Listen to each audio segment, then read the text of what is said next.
5 years ago, her stepsister conspired with her close friend to deceive her.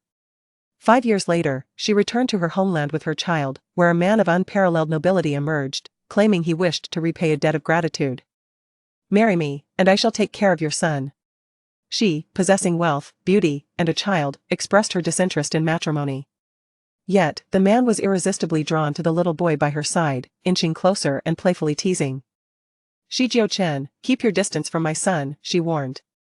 However, the man, cradling the little one, coaxed earnestly, "Little friend, would you like to find a daddy?" Chapter 1, Absurdity. "Jixia, hurry and save me. I've been assaulted at the club." Tang Jixia rushed over, her mind consumed by the desperate voice of her dear friend on the phone. Room 808. Upon arriving at the private room, Tang Jixia recognized the number sent by her friend Song Shan and, without hesitation, pushed the door open to rescue her. As she entered, darkness enveloped her. An hour later, Tang Jixia, disheveled, still worried for her friend's safety. Just as she picked up her phone to call, a group emerged from the door beside her, both men and women. Under the dim light, she clearly recognized 2 girls among them. One was her friend Song Shan, who had called for help, and the other was her stepsister Tang Qing. They walked arm in arm, appearing as though they were the best of friends. Staring at them, Tang Jixia felt a surge of shock and anger. "Song Shan, stop right there!" she shouted, clenching her fists. Both Song Shan and Tang Qing turned around. Tang Jixia, her face pale, confronted Song Shan, "Why did you deceive me?" With a cold smirk, Song Shan replied, "Tang Jixia, who told you to be so gullible? How was that gigolo earlier?" Tang Qing mocked, her expression dripping with malice. In a sudden realization, Tang Jixia understood that everything that night had been orchestrated by them. Song Shan's eyes glinted with coldness. "Tang Jixia, did you think I considered you a good sister? From the moment we met, I've been nothing but a green leaf to your flower, and I loathe you, wishing to ruin your pretty face." Tang Qing added, tauntingly, "I have evidence to show Dad that you've been entertaining clients at the club for money. Just wait to be thrown out. You." Tang Jixia felt her body sway with rage. The betrayal of friendship, the malice of her stepsister, and her shattered dignity nearly caused her to faint. Shan, let's go." "Don't mind her, she's filthy tonight," Tang Qing said, linking arms with Song Shan as they made their way to her parked sports car. 3 days later, at the Tang residence. "You sneaked off to earn money while I forbade you from studying abroad? How could I, Tang Jun, have such a shameless daughter?" A calm voice, now filled with fury, echoed through the room. "Dad, I didn't." "You didn't? Tang Jixia, how can you be so shameless? Does our family lack for your presence or your sustenance? You dared to sell yourself in such places? Don't bring back filthy diseases to harm us." The bejeweled woman on the sofa sneered in disdain. "Dad, I truly didn't." Tang Jixia struggled to explain. Tang Jun, however, refused to listen further, shouting angrily, "If you dare lie to me again, get out of this house. I, Tang Jun, cannot bear such disgrace. I'll pretend you don't exist." From the second-floor railing, Tang Qing rested her chin on her hand, watching the spectacle unfold, everything going according to her design. Tang Jixia would soon be cast out, reduced to a pitiful stray. Tang Jixia had never seen her father so furious and disappointed. Silently, she stood up, saying nothing as she ascended the stairs to gather her belongings.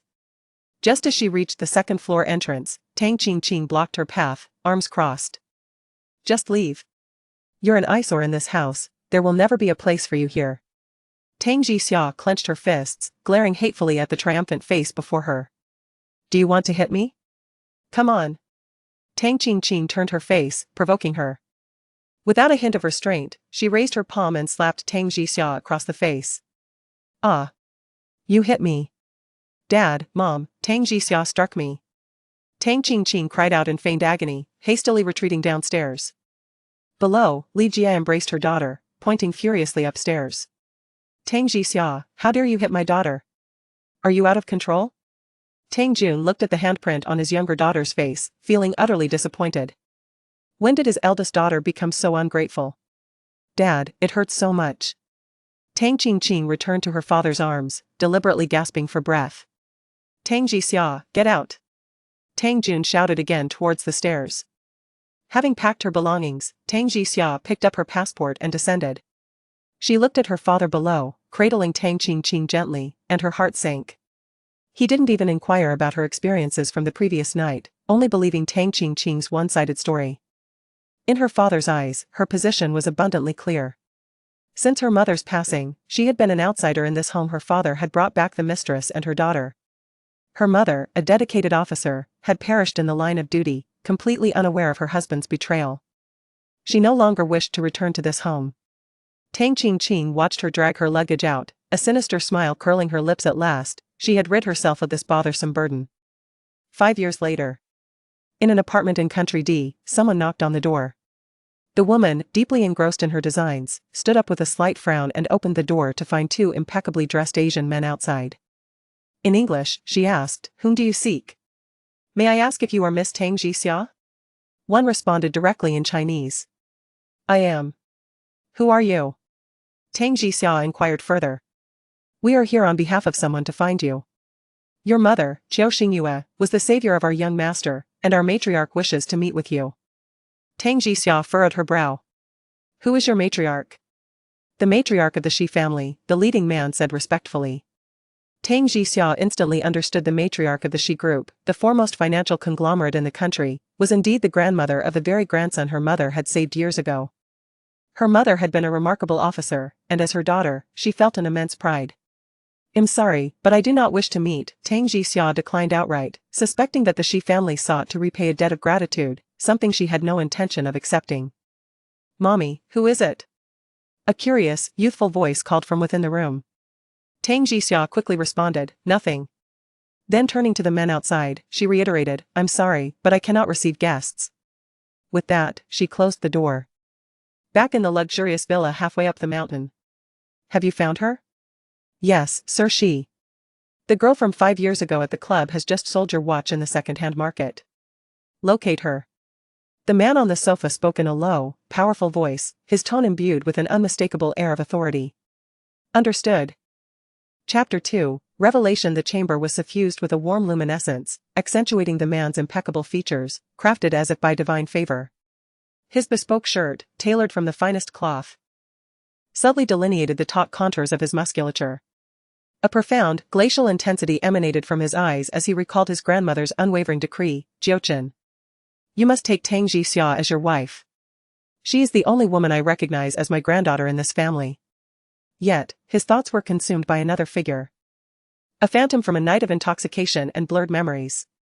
In its aftermath, he relinquished his timepiece into her possession before succumbing to unconsciousness. Now, 5 years hence. His search persisted. Just last week, he learned that the watch had been sold in the secondary market, even as his grandmother insisted on his marriage to another. At that moment, his phone rang anew. He answered, "Hello? Master Shi, we've located the woman. Her name is Song Shan, and she was the one who sold the watch. Provide me with her address.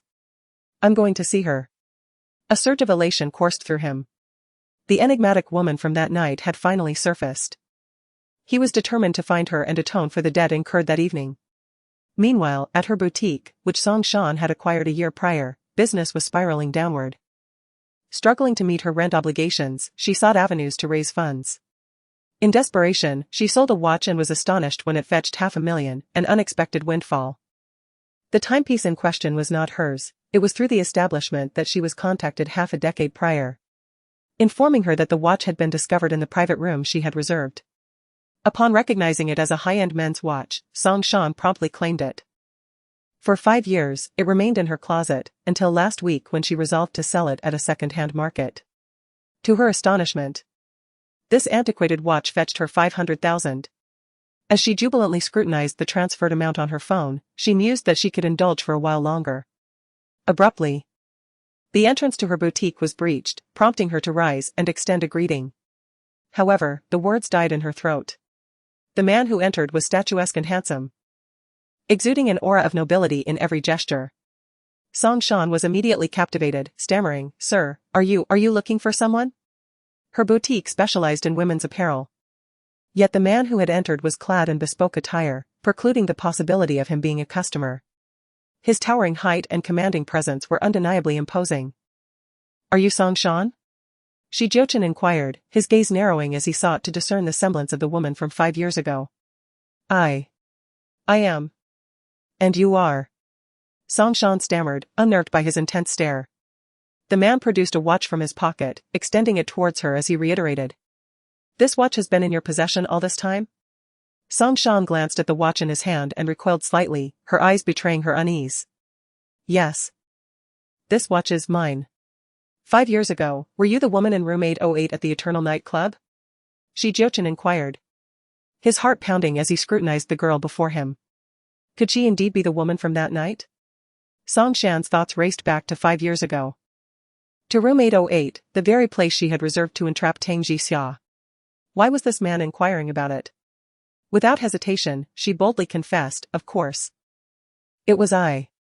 Take good care of this watch and refrain from selling it. I shall compensate you, Jiuchen stated as he placed the watch into her hands. Remember my name, I am Jiuchen. Startled, Song Shan looked up in disbelief. Jiuchen, the heir of the Shi family conglomerate? You are Jiuchen?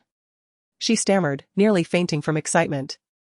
A man beside her presented a business card, saying, Miss Song, this is our young master's card. Should you encounter any difficulties, you may reach out to him. Trembling, Song Shan accepted the card, her gaze fixed on the striking name embossed in gold. Her heart racing with shock. Could it be that the escort arranged for that fateful night was not merely a hired hand, but the handsome heir standing before her? In a moment of desperation, she grasped Jiuchen's arm, her eyes brimming with tears as she lamented, Jiuchen, you must take responsibility for me. With that, she lowered her head, tears streaming down her face, feigning the guise of a true victim.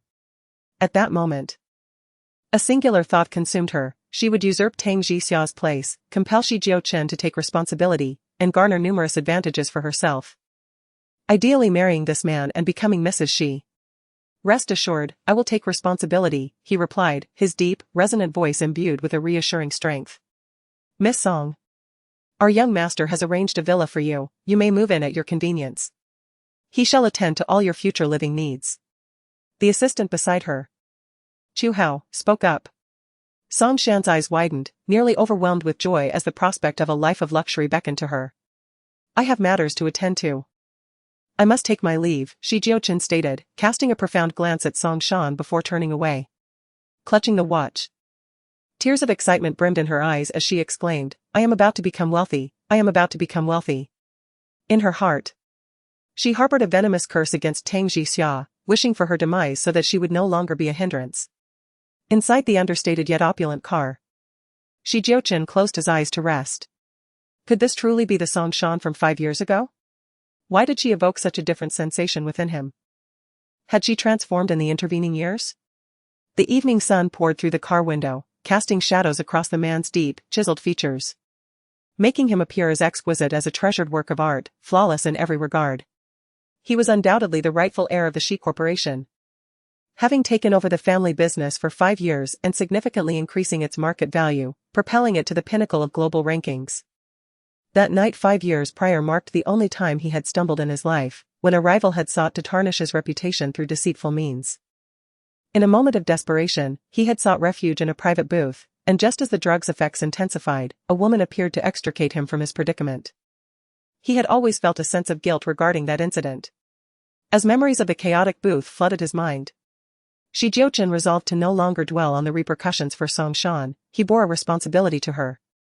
In an apartment abroad, Tang Jixia continued her phone conversation. All right, I will return to the country to prepare for the competition no later than 3 days. Mummy, are we going back to our homeland? A petite figure emerged from behind her, clad in a blue checkered shirt and denim shorts. Her exquisitely beautiful features, imbued with a childlike innocence, radiated an unparalleled aristocratic air despite her tender age of 4. Tang Jixia offered a gracious nod. Would you like to return to our homeland with Mommy? Chapter 3, Her Rejection of Gratitude Indeed. Wherever Mommy goes, I shall follow. The little one's eyes curved into crescents, resembling polished obsidian gems.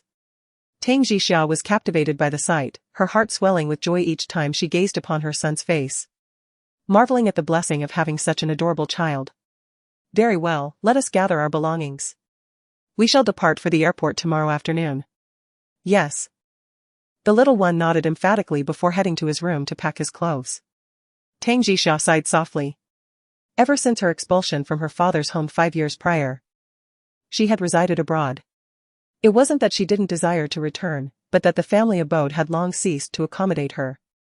Even after giving birth to her child overseas, she had refrained from informing her father.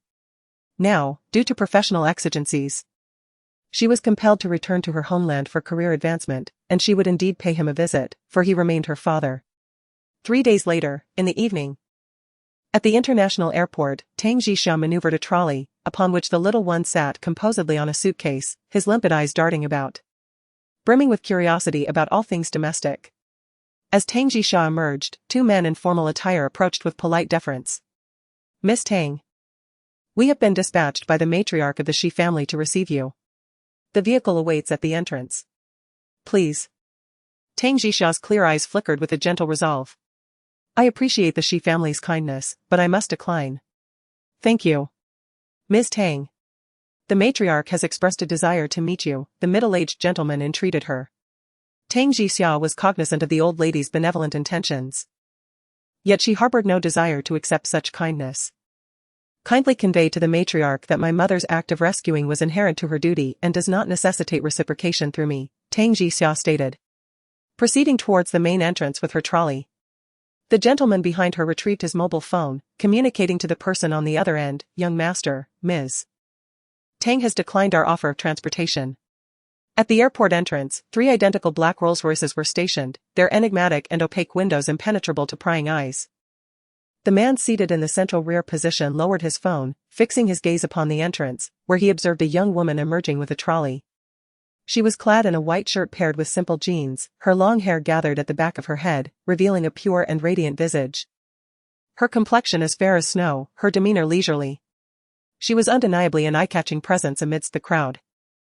Jiuchen's attention was abruptly captivated by something, a small boy, approximately 4 or 5 years old, who had leaped from the trolley. He was attired in a gray sweatshirt and athletic pants, his dense, soft hair partially obscuring his small forehead, his diminutive features already exhibiting definition, rendering him endearing and charming. Tang Jixia knelt down, tidying the child's attire, her eyes brimming with tenderness and affection. "Who is this child?"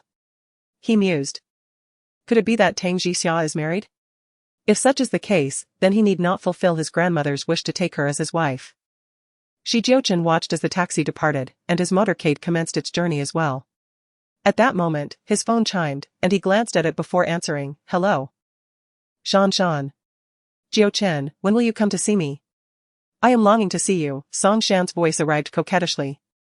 "Recently, I have been rather occupied." "I will visit you once I am free," Jiuchen replied in a low voice. "You must come to see me." Song Shan cooed. "Indeed." Jiuchen responded with patience. At the Shi residence, an elderly lady with silver hair was sipping tea while listening to her subordinate's report. She looked up in astonishment. "What? Tang Jixia has a child? Is she married?" "According to our investigation, the biological father of the child has yet to appear. It seems she gave birth out of wedlock. Such a pitiful child. Becoming a single mother at such a young age." The elderly lady sighed, her mind drifting to the tragic demise of the police officer who was stabbed 18 times. Feeling an indescribable guilt. Just then, a tall and elegant figure entered the hall. Jiuchen had returned. "Jiuchen, come here," the elderly lady beckoned her grandson. Jiuchen sat beside her. "Grandmother, Tang Jixia has consistently rejected us. And I think I have just learned that Miss Tang is a single mother who conceived out of wedlock. Jiuchen, you must take care of her and her child." The elderly lady interjected. Jiuchen was taken aback. He had thought his grandmother would relent, but instead, she seemed even more resolute. "Grandmother, I do not necessarily have to marry her. We can repay her and make amends in other ways," he spoke calmly, hoping she would understand. Upon hearing this, the elderly lady's gaze sharpened as she firmly denied his suggestion. "No, you must marry Tang Jixia and care for her for the rest of your life." Jiuchen furrowed his brow slightly. Marrying a woman devoid of affection would yield no benefit for either party. Alas! His grandmother placed an excessive emphasis on the notion of gratitude, leaving him with no room to refuse. "You have no idea how many times Officer Qiu Xingyue was stabbed in her attempt to protect you." The scene was shocking, drenched in blood. The elderly lady spoke with a sorrowful gaze, suddenly lifting her head to fixate on her grandson, her tone resolute. "Do not suggest that you merely care for her daughter for a lifetime, even if you were to look after her for eternity. It would never suffice to repay this kindness. Jiuchen silently nodded. Very well, I shall take her as my wife. Yet, for the past 5 years, his heart had remained tethered to another woman, someone he also felt compelled to compensate. This matter had yet to cross his mind to discuss with his grandmother. He understood that whether he brought it up or not would not alter the undeniable fact that his grandmother insisted he marry Tang Jixia. Tang Jixia has a child, he mentioned. Indeed. A boy, around 3 or 4 years old. One cannot fathom the heartlessness of the man who abandoned them, the old lady exclaimed. Jiuchen, you must not harbor any disdain for that child. In fact, lady, she found herself particularly fond of him. Jiuchen pondered, was he inadvertently participating in a buy-one-get-one-free arrangement? Baorouage, a century-old jewelry store, had been acquired by the owner of Tang Jixia's company, a renowned domestic establishment. To expand this brand, Tang Jixia, as the chief designer for the Queen Rose QR Global Diamond brand, had been reassigned back to the country for development. Under the arrangement of the Baorouage company, Tang Jixia moved into an apartment. Her son was asleep while she busied herself with tidying up. Within less than 2 hours, the space had transformed into a warm and sweet little home, perfectly suited for her and her child. Gazing at her son's serene sleeping face, fatigue faded away, leaving no room for slumber. The events that transpired 5 years ago in this city still weighed heavily on her heart, the betrayal of a close friend, the cruelty of her stepsister, and her father's expulsion. Throughout these 5 years, she had not quite understood how she persevered. Alone, she raised her son, studied design, and gradually ascended to the position of chief designer at the company. Her relentless efforts, coupled with the favor of fate, had brought her to this fortunate juncture, where she possessed savings, a child, and a job that offered her freedom.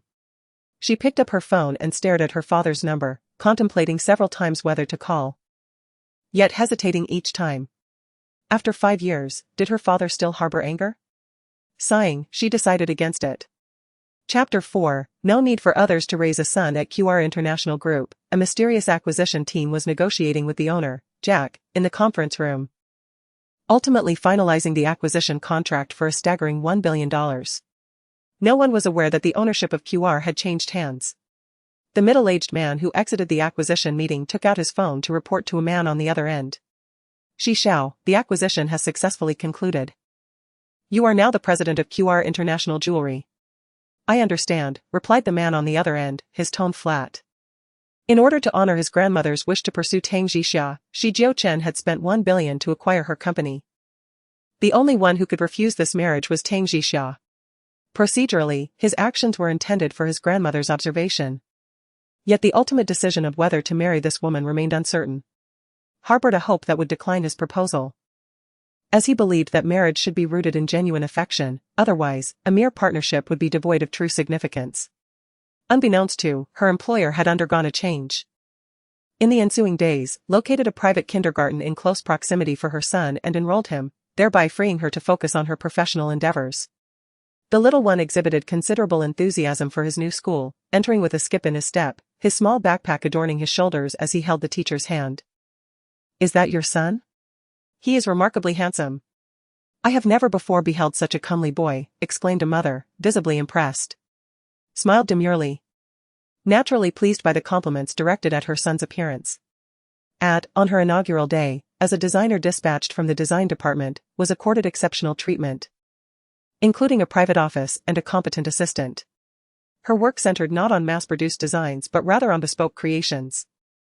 This was one of QR's distinguishing features. Each client received a unique, lifetime customized piece. As assistant was a vibrant, intelligent, and capable young woman. Your coffee, said as she delivered the beverage. Thank you, responded with a nod. Moments later, peeked in and announced, the manager has scheduled a meeting for 3 o'clock. And the boss will be in attendance. Please prepare accordingly. At 3 o'clock sharp, in the conference room, took her designated seat, surrounded by key members of, indicating that this was a significant company-wide assembly. As Tang Jixia was observing her surroundings, she inadvertently met the piercing gaze of a striking woman in her late 20s. The nameplate identified her as Aya, the chief designer. Tang Jixia immediately understood the competitive nature of the design industry, where camaraderie is often superseded by the pursuit of profit. As an expatriate returning home, she anticipated encountering some animosity, which she considered normal. At that moment, the sound of approaching footsteps echoed from outside the door, suggesting the arrival of a sizable group. The conference room door swung open, and a tall, imposing figure strode in, clad in a meticulously tailored suit. His features were chiseled and profound, and he exuded an aura of authority. As he settled into the head chair, his inherent dignity and commanding presence immediately marked him as a person of high rank and influence. A hush fell over the room. The female designers were particularly surprised and thrilled, captivated by the man's divine handsomeness. Tang Jixia was also taken aback. She had always assumed that the owner of Bowerway Pavilion was a man in his 50s, not someone so young. At that moment, Deputy General Manager Li Yang cleared his throat and announced, "Allow me to introduce Mr. Shi Jiuchen, the Chief Executive Officer and Chairman of QR Global.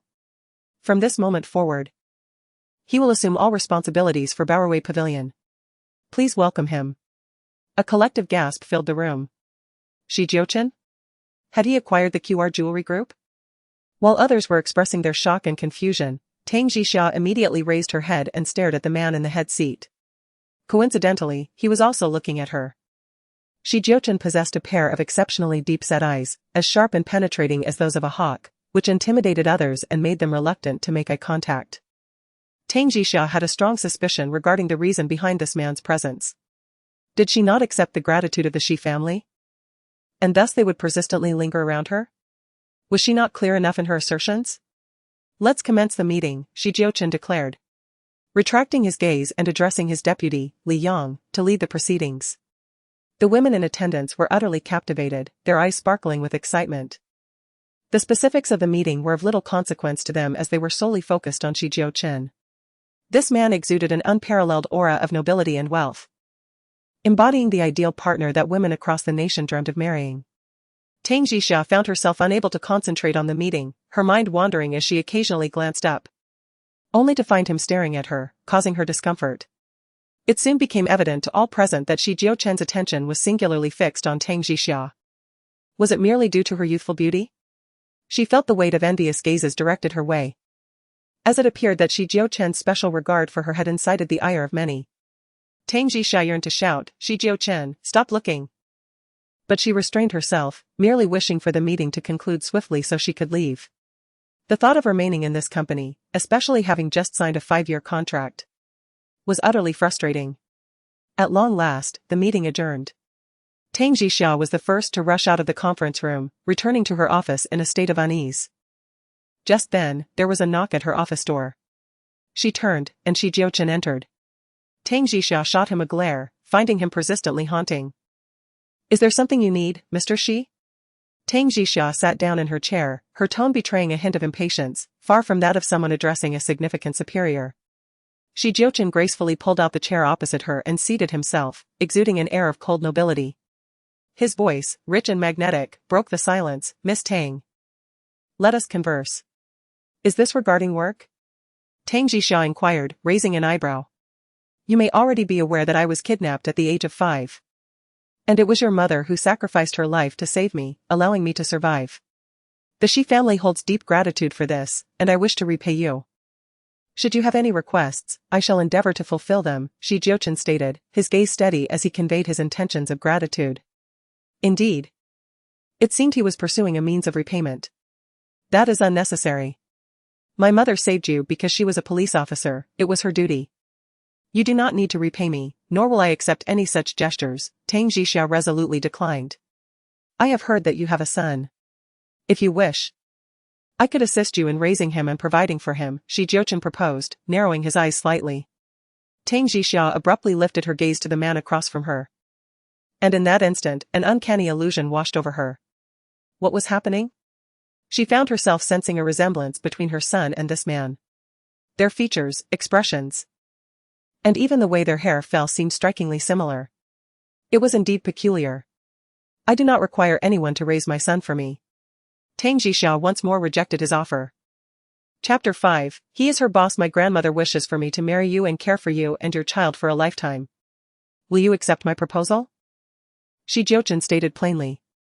Although he spoke of such a significant life decision, his gaze remained indifferent, as if he were merely shouldering a responsibility. Amusement flickered across Tang Jixia's countenance as she playfully tossed her luxuriant hair, her gaze meeting that of the gentleman opposite. Pray. Do I strike you as one incapable of matrimony? Her beauty was striking, verging on breathtaking, a vision of unparalleled loveliness.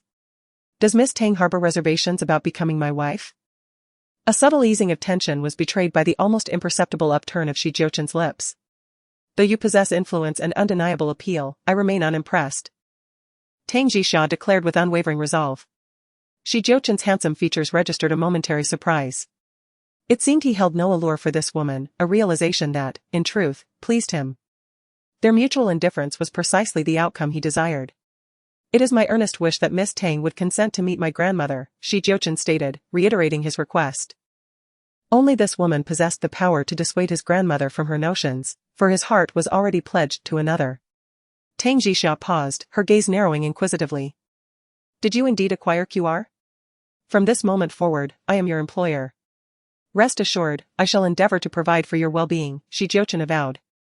Indicating that even if marriage was out of the question, he would ensure her professional prosperity. Tang Jixia blinked, then acquiesced. Very well, let it be so. Farewell, CEO Shi. Jiuchen was once again taken aback. Never had a woman regarded him with such nonchalance. As Jiuchen departed, Tang Jixia exhaled softly. At that moment, Li Xiaoxin tentatively poked her head in, inquiring, Jixia, what did you and CEO Shi discuss? Does he fancy you? Who claims he fancies me? The entire company is abuzz with tales of him fixating on you during the meeting, Li Xiaoxin gossiped. Tang Jixia felt a twinge of annoyance. It seemed that Jiuchen had brought trouble upon her. He should simply focus on his role as a boss, while she diligently fulfilled her duties as an employee. She hoped he would refrain from appearing before her in the future. Standing by the floor-to-ceiling window, Tang Jixia picked up her phone and, despite her reservations, dialed her father's number. Hello? Who is this? A familiar voice resonated from the other end. Tang Jixia felt a lump in her throat and called out, Dad, it's me. It's Jixia. Jixia? Where have you been for the past 5 years? I've been searching for you. Tang Jun's voice was filled with surprise. The bond between father and daughter transcended time and distance. Familial love could not harbor long-standing resentment. Tang Jixia's eyes welled with tears as she replied, Dad, I'm sorry. I've been living abroad these past years, but I'm back now for work. That's good to hear. When will you come home for a visit? I will return home in a couple of days. All right, as long as you are healthy and safe. It is my fault, I should not have sent you away. Let us not dwell on the past. Tang Jixia comforted him, having endured all hardships and unwilling to revisit those memories. Please come home soon, Tang Jun sighed. After hanging up, Tang Jixia took a deep breath. She was still reluctant to return to that home, as long as her father remained healthy and untroubled.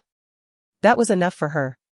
Just then, Vice President Li Yang knocked on the door, holding a box in his hands. Jixia, I brought something for you.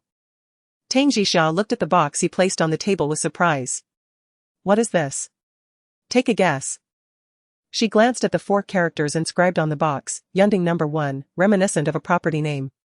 You might as well tell me directly. That tickles me. Tang Jixia jested, eschewing further speculation. Cloud Peak Residences, Unit 1, a lavish penthouse valued at 120 million, spanning 370 square meters. Complete with opulent furnishings, premier concierge service, and move-in readiness, an abode befitting royalty. Li Yang delivered the spiel in one breath, unveiling a case containing 6 keys and a keycard. Tang Jixia's brow furrowed instantly. This is for me? Indeed, Jixia. It is a special directive from CEO Shi to upgrade your humble dwelling to the Cloud Peak Residence's penthouse. Are you not thrilled? Surprised, perhaps? Take it back. I have no need for it. Tang Jixia retorted coolly, unwilling to accept any largesse from the Shi family. The demise of her mother had plunged her into a deeply sorrowful childhood. Though her mother had been posthumously honored with a prestigious commendation, she had lost her dearest kin. Li Yang was rendered speechless for several seconds. Such a munificent offering, and she rejected it? Jixia, surely you jest. This is an exclusive perk tailored for you. Li Yang, a 35-year-old bachelor, had been smitten with Tang Jixia's youthful beauty at first sight, only to discover that Jiuchen had already staked his claim. Inform CEO Shi that I require no preferential treatment within the company, Tang Jixia declared, pushing the case back towards him. Take it back, she reiterated. Pray. Do not be so resolute, I am at a loss as to how to explain this. Accept it, I implore you. Li Yang discerned that the magnanimous CEO she had set his sights on Tang Jixia. Tang Jixia remained firm. Return it, I am genuinely grateful. But I have no need for it. Seeing her unwavering resolve, Li Yang reluctantly retrieved the keys. At that moment, Jiuchen was not at his desk in the Imperial Group headquarters but had instead established his office in the executive suite of Ruibao Pavilion. Chairman Jixia refuses to accept it, no matter how many kind words I offer, Li Yang reported with a look of helplessness. Indeed, Jiuchen replied, his dark eyes swirling with intricate emotions. This was anticipated. If he could repay this kindness materially, it would be ideal, thus freeing him from the constraints of his marriage. At the Tang residence, Tang Jun had just returned home and gazed at his wife, who was engrossed in watching television on the sofa. With a contented sigh, he said, "Ah Jia, I received a phone call today. Can you guess from whom?" "From whom?" Li Jia inquired with curiosity. "It was from Jixia. She has been living abroad for these years, which explains why I couldn't reach her," Tang Jun replied joyfully. However, he failed to notice the sudden shift in his wife's expression, as resentment surged in her eyes. With a huff, she retorted, "Why are you still thinking about her? She embarrassed you back then, do not let her return to this home." "Ah Jia, upon reflection, I believe Jixia is not that kind of person. There must be a misunderstanding. After all these years, let bygones be bygones." "What misunderstanding?" Qingqing captured her entering those places at midnight, the evidence is irrefutable. Li Jia had not anticipated that the expelled Tang Jixia would return. Is it because the Tang family's business is thriving?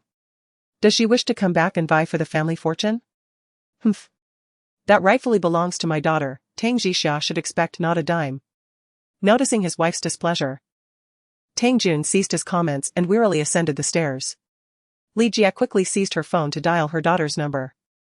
"Hello. Mom. Qingqing, guess who has returned?" "Who?" "That little wretch Tang Jixia contacted your father today, she is back." "What? She actually has the audacity to return? She must be after our family's assets. Hoping to claim a share. As long as I'm here, she can dream on," Li Jia scoffed, her face contorted with acrimony. "If I could drive her away 5 years ago, I can certainly do it again." Tang Qingqing exuded unwavering confidence. Chapter 6, An Embarrassing Predicament. Meanwhile, at a certain spa resort, Tang Qingqing, having concluded her call with her mother, immediately sought to contact Song Shan. Years ago, they had conspired to compromise Tang Jixia and banish her from the family. Now, she and Song Shan were close confidants, but their contact had dwindled in recent weeks. And Song Shan's shop had closed. She wondered what she was up to. Song Shan answered the call. "Hello, Qingqing. Shan, what have you been up to lately? Why has your shop closed?" "Oh, I'm on vacation. Is there something you need?" Shan, I have some unpleasant news. Tang Jixia has returned to the country." In a lavish villa, Song Shan, reveling in the attention of her servants, was startled, dropping her phone onto the sofa. She quickly retrieved it, gasping for breath, and asked anxiously, "When did she return? Why did she come back? Why are you so alarmed? Are you afraid of her?" "No, I was just asking. My father told me. I don't know what she's up to, but she's back to compete for the family fortune and might cause trouble for you." A glint of malice flashed in Song Shan's eyes. Why couldn't Tang Jixia just die abroad? She thought, then I wouldn't have to be so terrified. Everything she enjoys now is entirely due to her own efforts. The truth of the past is that the woman is Tang Jixia. A reality she can never allow Jiuchen to discover. "Qingqing, I fear she may seek revenge on me.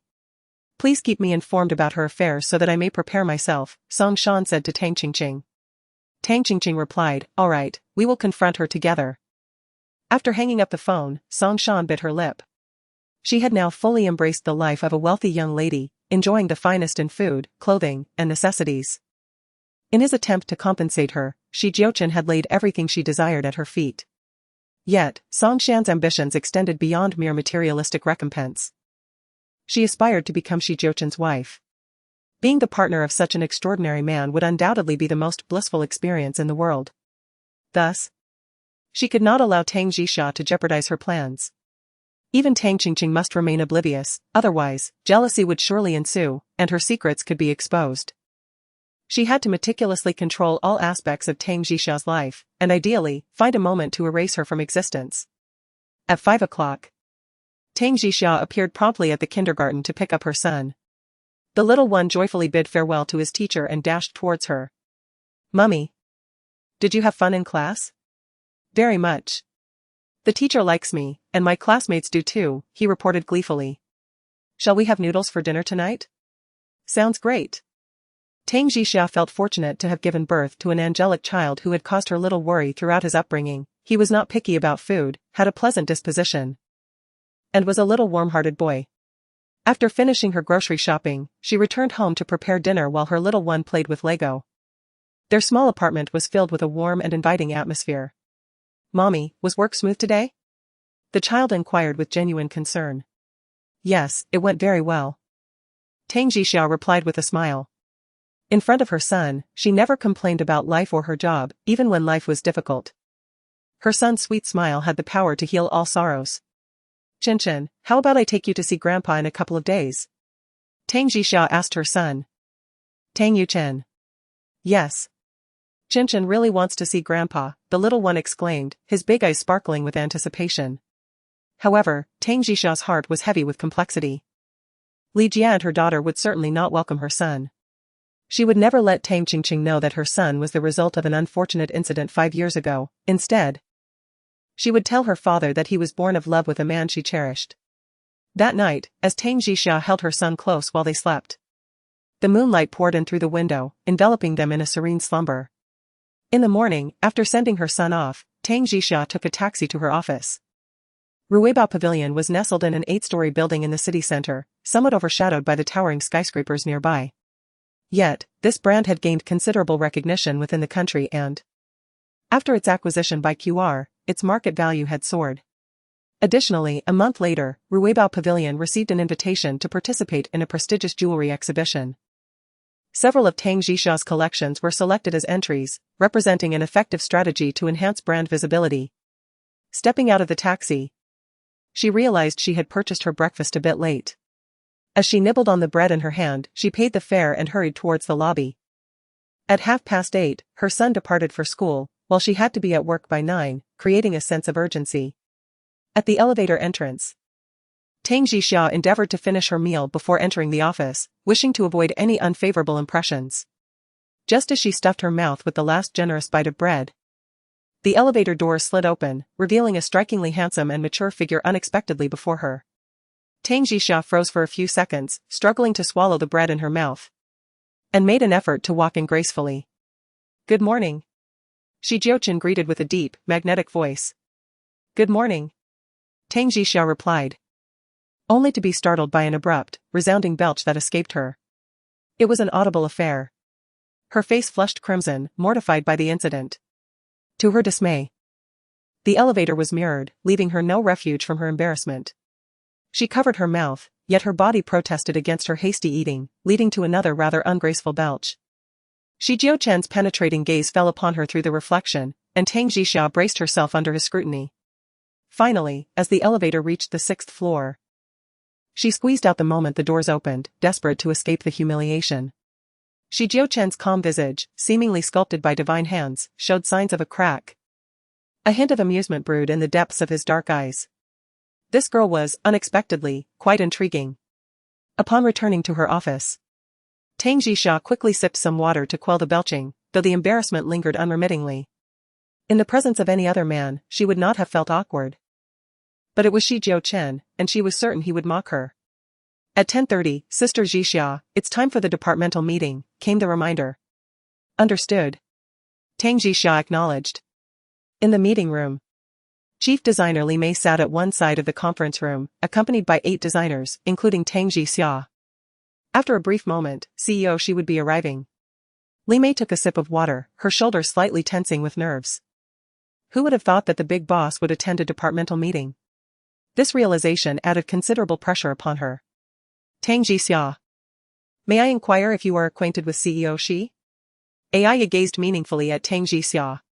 Tang Jixia promptly denied any familiarity, stating she did not know him. If you do not know CEO Shi, then why was he staring at you yesterday? Another female designer inquired with dissatisfaction.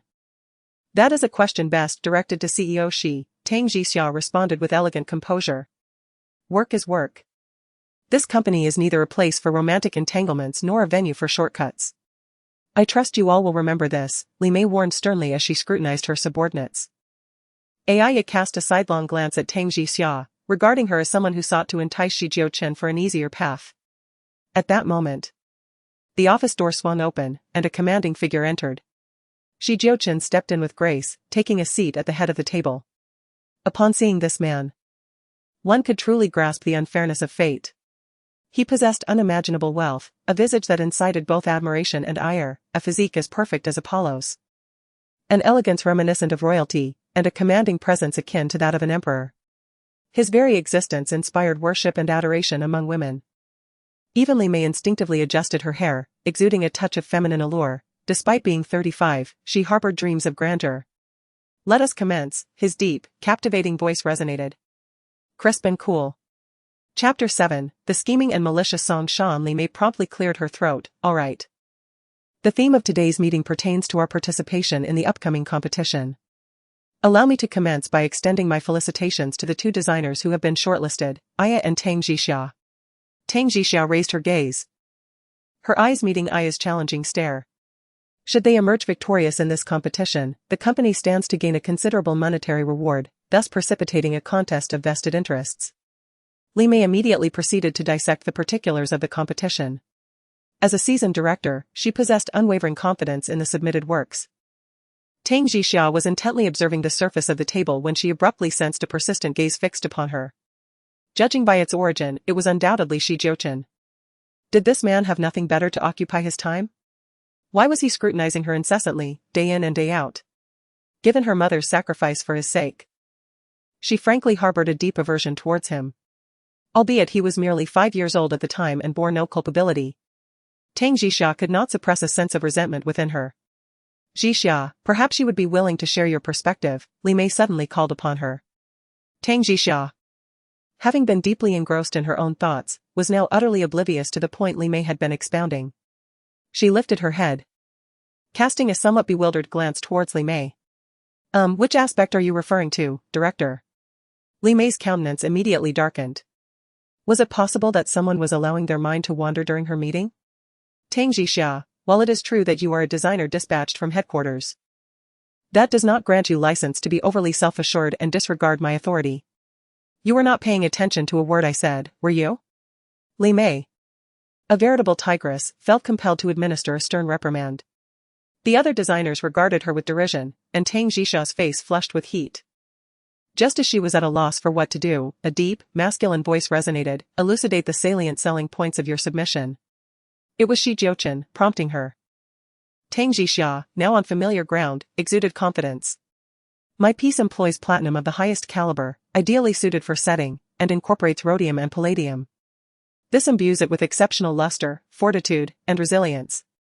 Its rarity, prestige, and resistance to depreciation, coupled with its enduring color and stability, render it a valuable collector's item. My target demographic comprises individuals with a penchant for acquiring luxury collectibles. As Tang Jixia concluded, her gaze inadvertently met the profound eyes of the man across from her, and she quickly averted her own. So, it's expensive, scoffed Aya. Unlike you, I emphasize fashionable elements. People's fickle tastes demand novelty, and I believe my work is more attuned to the market. Tang Jixia smiled demurely. Each has its own unique selling proposition. The meeting drew to a close, Shi Jiuchen having merely listened without interjecting his own opinions. Very well, the meeting is adjourned, Li Mei announced. Tang Jixia, remain. The rest of you are dismissed. Shi Jiuchen interjected abruptly. Tang Jixia, who was about to moisten her parched throat with a sip of water, nearly choked upon hearing his words. She was instantly enveloped in a sea of envious and resentful gazes, particularly from Aya, who glared at her with undisguised animosity, as if she had employed some artifice to seduce Shi Jiuchen. Tang Jixia was speechless. Was this man oblivious to her precarious position within the company? She was already ostracized by her colleagues, yet he insisted on creating an ambiguous situation between them. With everyone else gone, Tang Jixia leaned back against the chair, and indifferently inquired, "Mr. Shi, is there something you need? Why did you decline the house I offered you yesterday?" Jiuchen narrowed his eyes, fixing his gaze upon her. "Must I accept everything you offer? I've stated before, I do not accept the Shi family's gratitude." Tang Jixia reiterated her stance. "You ought to consider your son. The residential area I selected boasts impeccable amenities, including a prestigious kindergarten, and offers excellent security, making it ideal for raising a child." Jiuchen seemed to shed his distinguished CEO persona, transforming into a persuasive salesman. This proposition was indeed alluring, for Tang Jixia, as a mother. Providing her son with the finest education and environment would bring her immense joy. "There's no need, I am capable of providing my son with the best." Tang Jixia remained unimpressed, believing that this businessman could not comprehend that the most invaluable things are not material possessions, but rather the emotional bond they share. As long as her son is with her, even if they live modestly and eat plainly, they will be content.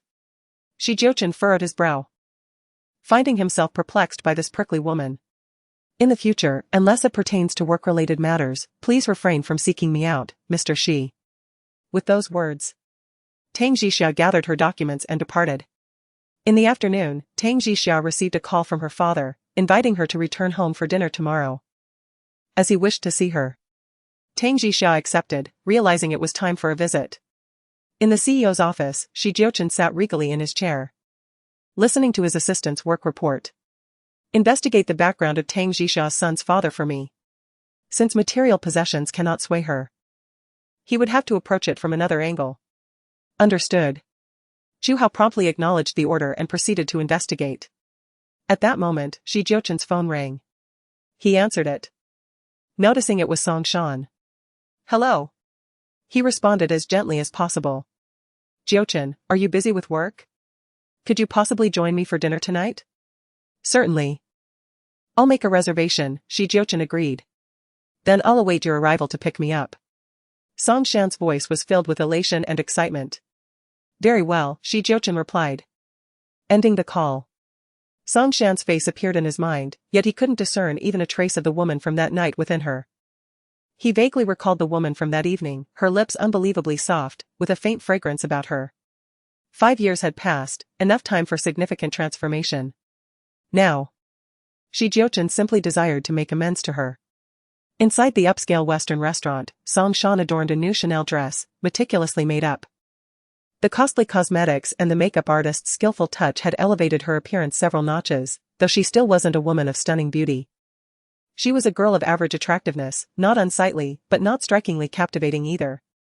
Yet, tonight, she was the most envied woman in the entire restaurant. Seated across from her was a top-tier man, handsome, elegant, charming, exuding an aura of imperial majesty. "Jiuchen, cheers." Song Shan proactively raised her glass. Her eyes filled with longing as she gazed at the man across from her. Although they had known each other for nearly 3 weeks, Jiuchen had always treated her with utmost courtesy. However, her desires extended far beyond that. She yearned for this man, desired to experience intimacy with him, and craved the status of being his wife. Now that she had attained all of this, Song Shan was profoundly afraid of losing it all. No. It was an absolute terror of losing everything. Experiencing the life of affluence is truly exhilarating. Whatever she desires is instantly presented to her. The latest Chanel designs she adores are delivered directly to her doorstep for her perusal. She can acquire handbags in every hue imaginable, and she has the liberty to select any diamond jewelry that captivates her. This sensation is akin to floating on cloud 9. And she never wishes to descend from this elevated state. Chapter 8, bringing her son home. However, Song Shan is now gripped by a sense of trepidation. Tang Jixia's sudden return to the country has instilled fear in her. If the truth of that fateful night is unveiled, she will instantly lose everything and revert to her former state. No, she will absolutely not allow such a thing to transpire. After dinner, Jiuchen personally escorted her back to the villa.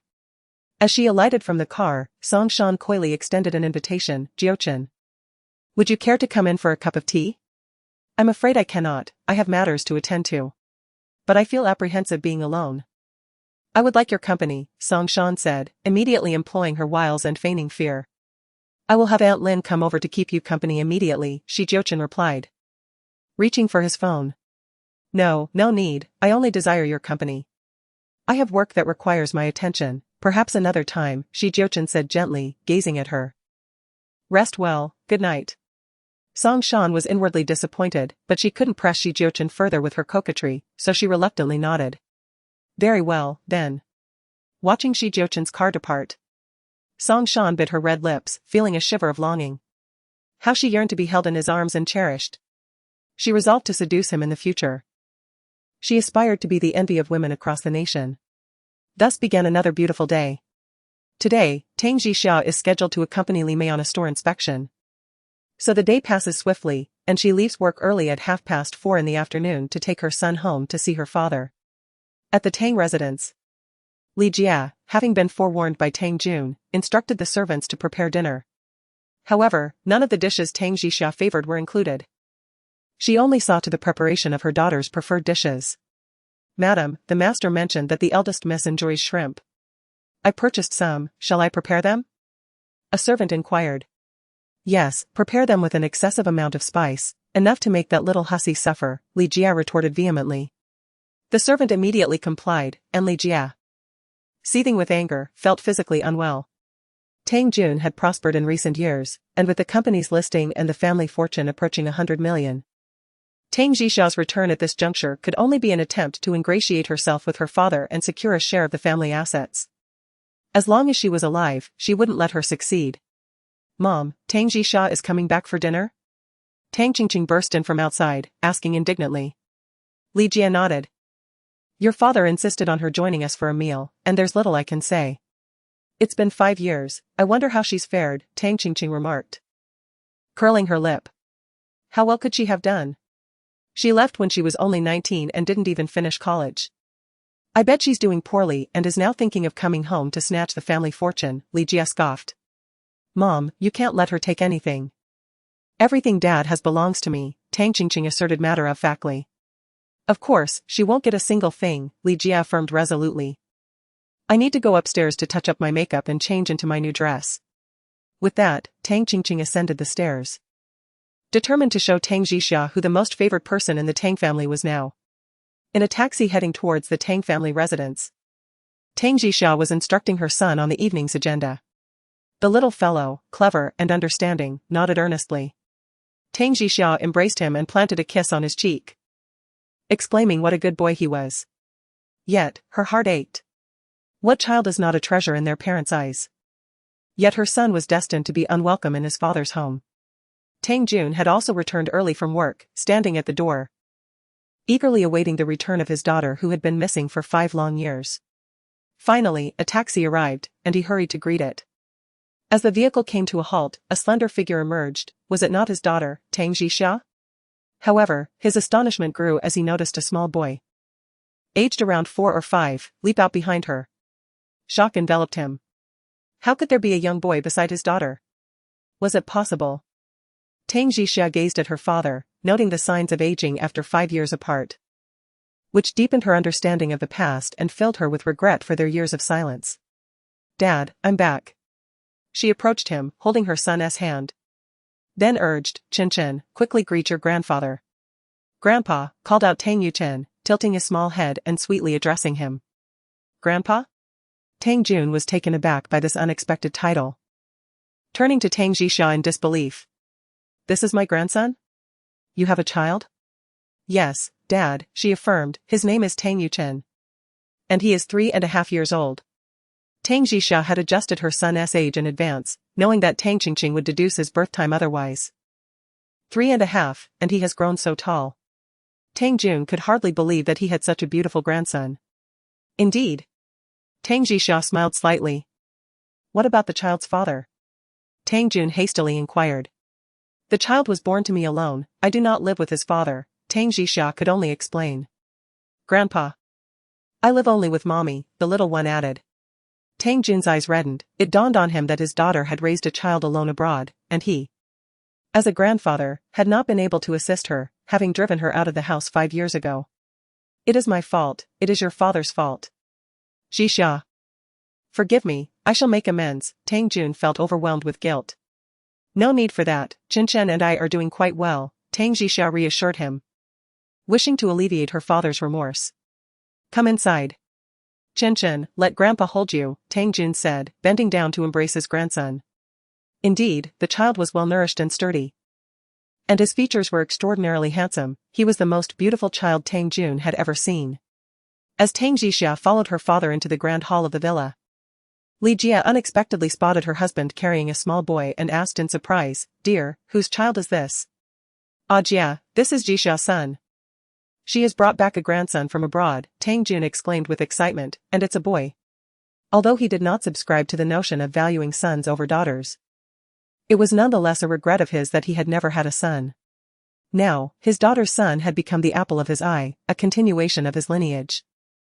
What? Li Jia was taken aback. This little boy is Tang Jixia's child? Aunt Jia.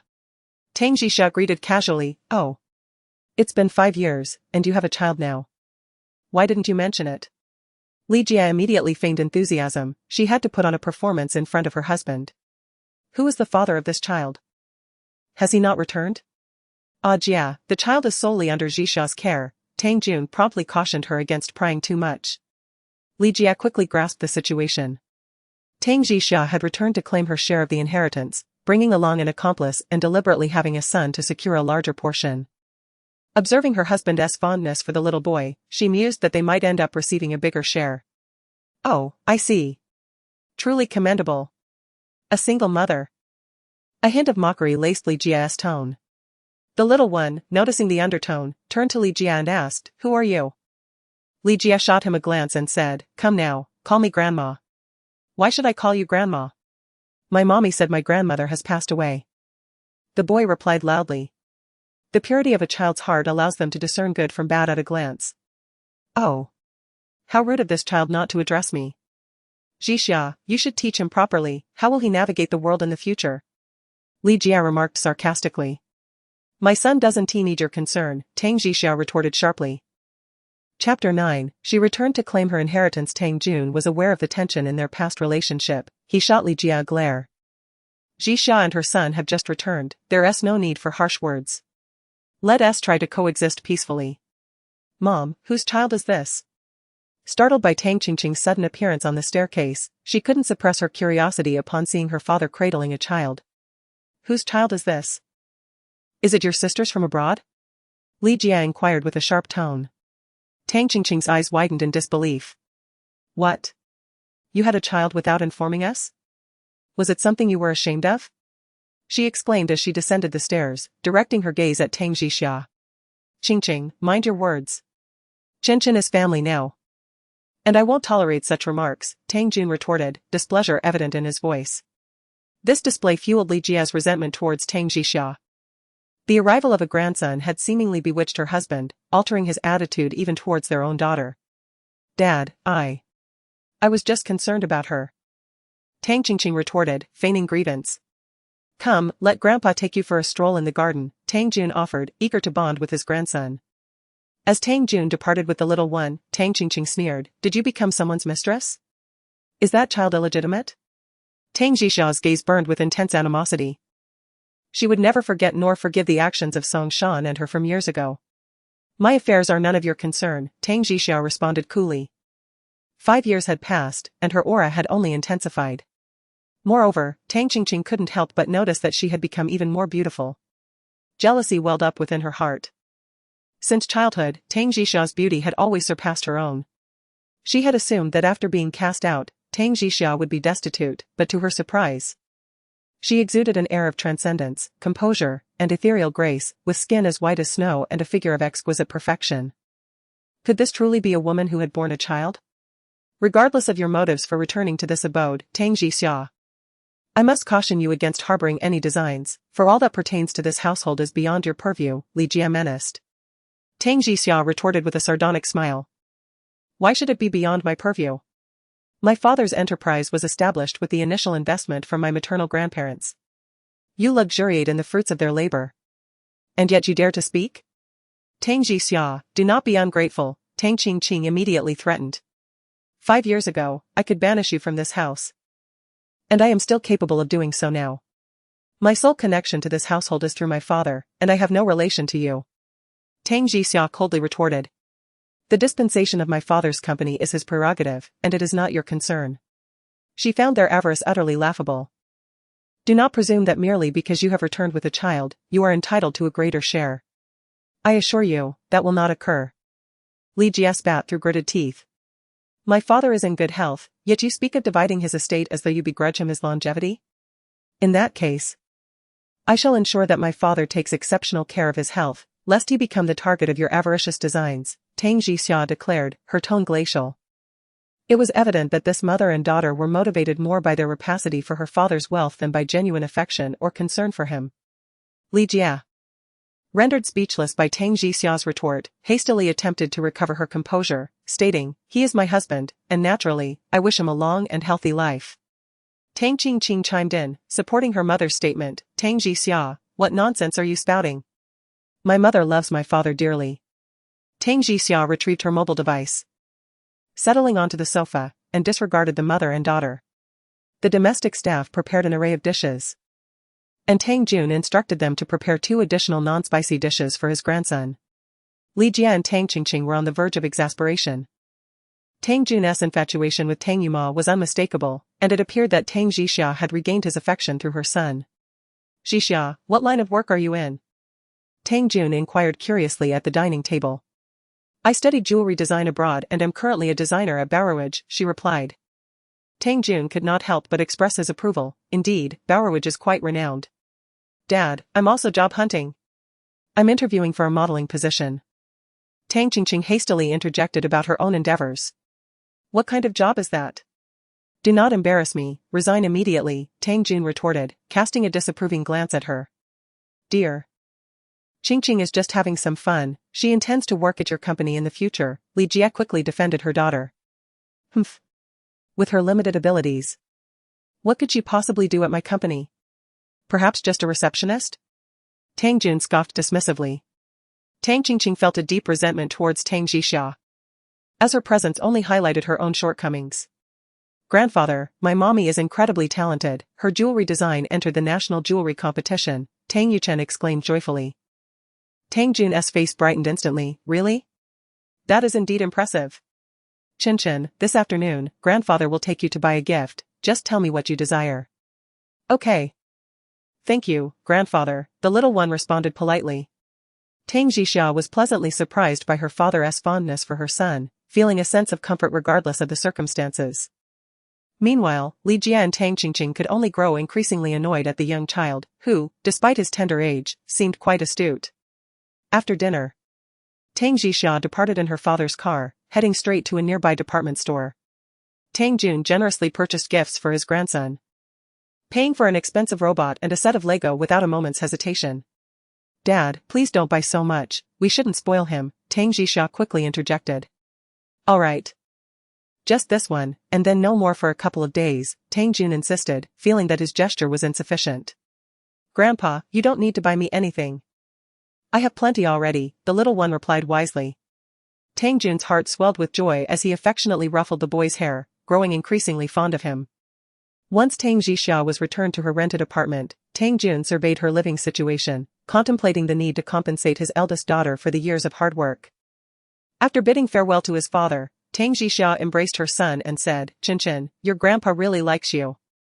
I like grandpa, too, Tang Jiuchen replied cheerfully, puffing out his cheeks as he asked, Mommy, can you tell me where my daddy is? Tang Jixia paused, realizing her son had finally broached the subject. She gazed earnestly at him and replied, Chen, I don't know where he is, and perhaps he will never come into our lives. Regardless, Mommy will always be here for you, loving you. The little boy nodded and picked up the Lego, exclaiming, then I'll go play. Alright. Tang Jixia responded, watching as her son tore open the packaging on the sofa, her mind drifting into a contemplative reverie. In truth, discovering the identity of her son's father is not a formidable task. One need only inquire with Tang Qingqing and Song Shan regarding the man they arranged for that fateful night. They would undoubtedly claim that the man was a cowherd, and she would never allow her son to learn that his father hailed from such a profession. Nevertheless, she consoled herself with the thought that having her son's love was sufficient in this life. With the father now also fond of him, her happiness knew no bounds. Chapter 10, Song Shan's probe Tang Qingqing, having endured some distress at home, found in Song Shan her sole ally against Tang Jixia, prompting her to promptly invite her out. In the CAF, Song Shan arrived, dressed modestly, and took her usual seat across from Tang Qingqing. "You mentioned you went traveling, where did you go?" Tang Qingqing inquired with curiosity. Just a brief trip nearby to unwind," Song Shan hastily fabricated. Determined to keep her affluent lifestyle during this period a secret from Tang Qingqing. "Is your shop closed?" "Yes, it's no longer in operation, business was poor. So I decided to take a break." Yet, there was no trace of anxiety in Song Shan's eyes. Tang Qingqing exclaimed in frustration.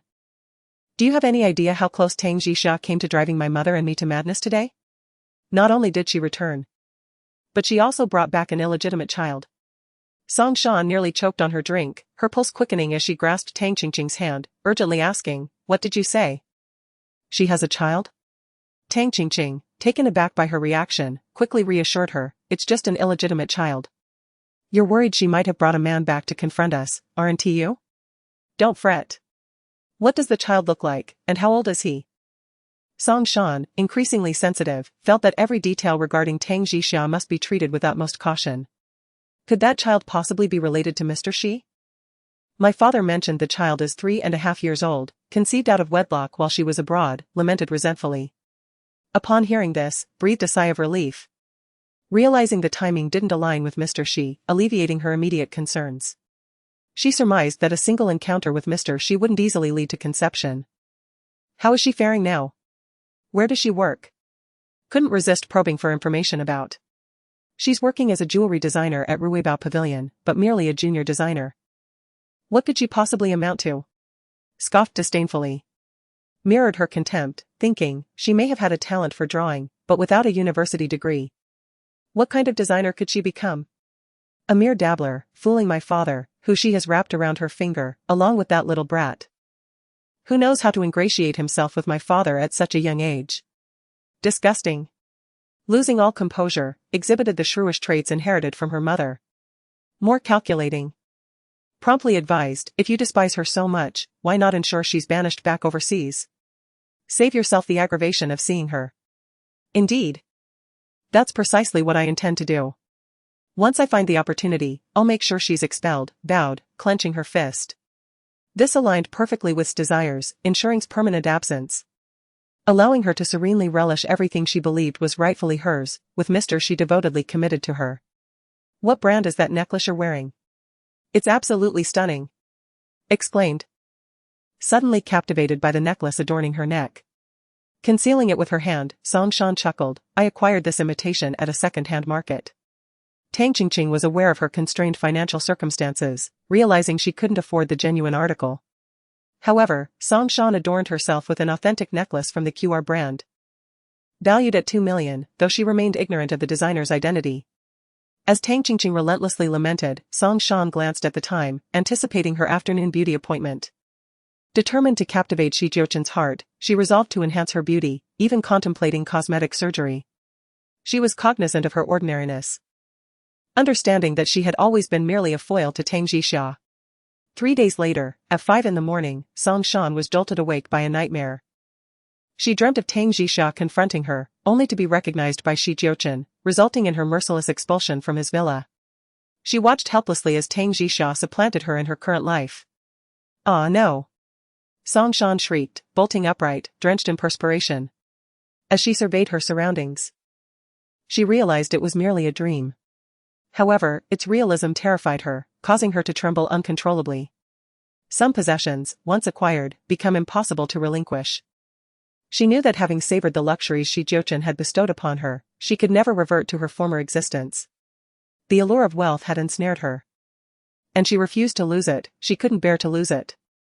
"Tang Jixia, why won't you just die? Why can't you just die?" Song Shan furiously hurled her pillow to the floor, as if it were Tang Jixia herself. Tang Jixia's existence posed the greatest threat to her. Song Shan suddenly narrowed her eyes, she felt an urgent need to meet Tang Jixia. She must ascertain whether Tang was aware of the incident from years ago. Particularly if she recognized that the man from that fateful night was Shi Jiuchen.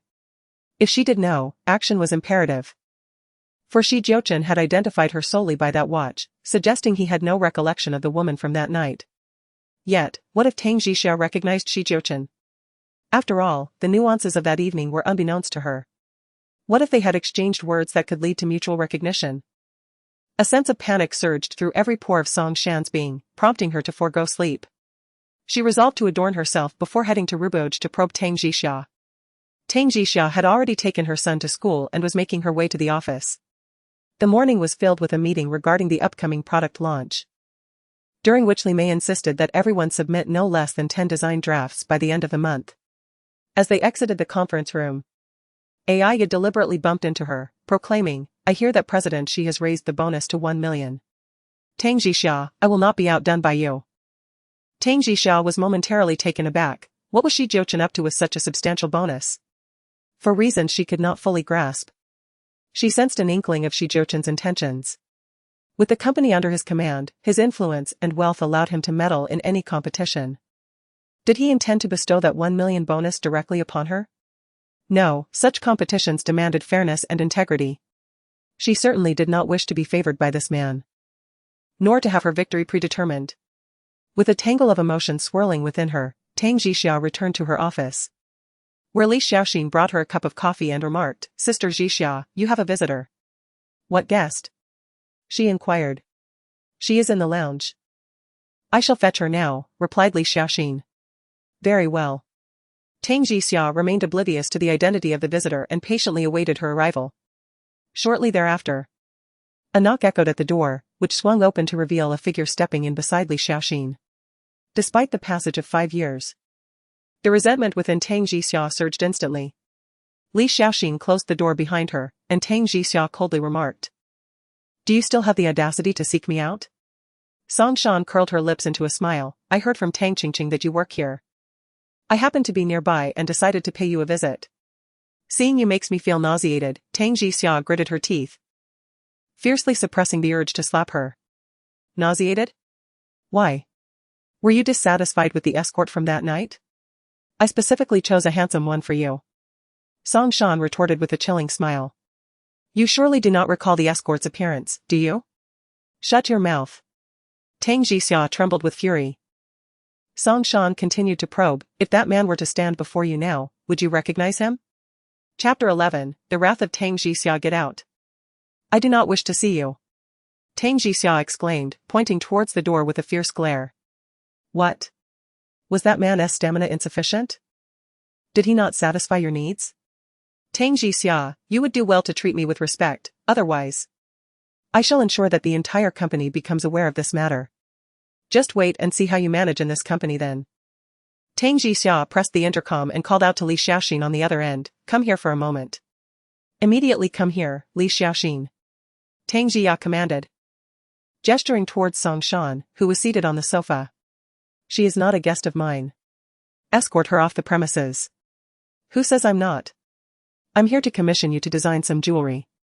"I specifically requested you to be my designer," Song Shan retorted, crossing her arms with an air of arrogance. As she spoke, the necklace she was wearing became visible, catching Tang Jia's attention. A glint of anger flashed in Tang Jia's eyes. Could it be that Song Shan was wearing her design? It was a bespoke piece. Was it a counterfeit? "Leave now, before I lose my temper," Tang Jia said, rising to her feet, her tone sharp and uncompromising. Song Shan's face darkened. "I'll complain to your manager immediately and have you fired from this company." Li Xiaoxin, taken aback, had assumed Song Shan was a client.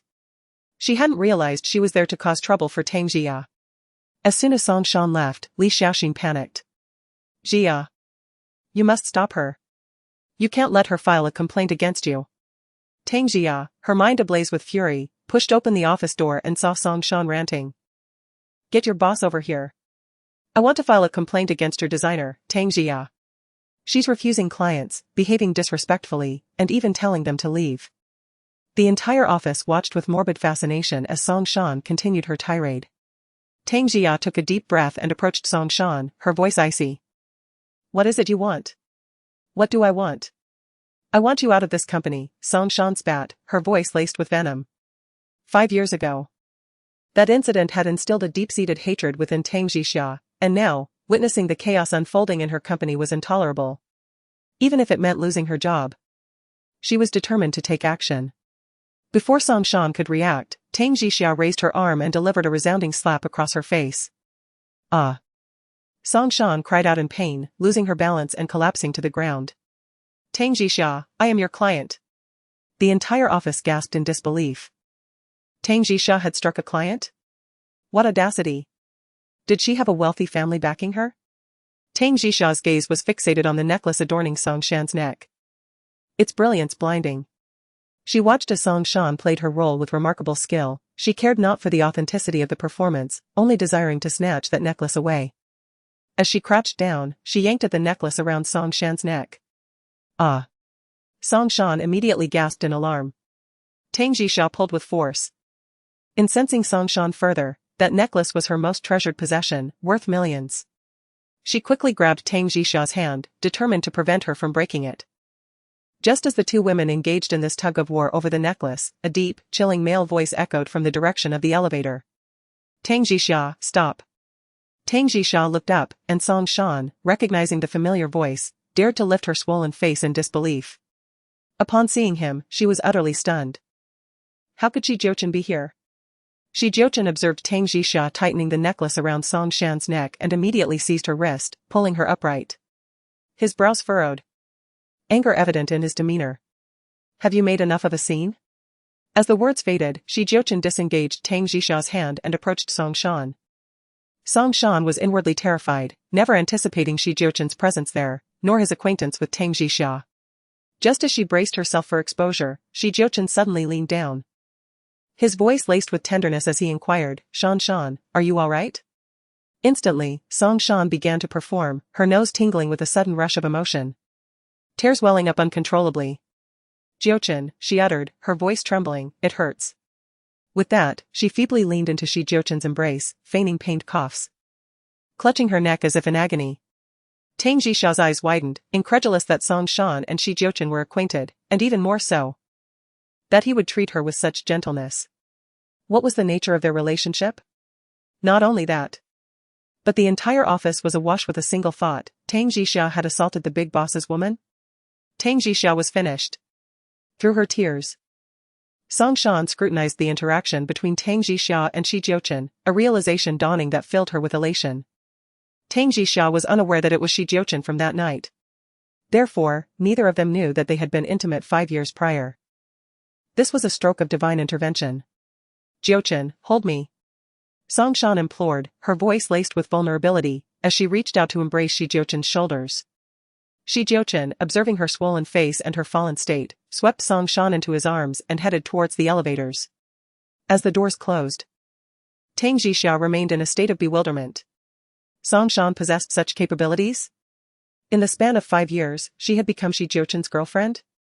Tang Jixia, why haven't you gathered your belongings and left? It's one thing to offend a client, but this client is the CEO's beloved. Your audacity knows no bounds. Aya approached, ready to deliver a crushing blow, and now, the company's bonus was undoubtedly hers. Tang Jixia took a deep breath, needing some time to digest this news. The fact that Song Shan had become the beloved of Jiuchen was rather perplexing. What charm could Song Shan possibly possess to attract such an exceptional man? The only conceivable explanation was that this man was blind.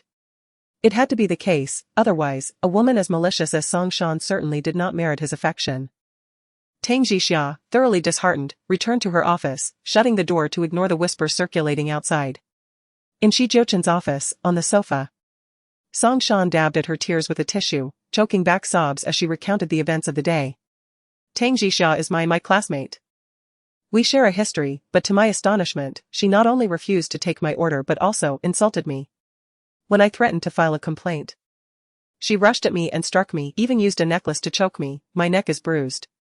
Jiuchen observed the marks around Song Shan's neck, clearly indicating the severity of Tang Jixia's actions, prompting him to reassess his perception of her. I am aware that her mother passed away early and that her father neglects her. I feel sympathy for her, yet I am astounded by her capacity for such cruelty. After finishing her tale, Song Shan covered her battered face, tears streaming silently down her cheeks. I will address this matter, Jiuchen assured her gently. I will have someone escort you home to rest. Jiuchen, how will you handle it? Will you dismiss her? Song Shan raised her tear-streaked eyes, silently exhibiting her vulnerability, hoping to elicit Shi Jiuchen's compassion. Ascertaining his intent, President Shi activated the intercom, summoning his aide, Chu Hao, to escort Song Shan home. As Song Shan prepared to depart, she grasped Shi Jiuchen's sleeve, entreating, "Jiuchen, you mustn't pardon her. Her unrefined and uncouth demeanor render her wholly unsuitable as your employee." Chapter 12, Her Voluntary Departure. Behave yourself, Shi Jiuchen said as he caressed her head. Song Shan's heart soared with elation, perceiving herself as the recipient of Shi Jiuchen's undivided affection. Consumed with trepidation that her avarice might incur retribution, she ceased her remonstrations. Devoid of extraordinary beauty, she could only secure Shi Jiuchen's favor through her disposition, emulating the docility of a feline. Her anxieties dissipated, for Tang Jixia awaited imminent dismissal. Following Song Shan's departure, Shi Jiuchen depressed the intercom button. "Hello." Tang Jixia's voice reverberated. "Present yourself in my office forthwith," he commanded, his voice imbued with vexation. Tang Jixia inhaled deeply within her office, resigning herself to the inevitable. She ascended to the 8th floor via the elevator and entered the presidential office, having announced her presence with a perfunctory knock. Shi Jiuchen, ensconced in his executive chair, exuded an aura of formidable authority, his silence more eloquent than words. "An explanation, if you please," Shi Jiuchen demanded, assuming the mantle of his corporate role. Tang Jixia's eyes narrowed, recognizing that Song Shan, as his paramour, possessed an inherent advantage in his estimation. Was an explanation even worthwhile? "What is the nature of your relationship with Song Shan?" Tang Jixia countered, her brow furrowed. "Tang Jixia, have you failed to recognize your position? You are my employee.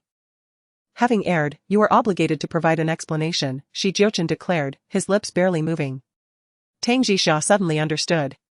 A smile played on her lips as she remarked. "You saw it, I slapped her. What is there to explain? Why did I strike her? It was because she intended to file a complaint against you. This is a personal vendetta. She approached me today precisely because of our private grievances. While my actions were indeed inappropriate, she deserved it." Tang Jixia spoke defiantly. Her neck arched in a display of indignation. Shi Jiuchen gazed at her with a complex expression. Could it truly be that her mother's demise and her father's neglect had shaped her into such an unreasonable and headstrong individual? "Tang Jixia, if you were willing to apologize, I could overlook this incident," he offered. "Apologize to whom? Song Shan?" Tang Jixia laughed in anger, grinding her teeth as she replied.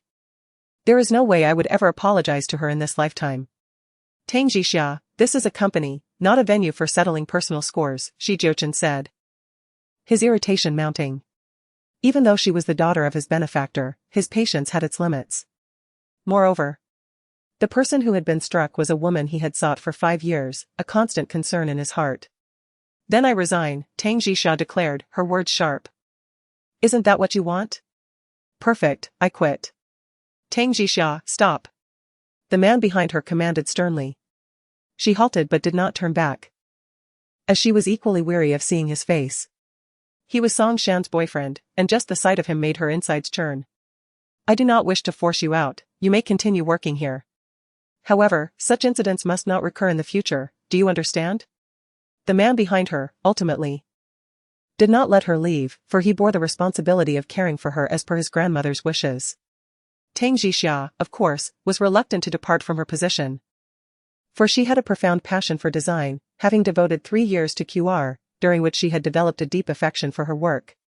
Turning back, she cast a glance at the man who leaned over the table, and with genuine concern, she cautioned, "Song Shan is no benevolent soul. You should exercise caution lest you fall victim to her schemes." "It should be you laying the blows today," Shi Jiuchen replied, narrowing his eyes. Tang Jixia harbored thoughts of not only hitting her but also eliminating her entirely, however, she deemed it unnecessary to elaborate further. Given that this man was foolish enough to regard Song Shan as his lifeline, what more could she say? With tranquility, Tang Jixia returned to her office. And Li Mei had not received any notification regarding her dismissal, thereby leaving everyone in the office astounded. How was it that Tang Jixia had struck a client and confronted the girlfriend of the CEO yet remained unscathed? The mystery of her resilience was beyond comprehension. Li Xiaoxin approached with a cup of coffee, offering words of consolation. "Sister Jixia, are you truly all right?" "I'm fine," Tang Jixia replied, her inspiration nearly extinguished by frustration. She set down her pen and rubbed her forehead, inquiring, "What are people saying outside?" "Don't concern yourself with their chatter," Li Xiaoxin hastily interjected. "Do share," Tang Jixia insisted. "They claim you have powerful connections, that even the CEO cannot dismiss you. They also suggest you are the CEO's mistress. And that the young lady from earlier confronted you because she was aware of your relationship." As Li Xiaoxin spoke, she scrutinized Tang Jixia's expression. Tang Jixia felt a surge of amusement. Even if she were blind, she would never covet Song Shan's boyfriend, finding such an endeavor utterly distasteful. Shortly thereafter, Li Mei summoned her and cautioned her to be exceedingly mindful of her demeanor when dealing with clients in the future, lest a similar incident recur. Even if President Xi had not dismissed her, she would have. Tang Jixia was rendered speechless, unable to elaborate further. As her personal feud with Song Shan was far too profound, and she was ashamed to broach the subject of the events of 5 years prior to anyone. Just as Tang Jixia returned to her office, her phone rang. Upon glancing at the screen, her spirits were instantly buoyed. "Hello? Why does your voice sound so weary?" A clear, masculine voice inquired from the other end. "Weary indeed. When will you be returning?" "I shall be a few more days." "I have excellent news. There is an exclusive private jewelry exhibition, and I have added you to the guest list. Do avail yourself of the opportunity to peruse it thoroughly. It features the very jewelry set you have been longing to see." "What? Really?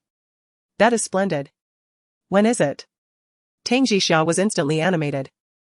"Admission commences at 7 o'clock this Saturday evening and concludes at 9 o'clock. Will someone be available to care for Jiuchen?" The man on the other end inquired solicitously. "Yes. I can have my assistant come over to tend to her, or perhaps my father." Tang Jixia was loath to miss this exquisite jewelry exhibition, which showcased the creations of preeminent designers. "Very well, enjoy yourself immensely. I shall treat you to a sumptuous repast upon my return." I await you." Tang Jixia hung up the phone, a handsome and radiant figure materializing in her mind's eye. He was a dear friend she had met while abroad. A wealthy scion of a prominent family, Zhang Qingye. In this world, everyone may encounter a benefactor, and Zhang Qingye was precisely that in her life. As Saturday night approached, which was merely 2 evenings away, Tang Jixia found herself increasingly filled with anticipation. Meanwhile, within the opulent confines of a luxurious villa, Song Shan was applying an ice pack to her face, her gaze fixed on the lingering swelling. A profound sense of resentment welled up within her. She had always been exceedingly protective of her visage, and now, marred by redness and puffiness, it was all thanks to Tang Jixia. That wretched Tang Jixia. She muttered, "I swear I will never let you get away with this." With that, Song Shan reached for her iPad and began to peruse the news. Suddenly, her attention was captured by a female celebrity flaunting her invitation, an exclusive pass to a prestigious jewelry exhibition. The celebrity elaborated that the event was limited to a mere 30 guests, and to be invited was a testament to one's distinguished status. A strong desire to attend such an event surged within Song Shan. She saw it as an opportunity to broaden her horizons and elevate her social standing, as she aspired to embody the image of a wealthy individual. Although she lacked the necessary credentials, the Shi family possessed them in abundance. Driven by this ambition, Song Shan seized her phone and dialed Jiuchen's number. "Hello. Are you still in pain?" "Jiuchen, I would love to attend a jewelry exhibition. Would you consider taking me?" Song Shan pleaded. "What kind of jewelry exhibition?" "I'll send you a video to take a look." Song Shan replied, promptly ending the call and dispatching the video. Moments later, she received a message, "All right, I'll take you." Overjoyed, Song Shan's lips stretched into a wide grin, but she inadvertently aggravated her swollen face. She hissed in pain and resumed her tirade, "Tang Jixia, you vile creature. Aren't you a jewelry designer? You couldn't even dream of gaining entry to such an exclusive jewelry show." Tang Jixia was also perusing videos of the jewelry on her office computer and learned from other invitees that appropriate attire was essential for such an event, lest one become the object of ridicule. Jixia was troubled, as she could not afford to rent an evening gown costing millions of dollars. What was she to do? As she pondered her attire for Saturday, Jixia's phone rang. She glanced at the unfamiliar number and answered, "Hello, this is she." "Hello, is this Miss Tang Jixia?" "I am the manager of FH Clothing. A client has reserved an evening gown for you at our store. Would you be available to come in for a fitting this afternoon?" "For me?" Jixia was taken aback, but she soon realized it must be Zhang Qingye. Yes. I will come by shortly. He was indeed thoughtful and meticulous. She picked up her phone and sent a grateful emoji to him. Thank you, Qingye. You're welcome, enjoy. Zhang Qingye replied, along with a large smiley face. Jixia took an hour off in the afternoon, as she discovered the evening gown store was nearby. FH is an international formal wear brand, frequented by the upper class. As Tang Jixia entered the store, the proprietress herself came to greet her. Miss Tang. Please come with me. Jixia followed her to the VIP room on the second floor, where a stunning evening gown was quietly displayed on a mannequin. Exquisite. Jixia thought to herself. The proprietress gestured towards the gown on the mannequin and said, "This is the evening gown Mr. Zhang prepared for Miss Tang. Do you like it?" Tang Jixia stared in astonishment.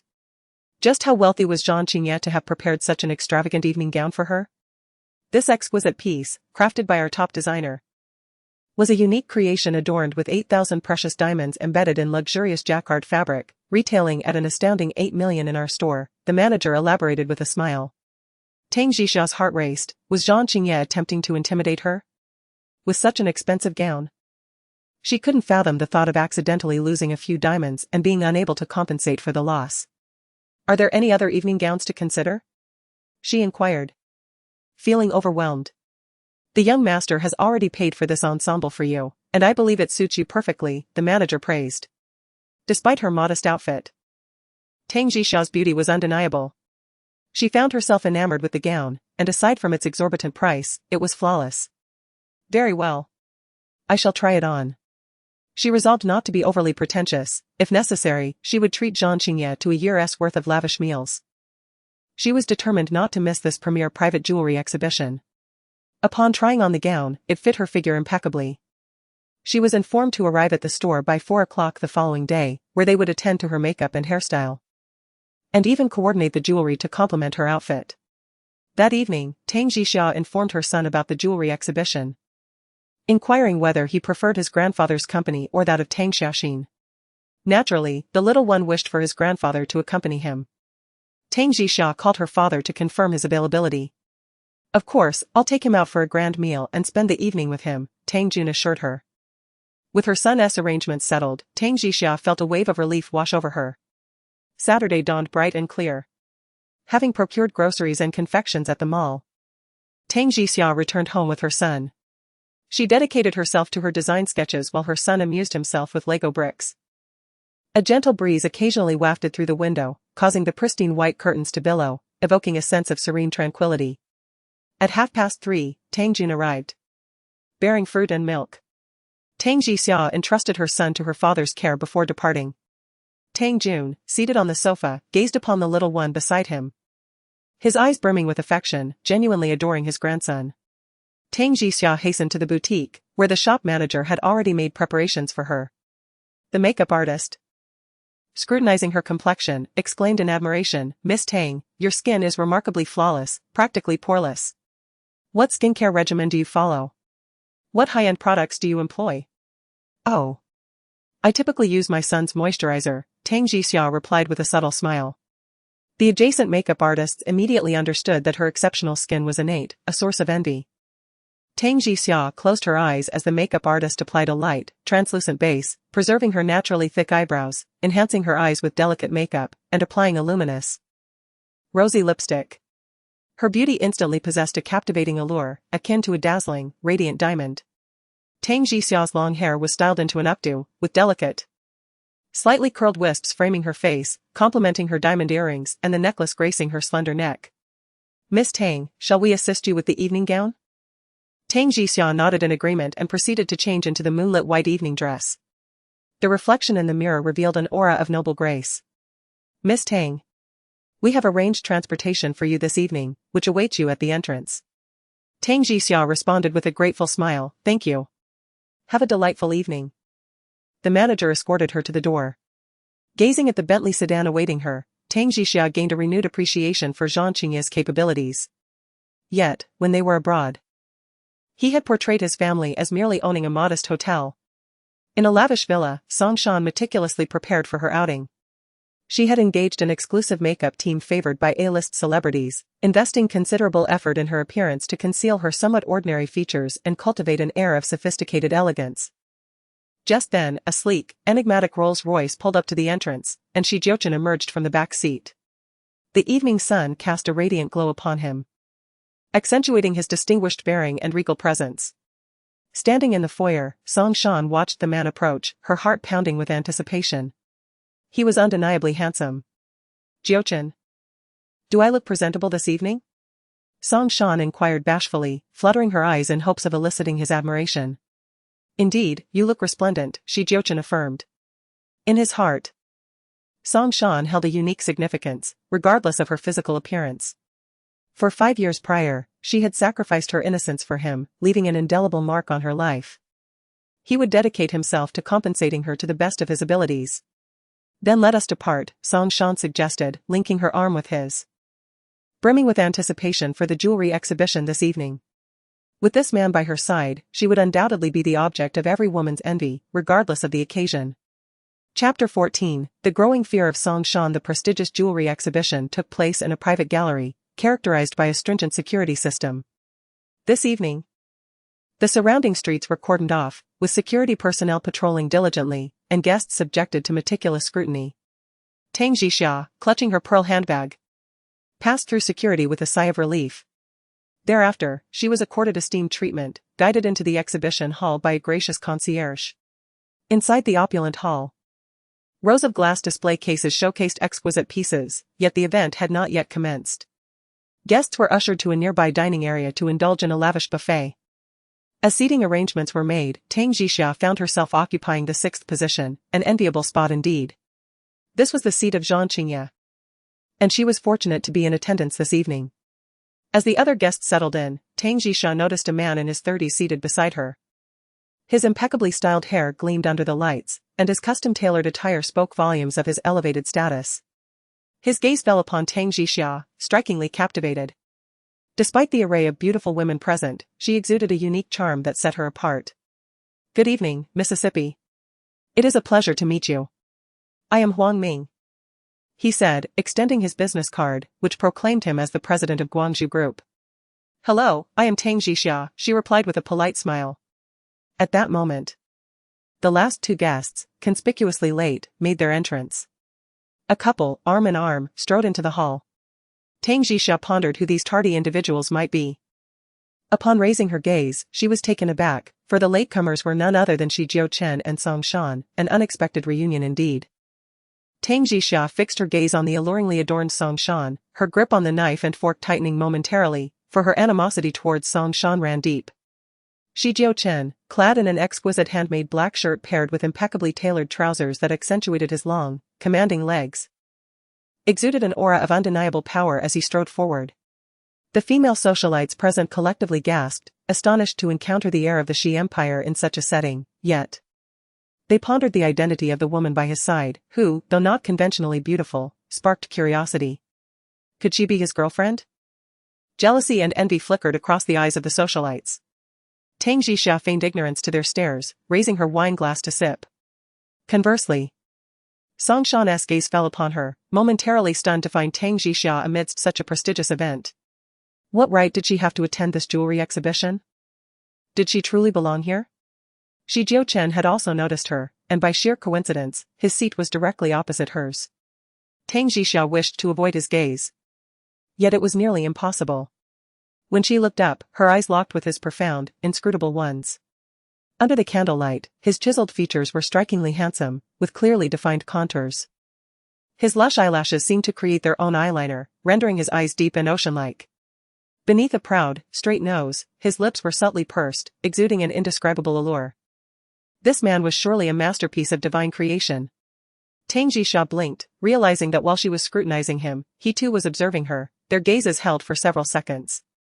At that moment, she felt a pair of resentful and spiteful eyes fixed upon her. Song Shan. Miss Tang, allow me to propose a toast to you, came the attentive voice of Huang Ming, who was eager to engage her in conversation. Elevating her glass in a delicate toast, Tang Jixia offered a graceful smile. In contrast to the imposing presence of Jiuchen across the table, Huang Ming seemed a far more agreeable companion.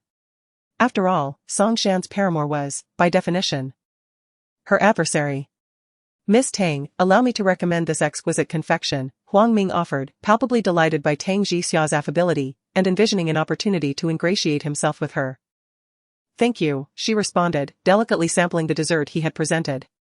As she savored the flavors, a radiant smile graced her lips. Jiuchen. I have a craving for that one, Song Shan cooed, clinging to Jiuchen's arm and gesturing towards a pastry just beyond her reach. With a languid extension of his arm, Jiuchen retrieved the desired treat. Song Shan eagerly devoured it, casting a triumphant glance in Tang Jixia's direction. Inwardly, Tang Jixia rolled her eyes, baffled by Song Shan's ability to captivate Jiuchen, who seemed to indulge her every whim, treating her as if she were a priceless treasure.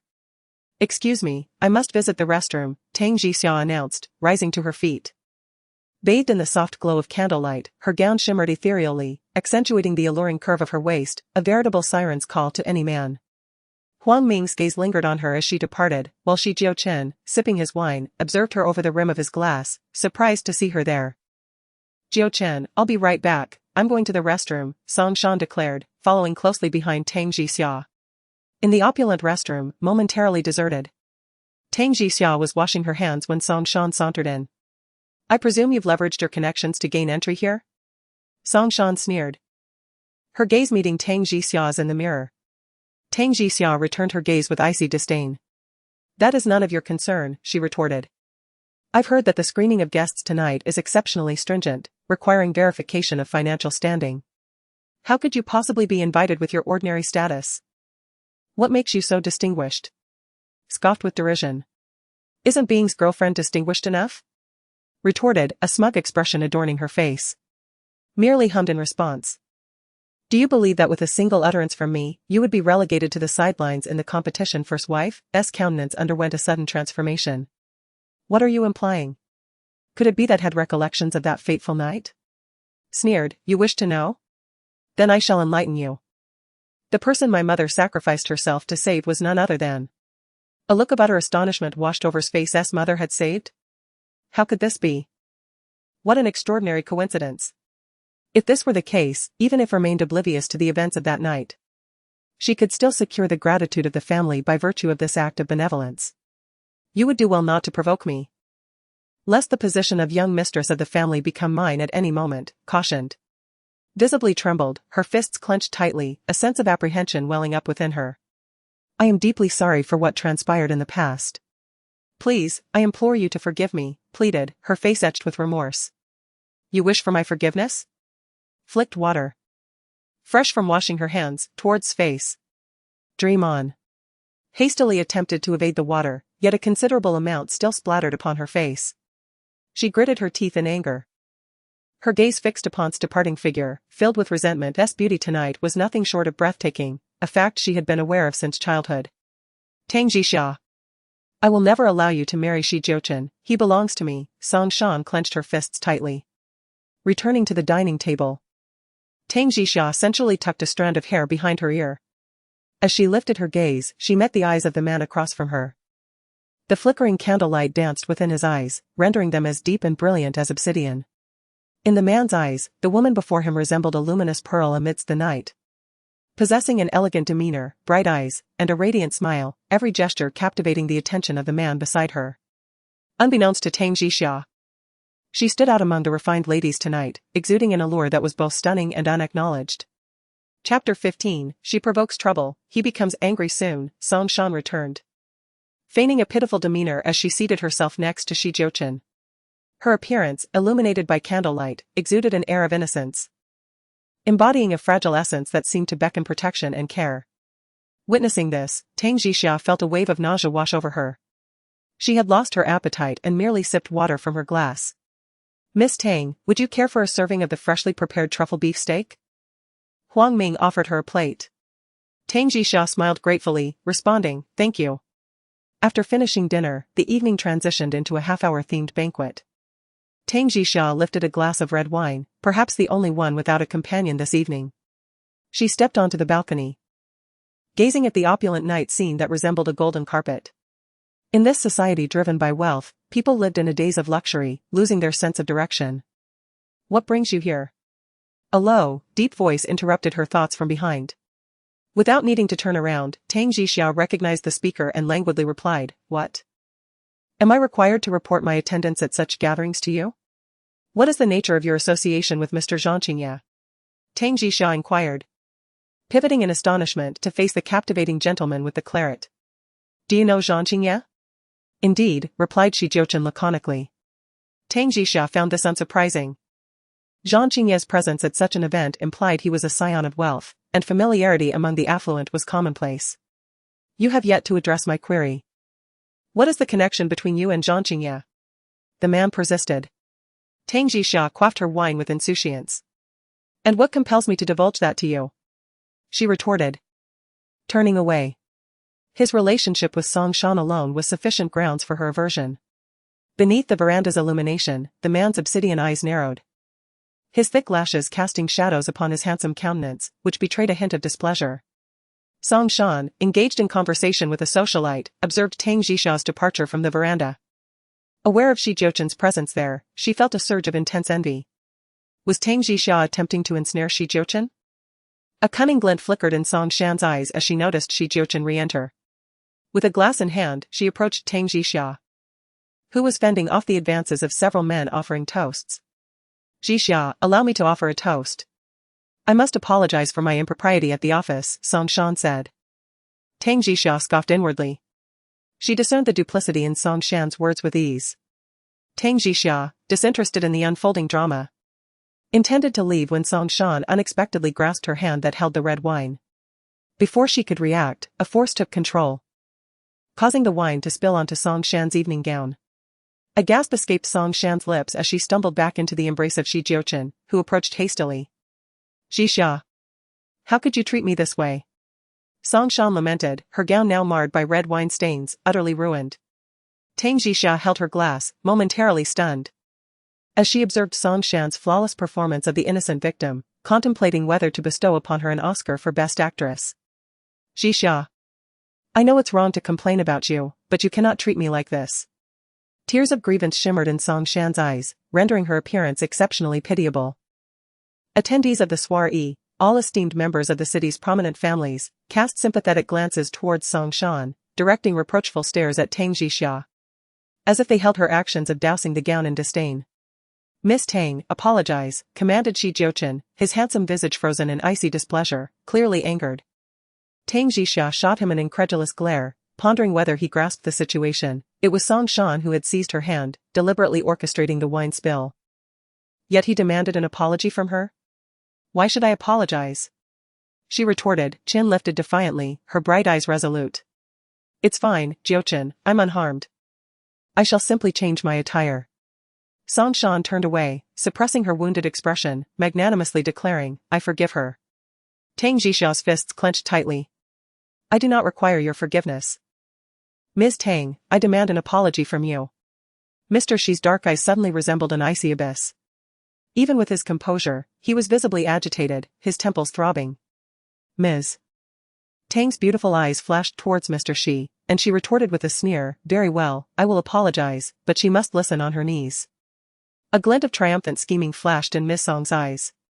Having known Ms. Tang from elementary school through high school, she was intimately familiar with her character. Ms.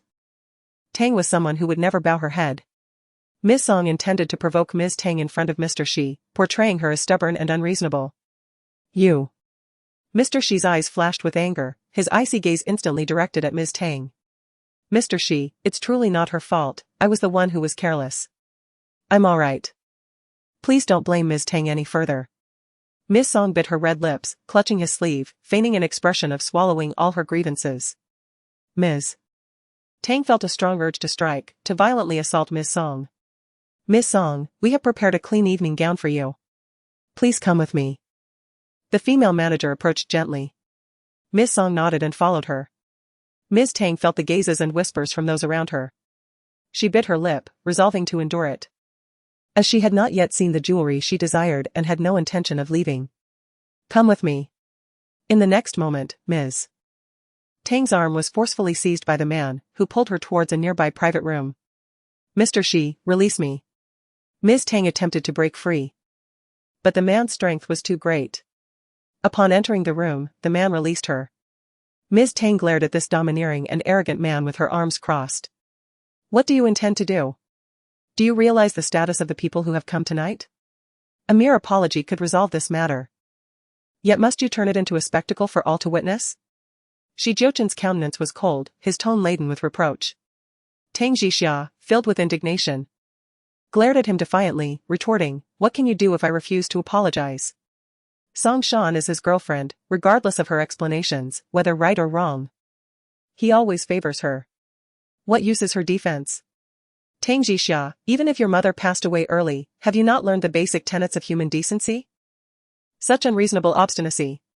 For reasons unknown, Jiuchen felt a wave of inexplicable annoyance.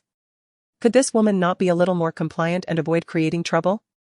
Tang Jixia regarded the man, who seemed overly concerned for her, with disdain, stating, what sort of person I am has nothing to do with you, Jiuchen. I am not marrying you. Even if I were to cause a ruckus, it would be of no consequence to you.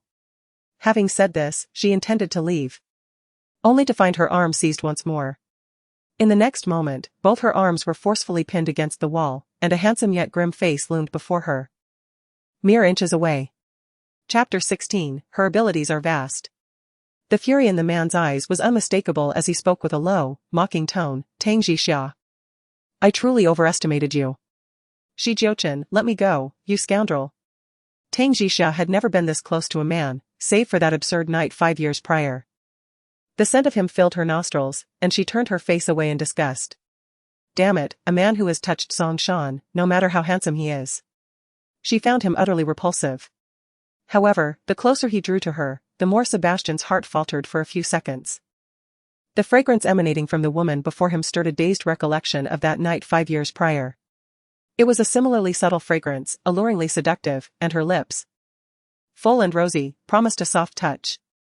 Realizing his thoughts, Sebastian abruptly released her, his grip leaving her wrists reddened.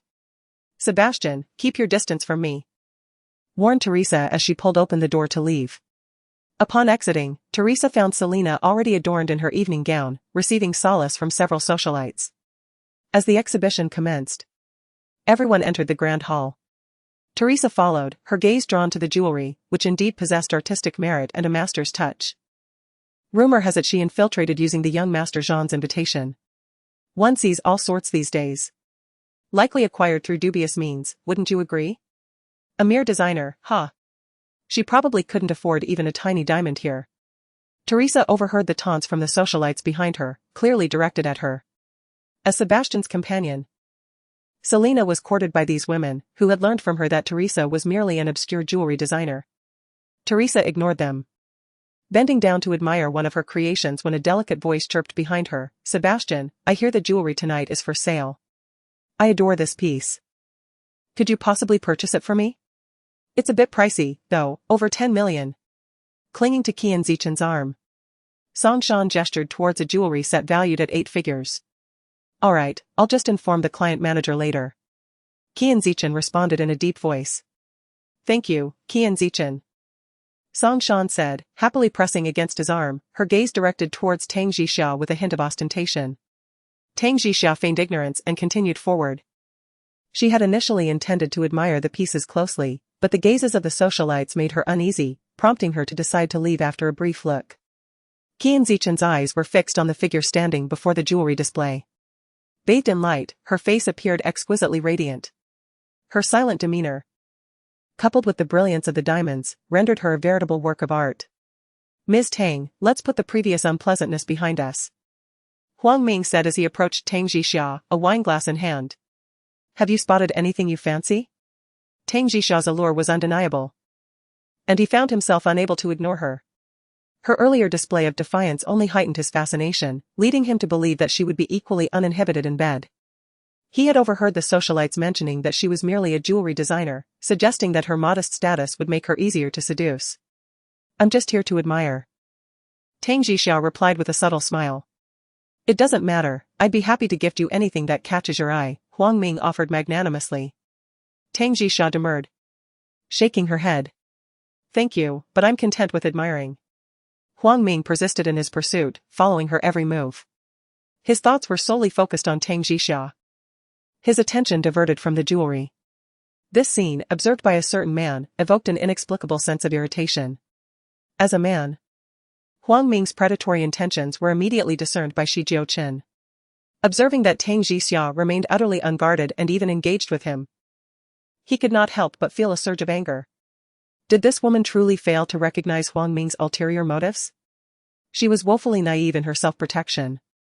Glancing at the time, Tang Jixia realized it was already 9 o'clock. She needed to return her evening gown. "I'm sorry, but I must take my leave," she informed Huang Ming.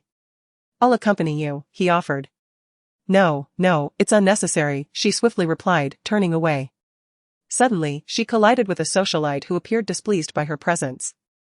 The socialite, with a dismissive gesture, pushed her aside. "Are you blind?"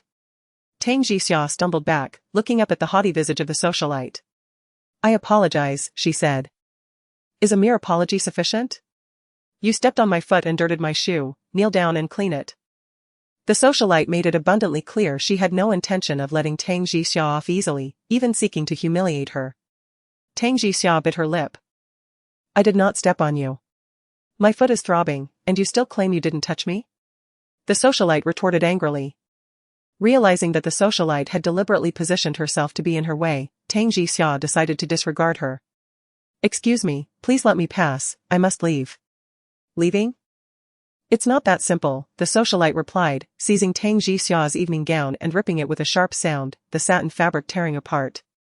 One shoulder of Tang Jixia was exposed, revealing her alluring figure, and she quickly covered herself. Huang Ming had already removed his suit jacket. But there was another who acted even quicker, draping his jacket over her shoulder to shield her modesty. Tang Jixia turned around in gratitude, only to discover it was Jiuchen. She found it difficult to utter the words of thanks, and in truth, she had no desire for the man's suit. "Take your clothes away." Even if others cast a few glances, she was unwilling to accept his kindness. "Stop messing around," Jiuchen commanded in a low voice, perplexed by her stubbornness despite her exposed state. Beside them, Song Shan shot a resentful glare at Tang Jixia. She had witnessed firsthand how swiftly Jiuchen had removed his suit and draped it over her. Shan, I will come back to pick you up shortly," Jiuchen said to Song Shan, then took Tang Jixia firmly by the arm and headed towards the hall entrance. Tang Jixia struggled against his hold, trying to free herself from his grasp. "Jiuchen." Behind them, Song Shan's face turned a shade of jealousy. Infuriated that Jiuchen had abandoned her to escort Tang Jixia away. In the elevator, Tang Jixia managed to loosen his suit, revealing the deep crimson of her dress where it split, a sight that could make any man's blood rush. Jiuchen's gaze darkened as he fixated on her defiant expression. Questioning in frustration, "Is this how you intend to present yourself? And what of it? Even if I were to run naked, it would be none of your concern." Tang Jixia aimed to provoke him, to infuriate him, to oppose him. "You are a mother, you should consider the well-being of your son." Jiuchen had never encountered a woman who could so effortlessly disrupt his rationality with just a few words, and this woman clearly possessed that ability. Chapter 17, A Man with Ill Intentions. "Tang Jixia, stop being foolish. Can you not be a little more obedient?" He spoke in a low voice, watching as the elevator came to a halt, his suit draping over her shoulders once again. Outside the elevator, a group of foreign men were engaged in discussion. Without removing his suit, Tang Jixia made her way towards the exit. A taxi had just dropped off a passenger, and she hurriedly entered, discreetly taking the man's suit with her. As the door closed, Jiuchen could only watch her depart. Tang Jixia's mind was in turmoil. A perfectly fine evening gown had been ruined, and it was a 7-figure gown at that. How could she possibly compensate for it? Infuriating. Upon returning to the store, the manager observed the torn gown and listened to Tang Jixia's account. With a smile, she reassured her, "It's all right, Miss Tang, you need not worry. This evening gown was insured, the insurance will cover it." "I'm so sorry, truly sorry," Tang Jixia expressed her guilt even more profoundly. "As long as you had a good time," the manager comforted her. Tang Jixia took another taxi home, feeling an overwhelming sense of remorse, yet exhaustion weighed heavily upon her. She longed to return home and embrace her son for a restful night's sleep. Around 10 o'clock, she arrived home to find her father still playing with her son. "Dad, you should go rest," she suggested. "Jiuchen is remarkably intelligent, he hardly seems like a 4-year-old. You've raised him exceptionally well, Tang Jun remarked with approval. Tang Jixia could not help but smile wryly. She had not truly raised him, his abilities were self-taught, and her role was merely to accompany him. After bidding her father farewell, she took a shower, utterly exhausted, and wrapped her arms around her son, planting a kiss on him. Jiuchen, dear, it's time for bed. The little one had played throughout the day and was indeed exhausted, soon falling into a deep slumber in his embrace. However, Tang Jixia found herself unable to sleep. She lowered her gaze upon her son's face and was suddenly struck by a thought, how increasingly similar his little visage resembled that of Jiuchen. She pondered that this must be due to her son's undeniable handsomeness. After all, there is a saying that beautiful people all share a likeness, while those less fortunate in appearance are uniquely varied. This surely indicated that her son would grow up to be a striking gentleman. Although Jiuchen's character left much to be desired and he was visually impaired, his good looks were undeniably remarkable. The following day, Tang Jixia recounted the events of the jewelry gala to Zhang Qingye, who was persistently concerned about her well-being. In just a few days, I shall return to the country to protect you, Zhang Qingye assured her earnestly. Upon your return, I shall treat you to a grand feast. All right, I miss Jiuchen too. Zhang Qingye replied with a smile. He misses you as well, Tang Jixia laughed in response. On Monday morning, Tang Jixia visited the dry cleaner to retrieve Jiuchen's suit, freshly cleaned and ready to be returned to him at the office. After enjoying a cup of coffee and attending to some work-related emails, she checked the time and dialed the landline in Jiuchen's office. Hello. A deep and alluring voice responded. This is Tang Jixia. I am coming up to return your suit. Without waiting for a reply, she hung up. At the entrance of the general office, Tang Jixia knocked lightly before entering. There, she found the man seated in the boss's chair, his sharp gaze fixed upon her. She placed the bag on the sofa and said, "It's been cleaned." Not even a simple thank you? He retorted. With a subtle narrowing of his eyes, Jiuchen gazed upon her, his sensuous jawline slightly elevated. My gratitude, Tang Jixia uttered, though her expression lacked sincerity. Jiuchen's gaze lingered on the woman as she promptly departed, his thoughts deepening. Was this indeed the woman his grandmother had intended for him to wed? Upon Tang Jixia's return to her office, Li Xiaxin ushered in a visitor, announcing, Jixia. You have a guest. Tang Jixia looked up in surprise, recognizing Huang Ming from the previous evening. Miss Tang, it is indeed you. Huang Ming exclaimed, delighted to have located her. Throughout the night, Tang Jixia's image had occupied his thoughts, and he resolved to relentlessly pursue her. Mr. Huang, what brings you here? Tang Jixia greeted him with enthusiasm, recognizing him as a potential client. A flicker of astonishment crossed Huang Ming's gaze. While Tang Jixia appeared divine in an evening gown, she now exuded an air of professional elegance in her attire. A white blouse paired with a pencil skirt accentuated her allure. Miss Tang, I am here to commission a set of jewelry as a birthday gift for my mother next month, Huang Ming explained. Money was no object. His desire was for novelty and excitement. Thus, he was willing to spend lavishly to win Tang Jixia's favor. Tang Jixia, delighted at the prospect of a new business opportunity, readily accepted the commission. She instructed Li Xiaxin, please bring in a cup of coffee and a plate of fruit. As Li Xiaxin left, Huang Ming's eyes followed Tang Jixia's every move. Mr. Huang, does your mother have any specific preferences? Perhaps regarding shapes, the hue of the diamond's origin, or whether she favors diamonds, jade, or crystals? Diamonds, exclusively.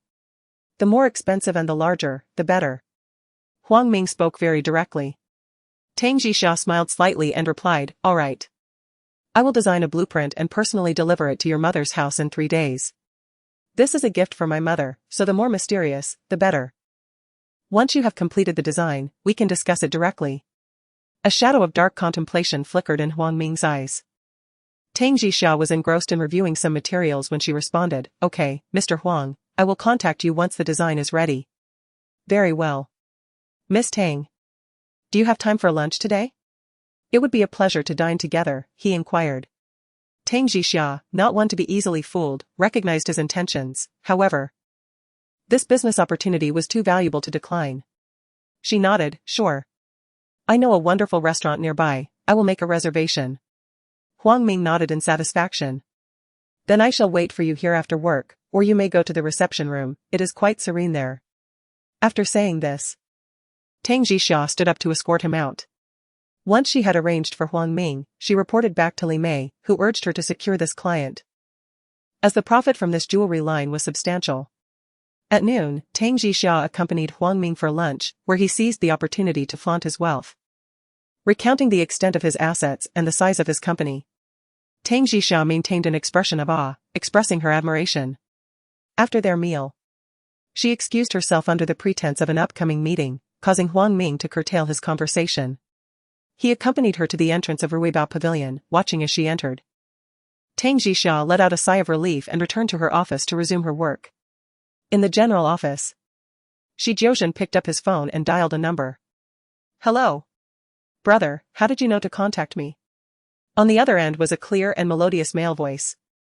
"Do you know Tang Jixia?" Jiuchen inquired directly. "How do you know?" Zhang Qingya on the other end responded with surprise. Chapter 18, he suddenly became angry. "She is an employee of my company. I encountered her at yesterday's jewelry exhibition, where she took your place." "Oh. So you really did acquire QR Jewelry Company. That's wonderful. Tang Jixia and I are very good friends." Zhang Qingya generously acknowledged, then playfully asked, "So, what do you think? Isn't she beautiful? Are you interested in pursuing her?" "She is not easy to pursue. I have been trying for 3 years without success. For now, I can only be her friend," Zhang Qingya said somewhat helplessly. Jiuchen's expression darkened. "How did you come to know her? Do you remember the accident I had 3 years ago? She was the one who saved me. If it weren't for her dragging me out of the car, I would have perished in the explosion." Of course, Jiuchen remembered, his cousin's accident was fraught with peril, and the vehicle had exploded shortly after he escaped. A narrow escape from death. Yet, he had not anticipated that the person who saved his cousin back then was Tang Jixia. What a twist of fate. The Shi family owed a debt of gratitude to Tang Jixia's family. "Brother, I will return soon, and I will also work at Ruboj, accompanying her in her duties." "Nonsense. You are returning to inherit the family business, not to chase after women," Jiuchen reprimanded. "Brother, you must take care of her in the company," Zhang Qingya urged. Jiuchen set down his phone, a complex expression crossing his handsome features. It turned out that his cousin was also pursuing Zhang Qingya, who happened to be the most cherished grandson of their grandmother. 3 days later, Tang Jixia's design received approval from Li Mei and was ready for delivery to the client. Huang Ming. "Hello, Mr. Huang, the design draft has been completed. May I ask when you would be available for me to deliver it to you?" Tang Jixia inquired. "Oh. Miss Tang, I apologize, but I am currently on my way back from a business trip. I will arrive around 7 this evening. How about you bring it to my home at 8? Huang Ming replied. This evening?" Tang Jixia's nerves instantly tightened. "What's wrong? Does Miss Tang not trust me? I assure you, I am not a bad person. Please rest assured. I am generally busy during the day and only have time in the evening," Huang Ming reassured her. Tang Jixia steeled herself, responding, "Very well. I will deliver the design draft to your home at 8 this evening. However, Miss Tang, I am not particularly fond of strangers visiting my home. It would be best if you came alone," Huang Ming added. Tang Jixia's heart raced. Was Huang Ming intentionally insisting that she go to his house alone? Yet, as he was the client, she felt compelled to comply. She nodded, "All right. I will be there promptly at 8. I will send you the address now," Huang Ming said before ending the call.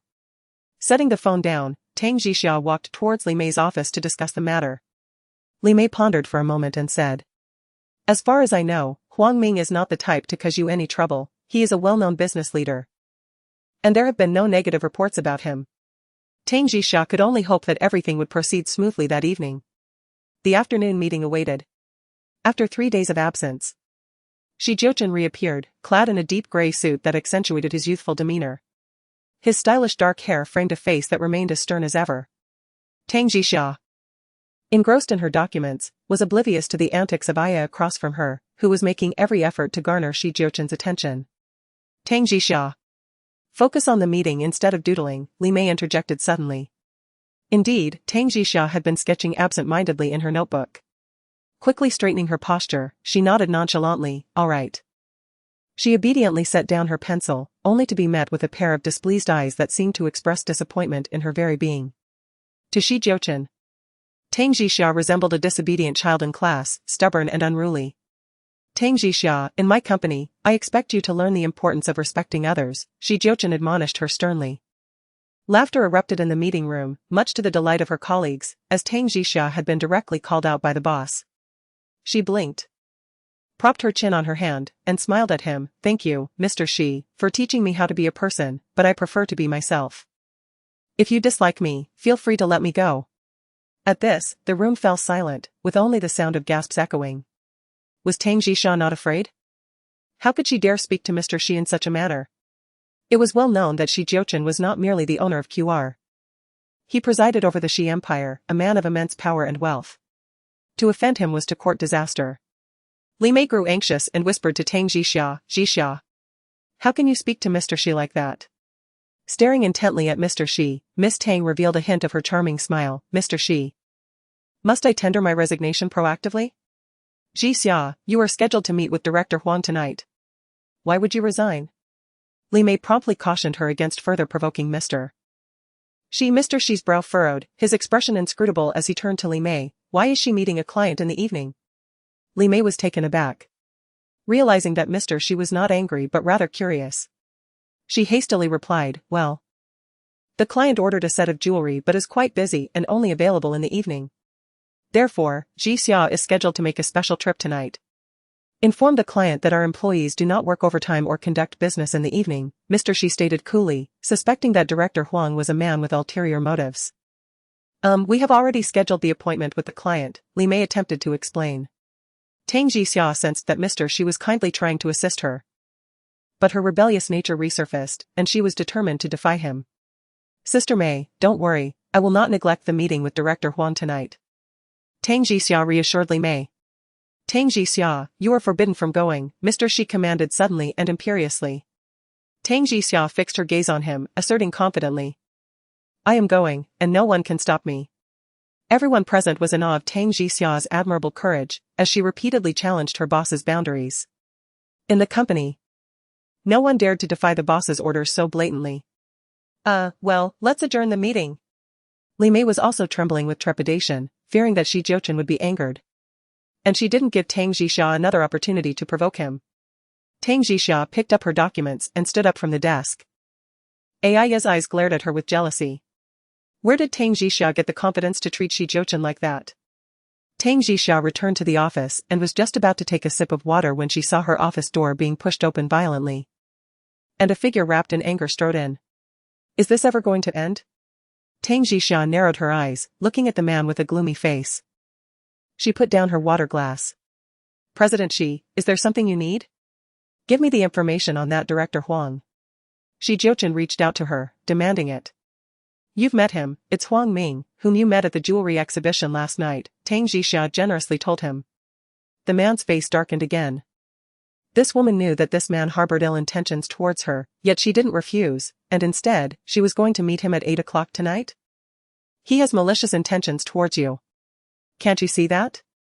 All I know is that my design draft is worth 7 figures. Tang Jixia was only focused on getting her commission. Have someone else meet him, Shi Jiuchen suggested coolly. No, this is my order, and I must complete it myself. I don't need President Shi's concern. Tang Jixia finished speaking, opened her office door, and said, please leave. I need to work. Shi Jiuchen gritted his teeth and said. Tang Jixia, you'll suffer. Tang Jixia raised her eyebrows and smiled charmingly, that's my business, and it has nothing to do with President Shi. You. Shi Jiuchen's face was as black as the bottom of a pot. After encountering this woman, all his self-control dissipated, often leaving him infuriated. Tang Jixia gazed at the man who stormed off in anger, and to her surprise, she felt a sense of relief. After all, he was Song Shan's boyfriend. Even if he expressed concern for her, she held him in contempt. Tang Jixia had to work overtime and could only ask her father to come and look after her son. Tang Jun, having not seen his grandson for several days, was eager to reunite. He agreed to pick up the little one from school and promised to treat him to a sumptuous dinner that evening. Tang Jixia felt reassured and resolved to stay late at the office, as she had yet to finish her routine submissions due at the end of the month. By 6:30, she ordered takeout and sat in the office pantry to eat, captivated by the breathtaking sunset visible through the window. Lost in the moment, she barely noticed the passing time. Meanwhile, in the general office, Jiuchen inquired about her whereabouts. "Is Miss Tang still here?" he asked, rubbing his temples. "She just ordered takeout and is in the pantry." Likely intending to work until 7 before heading to meet Huang Ming, came the response. "Keep an eye on her," Jiuchen instructed, still feeling uneasy. Since he had promised his grandmother to watch over her, coupled with the debt of gratitude he owed her mother, he could not allow anything to happen to her. After finishing her meal and taking a brief respite, Tang Jixia set out at 7:10. As she hailed a taxi to leave the company entrance, a black sedan swiftly followed behind, tailing her cab. Observing the vibrant city lights as night fell, Tang Jixia's nerves tightened. She hoped that after successfully concluding the meeting, she could extricate herself. She even thought of a way to inform Huang Ming that her colleagues were just outside. Surely, that would deter him from acting recklessly. The taxi glided into an affluent neighborhood, eventually halting before a detached, opulent villa. As the taxi departed, Tang Jixia remained oblivious to the vehicle that had also come to a stop down the street. From within, Jiuchen observed the woman as she pressed the doorbell. Suppressing his impulses, he would soon dispatch Zhu how to assess the situation. The small gate before Tang Jixia swung open, revealing Huang Ming's figure. "Miss Tang, please come in. I await you in the hall." Tang Jixia promptly entered, impressed by the opulence. The villa was indeed lavish. She proceeded into the hall, where Huang Ming was seated in a black robe, a glass of red wine in hand, exuding an air of nonchalant wealth. Tang Jixia's heart tightened. But mindful of the professional nature of their meeting, she refrained from commenting on his attire. She quickly took a seat on the sofa, presenting the blueprints. "Mr. Huang, please examine these designs. If there are any aspects that displease you, please do not hesitate to mention them." Huang Ming perused the drawings, expressing his satisfaction. "Excellent, truly excellent. Miss Tang, your talent is remarkable. I am quite fond of the design." As he spoke, Huang Ming poured her a cup of tea. "Do have some tea. We shall then discuss the contract signing in detail." "I am not thirsty, thank you. I just had dinner with a classmate before coming here," Tang Jixia politely declined. "Miss Tang, you wound me. How can you refuse a simple cup of tea in my home? Would you deny me this small courtesy?" Huang Ming voiced his displeasure directly. Beholding the cup of tea, Tang Jixia made a tacit resolution. She lifted the cup, took a sip, and addressed Huang Ming, "President Huang, as it is quite late, perhaps we should expedite the signing of the contract. My colleague awaits me outside." "Your colleague?" Huang Ming's gaze flickered. "Indeed, I did not drive here. He chauffeured me. And as hailing a taxi here is rather inconvenient, he must also escort me home," Tang Jixia responded with a subtle smile, insinuating to Huang Ming that she had someone waiting and would alert the authorities should she be unable to leave. "I must scrutinize the designs more thoroughly, as I did not perceive them clearly earlier." "Please, tarry a moment," Huang Ming uttered, feigning attention to the design drafts while covertly observing Tang Jixia's actions. The tea had been imbibed, so what did it matter if a colleague was present? He could always procure their silence afterward. The tea she had consumed was meticulously prepared, and he was resolute in his intent to possess Tang Jixia this evening. Subsequently, a sum of money would ensure her discretion, a customary practice for him. Moreover, the women invariably clung to him, and he anticipated that Tang Jixia would be similarly compliant.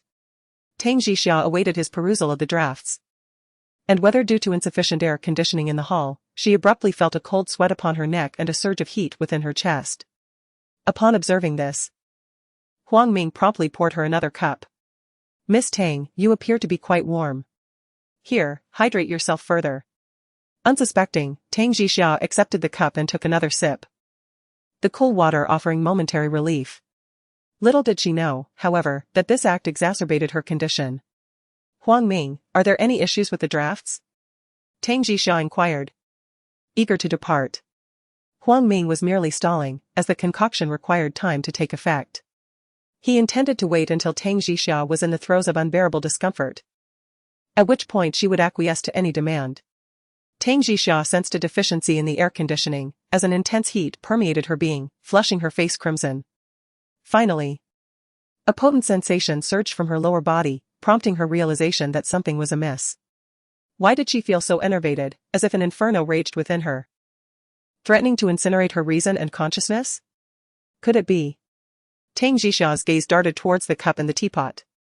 And a thunderclap of understanding detonated in her mind. She rose and fled towards the exit of the hall. Huang Ming, upon returning to the hall and discovering Tang Jixia's absence, immediately gave chase, catching sight of her staggering through the garden. "Miss Tang, where are you going?" he exclaimed. His voice laced with malevolence. "What did you put in my drink?" "Tang Jixia, I've become enamored with you.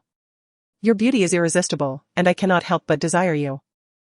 Stay with me tonight, and I promise to lavish you with affection." Huang Ming's demeanor transformed, revealing his true, diabolical intentions. "Get away from me. I only provide designs. Not other services. Get away." Tang Jixia retorted furiously. "You're under the influence of something now. If you don't find a man to resolve it, you'll experience excruciating discomfort." With a sardonic chuckle, Huang Ming perceived Tang Jixia as a caged bird, incapable of eluding his grasp. Tang Jixia, her head reeling, teetered on the edge of consciousness. Just as Huang Ming's hand reached out to seize her, a peremptory voice thundered, "Release Miss Tang." A figure vaulted over the perimeter wall, interposing himself between Huang Ming and his quarry. Huang Ming, incensed by this obstruction, bellowed, "How dare you trespass on private property? Remove yourself at once, lest you impede my intentions." "Miss Tang, make haste," Chu Hao urged, glancing back at her. "Chu, is that you?" Tang Jixia gasped in surprise, her body aflame with discomfort. She pressed on towards the gate, only to collide with a broad, comforting chest. A sinewy arm encircled her, preventing her fall. "Ugh!" Tang Jixia murmured, tilting her head back to gaze upon the man towering above her. Her eyes widened in astonishment. How can it be? She wondered. What is it that brings Jiuchen here? Must you always tempt fate? The man rebuked, his voice laced with exasperation as he spoke near her ear. Tang Jixia. In truth, compared to Huang Ming, this man exuded an aura of invulnerability. Succumbing to the throes of dizziness, she reached out, her fingers grasping his shoulders. Desperate to maintain her balance. "Save me, take me away," she implored. Jiuchen directed his gaze towards Chu Hao, who was still inside, and said, "Impart a lesson to him." With that, he swept the pliant woman into his arms and strode towards the vehicle. Chu Hao, who had been restraining Huang Ming, landed a crushing blow upon his face, followed by a vicious kick. Huang Ming crumpled to the ground, writhing in agony. "Who are you?" he howled. "Who was that man outside? I shall not let you escape retribution. To dare lay a hand on a woman belonging to Master Shi, a bold move indeed." A cry of terror escaped Huang Ming's lips as realization dawned. What? Was that Jiuchen just now? Spare me, spare me. I was wrong, tell Master Shi. I was wrong. Chu Hao turned to leave, Huang Ming clutched his lower body, the pain causing a cold sweat to break out, rendering him speechless. Tang Jixia had become Jiuchen's woman? He had sensed it at the banquet last night. Jiuchen had his eyes on Tang Jixia as well. He had kicked a hornet's nest. In the confined space of the car, Tang Jixia's feverish heat intensified, causing her immense discomfort. Half sitting, half reclining, she unexpectedly wrapped her arms around the man's neck, as if nestling in his embrace would bring some relief. "Help me, take me to the hospital." Her watery eyes, half open, half closed, gazed at him, resembling a pitiful little white rabbit. At that moment, Chu Hao opened the car door and got in. Turning to the man in the back seat. "Master Shi, where to?" "The hospital," Jiuchen uttered tersely. Chu Hao started the car and drove off. Tang Jixia's distress was overwhelming. The streetlights cast their glow upon the man's handsome features, and in her eyes, he no longer seemed so objectionable. She suddenly sat on his lap, embraced his neck, and pressed her lips against his alluring mouth. The man's body tensed instantly. This woman was forcibly kissing him? His kisses were artless and unrefined, surprising him with their naivety, yet simultaneously igniting a firestorm within him. Her touch was unbelievably gentle.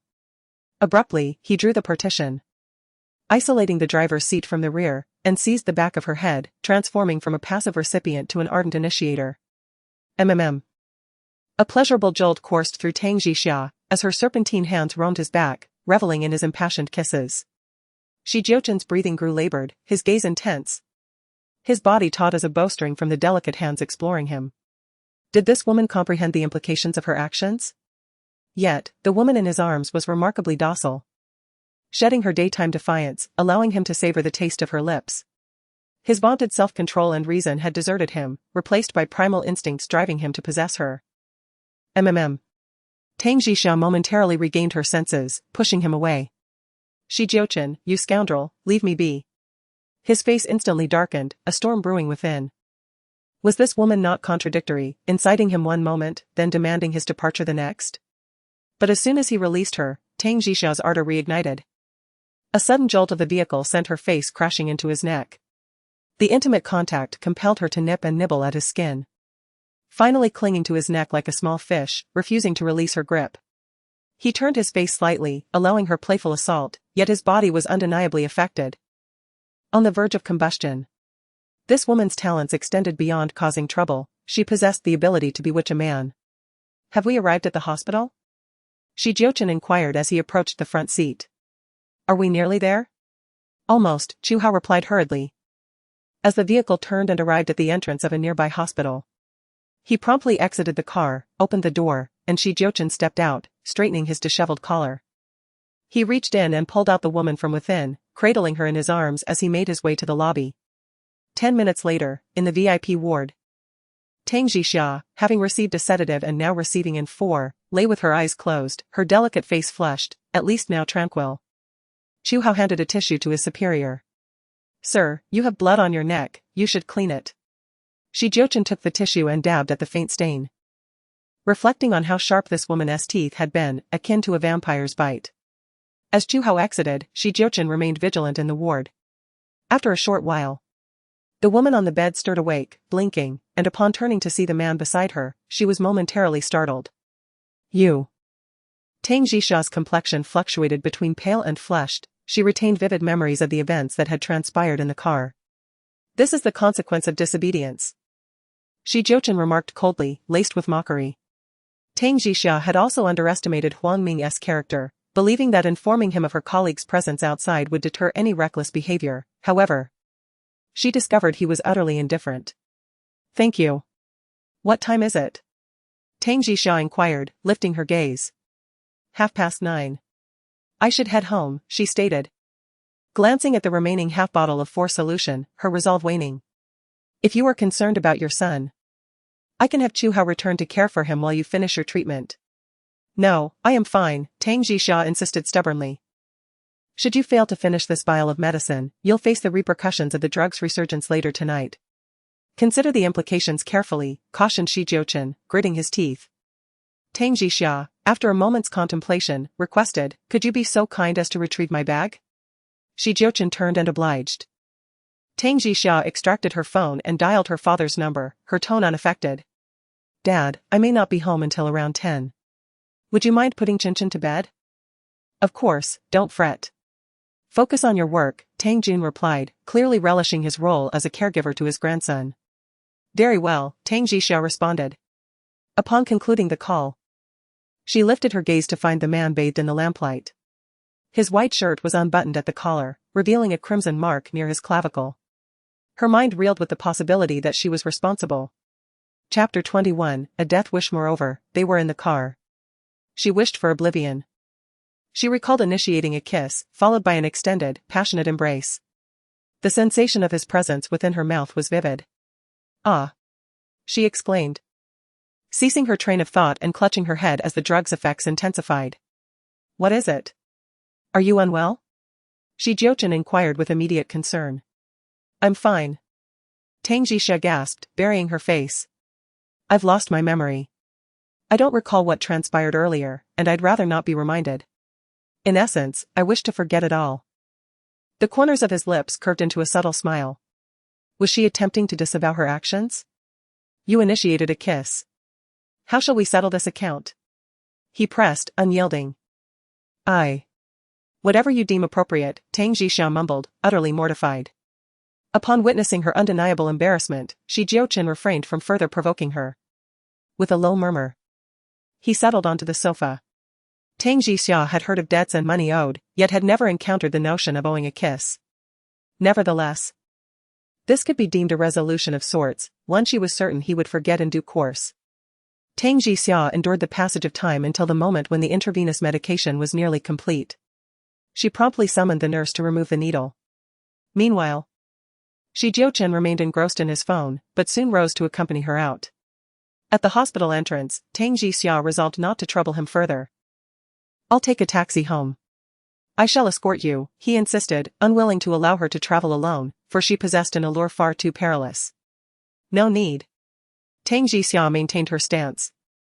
However, the man was resolute, grasping her arm and leading her towards Jiuhao's car. "Hey! Jiuchen. Why are you so domineering?" Tang Jixia called after him, yet the man remained unyielding, effortlessly pulling her into the car. "Very well. If you insist on escorting me, at least I save on fare." Once inside, after she had provided her address, Tang Jixia feigned sleep, not wishing to engage in conversation with him. Fortunately, Jiuchen was not particularly skilled in small talk either. Thus, they sat in silence, each gazing out of their respective windows, lost in thought. An hour later, they arrived at Tang Jixia's apartment. She offered a brief thank you to Jiuhao. "Thank you, Assistant Jiu." As she exited the vehicle, she exhaled deeply and turned to the handsome man illuminated by the car's lights, expressing her gratitude. "Thank you for tonight."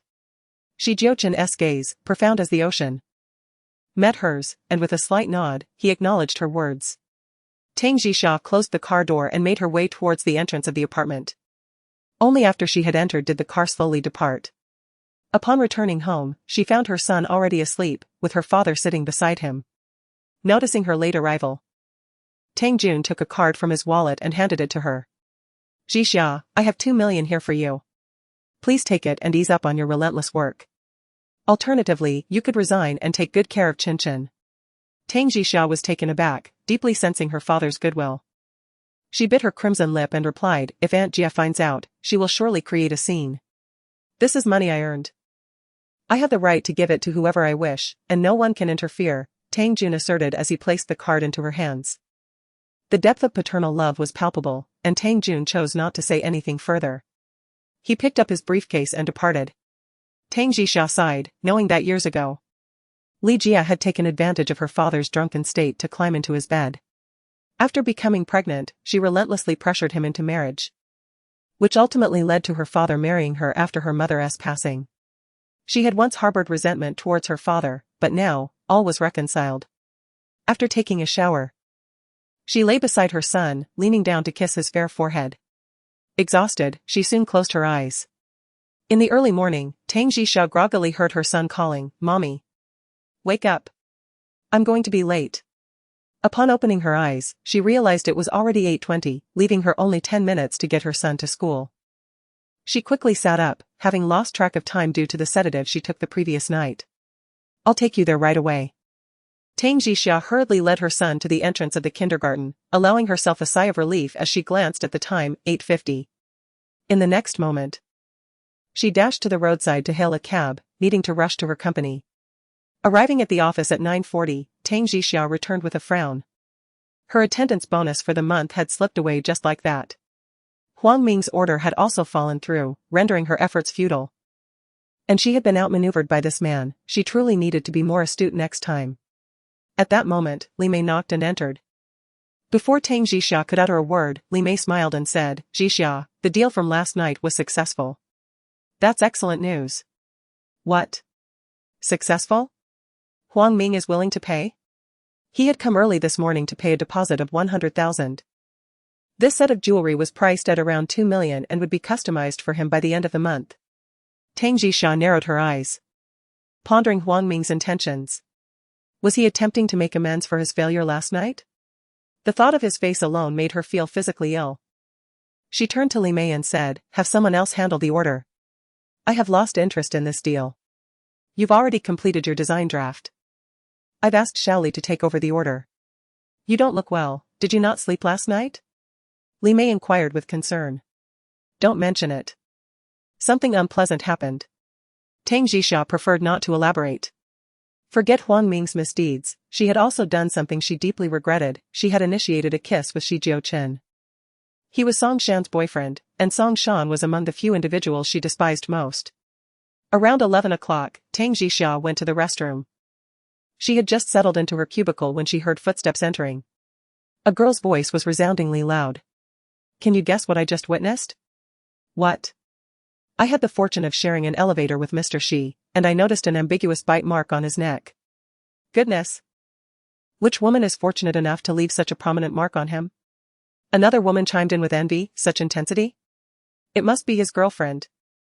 "You mean the one who slapped Tang Jixia last time she was at the company?" "This Tang Jixia seems to have an inexplicable background. She slapped Mr. Shi's girlfriend and yet remains unscathed. Who can blame her for being so stunning? I suspect Mr. Shi can hardly bear to dismiss her. Could it be that he harbors feelings for her? It's certainly a possibility. If one day she were to ascend to Mr. Shi's bed, her status would certainly change." Sigh. "I wish I possessed such beauty. Yet, we ordinary employees cannot even catch a glance from Mr. Shi." In the cubicle, Tang Jixia felt speechless. The mark on Jiuchen's neck was indeed her doing. As for whether she would ever find herself in his bed, Tang Jixia was certain that it would never happen. After this gaggle of gossiping women departed, Tang Jixia emerged and returned to her office, where her desk phone rang. "Hello? Come to my office." The deep male voice belonged to Jiuchen, with its unique magnetism. Chapter 22, The Arrogant Mother and Daughter. Before Tang Jixia could respond, the line went dead. She sighed in exasperation. He was the last person she wished to confront today. It was likely a work-related matter. Contemplating her options, she gravitated towards the elevators. Her destination the executive suite. A brief knock preceded her entry. Seated on the sofa, immersed in paperwork, was Mr. Shi. He cast a momentary glance in her direction before resuming his perusal of the documents. "Did you require my presence?" Tang Jixia inquired. Jiuchen raised his gaze, scrutinizing her. "Are you experiencing any physical discomfort?" Tang Jixia responded with a touch of inflexibility. "Thank you for your concern, but I am quite well. Refrain from such obstinacy in the future." Tang Jixia furrowed her brow, perplexed. Was this the sole purpose of her summons? "Mr. Shi, your concern is unnecessary. If you'll excuse me, I shall return to my duties."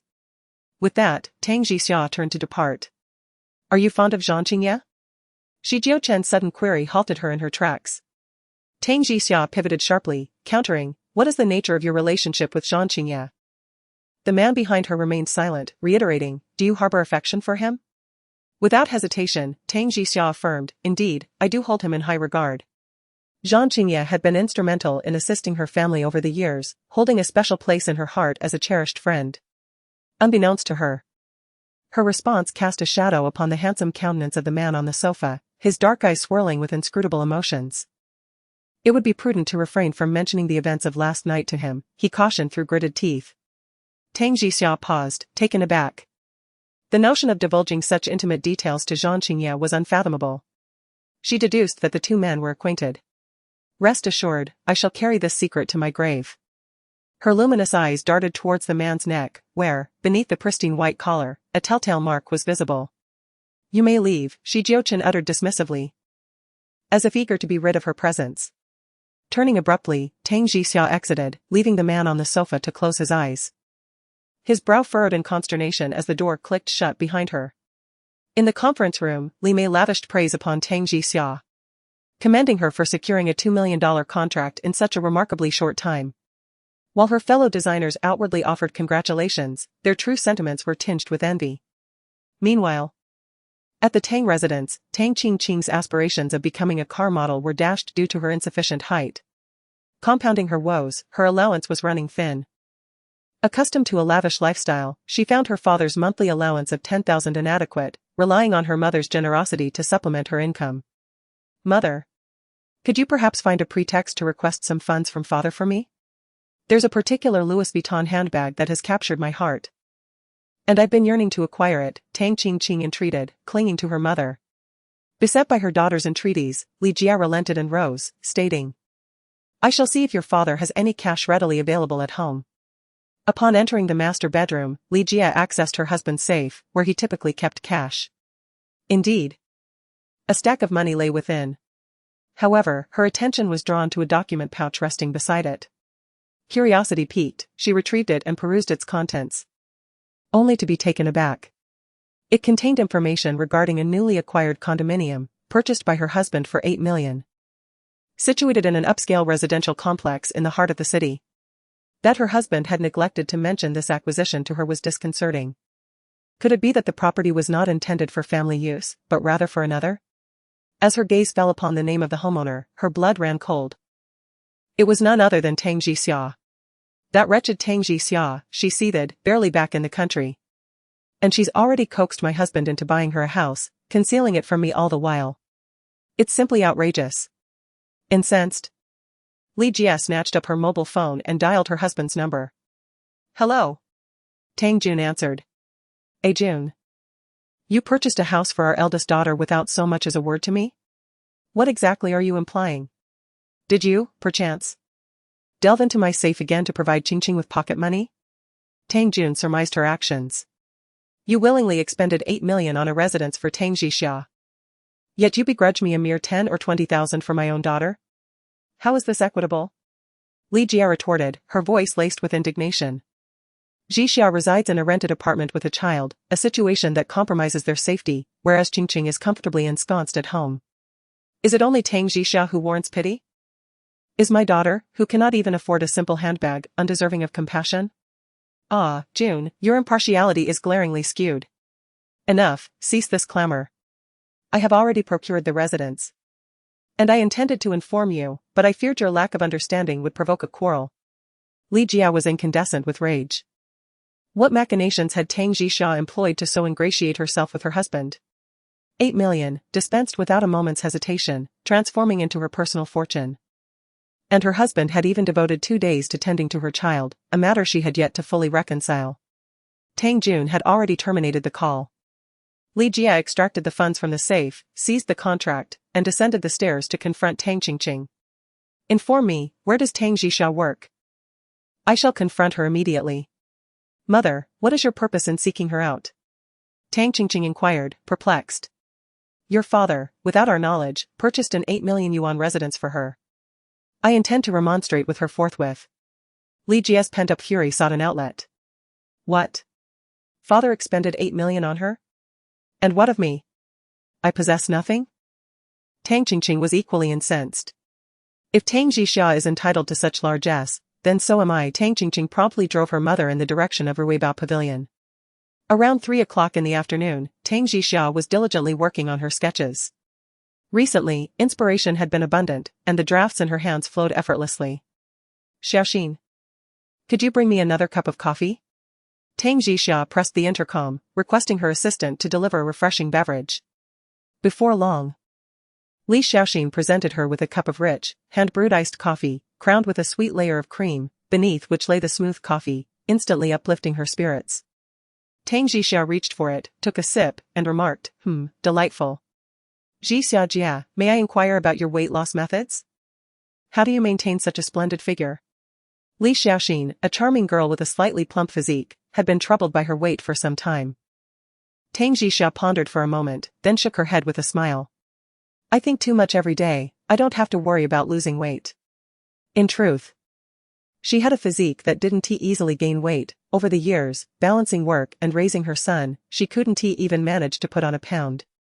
Meanwhile, in the parking lot below, Li Jia and her daughter had arrived and headed straight for the elevator, making their way to the design department. As soon as they stepped off the elevator, Li Jia seized a female assistant. Could you tell me which office Tang Jixia is in?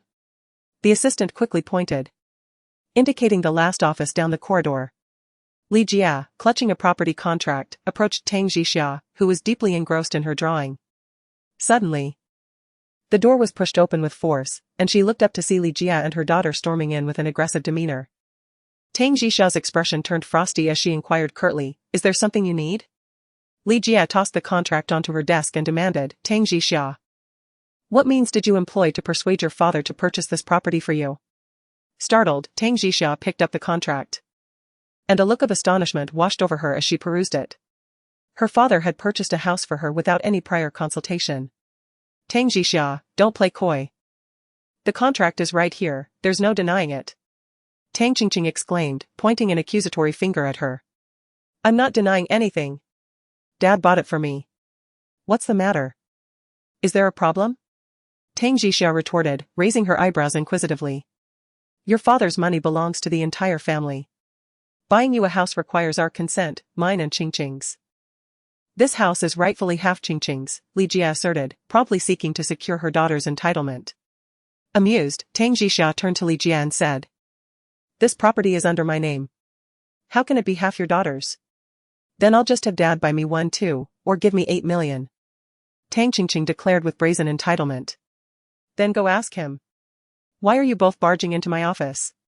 Tang Jixia questioned, her face hardening. Tang Jixia. I'm here to warn you. If you continue to have your father buy you things behind my back or give you money, I'll leave him. If we get divorced, you'll be held responsible, Li Jia threatened. Tang Jixia's lips curled into a smile. In that case, please inform me when you plan to divorce. I'll gladly help my father find someone new, someone even better than you, I assure you. You. Li Jia was seething with anger. Tang Qingqing. Her face equally sullen, chimed in, Tang Jixia, do you believe I can't make you lose this job right now? What do you intend to do? Tang Jixia inquired, narrowing her eyes. I must inform everyone that you have an illegitimate child, born from your role as a mistress, Tang Qingqing proclaimed, intent on tarnishing her reputation. Tang Jixia retorted with a scoff, shall I procure a megaphone for you, to amplify your claims? Do you presume I lack the courage? With those words, Tang Qingqing turned and exited the room. Li Jia felt a sense of satisfaction with her daughter's audacity, hoping that this would lead to Tang Jixia's dismissal from her position. In the spacious office, Tang Qingqing raised her voice, declaring, I have an announcement for everyone. Tang Jixia is a mistress who has shattered families. She gave birth to an illegitimate child abroad. Be wary of her, she is a despicable and shameless woman. The employees in the office immediately stood, gazing at the boisterous Tang Qingqing, with one asking, is it true? Did designer Tang truly play the mistress? Of course it is true, would I deceive you? She replied. Moreover, she has been reckless for 5 years, working as an escort to earn money until my father expelled her from our home. As Tang Qingqing recounted events from 5 years prior, her fervor heightened. Just then, someone appeared behind her, and in the next moment, Tang Jixia forcefully tugged at her shoulder, delivering a resounding slap to her face. After enduring for 5 long years, Tang Jixia could no longer contain her fury, especially upon hearing her son referred to as an illegitimate child. In that instant, all rationality fled her. Ah! Tang Qingqing cried out in pain, attempting to retaliate. But Tang Jixia evaded her strike and seized her long hair, forcefully pressing her down against the floor. As Li Jia emerged from the office, she immediately witnessed her daughter being assaulted, and the fury of a protective mother erupted within her. Tang Jixia, you wretched girl, how dare you strike my daughter? Release her. The moment Tang Jixia's hair was yanked, Li Jia showed no mercy in her attempt to rescue her daughter. The more pain Tang Jixia endured, the tighter she grasped Tang Qingqing's hair. Ah, it hurts, let go. Tang Jixia. Tang Qingqing cried out in agony as Tang Jixia's grip on her hair was relentless. Release me, you little vixen. Li Jia, feeling distressed for her daughter, raised her hand and struck Tang Jixia across the face. Tang Jixia, enduring the pain, retaliated with a sharp slap to Tang Qingqing's face, forcing her to kneel on the ground, unable to rise or escape, which facilitated Tang Jixia's ability to deliver slaps. For every blow you land on me, I shall return 3 upon her. Go ahead, try it. Though Tang Jixia appeared disheveled, her spirit remained unyielding. Li Jia immediately released her hold. And as Tang Jixia noticed Li Mei approaching with reinforcements, she too relinquished her grip on Tang Qingqing, now holding a handful of severed hair. Tang Qingqing's face was bruised and swollen from the ordeal. Li Jia, pulling her daughter along, was determined to continue the confrontation. Who are you? Li Mei shouted. What chaos are you causing in our company? Tang Jixia, adjusting her disheveled hair, bore a clear mark of a slap on her delicate face and addressed Li Mei. Please expel them. I am Tang Jixia's stepmother, and we have private matters to resolve. Li Jia retorted with indignation. Regardless of your relationship, this is a company, not your backyard. If you refuse to leave, I shall call the police, Li Mei threatened. Li Jia pondered that escalating the matter to the police was unwise. She took her daughter's hand and said, Qingqing, let us depart. We shall settle this account later. Tang Jixia bit her lip, exhaling deeply as she coldly observed the departing mother and daughter. Those in the office who had witnessed the commotion began to regard Tang Jixia with newfound respect. Despite her slender appearance, her accomplishments were not to be underestimated compared to that pair. Jixia, what is going on? It seems someone is always coming to trouble you. Li Mei remarked, exasperated. Tang Jixia, equally perplexed, assured her, I will do my utmost to keep personal grievances out of the workplace. Upon returning to her office, she was in the process of gathering her long hair to tie it up when her office phone rang. She reached for it and answered, hello? Another altercation? Came a deep, displeased voice from the other end. Tang Jixia felt embarrassed. How had this news reached him? Yet, this company was filled with individuals eager to share gossip. I have good news, I won, she quipped humorously. How can you say that? As a mother, is it appropriate to be embroiled in fights all the time? Jiuchen retorted. Irritation evident in his tone. Tang Jixia forced a smile, which inadvertently tugged at her facial injury, causing her to wince. I cannot continue this conversation, my face hurts. She replied before abruptly hanging up on him. Before long, Chu Hao entered Tang Jixia's office, carrying an ice pack. This is from President Xi. Miss Tang. Please be more careful next time, he said. Tang Jixia regarded Chu Hao and accepted the ice pack, responding, thank you, Assistant Chu. You should express gratitude to President Xi. Chu Hao smiled and departed. Tang Jixia, applying an ice pack to alleviate the pain on her face, noticed the contract still in her possession. She sighed. Realizing her father had purchased a house for her, she picked up her phone and dialed her father's number. Jixia, what's the matter? Dad. Why didn't you inform me that you bought me a house? How did you find out? Auntie Jia delivered the contract to my office. Dad. Please refrain from doing this in the future, to avoid discord with her. Tang Jixia advised her father. Over the past 5 years, I've felt guilty. This is my compensation to you. You can move in within a month. Thank you, Dad. I also desire to provide a stable home for you in Jiuchen. Tang Jun expressed. In the general office, Chu Hao retrieved the surveillance footage from the main office and presented it to Jiuchen. He scrutinized the girl who had burst onto the screen, listening to her vehement words, his brow furrowing deeply. Was Tang Jixia's son born out of an extramarital affair? Did she resort to selling herself in a club 5 years ago? In the video, Tang Jixia stormed out, delivering a slap to Tang Qingqing, seizing the initiative to grab her hair and press her to the ground. Subsequently, another woman emerged, seizing Tang Jixia's hair and slapping her. Tang Jixia retaliated by slapping the girl on the ground several times until Li Mei intervened. It must be acknowledged that this woman possesses an impressive fighting spirit. Ascertain the identity of Tang Jixia's son's father? Jiuchen inquired of Chu Hao. Our operatives abroad have only ascertained the hospital where Miss Tang delivered her child, but have found no information regarding the child's father, Chu Hao reported. Jiuchen's gaze darkened. Could it be that this woman truly became a mistress? Went abroad to bear a child, and is now raising it alone? And what of her selling herself at the club 5 years ago? Was she so desperate for money? Jiuchen closed his laptop. Only Tang Jixia could answer this question, whether she shamelessly became a mistress, disrupting someone's family. Continue the investigation. Jiuchen instructed in a deep voice. Chu Hao acknowledged and departed, Jiuchen's dark eyes fixated on a point in the distance. She even bore a child. What, then? Was he still anticipating? Tang Qingqing returned home and, rushing into her room, dialed Song Shan's number, her heart ablaze with resentment that only Song Shan could assuage. You caused a scene at Tang Jixia's company? Song Shan inquired, surprised.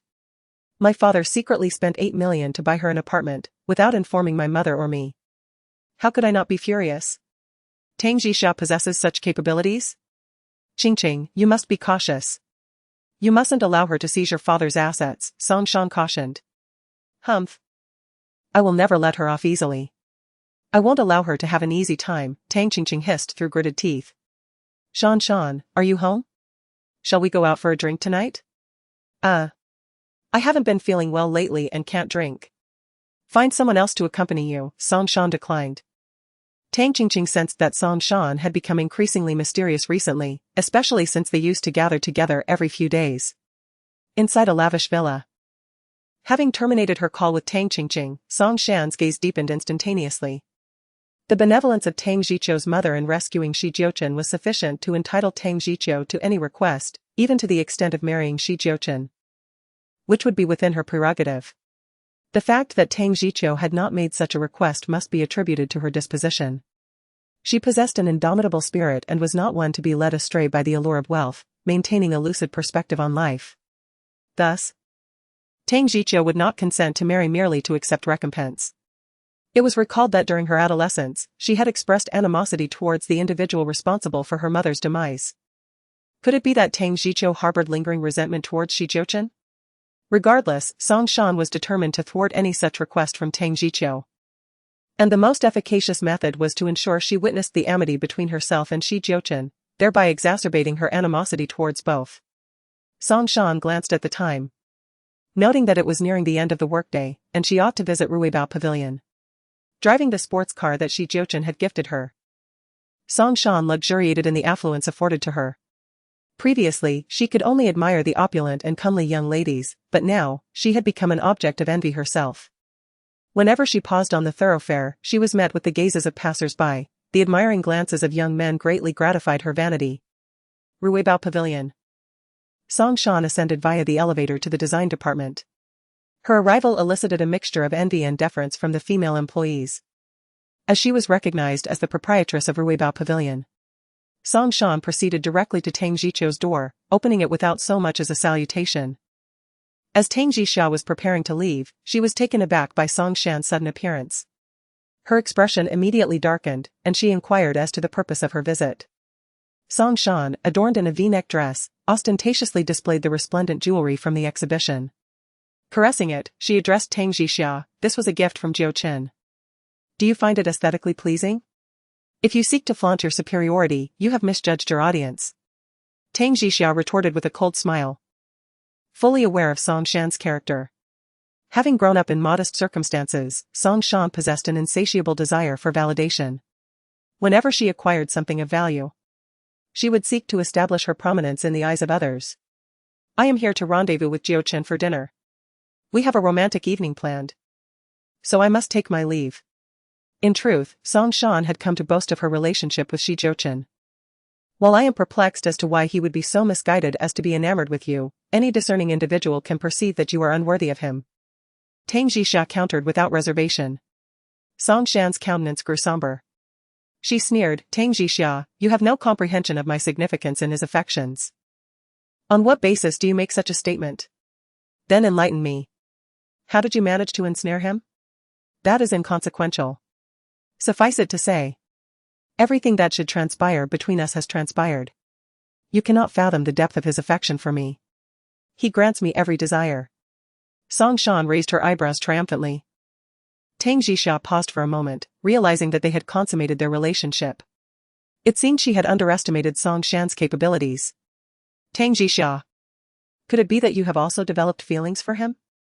Song Shan probed cautiously. Why? Do you fear I will usurp him? Tang Jiuqiu was not naive. She recognized that Song Shan was apprehensive of her, and she would not allow her to prevail. You cannot take him from me. A flash of resentment crossed Song Shan's face. Tang Jiuqiu couldn't help but recall the kiss scene in the car last night, which made her uncomfortable. If Shi Jiuchen were to spend every night with Song Shan, she truly wouldn't want any intimate contact with him. Rest assured, I find anything you've used distasteful. Tang Jiuqiu stated icily.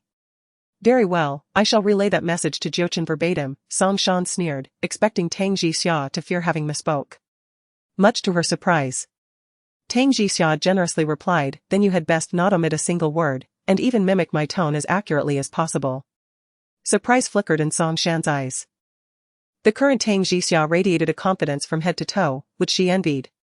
Song Shan eventually departed, and Tang Jiuqiu exhaled. She would not allow Song Shan to seek validation through her. Inside the director's office, Song Shan knocked on the door. Enter, a deep, magnetic voice responded. Song Shan pushed open the door and, upon seeing the exquisitely handsome figure on the sofa, softly called out, Jiuchen. What brings you here? Shi Jiuchen inquired, his eyes narrowing. I was feeling rather stifled and wanted to take a stroll. With that, Song Shan bit her red lips in grievance and sat beside him in silence.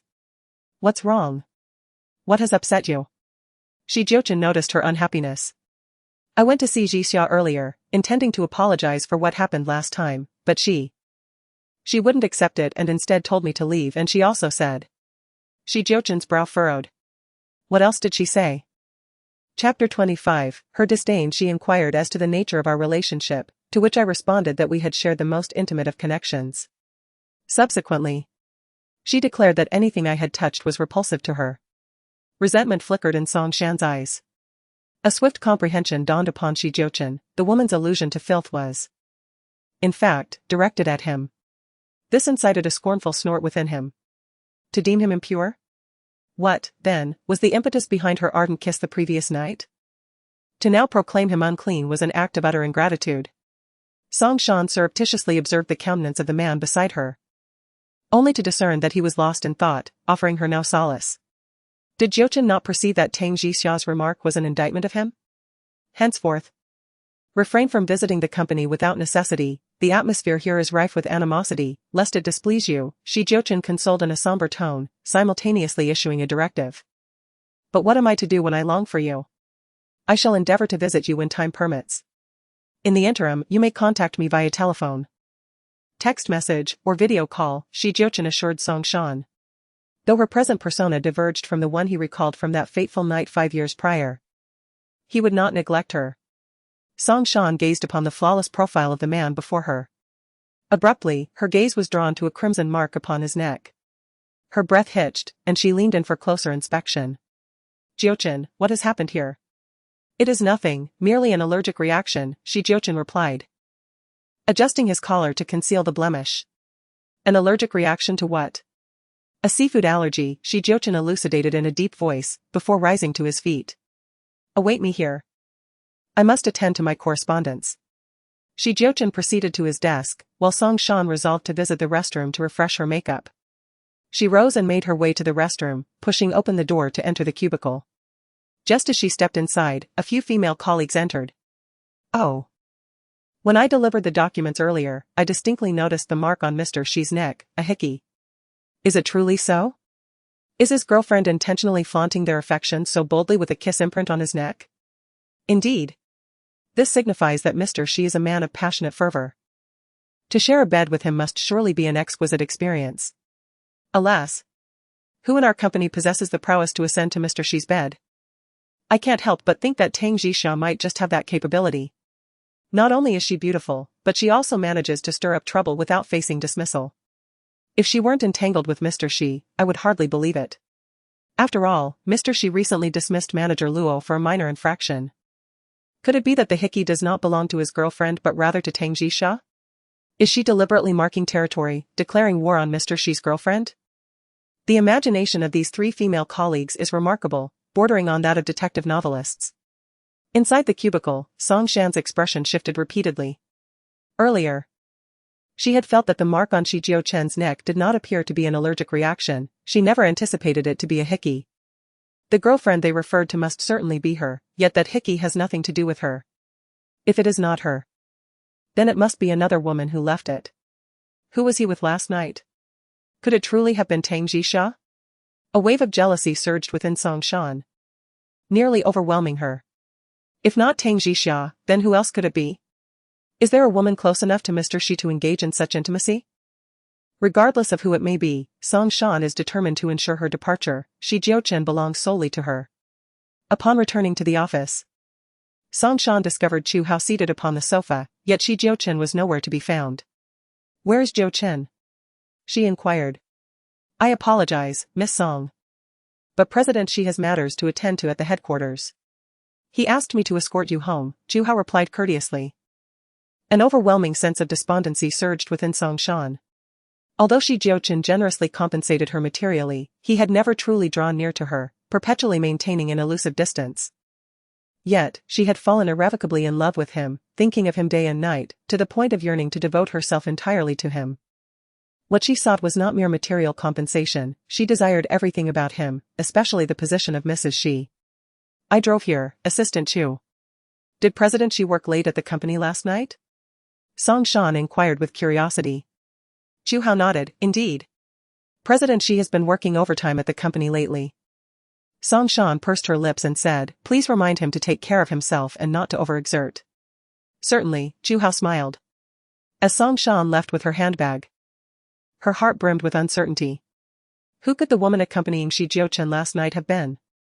Just then, her phone rang. It was Tang Qingqing calling. Shan. I'm so troubled. Will you join me for a drink?" Song Shan, equally vexed, responded, "All right, where are you? I'll take a cab over." An hour later, Song Shan had removed all her jewelry and casually tied her long hair as she made her way to meet Tang Qingqing. Upon seeing her, Tang Qingqing remarked that Song Shan appeared even more beautiful, her complexion notably improved. "What have you been up to lately?" Tang Qingqing asked as they sat together in the music bar. "I recently had a beauty treatment," and Song Shan was aware that she had become considerably more attractive. "Good heavens! Is that a Chanel garment you're wearing?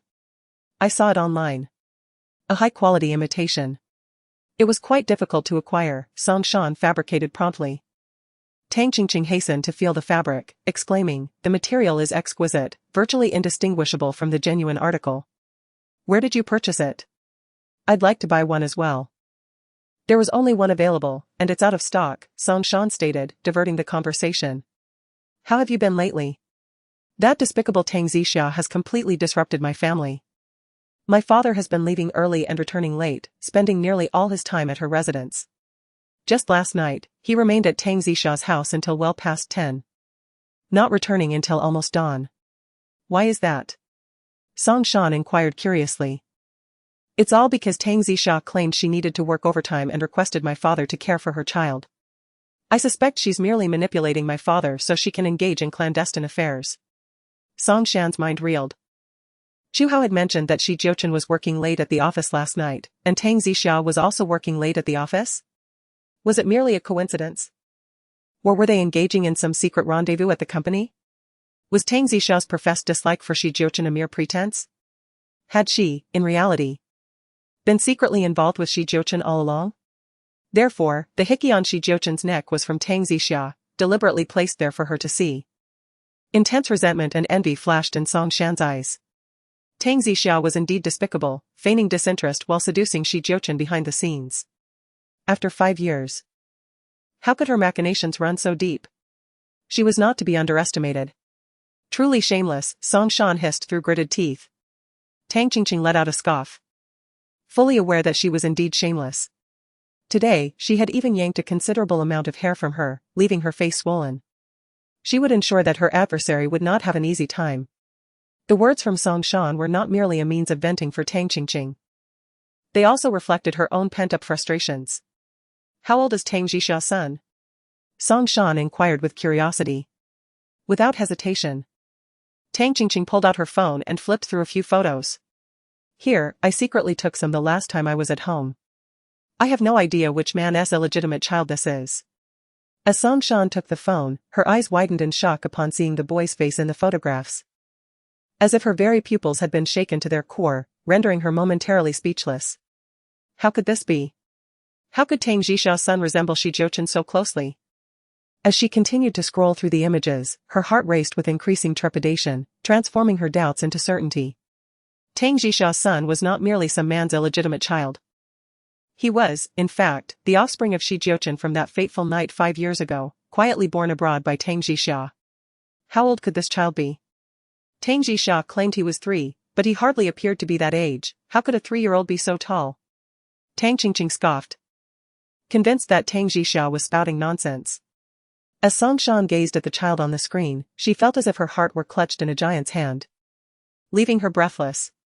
If Tang Zixia was unaware that the man from 5 years ago was Jiuchen, then she would also remain oblivious to the fact that her son was indeed Jiuchen's progeny.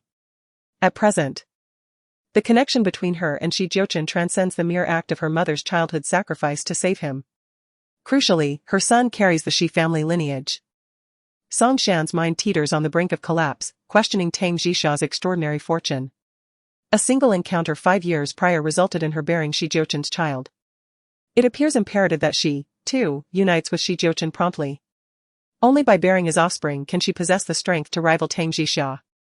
In that event, Tang Zixia's son would be inconsequential, while her own would ascend as the heir to the Shi family empire. This vision seemed to revitalize Song Shan. Shan Shan. What are you daydreaming about? What's been happening with you lately? Tang Qingqing noticed the profound expression on Song Shan's face. Nothing, I've just been incredibly busy lately. To the point of feeling dizzy, Song Shan replied evasively, feigning exhaustion. Tang Qingqing remained unsuspecting. Were she to discover Song Shan's current affluent lifestyle, indulging in the finest things, she would likely be overcome with envy. In Tang Qingqing's eyes, Song Shan had always been dependent on her. Hence, Song Shan harbored immense resentment. Having once lived a life of insignificance, she vowed to one day become the young mistress of the Shi family, enabling her to triumphantly appear before everyone. Tang Jixia left work to pick up her son. Upon returning to their humble abode, she prepared 2 simple dishes and cooked her son's favorite chicken drumstick stew, which he eagerly devoured. "Mommy," the little one suddenly remarked, "Grandpa says you're not getting any younger and hopes you can find a companion." Tang Jixia could not help but chuckle, "With you, I have companionship." "Mommy, Grandpa asked me who my daddy is. Can you bring him back?" the little one inquired again. Tang Jixia's smile faded, and she looked earnestly at her son, "Jiuchen, shall we not seek out Daddy? Mommy can raise you on her own." "But Grandpa says it's wrong for Daddy to be irresponsible, he must be accountable for both you and me," the child replied with a demeanor that belied his young age. Tang Jixia silently pondered why her father had to discuss such matters with her son. "Grandpa says he will grow old and may not be able to take care of us one day." At this, Tang Jixia's eyes glistened with unshed tears. It dawned on her that her father worried about the day he could no longer look after them. She fought back her tears and said, "Jiuchen, be good. Mommy will become strong, I will take care of you and Grandpa. Yes, and I will grow up quickly, grow tall, and take care of Mommy and Grandpa," the little one proclaimed before resuming his hearty meal. Tang Jixia felt her heart soften immensely, her son was her everything. And she was determined to create a sheltering home for him. Tomorrow was Saturday. In the morning, Tang Jixia thought she wouldn't have to work, but to her surprise, she received a call from Li Mei early that day. "Jixia, why didn't you come in for overtime?" "Overtime?"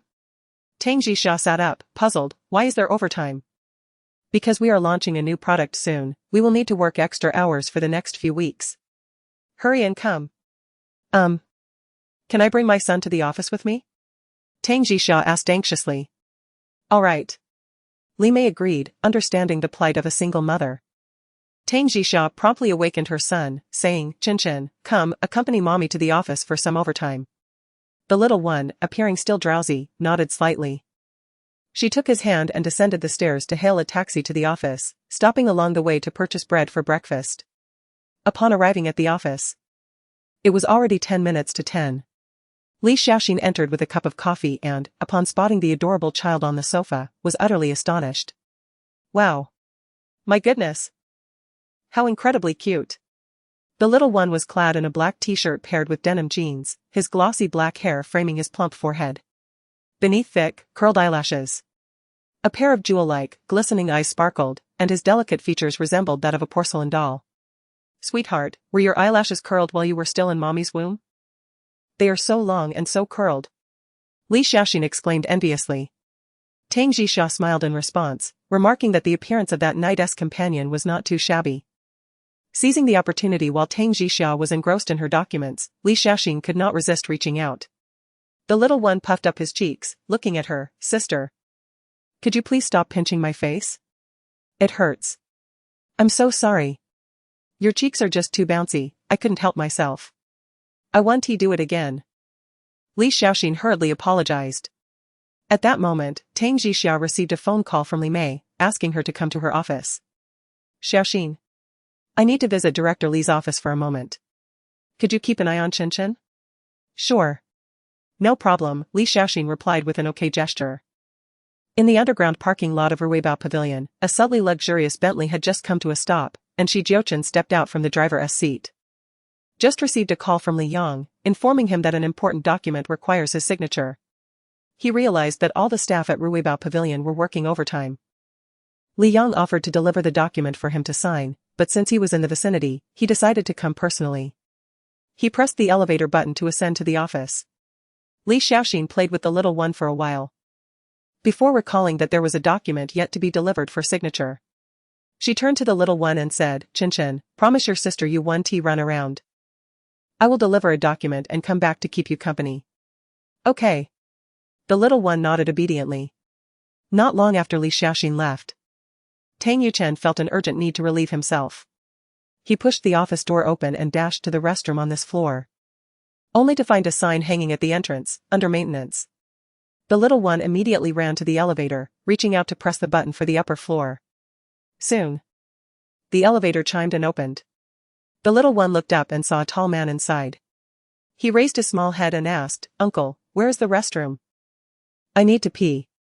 Jiuchen was taken aback by the child's inquiry, his astonished gaze fixed on the little one, whose stature barely reached his thigh.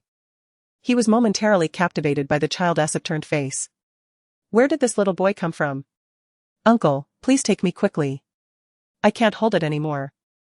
The little one exclaimed, clutching at his pants, his face flushed. Jiuchen replied in a deep voice, All right, I will take you. As the elevator chimed and opened, he bent down, lifted the little one, and hurried towards the restroom. He escorted the little one inside, watching as he quickly relieved himself. The little one finished his business and let out a contented sigh, finally remembering to express his gratitude to the handsome uncle. Thank you, uncle. What is your name? How did you come to be here? Jiuchen could not suppress his curiosity and inquired. My name is Tang Yuchen. And I am here with my mommy for her work, came the bright reply from Tang Yuchen. Jiuchen furrowed his brows, Is your mother Tang Jixia? Do you know my mommy, uncle? Tang Yuchen asked, his tone suggestive of a mere guess. After all, Tang Jixia was a single mother. And it was likely her son bore her surname. The little one scampered off to wash his hands, gazing at the tall man in the mirror, and suddenly exclaimed, Uncle. We look so alike. A wave of surprise washed over Jiuchen as he took a closer look at the boy's features. Discovering an uncanny resemblance, the shape of their eyebrows, eyes, nose, and lips, even the curve of their chins was strikingly similar. Uncle, are you single? Do you have a girlfriend? The little one raised his head, his face a picture of curiosity. The thoughts in those large eyes were crystal clear to Jiuchen. Yet fully aware of the boy's intentions, he replied honestly, Yes, I am single and have no girlfriend. Would you consider my mommy? She is young, beautiful, has a great figure, is gentle, caring, and an excellent cook. The little one began to promote his mother involuntarily, eager to alleviate his grandfather's worries by finding a man to care for his mommy. A flicker of astonishment crossed Jiuchen's eyes. This child was remarkably amusing. He narrowed his eyes and said, Then why don't you ask her if she would be willing to marry me? If she is willing, I would gladly marry her. The little one blinked his big eyes, affirming, Indeed, mommy is loved by everyone, she blooms like a flower. Such a handsome gentleman proposes marriage so readily. Very well. I shall inquire for you. What is your name? The little one nodded earnestly, then proceeded to wash his hands before heading towards the elevators. My name is Jiuchen. The man responded in a deep, resonant voice. Very well. The little one committed the name to memory, inexplicably desiring to spend more time in the company of this handsome gentleman. Sir, my mommy is in a meeting. May I visit your office for a while? Of course. You may, Jiuchen assented with a nod. As he escorted the little one out, they were unexpectedly greeted by two employees who, upon noticing the small child beside Jiuchen, were immediately taken aback. Does President Xi have a son? President Xi, is this your son? He is absolutely adorable. Indeed. He bears a striking resemblance to you, President Xi. The two female employees exclaimed in delight. Jiuchen furrowed his brow, scrutinizing the little one beside him. Could there truly be such a resemblance between him and this small child? Although not his own offspring, Jiuchen felt an inexplicable sense of affinity towards the boy. A fondness that arose without reason. It seemed that his grandmother's request for him to care for this child was indeed justified, for there existed an indescribable connection between them. Inside the conference room, Li Xiaoxin burst through the doors, her face etched with alarm. Jixia, Jiuchen has gone missing. What? Tang Jixia immediately rose to her feet and dashed out of the conference room without hesitation, only to find her son absent from her office. Li Xiaoxin confirmed that she had searched the entire floor, but the little one was nowhere to be found. Just then, an assistant from the 8th floor arrived with a document and informed Tang Jixia, Designer Tang, I just saw President Xi with a child. Ascending via the elevator to the 8th floor, Tang Zixia promptly arrived. Pausing before the general office, she rapped lightly on the door, and without awaiting a response, she entered. Upon observing her son reclining on Jiuchen's sofa, a wave of relief washed over her. With a tone tinged with exasperation, she exclaimed, "Tang Yuchen. Must you terrify your mother so? Why do you wander off without permission?" Tang Yuchen, realizing the extent of his mother's fright, swiftly approached and embraced her leg, uttering, "Mommy, I apologize. I was wrong." Tang Zixia, recognizing the severity of her tone, embraced him in return, sighing softly, "Do not wander off aimlessly. You may proceed with your work, entrusting him to my care. I shall attend to your son in your stead," a sonorous voice resonated from behind. Tang Zixia, taken aback, demurred, "No, this gentleman is merely reciprocating a debt of gratitude. I have no desire to accept any assistance beyond the scope of our professional engagement. Especially not something such as watching my son. I would not wish to impose." "There is no need, thank you," Tang Zixia stated with reluctance. "Mommy, I derive pleasure from being in the company of this handsome gentleman. May I remain here under his supervision until your work concludes?" The little fellow inquired with palpable anticipation. Tang Zixia was rendered speechless by her son's preferences. Why must he cling to Jiuchen of all people? "No, return to my office. I am scheduled to attend a meeting and will treat you to a delectable lunch. But I do not wish to. I desire to play here with the handsome gentleman." The little fellow protested, displaying rare obstinacy. Tang Zixia, mindful of the ongoing meeting and its significance concerning the launch of new products, bit her lip and addressed the imposing man before her. "In that case, I would be grateful if you could watch over him for me." "Indeed," Jiuchen affirmed with a nod. "Chen, ensure you do not cause any disturbance, understood? Mommy must attend her meeting," she instructed. "I promise to behave." The little one bowed. Tang Zixia turned to leave for her meeting, and the child happily returned to the sofa, retrieving a Rubik's cube from his backpack to play with. Sitting across from him, Jiuchen observed the boy deftly manipulating the cube, completing all 6 sides in under 2 minutes, a testament to his exceptional intellect. "Who taught you that?" "I'm self-taught, handsome uncle." "How long does it take you to solve it?" the little one asked with a smile. Jiuchen took the cube, scrambled it, and solved it in under 10 seconds before tossing it back to the boy. The little one's mouth dropped open, and he gazed at him with utter admiration. "Uncle, you're amazing." The boy's praise, though simple, filled Jiuchen with unexpected pleasure. He smiled, "You're quite impressive yourself." An observer would have been struck by the uncanny resemblance in their smiles. Tang Zixia returned to the conference room, relieved that Li Mei had said nothing. Once the meeting adjourned, it was lunchtime. Tang Zixia was contemplating where to take her son for lunch when her desk phone rang. She answered, "Hello? I'm taking Jiuchen to lunch. Join us at the Western restaurant across the street," a deep, commanding voice said from the other end of the line. Tang Zixia's mind reeled. Jiuchen was taking her son to lunch? Without her permission? Infuriated that this man had taken her son without a word, she grabbed her phone and bag and hurried out. The upscale Western restaurant was just across from the company. Tang Zixia entered the main hall and spotted her son and Jiuchen seated by the window. Tang Zixia inhaled deeply and approached, taking a seat beside her son. "This meal is on me, as a token of gratitude to Mr. Shi for taking care of my son." With these words, she felt a sense of relief within her heart. Chapter 28, The man who was mysteriously angry. Jiuchen's gaze was deep and intense as he regarded her. His thoughts tangled. It seemed this woman was unwilling to accept even a modicum of kindness. "Mama, the handsome uncle can solve a Rubik's Cube in just 10 seconds. The little one chimed in, eager to showcase the uncle's prowess to his mother.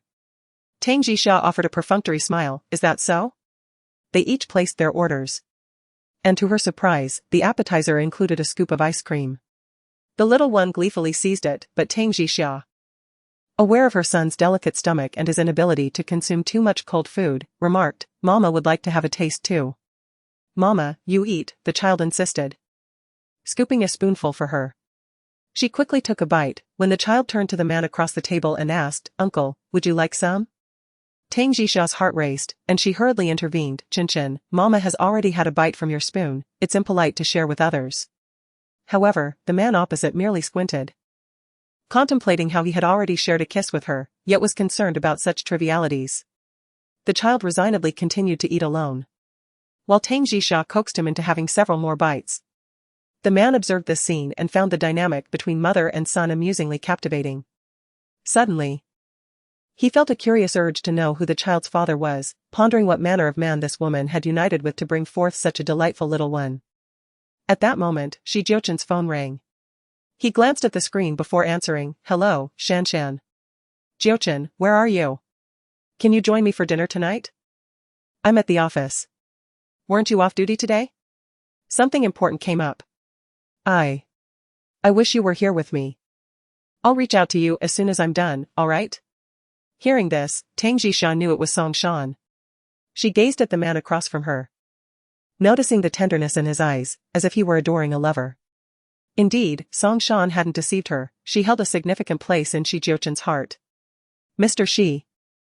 Is Song Shan your girlfriend?" Tang Jixia inquired, her beautiful eyes sharply scrutinizing the man before her.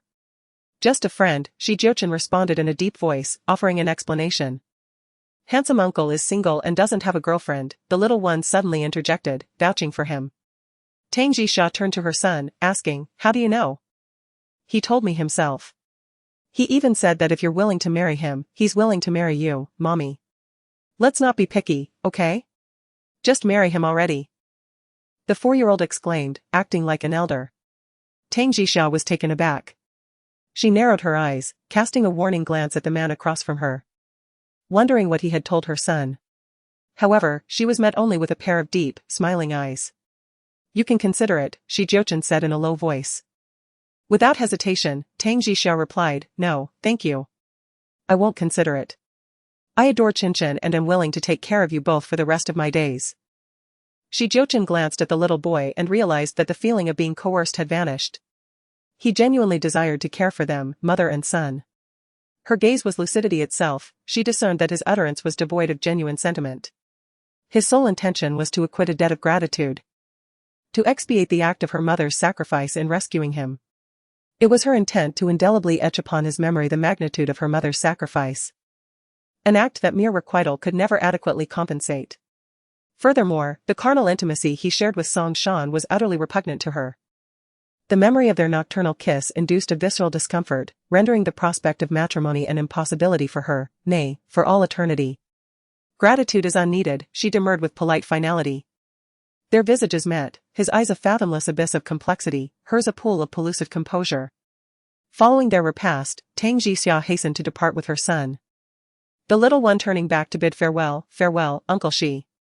"Farewell," Jiuchen responded, waving a hand in affectionate adieu. Tang Jixia had procured a leave of absence for the afternoon, intending to escort her son on an excursion to the municipal museum. After their perambulation through the museum's halls, the day had waned into evening. Tang Jixia procured provisions and returned to their abode, whereupon her son engaged in play while she diligently prepared their evening repast. Monday arrived. Tang Jixia delivered her son to the hallowed halls of the kindergarten. Observing his docile entry into the realm of academia, a sight that filled her with tranquil assurance, she then proceeded to her place of employment. The general office found Jiuchen arriving later than usual, yet his presence had become a fixture, his professional endeavors now conducted within these confines. Compared to the opulence of his office within the Shi Corporation's edifice, the amenities here were decidedly commonplace. Jiuchen seated himself at his designated station, whereupon the telephone emitted its clarion call. He extended his hand and answered, "Hello? President Shi, are you planning to attend today's departmental assembly?" The voice of Li Mei conveyed the notification from the other end of the line. Due to Jiuchen's insistence that he be informed of any routine meetings held by the design department, Li Mei would always inquire in advance. "I will join you shortly," Jiuchen responded. Tang Jixia was also notified of the meeting, she gathered her materials and stepped out. Just as she turned the corner of the corridor, she nearly collided with a man. Fortunately, her reflexes were swift, and she halted just shy of touching his chest. She looked up, her gaze tracing the immaculate lines of his shirt, over his alluring collarbone, Adam's apple, and the perfectly sculpted jawline. At that moment, the man unexpectedly reached out, pulling her into his embrace with a hint of mischief. Startled, Tang Jixia instinctively pushed him away, causing him to stumble back, his head striking the wall with a sharp thud. Alarmed, she covered her mouth, unable to apologize before the voices of colleagues echoed around the corner, prompting her to hastily proceed to the meeting room. As Tang Jixia settled into her seat, she noticed the man beside her pulling out a chair to sit down. A pair of penetrating, resentful eyes swept over her. She instinctively raised her notebook to shield herself. After all, was it her fault he had suddenly embraced her?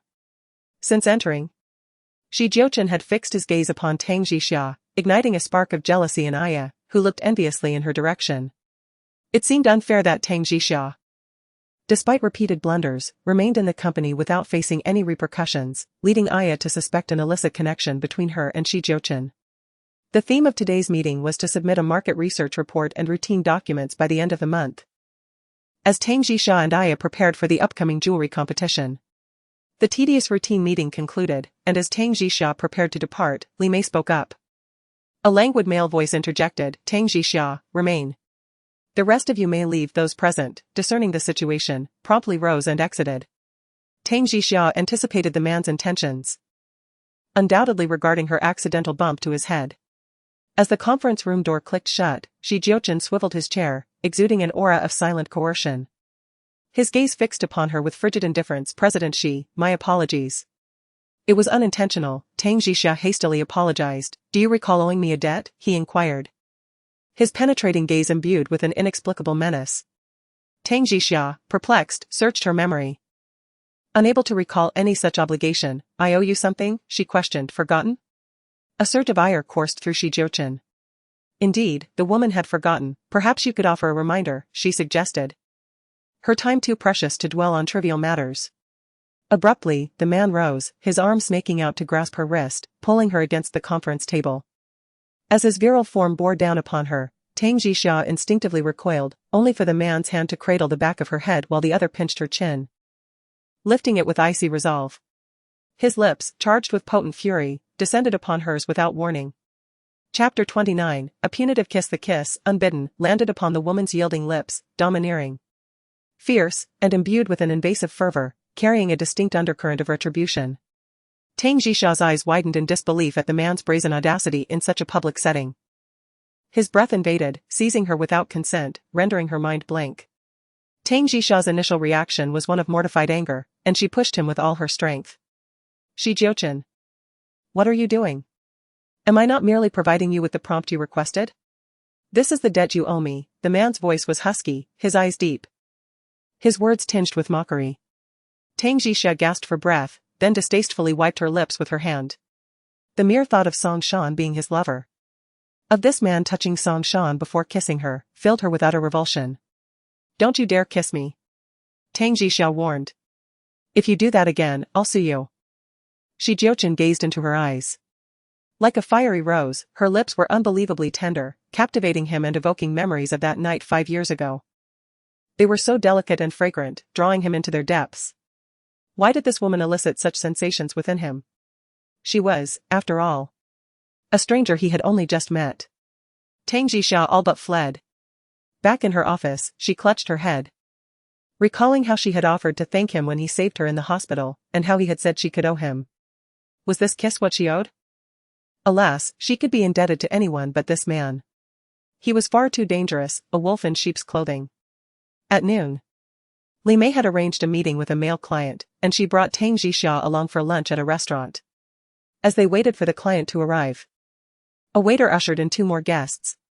Tang Jixia glanced over with curiosity, and the figures of Jiuchen and his assistant, Chu Hao, came into view. What a coincidence! Li Mei promptly rose to greet him. "Mr. Xi, what a coincidence." Tang Jixia inwardly cursed their luck, finding him everywhere. "We're meeting a client and waiting for them. Mr. Xi, would you care to join us?" Li Mei extended the invitation. "No, thank you." The man demurred, selecting a table nearby. Shortly after, the male client arrived. A man in his early 40s. Upon being seated, his gaze lingered on Tang Jixia's youthful and attractive countenance.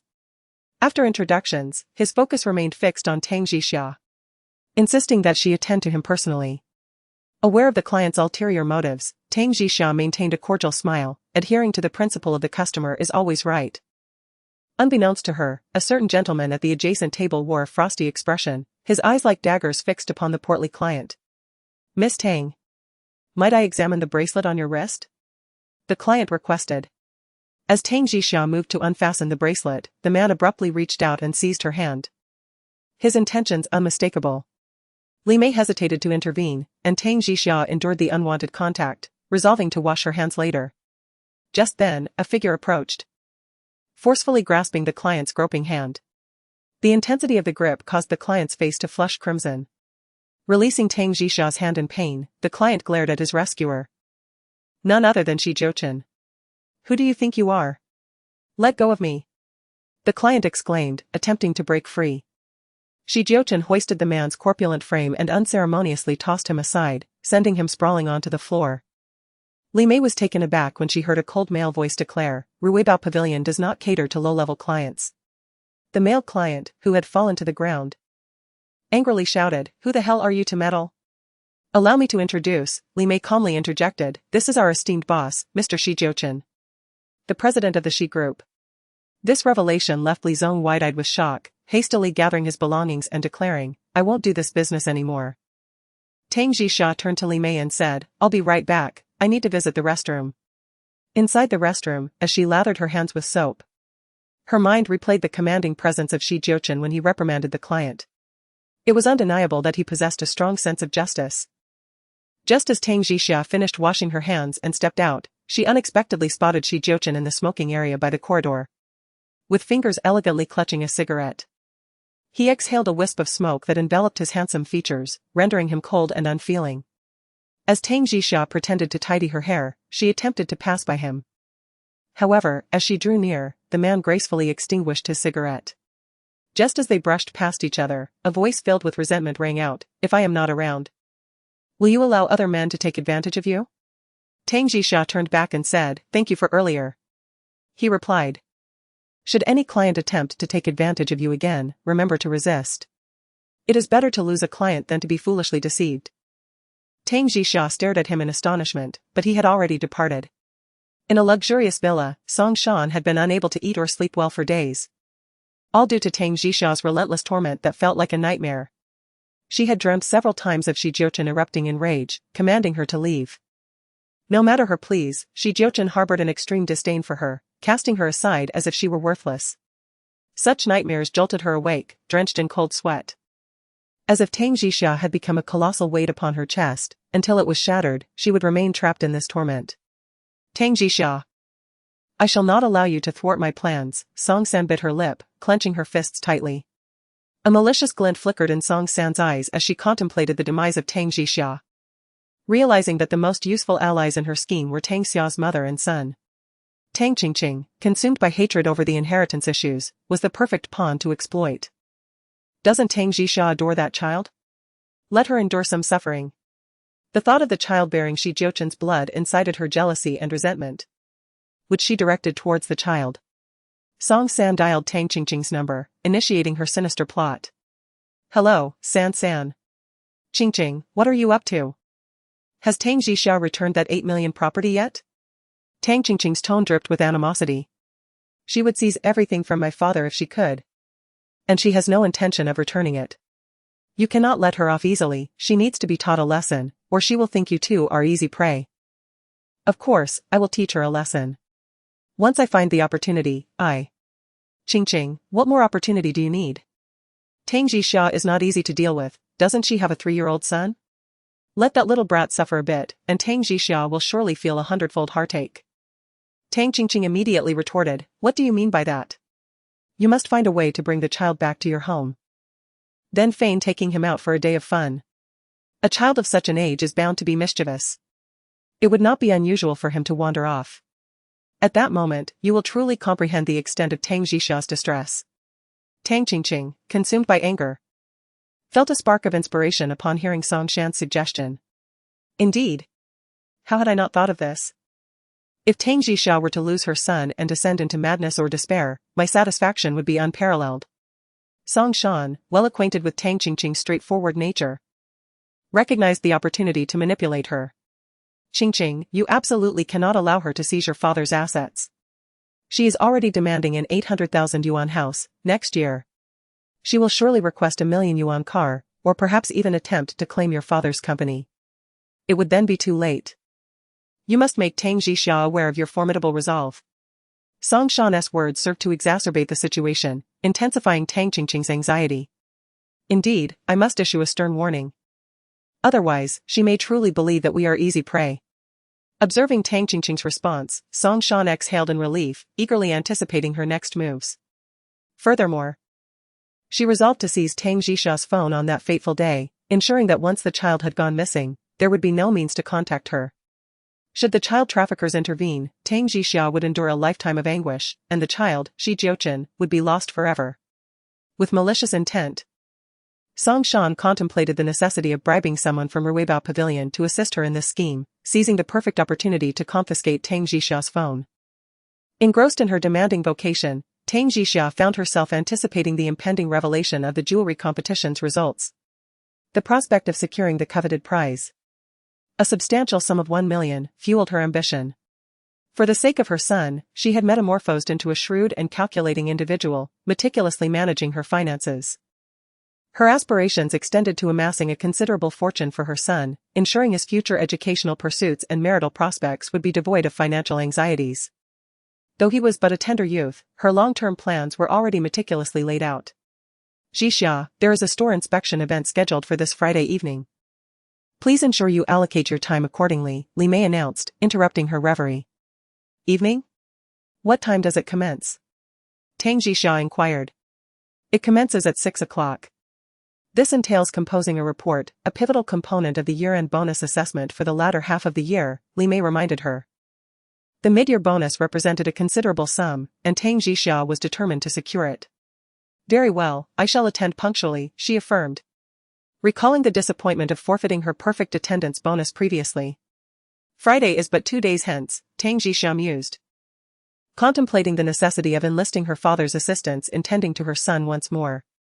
In a quaint CAF adjacent to Ruibao Pavilion, Song Shan had arranged a rendezvous with the female designer, Xu Mei. Upon beholding Song Shan, the esteemed girlfriend of CEO Shi, as her interlocutor, Xu Mei was overwhelmed with elation. Miss Song, do you genuinely desire to commission a set of jewelry from me? She inquired, her voice tinged with excitement. Indeed. I hold your talent in the highest regard, and I have resolved to commission a set of jewelry from you, Song Shan declared with affected hauteur. Furthermore, I require you to perform certain tasks on my behalf. What manner of tasks do you require of me? Xu Mei inquired. You are undoubtedly cognizant of the animosity between Tang Jixia and myself. I require you to monitor her activities and provide me with regular updates on her affairs. Song Shan stated. Song Shan elegantly savored her coffee, embodying the essence of a high society socialite. Xu Mei, a newcomer, was eager to make her mark at Ruibao Pavilion, now. A golden opportunity lay before her, and she could hardly let it slip away. Moreover, she harbored envy towards Tang Jixia's advantageous resources and a deeper resentment for her design talents. Miss Song, I share your disdain for Tang Jixia. She seems to think that her modest beauty grants her superiority, particularly in her interactions with Mr. Shi. Her flirtatious demeanor is utterly irksome, Xu Mei expressed. A cold scoff echoed in Song Shan's mind. Had Tang Jixia been incessantly pursuing Shi Jiuchen in the office? Thank you, Xiao Shu, for voicing my frustrations. I, too, find her exceedingly bothersome. Should you assist me in this matter, I shall place a jewelry order worth 5 million in your hands. 5 million? Xu Mei stifled her excitement. Her commission would amount to nearly 200,000. Good heavens! She was on the verge of a fortune. Sister Song, I will certainly keep a close watch on Tang Jixia. Should she dare to flirt with Mr. Shi, I will inform you at once, Xu Mei vowed, demonstrating her loyalty and obedience. Song Shan sensed Xu Mei's eagerness to curry favor. She nodded approvingly. Very well, I shall ensure you are well rewarded. Xu Mei was resolutely determined to align herself with Song Shan, becoming her vigilant eye within the company to monitor Tang Jixia. As another day of meetings commenced, Tang Jixia entered the office and noticed a vacant seat. She exhaled a sigh of relief, for she was currently averse to the sight of Shi Jiuchen. However, at that moment, the steady sound of footsteps resonated at the meeting room entrance, and a commanding figure stepped through the door. An overwhelming aura emanated from Shi Jiuchen as he entered against the light, resembling a deity. Tang Jixia pondered, was this man simply too idle? Was it truly necessary for him to attend every departmental meeting? Perhaps all the female designers here, save for Tang Jixia, welcomed his presence. Yet every time Jiuchen took his seat, his gaze invariably fell first upon her. The women present cast envious glances at Tang Jixia, each one filled with jealousy. Xu Mei, now working for Song Shan, was particularly attentive to every move Tang Jixia made.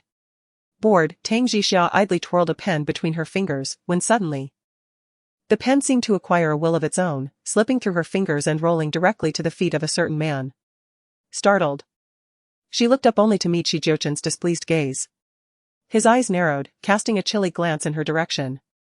He picked up her pen and placed it in front of him, refusing to return it.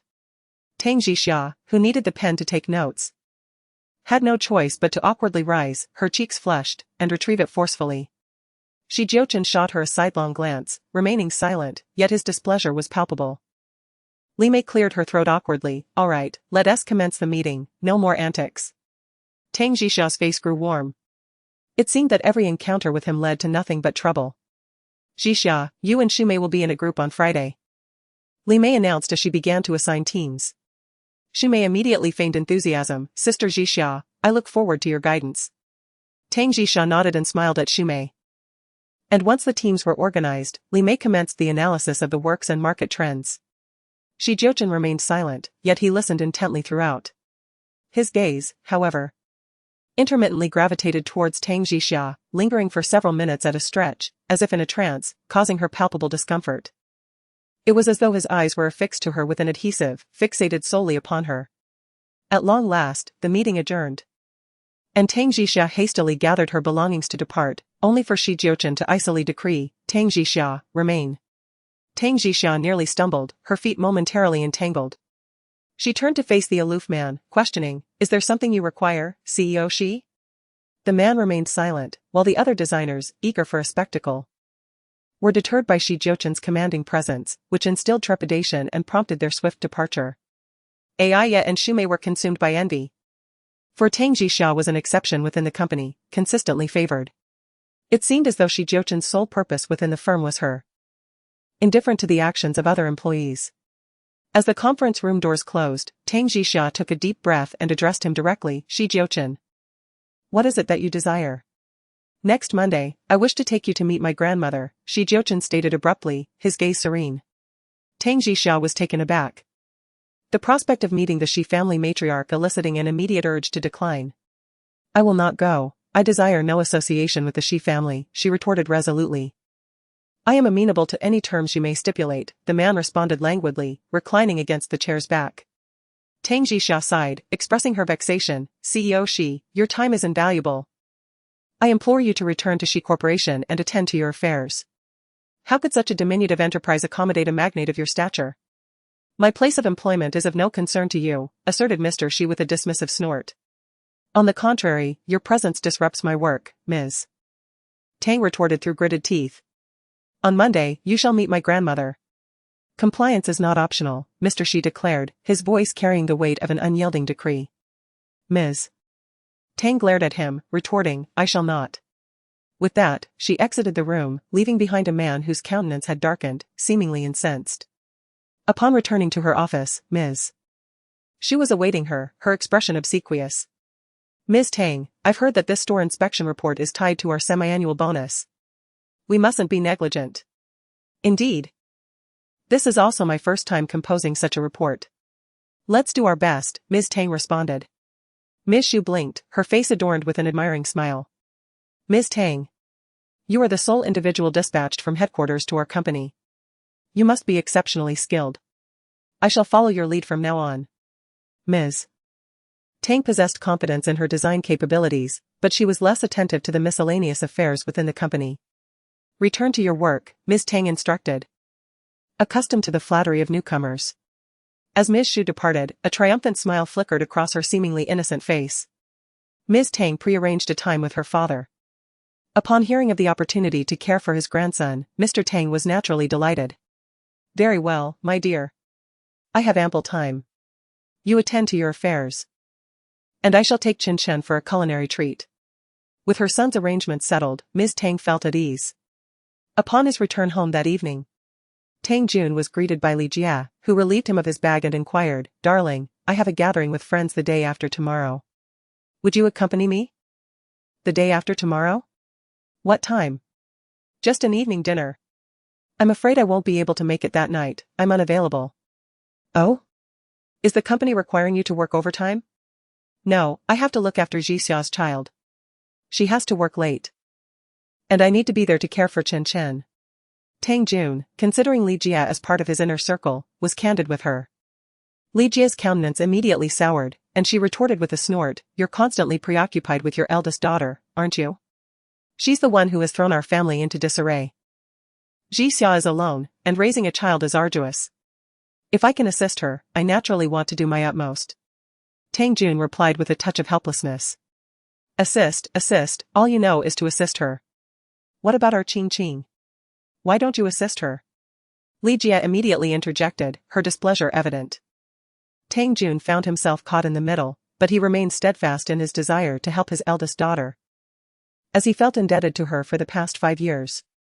Tang Qing, overhearing the conversation from the second floor, sensed that her opportunity had arrived. After taking a shower, Tang Jun settled in his study on the second floor to catch up on the news. Tang Qing entered, carrying a plate of fruit, and said, "Dad, you're still awake?" "Yes. Dad, I overheard you're going to take care of my sister's child. I'd like to join you in looking after Chen Chen. After all, he's my little nephew, and I want to contribute as well." Tang Jun's eyes lit up with delight, realizing that his youngest daughter was showing signs of maturity. He expressed his approval, "Qing, I am delighted by your thoughtfulness. Very well, accompany me the evening after next." Tang Qing nodded obediently, "Yes, father.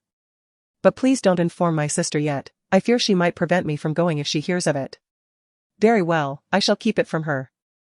Tang Jun did not perceive his younger daughter's intentions. His greatest joy lay in the harmonious relationship between his two daughters. Before long, Friday arrived. As Tang Jixia took her son to school that morning, she instructed him that his maternal grandfather would pick him up from school in the evening. The little one nodded understandingly, "Don't worry, Mommy, I will heed Grandpa's words." "Good, Mommy will also strive to earn money." Tang Jixia caressed his little head, feeling content. Over the past couple of days, Shumei had been frequently visiting Tang Jixia, seeking her guidance on various matters, and even attempting to ingratiate herself with coffee and pastries. Tang Jixia naturally hesitated to accept these favors, but Shumei insisted, leaving her with no choice. Soon, it was time to leave work. Shumei knocked on the door and entered. "Jixia, we are almost prepared to leave work." "Very well," Tang Jixia responded.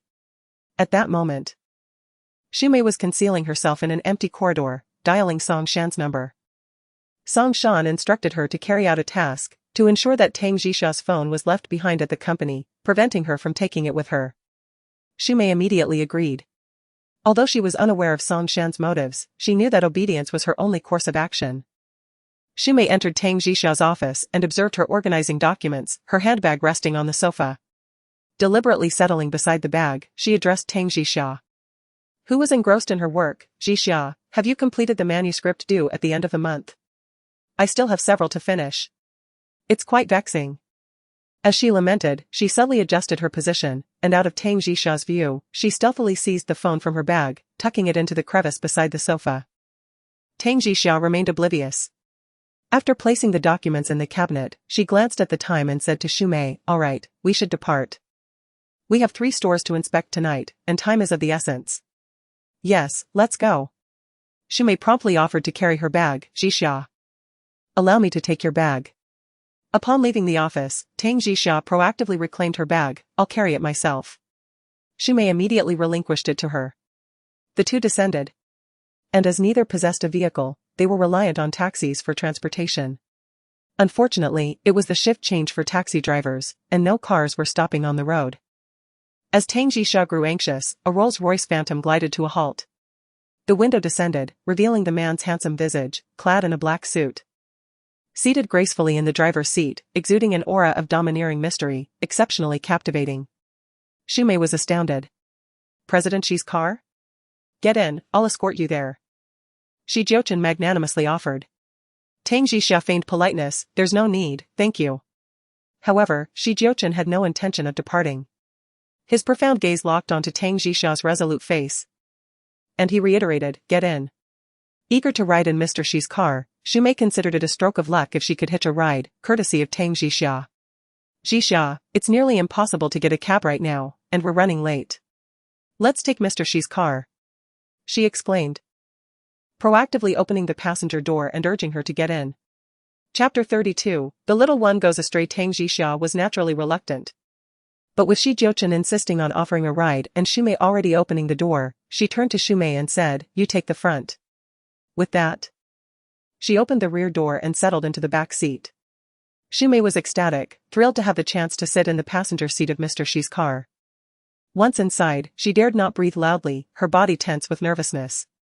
From the back seat, Tang Jixia glanced up and met the man's profound gaze in the rearview mirror. She quickly averted her eyes to the scenery outside as Jiuchen's car smoothly joined the traffic, heading towards the commercial street they were bound for. Mr. Shi. How did you know we were going to this street? Shumei asked in surprise. I reviewed the documents, Jiuchen replied. Half an hour later, Jiuchen's car halted in front of a shop on the commercial street. Shumei reluctantly alighted from the vehicle. And Tang Jixia quickly said to the man in the driver's seat, thank you. Jiuchen watched them enter the Rubo store. He then maneuvered his car into a nearby parking spot, exited the vehicle, and also headed towards the store. Tang Jixia was introduced by the store manager and was promptly assigned to a reception room. Just then, a man entered from outside. Clad in a sharply tailored suit that accentuated his noble and enigmatic aura, radiating a regal presence under the lights. Mr. Shi. The manager was taken aback. The sudden arrival of the big boss caught her completely off guard, leaving her in a state of utter panic. Was there an issue with the store she managed? Where were Tang Jixia and the others? Oh. Designer Tang is in the reception room, I was just showing her the client's information. After speaking, the manager hurried to greet him. Tang Jixia was reviewing the recent client information and the store's best-selling sales records when the door swung open unexpectedly, revealing a tall and handsome figure. Shumei's eyes widened in surprise. Why was Mr. Shi here? Tang Jixia felt nothing but astonishment. This man seemed to haunt her relentlessly. You may continue with your tasks, Jiuchen spoke in a low voice as he took a seat beside her. Tang Jixia was at a loss for words. Was this man supervising her work? Never mind, she resolved to complete her tasks diligently. After all, she was determined to secure that year-end bonus.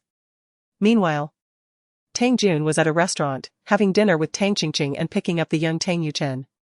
Tang Qingqing gazed at Tang Yuchen under the soft lights, feeling a deep-seated jealousy.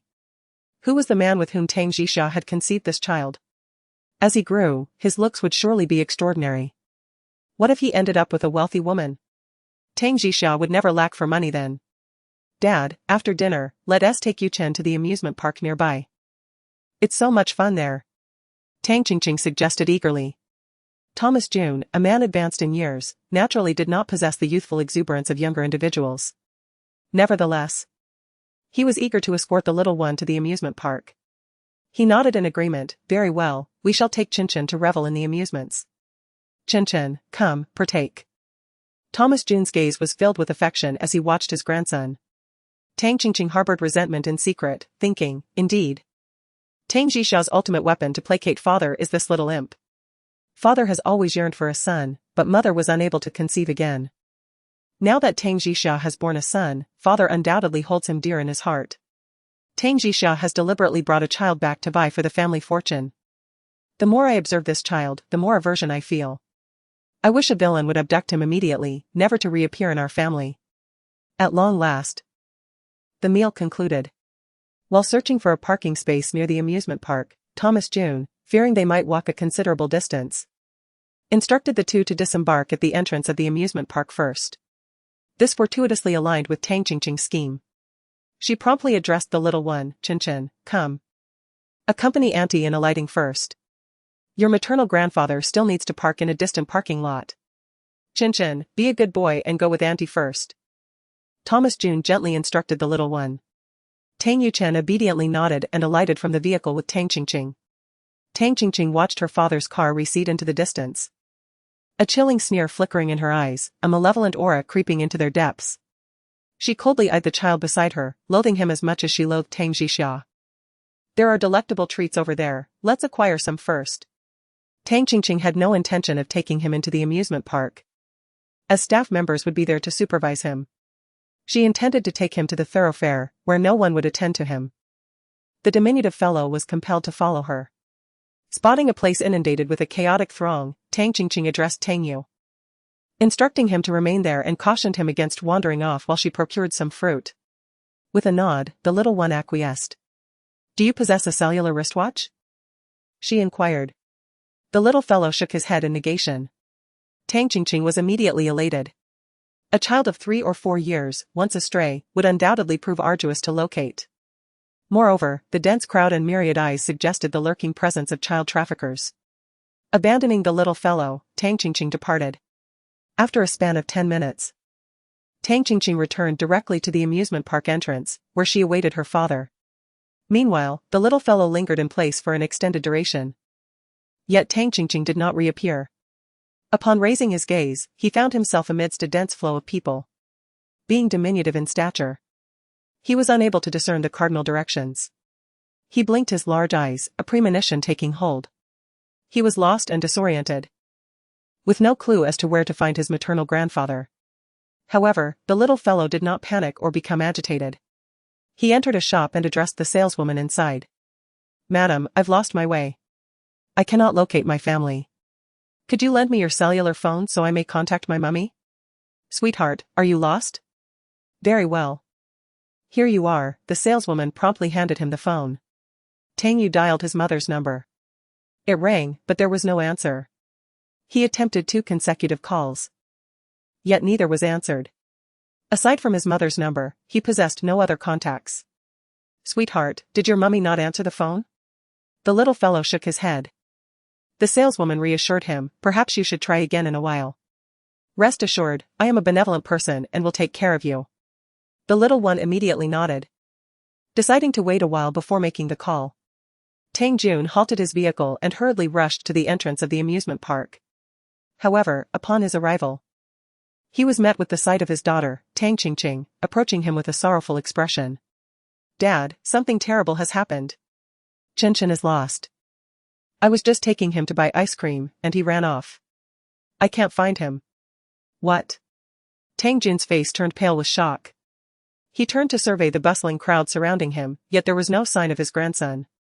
"Where have you misplaced Jiuchen?" he exclaimed in anger. "Just a few minutes. And he had lost his grandson? And he was merely a child of 3 years. I'm sorry, Dad. He was too mischievous, running about. And I couldn't keep an eye on him." Tang Qingqing began to sob, shifting all the blame onto her younger brother, Tang Yuchen. Chapter 33, accompanying her to find her son Tang Jun quickly dialed the police, and his next call was to Tang Jixia. Although the call connected, she did not answer. Anxiety washed over him, and he shouted at Tang Qingqing, "Hurry and find someone. How can you still have the audacity to cry?" Tang Qingqing was taken aback by his outburst. She had never witnessed her father so furious. Fear gripped her heart. She contemplated searching the area to see if the child was still nearby but refrained from disclosing the exact location to her father. Pretending to split up in the search, she returned to the spot where they had been only to discover that Tang Yuchen was indeed gone. A wave of vindictive satisfaction coursed through her. "Tang Jixia, your son is finally lost. You will never find this child again. He is no longer a tool for you to seize family wealth." Tang Qingqing reveled in a euphoric delight deep within her. Upon apprising the concierge at Ruibao Pavilion of the situation, Tang Jun was immediately patched through to Li Mei. Learning that Xu Mei was in the company of Tang Jixia, Li Mei promptly dialed Xu Mei's number. Engrossed in her meticulous notes and examination of documents, Tang Jixia was interrupted by the ringing of Xu Mei's phone. Xu Mei, noting that it was the director, answered, "Hello, Mei Jia. Is Jixia with you?" "Yes, right here." "Let me speak to her." Xu Mei handed the phone to Tang Jixia, saying, "Mei Jia is on the line." Tang Jixia took the phone. "Hello, Mei Jia." "Jixia. I just received a call from the service desk. Your father called, saying that your son is missing. He requests that you contact him immediately." The documents in Xiao Shirua's hand slipped to the floor with a resounding whump. Her face paled, her voice trembling with terror. "What? My son is missing?" A man nearby, who had been perusing the news on his phone, abruptly lifted his head. Observing the fright that had washed over Tang Jisha's face, his pupils dilated in shock. Tang Jisha seized Xu Mei's phone, saying, "Xiao Mei, may I borrow your phone?" With trembling fingers, she dialed her father's number. "Hello?" Tang Jin's frantic voice came through the receiver. "Is that Jisha?" "Dad, where did Jiuchen go missing?" "Where are you?" Tang Jisha was breaking out in a cold sweat. "Near the amusement park. Qingqing and I brought him here, but he suddenly disappeared." "Jisha. I'm so sorry. Dad." Tang Jun choked with emotion. On the verge of tears. Losing a child is an immeasurable tragedy. Upon hearing that Tang Qingqing was also present, Tang Jisha instantly comprehended the gravity of the situation. It was not her father who had misplaced her son, but rather Tang Qingqing who must have employed some underhanded means to cause his disappearance. "Jisha. Does Jiuchen remember your number? Why is no one answering your phone?" Tang Jisha immediately rummaged through her bag, only to discover that her phone was conspicuously absent. A wave of panic surged within her. Where could it be? She distinctly recalled placing it inside her bag. She trusted that her son, being as intelligent as he was, would surely find a kind-hearted soul to call her. "Dad, I'm heading back to the office to look for my phone." "Don't worry. Jiuchen will be fine. Just call this number if you find it. I must return to the company for a moment." After speaking, Tang Jisha cast a pleading glance at the person seated on the sofa. "Mr. Shi, would you be so kind as to take me back to the office? It's urgent. Let us go." Shi Jiuchen was fully aware of her urgency. After all, a child was missing. Tang Jisha grasped her bag and hurriedly followed Shi Jiuchen as they made their way out. Meanwhile, Xu Mei sat on the sofa, wiping the cold sweat from her brow. So this was the reason Song Shan had instructed her to confiscate Tang Jisha's phone? Her son was truly missing? Though Tang Jisha endeavored to remain composed and rational, optimism eluded her. She settled into the passenger seat of Shi Jiuchen's car, which swiftly merged into the bustling traffic. Tears brimmed in her eyes as she clutched Xu Mei's phone, fervently wishing for her father to deliver good news. "Your son appears quite clever, he will surely be all right." Shi Jiuchen reassured her, deftly maneuvering through the traffic as his sleek black car hurtled towards Ruibao Pavilion. As his car came to a halt at the entrance, Tang Jisha flung open the door to the passenger seat and hurriedly made her way towards the steps. In her haste, she misstepped and fell onto the sharp edge of the stairs, her left leg buckling beneath her, causing her to momentarily be unable to rise. At that moment, a strong arm encircled her waist, lifting her up. It was Shi Jiuchen, who intended to assess her injuries, yet she limped away, determined to continue her ascent. Tang Jisha urgently knocked on the door, and the security guard on duty, recognizing her, quickly opened it, his astonishment growing as he noticed the big boss trailing behind her. She swiftly reached the elevator, pressing the button with trembling hands, her anxiety palpable, while a trickle of blood seeped from her knee. Shi Jiuchen cast a cold glance. The elevator doors opened, and she rushed inside, he following suit. "Jiuchen will be fine, Jiuchen will be fine," she reassured herself, though her mind was unraveling. "He may be small, but he is clever. It won't happen, my son will be safe." Tang Jisha was on the verge of losing her sanity, murmuring to herself as if seeking solace. A flicker of unacknowledged concern flashed in Shi Jiuchen's eyes. The elevator stopped at the designated floor, and Tang Jisha bolted out, making a beeline for her office. She seized Xu Mei's phone to dial her own number, only to hear her phone ringing from the depths of the couch. With trembling hands, she retrieved her phone, unlocking it to reveal 16 missed calls. Besides her father's, there was one unknown number, repeatedly calling her. Her breath hitched as she hurriedly returned the call. "Hello, is this the parent of a child who called me?" "Indeed, are you the child's mother?" "I am." "Is my son with you, by any chance?" "Yes, he's here. I'll have him wait for you at my shop." "Don't worry, he's fine, I'll keep an eye on him." The voice on the other end was youthful and kind. The weight in Tang Jisha's chest finally lifted, and just then, she heard her son's tender voice. "Mommy, I'm okay. Don't worry. Jiuchen, my darling." Tang Jisha's composure crumbled at that moment, tears streaming down her face like pearls. "My precious, thank heavens. Mommy's coming to get you. Mommy, don't cry, I'm all right." The little one reassured her from the other end. The girl took the phone again. "Miss, I'll send you the shop's location, please come quickly." "Okay, thank you. I'm on my way." Tang Jixia hung up, suddenly feeling lightheaded. A nerve that had been taut suddenly relaxed, causing blood to rush to her head, resulting in dizziness. Instinctively, Tang Jixia reached for something to steady herself. Grasping a man's arm, she held on tightly, trying not to fall. In the next instant, another arm encircled her waist, pulling her into a firm embrace. Tang Jixia didn't resist, as she desperately needed support, waiting for the dizziness to subside. Jiuchen lowered his gaze, looking at the girl in his arms, panting. Her face pale, exuding an inexplicable vulnerability, a stark contrast to her usual demeanor, so fragile that it stirred a desire to protect her. Chapter 34, he felt a pang of affliction. Are you feeling better? He inquired in a deep voice. Having regained some composure, Tang Jixia abruptly realized she was embracing him and hastily retreated, only to stumble against the leg of a table. "Ah!" she exclaimed. But in the blink of an eye, the embrace she had just escaped was re-established as the man pulled her back against him. Her cheek grazed his firm, unyielding chest, causing a slight ache. The next moment, a large hand clasped her wrist, guiding her out of the door and leading her all the way to the car. The passenger seat door was opened, and Tang Jixia was ushered inside by the man.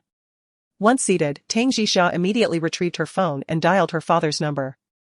"Jixia. I haven't found Jiuchen." Tang Jun's voice was fraught with desperation.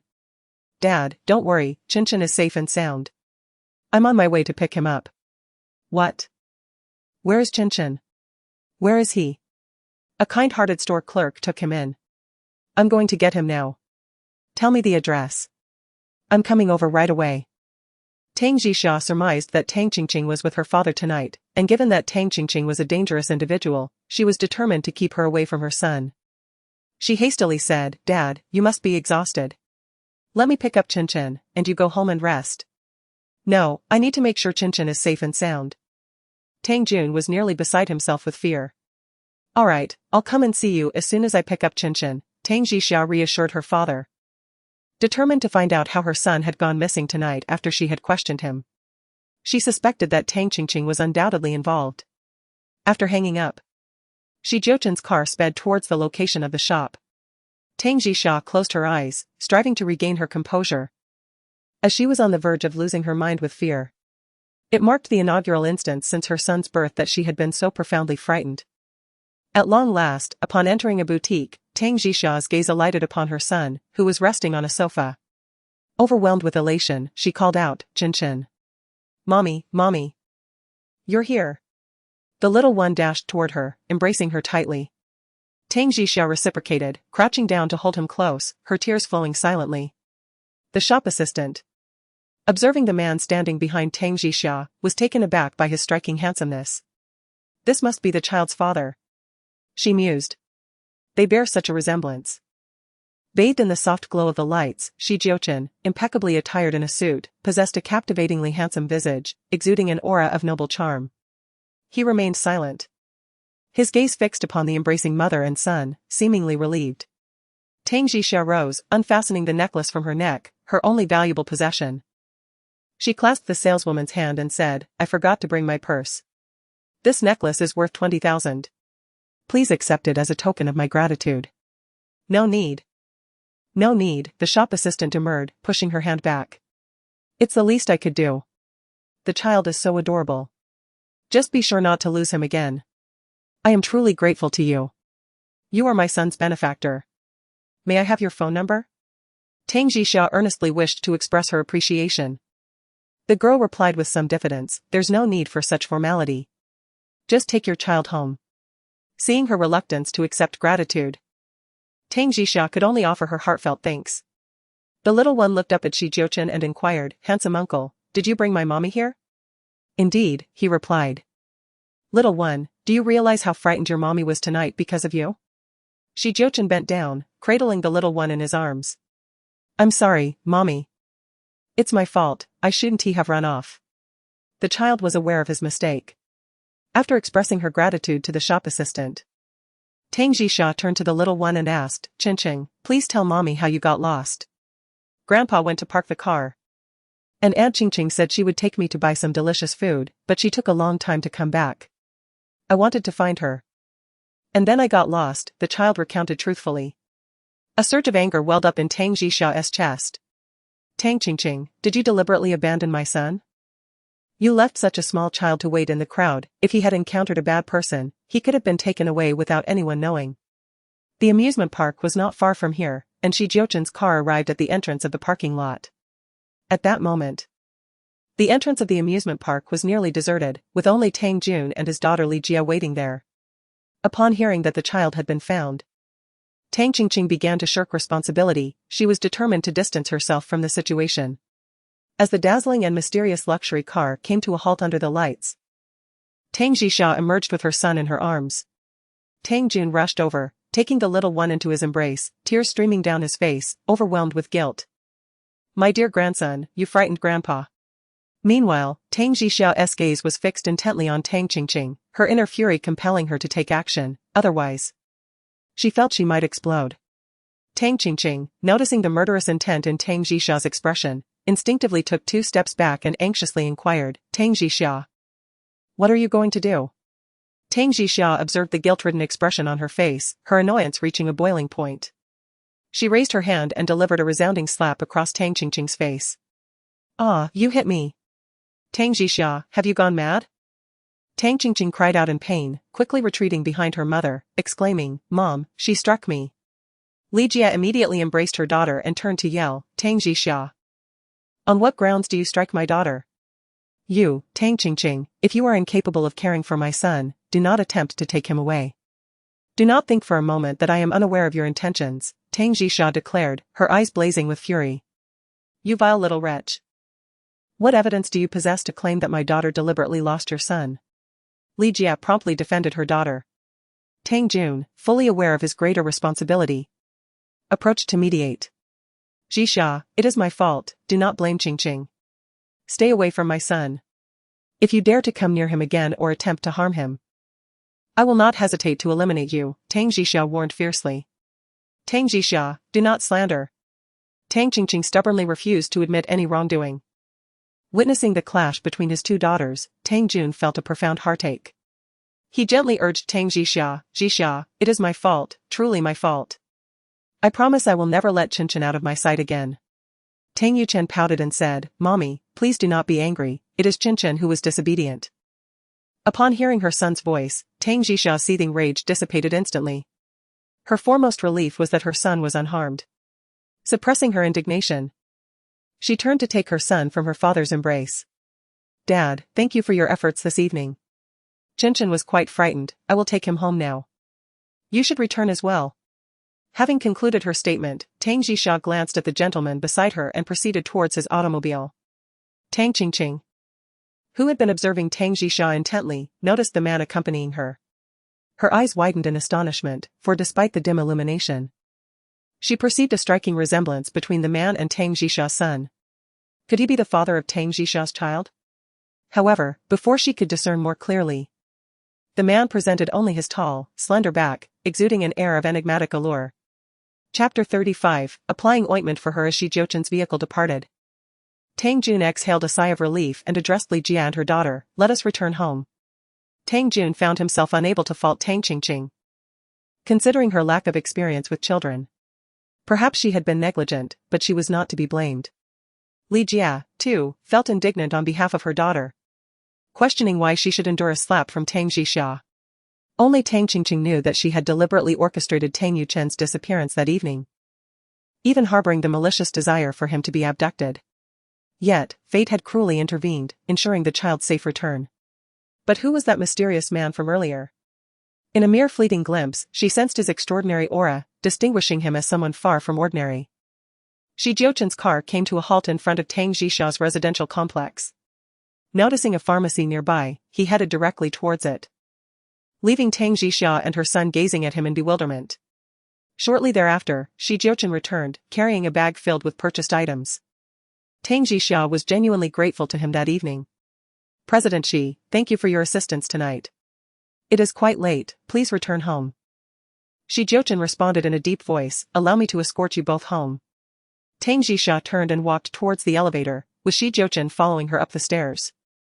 Upon opening the door and switching on the light, she found her little one seated on the sofa, resembling a small dog awaiting reprimand.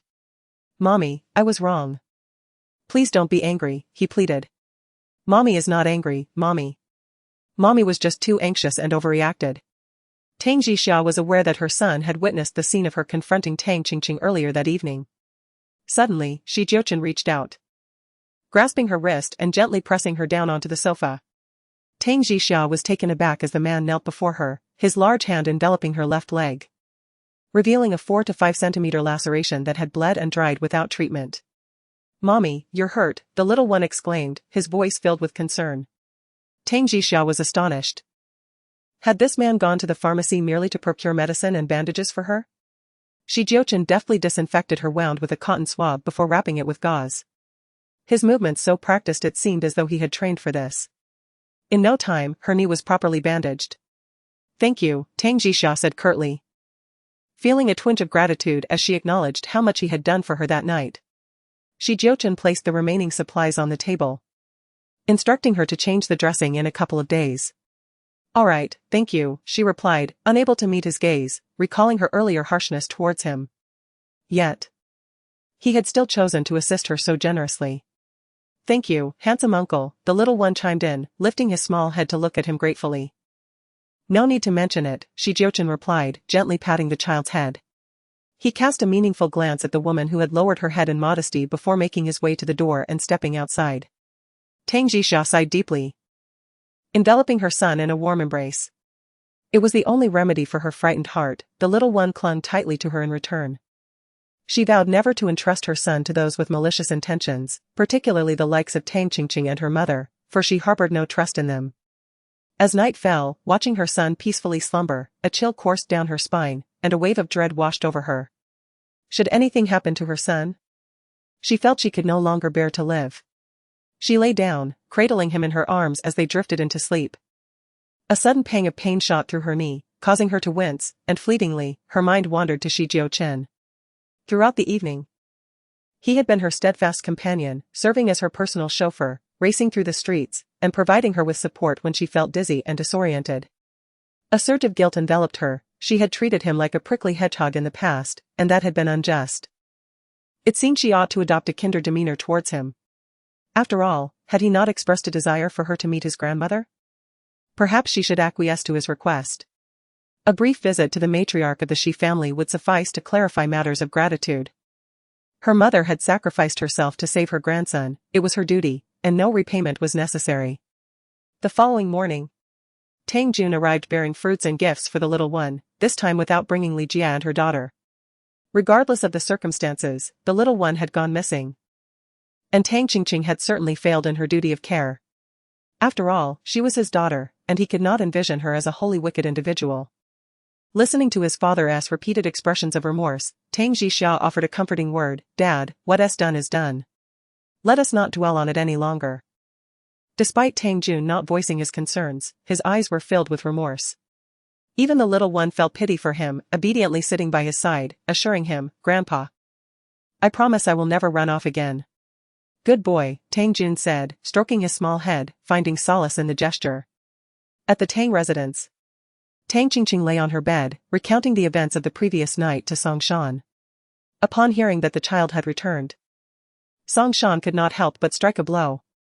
Qingqing, this is terrible. Tang Jixia will undoubtedly speak ill of you in front of your father, claiming you intentionally lost her son. This could jeopardize your share of the inheritance. Tang Qingqing's face paled, her anger surging. That wretched Tang Jixia. Let her try to slander me behind my back, I will ensure she faces consequences. She even dared to strike you in front of your father last night. Who knows what she has been saying behind the scenes? Song Shan fanned the flames of hatred towards Tang Jixia. The more Tang Qingqing pondered, the more convinced she became that Tang Jixia had certainly filled her father's ears with a litany of accusations against her. In her father's eyes, her standing had already diminished. What if he were swayed by Tang Jixia and ended up bequeathing all the family wealth to her? Tang Jixia, just wait and see. I will not let her have it easy. Then, a thought crossed her mind, and she murmured, last night, I saw a man with Tang Jixia. And he bore a striking resemblance to her son. I wonder who he is. What did the man look like? Song Shan inquired, intrigued by the men that surrounded Tang Jixia. Enveloped in the opulence of her lavish villa, Song Shan luxuriated in a glass of morning wine.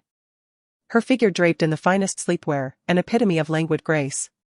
A sumptuous breakfast, freshly prepared by the staff, adorned the table before her. Just as Tang Qingqing was about to speak, Song Shan's phone chimed with an incoming call. "Qingqing, excuse me, I must take this," she hastened to say. Severing the connection with Tang Qingqing, Song Shan answered the call from Xu Mei. "Hello. Miss Song, it's Xu Mei. You performed admirably last night. Thank you for your commendation. Miss Song. There is something I must inform you of. Tang Jixia and President Xi were together last night." Song Shan's countenance shifted dramatically. "What are you saying? Last night? Tang Jixia and I were working on the store inspection report together, and President Xi was also present. Subsequently, they departed together." A fierce resentment flickered in Song Shan's eyes. Could it be that Jiuchen was the man who accompanied Tang Jixia last night? The very man Tang Qingqing mentioned, who bore a striking resemblance to her son. Damn it, Tang Jixia must have played the victim, igniting Jiuchen's protective instincts. Song Shan surmised that Tang Jixia had also set her sights on Jiuchen. Perhaps? In these past 5 years, she had transformed, becoming consumed by vanity. Which woman could resist a man as exceptional as Jiuchen? Chapter 36, She consents to meet his grandmother. Was Tang Jixia attempting to vie for her affections? Song Shan gritted her teeth in fury, vowing never to allow Tang Jixia to succeed. Throughout the weekend, Tang Jixia remained inseparable from her son, until the arrival of Monday. Early in the morning, Tang Jixia escorted her son to kindergarten, and as she watched him skip gleefully into the school grounds, she exhaled a sigh of relief. Upon glancing at the time, she hastily made her way towards the office. Inside, Tang Jixia took a sip of water and noticed it was past 10 o'clock. Summoning her courage, she picked up the desk phone and dialed the extension for the general office. "Hello," a deep and indifferent male voice answered. "It's me, Tang Jixia. I agreed to meet your grandmother," she stammered. After last night, she had resolved not to hold anything against him. There was a pause on the other end before he asked in a low tone, "When are you available?" "I'm free until 3 this afternoon," Tang Jixia replied, as she needed to allocate time to pick up her son. Besides, she was occupied in the evening. "Very well, let us leave now," his magnetic voice resonated firmly. Tang Jixia's mind briefly erupted in disbelief. "Now? So soon? But I have work." She struggled to conjure a valid excuse. "Then take a leave," he suggested. "But shall I request it for you?" he inquired. "No need, I will handle it myself," Tang Jixia replied, unwilling to impose on him, otherwise she would find herself in an irredeemable situation. 10 minutes from now, at the entrance, he commanded before disconnecting the call. Tang Jixia approached Li Mei to request leave, conveniently citing that her son had been frightened and needed her company for another day. Li Mei accepted without suspicion. Just then, Xu Mei was about to seek out Tang Jixia and, upon noticing her with a bag ready to leave, curiously inquired, "Sister Jixia, where are you headed?" "I need to step out for a bit," Tang Jixia replied. "But I wanted to show you this report I've written." "Please leave it on my desk," Tang Jixia said as she proceeded towards the elevator. "Sister Jixia, I'm also heading down to buy a cup of milk tea," Xu Mei quickly followed suit. Upon reaching the entrance, Xu Mei deliberately pretended to be engrossed in her phone, concealing herself behind the glass door. Tang Jixia caught sight of the familiar Rolls-Royce luxury vehicle and, noticing that no one was around, promptly took a seat in the passenger side. Xu Mei, astonished, gaped in disbelief from her hiding place. Was Tang Jixia actually going on a date with Jiuchen during work hours? Quickly, she captured a photo and sent it straight to Song Shan. At that moment, Song Shan was meandering through a shopping mall, indulging in retail therapy to uplift her spirits. The sudden ping of a message caught her attention. Upon opening it, she discovered a message from Xu Mei, accompanied by the alarming note, "Miss Song, I've spotted Tang Jixia getting into Xi's car. It seems they are off on a date." In an instant, Song Shan's buoyant mood plummeted to the depths of despair. How shameless Tang Jixia had become, employing every tactic in the book to entice Jiuchen during work hours. Biting her lip, Song Shan resolved to take matters into her own hands. No longer interested in shopping, she hurried back to her car, ignited the engine, and spotted a wall adjacent to the parking lot. Without hesitation, she pressed the accelerator, crashing the front of her vehicle against it. The impact jolted her forehead painfully, drawing a gasp from her lips. She now had every reason to cry. After the collision, Song Shan took a deep breath, picked up her phone, and dialed Jiuchen's number. At that moment, Jiuchen's phone connected to the car's Bluetooth, ringing within the serene confines of his vehicle. On the screen, Song Shan's name appeared, and Tang Jixia, already in a tumultuous mood, felt her spirits sink further upon seeing it. She turned her face away, unwilling to look. After a moment's hesitation, Jiuchen pressed the answer button. Hello, Shan. What's the matter? Jiuchen, I've had a car accident. Woe is me, I'm so frightened. Please come and rescue me. From the receiver emanated the distressed cries of Song Shan. Jiuchen, decelerating hastily, inquired with concern, are you harmed? My head aches terribly. I feel so dizzy, Jiuchen. Please come quickly. It hurts. Song Shan's voice sounded utterly pathetic. Send me the location, I'm coming immediately. Sure enough. Jiuchen was anxious to rescue her. Tang Jixia, overhearing Song Shan's voice, scoffed. After 5 years, her portrayal of fragility is quite impressive. Jiuchen ended the call, glanced at the address Song Shan had sent, and said to Tang Jixia beside him, accompany me there first.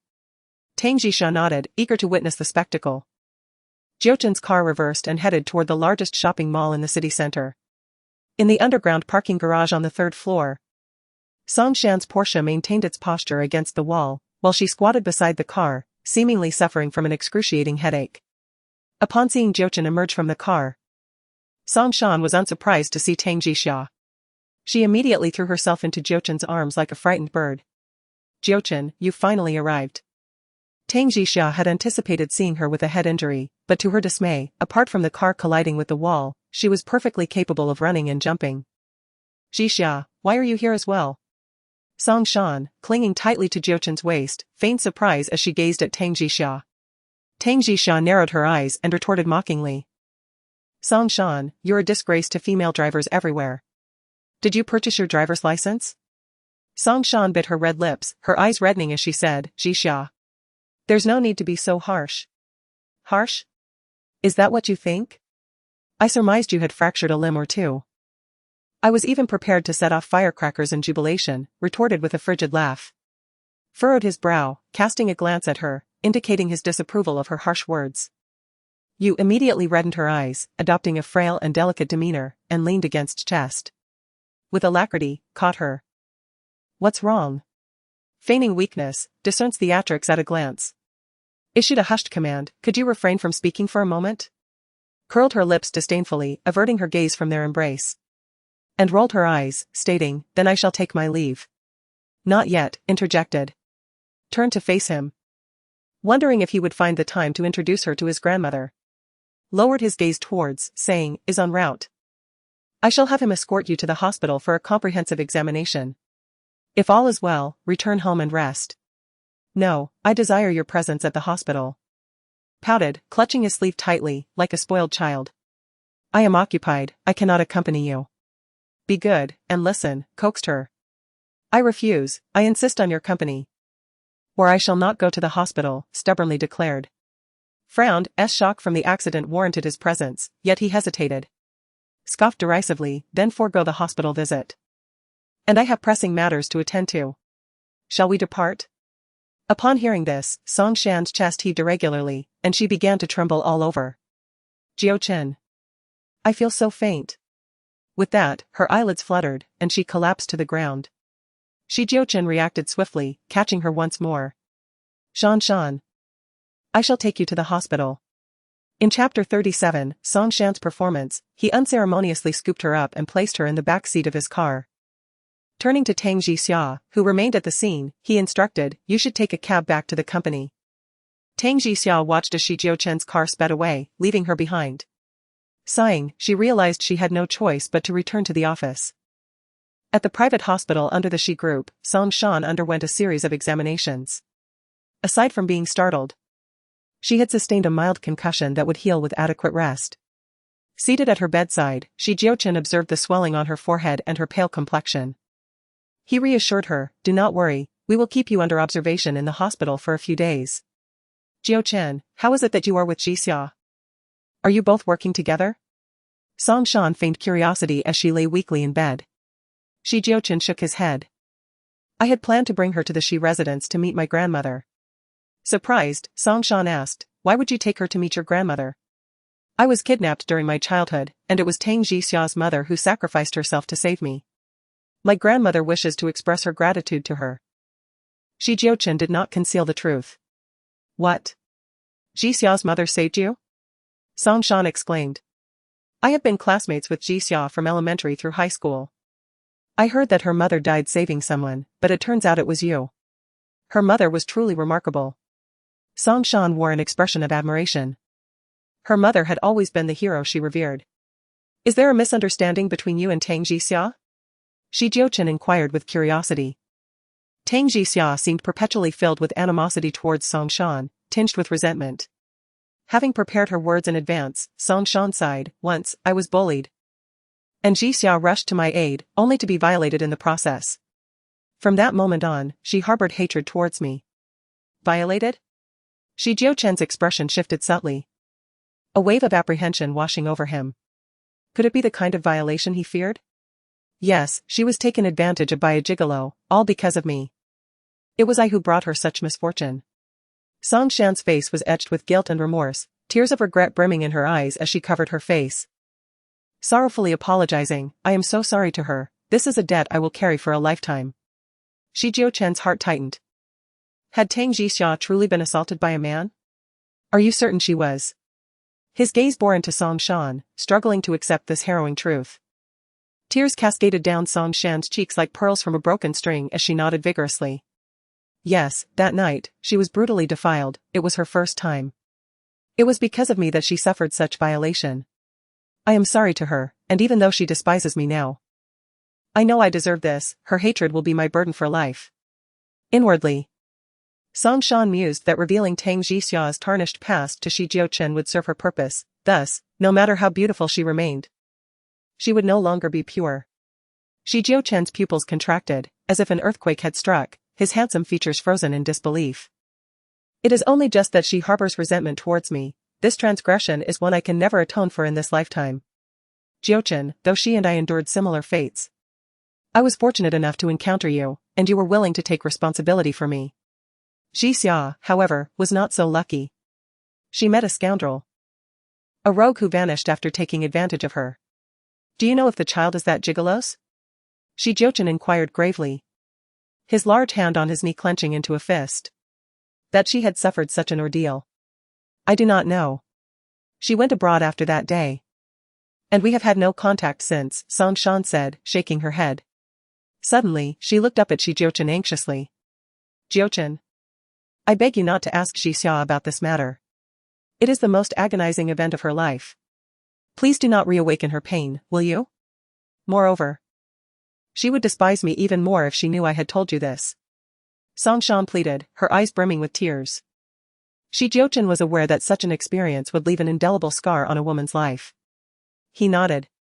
Very well, I promise. Song Shan covered her face and continued to sob, but unbeknownst to anyone, the corners of her mouth were upturned in a sinister smile within her palm. Tang Jixia. Jiuchen now knows your sordid past. Will he still want you, a defiled woman? Jiuchen reached out to pat her. All right, stop crying and get some rest. I will return to the office. Jiuchen, do not leave, Song Shan immediately clutched at his sleeve, gazing at him imploringly. Can you stay and keep me company? Jiuchen stood up only to sit back down again. Reminiscent of that fateful night 5 years ago when he had forcibly taken Song Shan's body in a moment of lost reason. The haunting memory of her shattered cries and her desperate struggles to escape lingered in his mind, while he had relentlessly subdued her desires. Jiuchen, that night was also my first, Song Shan said, her cheeks flushed as she gazed at him, her beautiful eyes glistening with emotion. Jiuchen nodded gently, his voice soft. I know. Upon awakening to the sight of bloodstains on the sofa, his desire to make amends for her deepened. Jiuchen. I am willing to continue being your woman, Song Shan boldly confessed, casting aside her reservations. Jiuchen gazed at her tenderly, let us first tend to your wounds. I am currently rather occupied. Song Shan recognized his subtle rejection but remained undeterred. Jiuchen, please do not disdain me. I know I am not particularly beautiful, yet I truly cherish you. At that moment, Jiuchen's phone rang, providing him an opportunity to rise. I must take this call. As she watched his tall, elegant figure depart, disappointment tightened her lips, yet she believed that one day she would become his woman. The caller was none other than Lady Shi, who had been waiting for quite some time and, noticing he had not brought Tang Jixia home, decided to call and inquire. Jiuchen. Why have you not yet returned with Miss Tang? Grandma, something happened on the road. I will bring her back tomorrow, he replied. What happened? She pressed. There was a minor incident on my end. Very well. Just be sure to bring her back early tomorrow. It would be best if you could return in time for lunch. Very well, I will arrange it, Mr. Shi assented. After terminating the call, he paused in contemplation for a few moments before turning to re-enter the hospital room. He addressed Ms. Song, who was resting in bed. An urgent matter at the company requires my immediate attention. I must return. Please, take care and get some rest. Ms. Song, not daring to press him further, nodded acquiescently. Very well. Mr. Shi acknowledged her with a gratified nod before departing. Meanwhile, at the company, Ms. Tang had taken a taxi back, having lost 2 hours of her time. She promptly immersed herself in her work, focusing on her creative endeavors when the telephone rang. She answered, Hello, who is this? It is I, Mr. Shi's voice resonated through the line. You've returned? Ms. Song isn't clinging to you? Ms. Tang inquired with a raised eyebrow. I have arranged to meet with my grandmother tomorrow morning. Very well, as long as you have made the arrangements. I must return to my work. I would like to invite you and Jiuchen for dinner this evening, Mr. Shi suddenly proposed. No, thank you, Ms. Tang declined. Primarily, after witnessing him embracing Ms. Song earlier, she felt disinclined to engage with him. Ms. Tang harbored a deep-seated resentment towards Ms. Song. Their former sisterly bond now a mere jest, a betrayal that had plunged her into despair. Had it not been for her son's salvation, she would have remained trapped in the torment of that fateful night, unable to escape. She vividly recalled that night, how the man had brutally violated her, leaving her feeling as though she would perish at his hands. Chapter 38, subjected to surreptitious photography at long last, 4:30 arrived. And Tang Jixia departed 10 minutes ahead of schedule. She gathered her handbag and descended, intending to hail a taxi, yet inexplicably, not a single cab was to be seen. As she contemplated heading towards the nearby bus stop, a formidable Rolls-Royce Phantom glided silently to a halt. The window descended, and the man in the driver's seat fixed his profound gaze upon her. Enter, the man commanded in a deep baritone. Tang Jixia demurred with a wave, no need. Thank you. She would sooner take the bus. At that moment, the man brought the car to a stop, alighting with purpose. Tang Jixia was unsure of his intentions. She observed as he reached to open the front passenger door, simultaneously seizing her arm and ushering her into the seat. Hey, Jiuchen. I'm not riding in your car. Tang Jixia was somewhat exasperated, never having encountered such an imperious man. Jiuchen propelled her inside, pressing the car key to lock the doors. Tang Jixia, now confined, could only watch as the man took the driver's seat with effortless grace and started the vehicle. Realizing she was running late to collect her son, she abandoned her resistance. Hastily fastening her seatbelt, she remarked with a touch of speechlessness, while you may be my employer, and you have assisted me in the past, could you possibly show me some respect? If you were compliant, would I need to be so assertive? Jiuchen responded, his gaze fixed on the road ahead. Why should I heed your commands? Tang Jixia retorted, flustered. I am not accustomed to being denied, Jiuchen stated matter-of-factly, casting a sidelong glance at her. Tang Jixia was truly defeated. Engaging with this man was an exercise in futility. Has your girlfriend suffered a cranial injury? Tang Jixia sought a topic of conversation, her tone tinged with a hint of schadenfreude. Song Shan is not my girlfriend, she is merely someone I need to care for. Jiuchen calmly explained. Tang Jixia let out a cold laugh. You two are all cuddled up together, yet you still deny it. This is a matter between her and me, Jiuchen replied, his brow furrowing. He felt an inexplicable reluctance to delve into the subject. All right. Have you two shared a bed? Tang Jixia pressed directly on the crux of the matter. Jiuchen hesitated for a moment, turning away without a response. You must have some inkling in your heart about whether you did or not, Tang Jixia insisted, unwilling to let go of the topic. It seemed that this man was reluctant to admit it, perhaps striving to maintain an image of innocence before her. I do not wish to discuss this issue. Jiuchen firmly declined to answer. If it was done, then it must be acknowledged, Tang Jixia retorted, you men are all untrustworthy. Yet. The man did not contest her statement, for he understood that her disdain for men stemmed from valid reasons. Do not generalize, not all men are the same. Jiuchen countered mildly. Tang Jixia bit her lip, choosing to remain silent, as thoughts of her own past flooded her mind. Song Shan had been taken by Jiuchen. He would bear the responsibility, earning him the title of a man. 5 years ago, when she was wronged by a scoundrel, she cursed him to face his comeuppance. At the school gate, Tang Jixia entered to pick up her son, while Jiuchen waited outside. Moments later, Tang Jixia emerged, holding her son's hand. As she opened the rear car door, the little one politely addressed Jiuchen as Uncle Shi. Jiuchen turned to look at the charming young boy in his school uniform, who was both adorable and handsome, evoking a sense of envy. If he were to have such a son, his life would undoubtedly feel more complete. Having made a reservation at a restaurant, Jiuchen directed his car towards that destination. In the back seat, the little one regaled his mother with the day's events at school, most proudly boasting of his first-place finish at lunchtime. Tang Jixia affectionately kissed him, encouraging him to maintain the excellent performance. Indeed. The little boy nodded earnestly. Inside the restaurant, Jiuchen placed their orders. Tang Jixia devotedly attended to her son, embodying a mother's instinct to prioritize her child's nourishment above her own needs, lest she worry. At a nearby table, a wealthy young woman repeatedly glanced their way, surreptitiously snapping photos of Jiuchen's party with her phone. Coincidentally, this was the same girl who had embarrassed Tang Jixia at the jewelry exhibition. She had since befriended Song Shan, who, as Jiuchen's companion, was a gateway for these socialites seeking to mingle with a higher echelon of society. The girl recognized Tang Jixia and felt a surge of envy. Jiuchen had shown her particular attention at the jewelry exhibition, and now, unexpectedly, he was treating her to a private meal. But who was the little boy? Could he be Jiuchen's nephew? The resemblance was uncanny. The girl promptly sent the photos to Song Shan, along with a message, Miss Song, be wary of this woman. She is secretly seducing Master Shi. At the hospital, Song Shan was scrolling through videos when she unexpectedly opened the message. Her eyes widened as she saw the photos of Jiuchen and Tang Jixia. Resentment flared within her. Tang Jixia was on a date with Jiuchen, accompanied by her child. Could it be that Tang Jixia intended for Jiuchen to become the father of her child?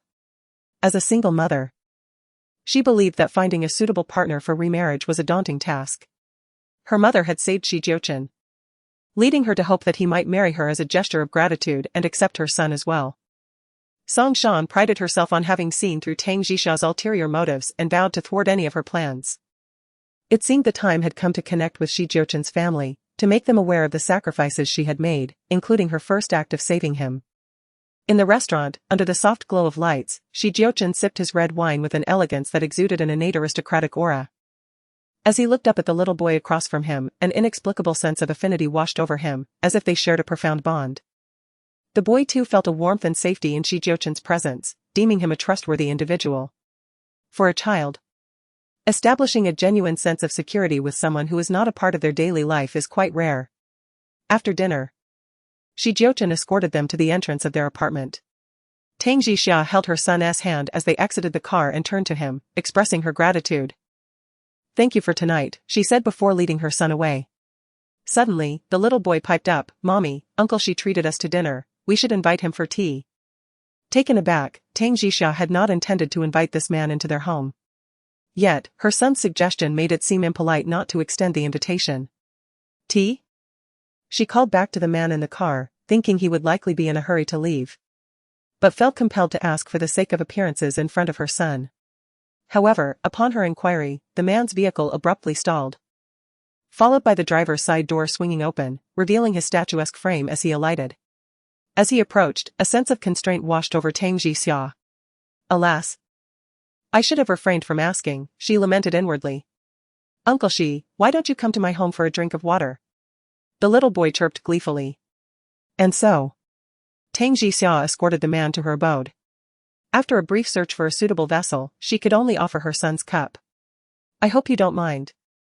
"It's my son's cup," she said, handing him the cartoon-adorned receptacle. The man accepted it without hesitation, taking a sip. The little boy was engrossed in playing with Lego bricks, several boxes of which were piled on the adjacent sofa, their prices suggesting a considerable expense. Jiuchen surmised that Zhang Qingye was likely the purchaser. Observing the little one's earnest concentration, the sharpness in his eyes dissipated, replaced by an involuntary tenderness. "It seems as though it might rain." Tang Jixia was gathering the laundry from the balcony when, upon re-entering, a delicate, pink item slipped from the pile of clothes she was carrying, unnoticed by her. However, the man's keen eyes did not miss it. It was a pair of women's underpants. Jiuchen rose to his feet, his hand picking up the scant fabric. Addressing the woman as she entered the room, he said, "You dropped something." Tang Jixia turned her head, her beautiful eyes widening in astonishment. The object dangling from the man's fingers was, undeniably, her underwear. She rushed over, snatching the garment from his grasp, her face flushed with embarrassment. "Thank you," she murmured. At that instant, a bolt of lightning illuminated the night sky, succeeded by an immediate peal of thunder. "Ah! Mommy!" the little one exclaimed, covering his ears. Visibly frightened. Promptly returned to the sofa, gathering the child into his arms, pressing him close. The little boy nestled against his chest, burying his head in his embrace. Seeking refuge from the thunder, emerged swiftly from her room, witnessing her son being protectively embraced by the man. As the thunder subsided, a torrential downpour ensued, striking against the window pane. Was observing the downpour when a sudden flash of lightning cut through the sky, fierce as an eye, followed by deafening thunder. Instinctively, covered her ears. Lowering her head, seemingly frightened as well. The little one's arms clutched him tightly, equally afraid. A chord was struck within the man. It seemed this mother and son's fear of lightning and thunder was hereditary. "This rain won't cease any time soon," remarked to the man on the sofa. "I'll find you an umbrella." Responded directly, "I shall remain here tonight." Paused, blinking, and inquired, "Why?" "Requires my presence," replied, his hand gently caressing the child's head. "Like a guardian." The little one looked up, pleading, "Mommy and I are both afraid of thunder. Please stay and protect us." Immediately countered, "It's unnecessary. Mommy will protect you." "But Mommy, you're also afraid of thunder." The little one revealed. "Mommy, don't be afraid, Mommy," as Tang Jixia spoke. It seemed as though the heavens conspired against her, a serpent-like flash of lightning danced across the night sky, followed by a thunderous roar that shattered the silence. She shuddered involuntarily, quickly covering her ears.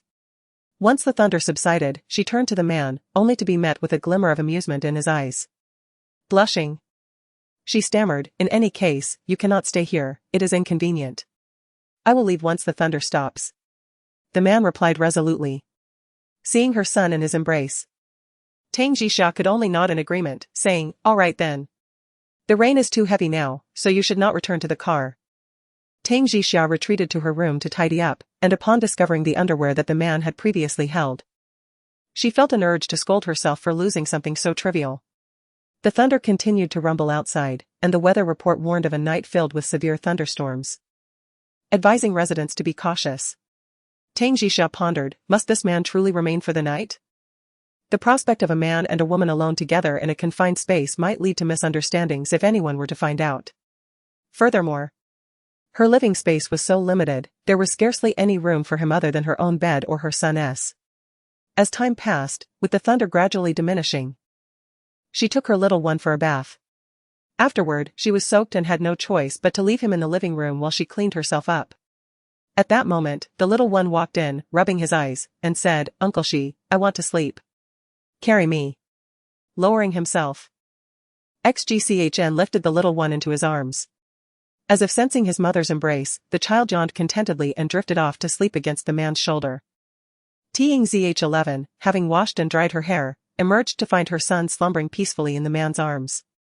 She paused, realizing the extent of the trouble she had caused him this evening, both minding and lulling the child to sleep. Noticing her approach, the man gestured for silence. Jiuchen, not wanting to disturb her son, motioned towards the boy's room, indicating she would place him in his bed. Jiuchen followed her into the room, cradling the little one. As Jiuchen took her son from his arms, The subtle fragrance of her perfume wafted into the man's senses, sending a jolt through him, igniting a primal desire within. His gaze lingered on the woman as she gently placed the child upon the bed. The little one, overcome with sleepiness, nestled into a comfortable position and drifted deeper into slumber. Zh11 gestured silently for the man to exit the room. With a fluid stride, he emerged, followed closely by Zh11. She closed the door gently behind them, exhaling softly before turning to him. "Thank you for tonight," she murmured. "And how will you express your gratitude?" The man responded, his voice a deep, resonant timbre. Zh's eyes widened slightly. A verbal expression of thanks, of course. What other form of gratitude could he possibly expect? "I could treat you to a meal," she offered. "That won't be necessary," the man demurred. Tang Jirua breathed a sigh of relief that she wouldn't have to extend an invitation, given her schedule. However, the man remained seated on the sofa, showing no signs of departure. As she tidied up the scattered toys, she couldn't shake off the feeling that his gaze held a certain perilous quality. Deciding she couldn't allow him to linger, she rose and offered a polite smile. "President Shi, it's getting late. You should head back." His gaze fixated upon her, observing that the woman, freshly bathed, exuded a pure, floral fragrance that was subtly alluring and captivating. A sudden glint ignited in his eyes, an aura of possessiveness emanating from him, akin to a predator eyeing its prey. Tang Jirua found herself flustered by his intense stare, and in a moment of clumsiness, she tripped against the corner of the table. "Ah!" she exclaimed softly as she stumbled forward, landing directly into the man's embrace. Instantly, Tang Jirua's senses were overwhelmed by his captivating masculine scent. Before she could utter a word, he gently cradled her face in his hands and silenced her with a passionate kiss. Tang Jirua's mind went blank. A surge of forgotten electricity coursing through her veins, unexpectedly igniting a response within her. Chapter 40, again, taking advantage of Jiuchen's kiss was an inescapable fate. Both unrestrained and authoritative, savoring her sweetness.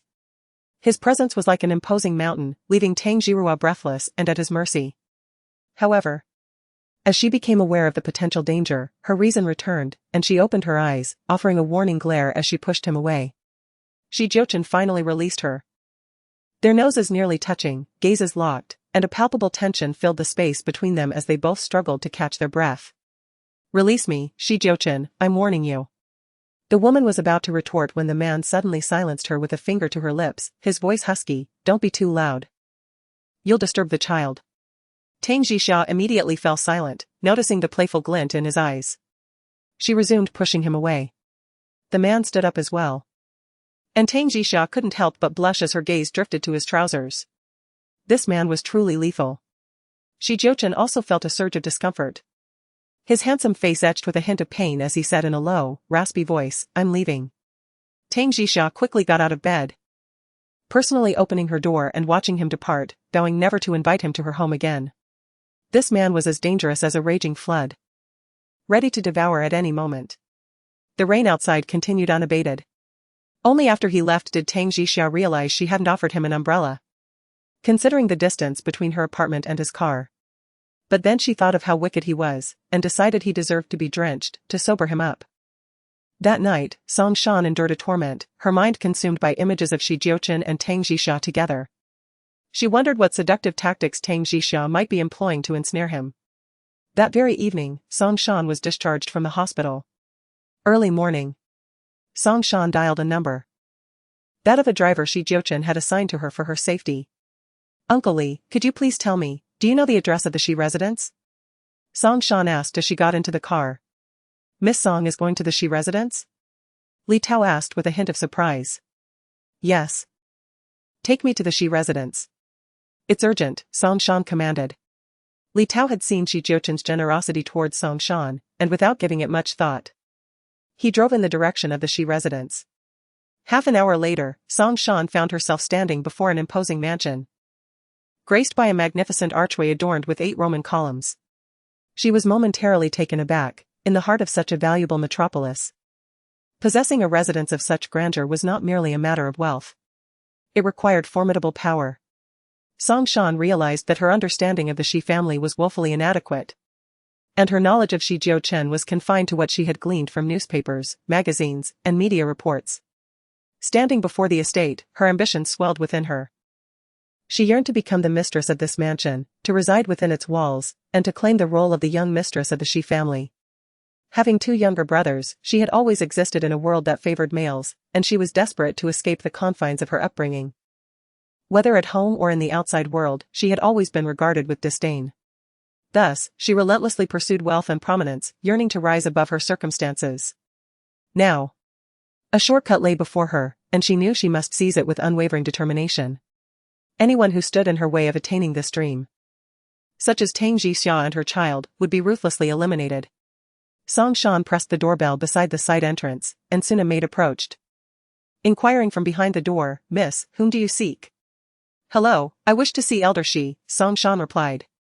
From her readings, she understood that the current matriarch of the Shi family was Elder Shi, the grandmother of Shi Jiuchen. "Please fill out your information. We will verify it before granting you an audience," the maid instructed, handing her a form. Song Shan complied, submitting her identification as well. After a 10-minute wait, she finally stepped through the grand entrance of the Shi mansion. In an elegantly antiquated pavilion, the esteemed Mrs. She was enjoying her breakfast when she learned that a young lady wished to meet her. She felt somewhat bewildered. Could it be Miss Tang Jixia? "Is it Miss Tang?" she wondered. "No, madam," replied the servant, "the young lady is named Song Shan. She claims to be a friend of your grandson." With a graceful gesture, Mrs. Shi dabbed her lips and instructed, "Please bring her in." Moments later, she observed a young girl approaching, accompanied by a servant. Today, she had anticipated meeting Tang Jixia. Who was this girl? Song Shan approached the elderly matron, who exuded an air of nobility and authority. Unmistakably the epitome of a distinguished matriarch. One could not dare to act frivolously in her presence. As Song Shan reached Mrs. Shi, she courteously greeted her, "Good day, Mrs. Shi. My name is Song Shan, and I am your grandson Jiuchen's girlfriend." Mrs. Shi raised her elegantly arched brow in surprise. "You are Jiuchen's girlfriend?" she inquired. "I have not been in a relationship with him for long and have yet to have the opportunity to introduce myself to you. I apologize," Song Shan replied, her expression filled with remorse. Mrs. Shi had always been aware of her grandson's dissatisfaction with her choices. Could it be that he was reluctant to marry Tang Jixia because he had found someone he truly cared for? "Song Shan, do enlighten me on how you and my grandson Jiuchen became acquainted," Mrs. Shi said, scrutinizing the girl. Although not strikingly beautiful, Song Shan appeared rather ordinary, leaving Mrs. Shi uncertain whether her grandson was genuinely involved with her. With downcast eyes, Song Shan hesitated, her lips pressed together, seemingly struggling to find the right words. Remaining silent for an extended moment. "What troubles you? Why do you not speak?" Mrs. Shi inquired with curiosity. With crimson lips gently pressed between her teeth, Song Shan lifted her gaze to meet the eyes of the matriarch. "I am reluctant to speak of it." "Reluctant to speak of what? Pray, do tell." The old woman's curiosity was piqued. Song Shan feigned mustering her courage as she recounted the events of that fateful night 5 years prior. She wove a tale of how Tang Jixia and Shi Jiuchen's encounter transpired, embellishing it as if she had been a first-hand witness. The elder woman's eyes widened in astonishment as she listened, never having imagined that her grandson had forcibly taken a young girl's innocence half a decade ago. "And so, it was because of that timepiece that Jiuchen sought me out, declaring his intention to take responsibility for me." A glimmer of empathy and compassion shone in the old woman's eyes. Regardless, Song Shan had sacrificed her virtue to save her grandson, a sacrifice worthy of her heartfelt sympathy. Shan, Jiuchen has wronged you. Allow me to offer my apologies on his behalf. I shall ensure that Jiuchen makes amends." As a woman, the matriarch understood Song Shan's anguish all too well. Calculating the timeline, Song Shan would have been but 19 years of age, a flower in full bloom, when she endured such a traumatic experience, leaving her body and soul deeply scarred. "Child, have you partaken in breakfast?" the elder woman inquired with concern. Song Shan shook her head, "Not yet." "Quickly, fetch another breakfast," the matriarch commanded the servant. Song Shan lowered her head, a flicker of elation dancing in her eyes. The matriarch's demeanor conveyed to her that she was on the cusp of receiving significant favor within the Shi household. At the Ruibao Pavilion, in the design department, Tang Jixia was engrossed in perusing documents in her office when the landline rang. She reached out and answered, "Hello. Who is this?" I await you at the main entrance. Come down. A deep, resonant male voice, uniquely captivating and alluring, belonged solely to Jiuchen. Chapter 41, accompanying him back to the Shi residence. Tang Jixia felt a slight catch in her breath.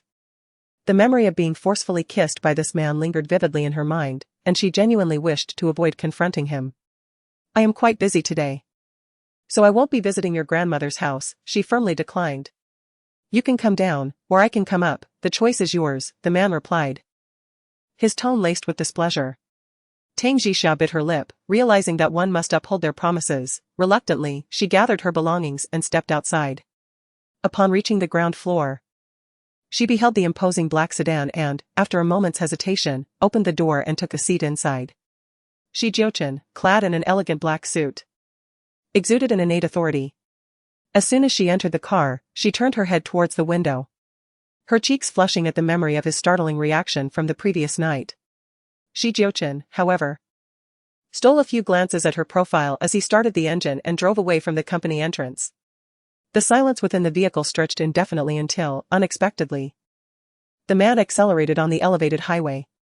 Tang Jixia, startled, instinctively grasped the seatbelt and shouted, Jiuchen, the speed limit here is 80. Was this man taking advantage of his vehicle? In mere seconds, he had surged from 60 to 120, sending her heart racing. A smile played on his lips as he teased, I thought you had lost your voice. Tang Jixia turned to glare at him, wondering if he was cursing her. You're the one who's mute, she retorted. Rather than becoming irritated, his smile widened, and he reduced the speed slightly. Tang Jixia chose to ignore him completely, lapsing into silence. As they arrived at the imposing entrance of the Shi residence, Tang Jixia lifted her gaze to admire the grandeur of the gates. Realizing the immense wealth of this man's family, wealth so vast that even the media could not accurately estimate its worth, revealing only the tip of the iceberg. She adjusted her outfit, understanding that meeting the matriarch of such a prominent family required her to present herself impeccably. Jiuchen entered through the side door with an air of confidence, and Tang Jixia followed him, as if stepping into a royal garden, adorned with a plethora of exquisite and rare flora, many of which were uncommon varieties indigenous to the country. In the hall, upon hearing from the servants that her grandson had returned, old Madam Shi was engaged in conversation with Song Shan. When Song Shan caught wind of the news, she seized the opportunity to inquire whether the young master had brought Miss Tang Jixia along. Old Madam Shi, taken aback, turned to her and asked, Shan Shan, do you know Tang Jixia? Indeed. She has been my dear friend since elementary school through high school, Song Shan replied with a smile, though we have encountered some misunderstandings, and our relationship has grown somewhat distant. Old Madam Shi probed further, is she aware of your relationship with Jiuchen? Song Shan nodded, yes, she is aware. A sigh escaped old Madam Shi as she contemplated the serendipity of the situation. The girl involved with her grandson was, in fact, a classmate of her grandson's savior. At that moment, Jiuchen and Tang Jixia appeared simultaneously at the entrance of the hall. Upon spotting Song Shan sitting beside his grandmother, Jiuchen was momentarily taken aback, utterly unaware that she had come to visit. Tang Jixia, too, noticed Song Shan, and a flicker of resentment surged within her. The mere sight of that face was enough to rekindle her animosity. How did you arrive? Jiuchen took a few steps to stand before Song Shan, his gaze imbued with inquiry. I'm sorry, Jiuchen. I wanted to meet your family, so Song Shan bit her lip, lowering her head as if anticipating reprimand. Observing her expression and then glancing at his grandmother who was beckoning her, it was clear that she had spoken both what should and should not have been said. Miss Tang, you've come. Please, do come in and take a seat, exclaimed elder Mrs. Shi, her eyes filled with affection and warmth for Tang Jixia. Tang Jixia greeted her politely, good day, elder Mrs. Shi. Miss Tang, I have been eagerly anticipating our meeting. At last, we meet today. And you are even more beautiful than I imagined. Elder Mrs. Shi expressed her heartfelt admiration for Tang Jixia. Meanwhile, Song Shan watched with envy, her heart filled with jealousy. Tang Jixia's mother had saved Jiuchen, an enormous favor to the Shi family. She wished fervently that she could exchange roles with Tang Jixia, believing that the position of the young mistress of the Shi family would undoubtedly belong to her. Jixia, you're here, Song Shan greeted Tang Jixia. Tang Jixia merely cast her a fleeting glance before turning to elder Mrs. Shi, saying, Elder Madam, we wish to speak with you privately. Jiuchen's cold gaze narrowed slightly. Was Tang Jixia intending to decline the family's kindness? Very well. He, too, had matters he wished to discuss with her. Elder Mrs. Shi, after speaking, took Tang Jixia's hand, saying, "Come, let us sit and talk here." They proceeded to a charming little garden outside the side hall, adorned with breathtaking scenery and a row of comfortable sofas. Once seated, the attentive servants brought forth fruits and desserts. "Miss Tang, please enjoy some tea." "Thank you, elder madam." Tang Jixia lifted the teacup to her lips, savoring the rich fragrance of flowers. "Miss Tang, I have always been grateful for your mother's act of saving my grandson, Jiuchen, and I mourn the loss of your mother due to that incident. I have long wished to find an opportunity to repay you and your family." Lady Shi spoke with heartfelt sincerity. Tang Jixia sensed the old lady's remorse and gently shook her head, saying, "Lady Shi, there is no need to take it to heart. My mother saved your grandson, that was her duty. My dear, if you are willing, my family shall be your second home, and I shall be your loving grandmother. I will do everything within my power to care for you and your children," Lady Shi said, her eyes glistening with emotion. Tang Jixia, deeply appreciative of her kindness, resolutely shook her head. "I am truly thankful that you remember my mother, but I do not require any repayment for her kindness. I have come here simply to express that I cannot accept any form of gratitude." Lady Shi, overcome with emotion, reached out to grasp her hand. "My child. Since your mother is no longer with us, it is my duty to care for you in her stead. Would that be agreeable? I would like to recognize you as my granddaughter." With only her father remaining in her family, all her grandparents having passed away, Tang Jixia felt a wave of emotion wash over her as she gazed upon the old lady's kind face. "My dear, consider me a relative, let us keep in touch. Shall we? I know that both you and your mother are upright individuals, and I do not wish to impose anything upon you. I merely wish to know that you are well." Lady Shi looked at her with earnest hope, her expression filled with anticipation. Tang Jixia felt her heart soften inexplicably. She found herself at a loss as to how to refuse this elderly woman. Despite their first encounter, she sensed an inexplicable warmth, as if she had rediscovered a long-lost familial connection. To gain such an extraordinary grandmother was indeed a blessing for Tang Jixia. She nodded in agreement. "Very well, dear madam." Lady Shi chuckled with delight. "Then I have gained another granddaughter, how wonderful. Madam, it's time for your medication." "Oh. Right, I must take my medicine. Jixia, please sit for a moment or take a stroll in the garden, I shall find you shortly." "Of course, please attend to your medicine first." Tang Jixia nodded and watched as Lady Shi departed. She seized the opportunity to wander into the garden, feeling disinclined to visit Song Shan in the hall. In the garden, Jiuchen was showing Song Shan around the Shi residence, his sharp gaze fixed upon her face. Shan, why did you come to see my grandmother without informing me?" Chapter 42, A meeting in the garden. Song Shan, resolute in her intentions, sought to claim her rightful place. If Tang Jixia could earn the Shi family's favor, then she too could gain their recognition. "Jiuchen, I have feelings for you. And I wish to cultivate a deeper relationship." Her eyes sparkled with affection, leaving no room for ambiguity. Shan, I am willing to offer you material compensation." Jiuchen replied gently, maintaining a measured approach. What he could provide to Song Shan was solely of a material nature, devoid of emotional entanglements. In recent days, Song Shan had discerned that Jiuchen treated her well, granting her every desire. Yet, this was not what she truly yearned for. "Jiuchen, do you harbor affection for Tang Jixia?" Song Shan inquired, her gaze tinged with melancholy. Jiuchen's phoenix eyes narrowed slightly, offering no response. Song Shan feigned a bitter smile. "Tang Jixia despises me so, and she knows we were once together, and she has been defiled by a man.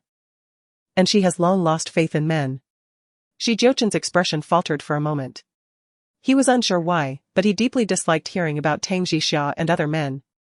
"Let's not mention this matter again," Jiuchen uttered softly, his demeanor somewhat distracted. At that moment, Song Shan's eyes caught sight of a figure approaching from the other end of the flower bushes. With keen perception, she recognized Tang Jixia. A glint of cunning flashed in Song Shan's eyes as she suddenly threw herself into Jiuchen's embrace, tightly encircling his waist. "Jiuchen, you were my first man. Having given you my innocence, I will never love another. I love you, Jiuchen." Jiuchen's stalwart frame stiffened as he gazed down at Song Shan in his arms. Her sudden declaration caught him off guard. He could only calmly reassure her, Shanshan, please don't act this way. I won't. I remember that night vividly, your kisses, your scent. The way you were wild on my body. Tang Jixia, who had simply sought a moment of respite, was unexpectedly confronted with the sight of Song Shan and Shi Jiuchen engaging in intimate behavior. Hearing Song Shan's words, she couldn't help but wonder. Isn't she ashamed to speak so brazenly in broad daylight? Shi Jiuchen gently disengaged Song Shan's hands, taking a measured step back. His dark eyes locked onto her as he declared, now that I have found you, I will take responsibility for you. Song Shan resembled an injured kitten. Her cherry-red lips pursed, her eyes rimmed with crimson, tears shimmering on the verge of spilling. I believe in you, Jiuchen, you are the person I trust the most. In this lifetime, I wish to remain by your side, to be protected by you, to be needed by you. I shall go nowhere else.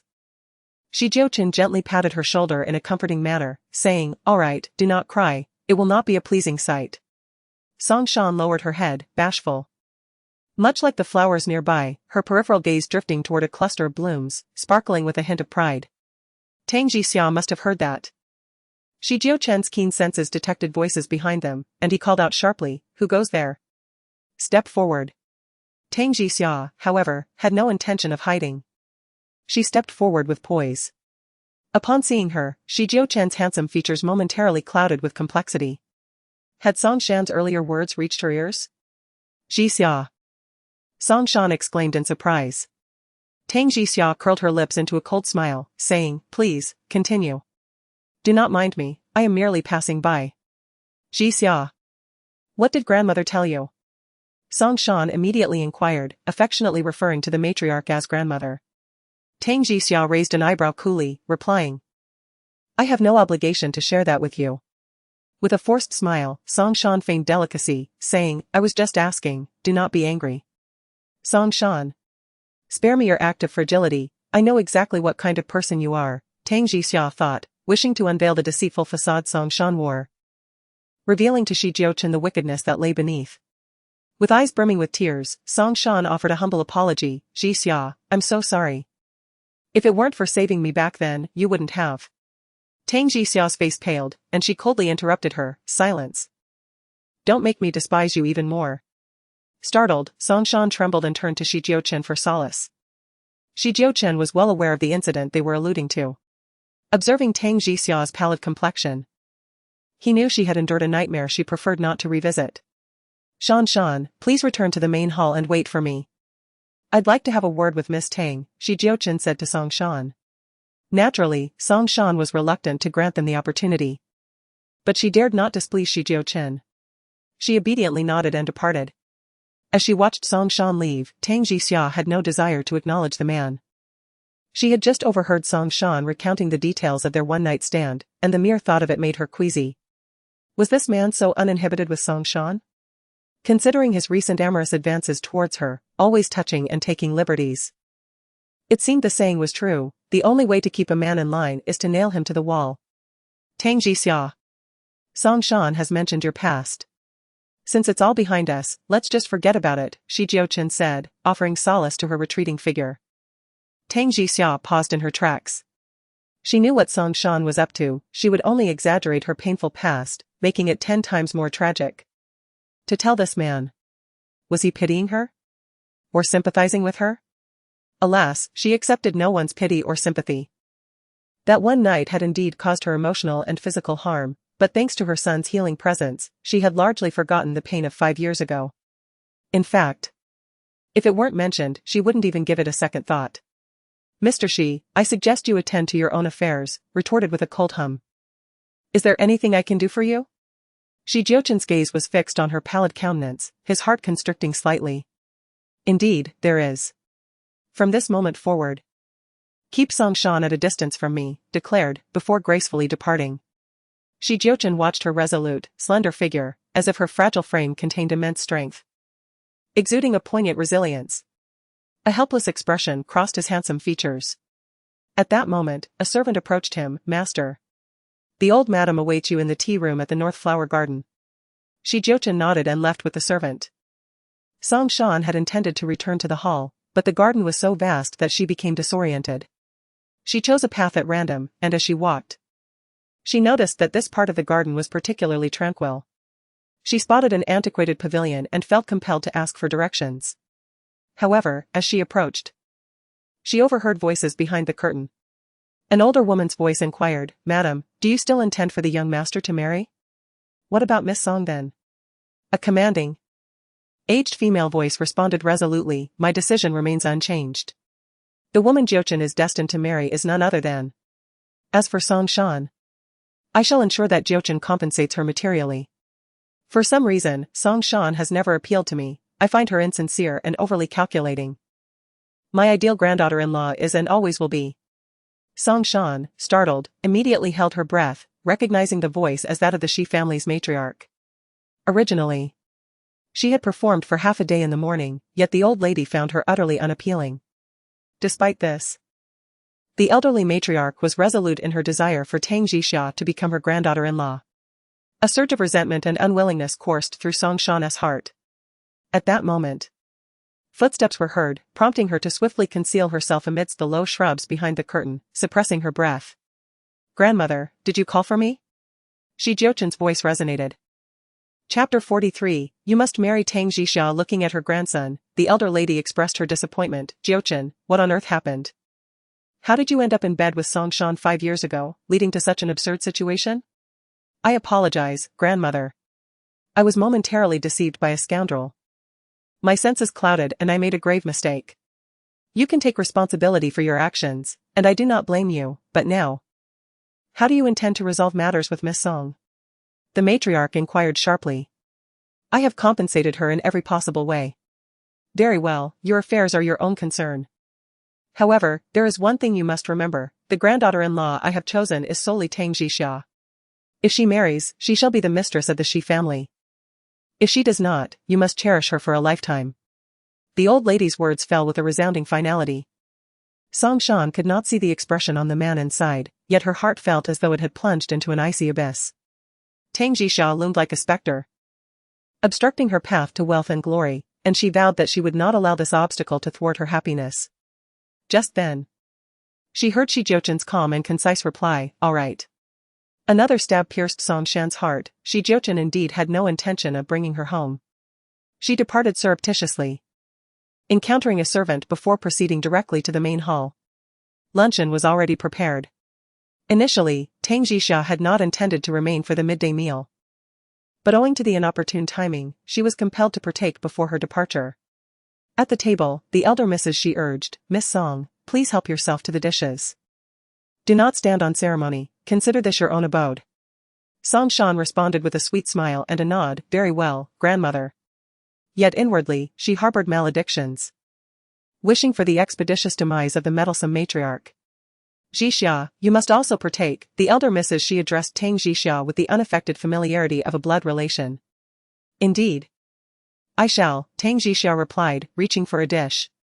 Subsequent to the repast, the elder Mrs. Shi extended an invitation for both ladies to indulge in post-luncheon confections, while Shi Jiuchen retired to the second story to repose. Reclining upon the divan, Shi Jiuchen's thoughts drifted aimlessly, his mind oscillating between Song Shan and Tang Jixia, engendering a sense of vexation. His connection to Song Shan was limited to a single night of passion 5 years prior. Yet he found himself unable to detect the essence of that night within the Song Shan of the present day. The current Song Shan evoked a sense of unfamiliarity. Nevertheless, the events of that fateful night 5 years ago played vividly in his memory. In the darkness, the girl who pushed against him with all her might, whimpering weakly and painfully, endured his frenzied violation. Even as he was under the influence of narcotics, he distinctly recalled the girl beneath him, as sweet as wine. Even now, the memory of that flavor lingered, making it impossible to forget. This was the impetus behind his unwavering determination, in the moments before his collapse, to take responsibility for her. In Shi Jiuchen's mind, the sensation of kissing Tang Jixia unexpectedly resurfaced multiple times. For reasons unknown, he consistently found himself savoring a flavor reminiscent of that night, one that lingered tantalizingly. He exhaled deeply, pausing all futile thoughts. Regardless of the circumstances, these two girls, one he owed compensation to, the other gratitude, were both individuals for whom he bore responsibility. In the garden, after indulging in dessert, Tang Jixia expressed her intention to depart. as she faced a demanding work schedule that afternoon. The elderly lady did not insist on her stay. Understanding that it was not easy for her to manage alone with a child, and thus summoned a servant to fetch Jiuchen to escort her home. Observing this, Song Shan hastily pretended to have plans with a friend that afternoon and also announced her departure, wishing to accompany Tang Jixia. In the presence of the elderly lady, Tang Jixia could not voice any objections, and the lady, accommodating Song Shan, promptly instructed the servant to bring forth 2 gifts. In the living room, 2 exquisite pieces of jewelry adorned the table, both were fine jade bracelets.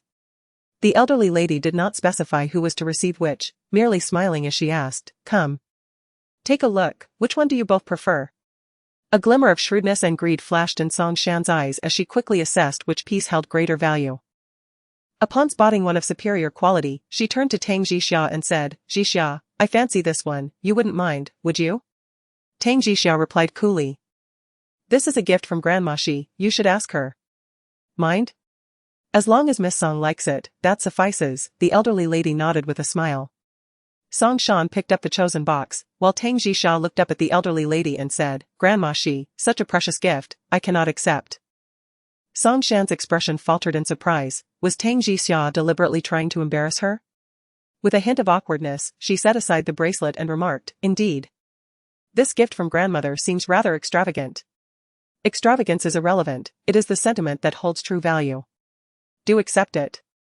The elderly lady's demeanor was refined, her smile warm and benevolent, akin to a gentle spring breeze. Tang Jixia found herself in a genuine predicament. The bracelet's worth was no less than hundreds of thousands in the market, yet to the elderly woman, it might merely be a trivial gift. To refuse repeatedly would undoubtedly be disrespectful. She nodded and expressed her gratitude, saying, "Thank you, Grandma Shi." Grandma Shi's discerning gaze appraised the 2 young women, ultimately settling with delight upon Tang Jixia. Song Shan exuded an air of petty ambition and avarice, while Tang Jixia embodied grace, poise, and elegance, qualities that made her the ideal candidate for the future mistress of the Shi family. Song Shan, blinded by material wealth, could not fathom that the elderly woman's simple gesture had provided an astute assessment of her character. Unbeknownst to her, her behavior revealed a lack of propriety. Having never encountered wealth before, she instinctively sought to claim anything valuable she saw as her own.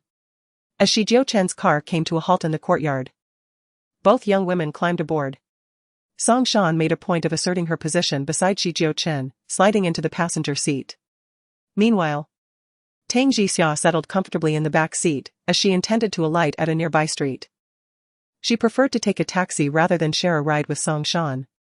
As the car, driven by Shi Jiuchen, departed from the Shi family's estate, Song Shan, seated within, vivaciously displayed a bracelet to Shi Jiuchen. "Jiuchen, look. Grandmother gifted this to me. Isn't it lovely?" Shi Jiuchen glanced at it and nodded. "Indeed, it is. Grandmother is exceptionally kind to me and holds me in high regard," Song Shan remarked, directing her words pointedly at Tang Jixia, intending to underscore her significant place in the affections of the Shi family's matriarch. "Since it's a gift, you may as well keep it," Shi Jiuchen responded, his gaze shifting to the woman in the back seat via the rearview mirror. Tang Jixia had been steadfastly gazing out the window, her exquisitely beautiful profile, reminiscent of an inviolable ice goddess, turned away. At long last, upon reaching the main thoroughfare, Tang Jixia, no longer willing to remain in the vehicle, addressed the man in the front. "President Shi, if you would be so kind as to stop the car." Shi Jiuchen brought the car to a halt at the roadside, turning to regard the girl in the mirror with a furrowed brow. "What is the matter?" "I wish to alight here," Tang Jixia declared, proceeding with a swift and elegant motion to open the car door and exit. Shi Jiuchen was taken aback, questioning if the woman intended to forego his transportation. Song Shan was elated at the prospect of being alone with Shi Jiuchen. However, at that moment, Shi Jiuchen emerged from the driver's seat, leaving her in astonishment as she watched his lithe figure pursue Tang Jixia. A profound resentment flickered in Song Shan's eyes, as she wondered if Tang Jixia was deliberately creating a scene to capture Shi Jiuchen's attention. Tang Jixia, noticing Shi Jiuchen's pursuit, continued on her way without acknowledging him, proceeding directly to a suitable spot to hail a taxi. "Why hail a cab when you have a car at your disposal?" the man questioned, his handsome features displaying displeasure. "That is my concern. You are free to proceed with Song Shan." Tang Jixia turned her head and replied, I will take her home. And then I will return to the company. Jiuchen spoke in a deep tone, laced with a hint of coaxing. I dislike sharing a vehicle with her unless you force her to exit, leaving just me. What do you say? Tang Jixia raised her chin proudly and declared. I am only willing to reason with others, but not with you. Do not touch me. At that moment, a taxi arrived. And Tang Jixia opened the door and took her seat. Jiuchen furrowed his brow in annoyance. This woman showed him no respect whatsoever. Seeing Tang Jixia depart, Song Shan felt a surge of resentment within her. Was Tang Jixia truly a master of creating chaos? Upon returning to the car, Jiuchen noticed the displeasure etched across his handsome features, prompting Song Shan to seize the opportunity to feign hurt. Is it because of me that Jixia refused to ride in this cab? Had I known, I would have hailed a taxi myself. Jiuchen's gaze softened slightly. Do not overthink it, she simply has urgent matters to attend to at the company. Song Shan pretended to sigh dramatically. I fear that Jixia and I can never return to our former friendship. I will never be able to atone for the harm I have caused her in this lifetime. Jiuchen offered a word of comfort, let us not dwell on the past. Jixia has harbored hatred towards me for 5 years. And I have felt remorse for just as long. Every time I recall that night, seeing her disheveled and bruised, I want to strike myself. Why? Why did I let her endure such cruelty? Jiuchen's grip on the steering wheel tightened unconsciously as Song Shan's words echoed in his mind, leading him to ponder whether Tang Jixia had encountered a true monster in her past. Song Shan sought to underscore the profound suffering Tang Jixia had endured, emphasizing how ruthlessly she had been toyed with by men, hoping that such revelations would diminish Jiuchen's interest in her.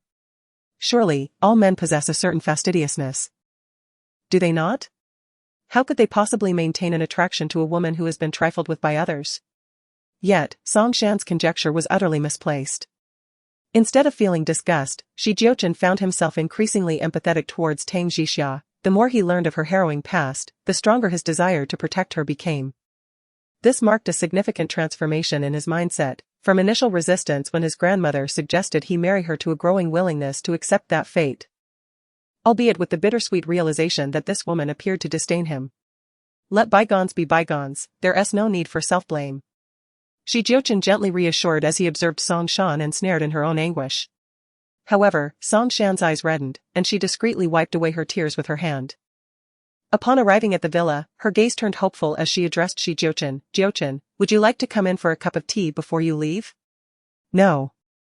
I have a meeting at the company, he declined. It's just a cup of tea, it won't take long. I feel rather lonely here by myself.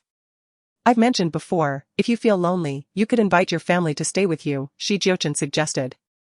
I've told them. But they're not accustomed to it, Song Shan quickly fabricated, unwilling to allow her detestable family to partake in such an opportunity. The pain they inflicted upon her was sufficient for her to harbor deep resentment towards them. Then perhaps you should persuade them to come and keep you company. Having concluded his statement, Mr. Shi glanced at his wristwatch and announced his departure. Knowing she couldn't detain him, Song Shan, captivated by his alluring countenance, leaned forward from her seat, intending to embrace him in a farewell kiss. However, Mr. Shi reacted swiftly, halting her advance with his palm, his gaze conveying an undeniable force. Please disembark, he stated. Flustered, Song Shan reluctantly exited the vehicle. As she watched Mr. Shi's car depart, her face remained flushed, pondering whether he possessed any physical desires or if another woman occupied his affections. She recalled the previous sighting of a kiss mark on his neck, suspecting it belonged to someone other than Tang Jixia. Meanwhile, at the company, Tang Jixia arrived just in time for a meeting. Li Mei was diligently preparing for the upcoming jewelry exhibition, hopeful that both Tang Jixia and Aya, whose works had been selected, would secure awards, thereby enhancing the company's brand reputation. Aya and Tang Jixia now found themselves as competitors in this exhibition, with Aya exuding an air of unwavering confidence during the meeting. Tang Jixia met Aya's challenging gaze head-on, aware of the enticing prize money at stake. In stark contrast to the modest building of Ruibao Pavilion, the towering skyscraper of the Shi Empire Group headquarters stood tall in the east, resembling a pillar connecting heaven and earth, casting a palpable sense of oppression upon the surrounding buildings. Within the solemn atmosphere of the Shi Group's conference room, Mr. Shi presided from the head of the table, exuding an aura of regal dominance. His exquisitely handsome visage was devoid of emotion today, his gaze fixed upon a distant point, seemingly authoritative, yet inwardly preoccupied. Mr. Shi. Mr. Shi? The finance minister repeated twice, seeking his approval after having just presented his proposal. Jiuchen's piercing gaze returned, sweeping over the assembly with unfathomable coldness. Reiterate the question you just posed. The finance minister's countenance faltered, and he hastily cleared his throat, repeating his statement. This time, Jiuchen remained attentive. Following the adjournment of the meeting, Jiuchen returned to his office. Standing before the expansive, opulent floor-to-ceiling window, his gaze drifted towards the direction of the Ruibao Pavilion office building. He couldn't help but feel helpless, realizing that he had been so lost in thoughts of that woman during the meeting. This was an unprecedented occurrence since he had taken over the group. Glancing at his wristwatch, he turned back to his desk and pressed the intercom, instructing Chu Hao, prepare for a trip to Ruibao Pavilion office. Understood, Mr. Shi. Half an hour before the end of the workday, Tang Jixia had completed her tasks for the day and was preparing to leave to pick up her son from school when her desk phone rang. She answered, "Hello? Come to my office." A deep, magnetic male voice resonated through the line. "Is there something you need, Mr. Shi?" Tang Jixia was genuinely reluctant to see him. "It concerns work-related matters." With that, Jiuchen abruptly ended the call. Chapter 45, Mistaken Identity. The son's father Tang Jixia had no choice but to head to the president's office. She knocked and entered, finding the man seated at his desk, clad in a white shirt that exuded an alluring asceticism. His deep, dark eyes were fixed upon her. "Mr. Shi. What are your instructions?" Tang Jixia approached him, inquiring. Jiuchen observed her with composed leisure, questioning her confidence in the jewelry exhibition's pieces and her prospects of winning. Tang Jixia immediately smiled, replying with assuredness. "I have augmented the prize money from the previous 100,000 to 1 million. Should you win, it is yours." Jiuchen stated, languidly leaning back in his chair, exuding masculine charm. His eyes, half veiled in shadow, were particularly captivating. Tang Jixia mused that were this man not a businessman, he could easily attain superstardom, his mere appearance being sufficiently advantageous. Tang Jixia was indeed confident, should she secure this million, she could diligently save a dowry for her son, ensuring his future marriage prospects were unencumbered. "The hour approaches, and I must depart from work," Tang Jixia remarked, subtly indicating her intention to leave. "I, too, am concluding my day. I shall escort you to collect Jiuchen." "There is no need, thank you," Tang Jixia declined. Jiuchen's gaze intensified as he regarded her intently, stating, "I pledged to my grandmother to care for you both." Tang Jixia held a deep affection for the elder Mrs. Shi, yet remained indifferent to her grandson. She reiterated, "We require no assistance." 10 minutes hence, as Tang Jixia hailed a taxi below her building, a sleek, imposing phantom glided to a halt before her. The window descended, and the man's peremptory tone echoed, "Enter the vehicle." Tang Jixia cast a disgruntled glare in his direction, finding the man's persistent presence vexing, despite her rejections. Just then, a tactless taxi abruptly pulled up in front of her, and Tang Jixia hastily opened the door and got in. As the taxi departed, the black sedan followed suit. Tang Jixia glanced back and, catching sight of the imposing black vehicle, felt a surge of annoyance. Would this man never cease? Jiuchen trailed her all the way to the school entrance. Tang Jixia alighted and entered the school. When she emerged with her son in tow, she noticed the man leaning rakishly against his car, his gaze fixed on them.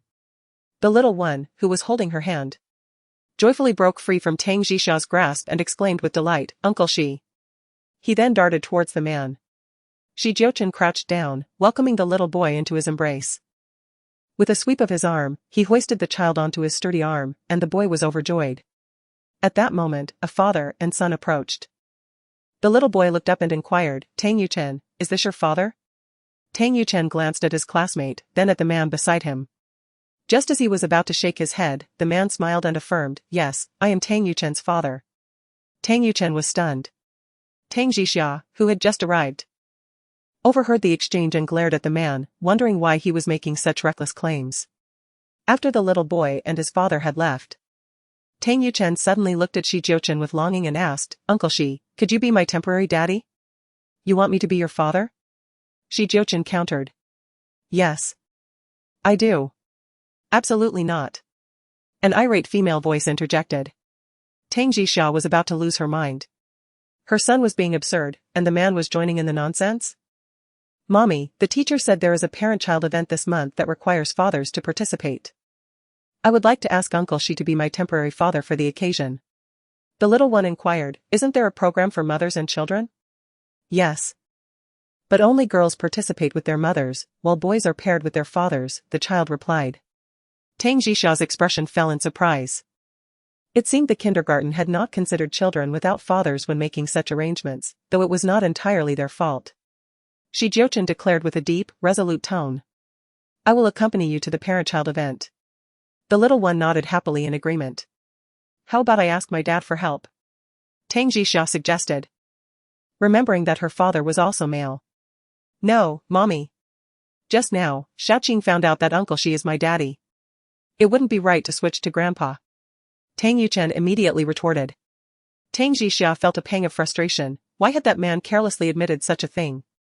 Jiuchen smiled. I will play the role of a father splendidly. I am looking forward to it. Tang Yuchen clapped his little hands. I will treat you to a grand meal.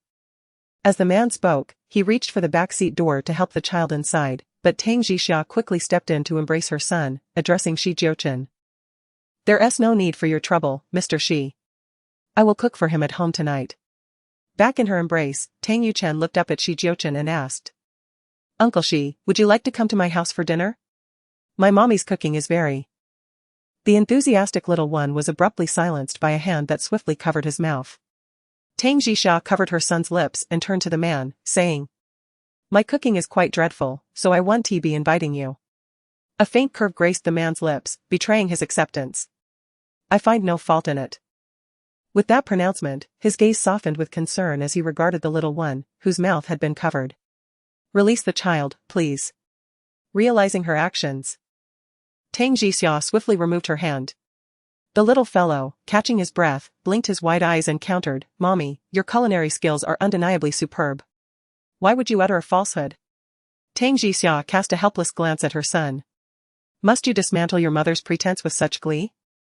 Alas. She had only herself to blame, having consistently instilled in him the virtue of truthfulness. After all, she possessed a certain confidence in her own cooking prowess. Uncle Shi. Shall we accompany Mommy to procure the groceries? The little one inquired, tilting his head. Tang Jixia found herself with no room for refusal as the little fellow had already ensconced himself within Jiuchen's automobile. Recalling his past assistance and the forthcoming request for his participation in the parent-child activity, she conceded that a dinner invitation was the least she could offer. She, too, entered the vehicle, and Jiuchen steered toward a nearby commercial center. Tang Jixia instructed her son to remain in the car with him while she made a swift purchase of the evening's provisions. They journeyed back to the apartment complex. Upon returning to her abode, Tang Jixia, who had once deemed the two-bedroom apartment ample for herself and her son, now perceived its diminutive size in the presence of this man. Keep Jiuchen company, would you? I shall attend to the kitchen, Tang Jixia expressed. Her sole desire being to prepare a swift repast, after which the man would depart. The little one, hardly a toddler in need of constant supervision, turned to Jiuchen and suggested, Uncle Shi, might you assist my mommy with the culinary preparations? I shall attend to my studies. Jiuchen, observing the slender figure within the kitchen, nodded in agreement. Very well. Proceed with your studies. The little one returned to his room to complete his homework, while the tall figure of the man strode towards the kitchen, where Tang Jixia intended to retrieve something from the refrigerator. Consequently, a collision occurred at the threshold of the kitchen. Tang Jixia found herself unexpectedly in the man's embrace, as he swiftly wrapped his strong arm around her slender waist, bringing them into close proximity. Chapter 46, Dinner at her home. Tang Jixia's delicate face registered surprise. She attempted to retreat, only to stumble over the low threshold of the kitchen door, teetering dangerously backward. In a flurry, she grasped the man's hand, while he tightened his grip around her waist, drawing her even closer, to the point where she instinctively wrapped her arms around his sturdy torso. Swiftly, Tang Jixia broke free from his hold, flustered, and sidled away, her annoyance evident as she exclaimed, could you please just sit on the sofa and not create more chaos? The man, for his part, appeared genuinely innocent. His sole intention had been to check if she required assistance, yet he found himself rebuffed twice, only to receive a scolding in return. "Do you need help?" he inquired with narrowed eyes. "No, I do not," Tang Jixiao replied with a frown. Resigned. He returned to the sofa, observing her as she busied herself preparing dinner for the three of them. In that moment, he sensed an inexplicable aura within the small room, a soothing energy that washed away his weariness, leaving him utterly relaxed. Tang Jixiao prepared a fragrant mushroom and chicken drumstick stew, sauteed a couple of side dishes, and simmered a pot of corn and pork rib soup. This endeavor consumed an entire hour of her time. Meanwhile, the man on the sofa watched her intently, captivated by the sight of her cooking, as if he could never tire of it. What was happening to him? The young child deliberately remained secluded in his room, desiring to grant Mr. Shi and his mother a private interlude to cultivate their burgeoning affections, perhaps leading to Mr. Shi eventually becoming his father. Despite his tender age, the perceptive child discerned that his mother regarded Zhang Qingyuan merely as a friend, without any genuine inclination towards matrimony, whereas she might harbor deeper feelings for Mr. Shi. Tang Jixiao, having prepared the meal, glanced inadvertently at the man on the sofa, his figure upright, seated gracefully on the small settee in the hall, exuding elegance and nobility. "Dinner is served," she announced. After arranging the food, she went to her son's room, urging him to join them. The little one opened the door and addressed the man on the sofa. "Mr. Shi, let's wash our hands before dinner." "Very well," Jiuchen replied, leading him to the washroom. At the dining table, the man surveyed the 3 dishes and a soup. Though simple, home-style fare, they aroused his appetite, surpassing even the allure of 5-star restaurant cuisine. Tang Jixiao, having dried her hands in the kitchen, emerged to find a bowl of rice already prepared for her. Courtesy of the man, she picked up the bowl, observed that her son's bowl had been filled with vegetables, and began to eat. "Mr. Shi, please eat," the boy urged, offering him a dish. "Mr. Shi, what do you think of my mother's cooking?" he inquired curiously. "Excellent," he replied. "Then you can come to our house for dinner often." The little one welcomed him. The man responded promptly, "I'd be delighted." Tang Jixiao nearly choked on her rice. She looked at her son, thinking he was needlessly creating extra work for her. Already burdened by her demanding job, she was loath to prepare meals for another person. "Uncle, could you perhaps arrange a raise for my mummy?" the little one inquired, her radiant eyes sparkling with mirth. Tang Jixiao paused mid-chew, her gaze fixed on the gentleman across from her, anticipating whether he would dare to accede to such a request. The magnate responded with a smile, "Indeed. I shall see to it that she receives a raise tomorrow." Tang Jixiao mused that tomorrow was the 5th of the month, payday, and she wondered if the man's words held any weight. After dinner, Tang Jixiao busied herself with tidying the kitchen while the little one entertained Jiuchen in the room. At 8:30, Tang Jixiao addressed the man seated on her son's bed. "Mr. Shi, it is quite late." It was a gentle hint that he should depart. Jiuchen stroked the little one's head. "Uncle Shi must take his leave now." "Uncle Shi, you must attend the parent-child activity." "Indeed, I shall be there without fail," Jiuchen assured. As Jiuchen emerged, Tang Jixiao gestured towards a bag of refuse by the door. "Mr. Shi, would you be so kind as to dispose of this? The receptacle is just outside." Jiuchen, the scion of the esteemed Shi family, obliged without complaint, lifting the refuse and stepping out. Just then, Tang Jixiao's father called.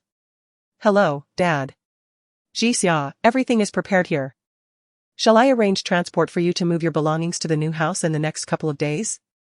After all, there's no place like one's own home." "Very well, I shall pack my things over the next day or two." "Jixiao, I feel remorseful regarding the incident with Chen. I was unable to watch over the child properly." "Dad, let us not dwell on the past." "It's not your fault, Dad," Tang Jixiao reassured him. "All right. Once the move is complete, let's have a meal together." "Okay. I'll let Chen chat with you." Tang Jixiao handed the phone to her son, and she went to pack her clothes. The atmosphere in the office was vibrant this morning, as it was payday. As a high-paying enterprise, the employees of Ruibao Pavilion received handsome salaries. It was rumored that since the acquisition by the Shi Corporation, the base salary had been increased, making it even more substantial. Around 10:30 a.m., the salaries were credited to their accounts, and the office was filled with the sound of text message notifications. Tang Jixiao's phone also chimed. And she opened the message to find that her salary, bonus, and commission for the previous month amounted to 68,000. Although Huang Ming had almost taken advantage of her, he had honestly paid the full amount, and the commission had been issued. Tang Jixiao was satisfied, as her base salary was just over 10,000 without the commission. The thought of the lost 1,800 attendance bonus made Tang Jixiao's heart ache. Just then, another text message arrived. Tang Jixiao tapped it open, and her balance had increased by 100,000. The company had just issued her a salary of 100,000. Tang Jixiao's beautiful eyes widened in disbelief. Had the finance department made a mistake? Wasn't the commission already included in her salary? Where did this amount come from? Tang Jixiao wanted to clarify her doubts, as she didn't want to be happy for nothing if it was a mistake on the finance department's part. Tang Jixiao dialed the finance department's number, and the call was directly transferred to the director's office. Hello, Director Li, I just received a salary of 100,000.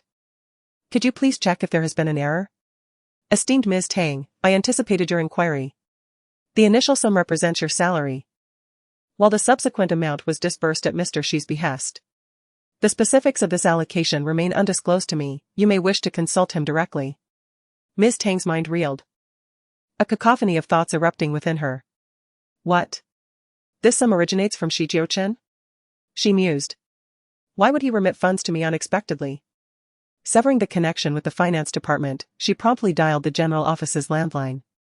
Hello, a deep, resonant voice emanated, tinged with the languor of the early hours. Why have you disbursed 100,000 yuan to me? She queried. I pledged to Jiuchen that I would augment your remuneration. This constitutes your supplementary earnings, he elucidated. Ms. Tang was utterly astounded. The man had indeed augmented her salary, and to the tune of 100,000 yuan. An increment of a mere 1 or 2,000 would have been palatable, but 100,000 was tantamount to a gift. Remembering his prior exploitative conduct, she surmised that this boded ill. I shall remit these funds to you. I do not require a salary enhancement beyond my standard compensation, Ms. Tang declared, rejecting the offer. Consider it sustenance allowance. I shall be a frequent guest at your table henceforth. What? You intend to freeload at my residence? You jest. When did I consent to your perpetual presence at my meals? Ms. Tang retorted, exasperated. Does a sustenance allowance of 100,000 yuan prove insufficient? He questioned, perplexed.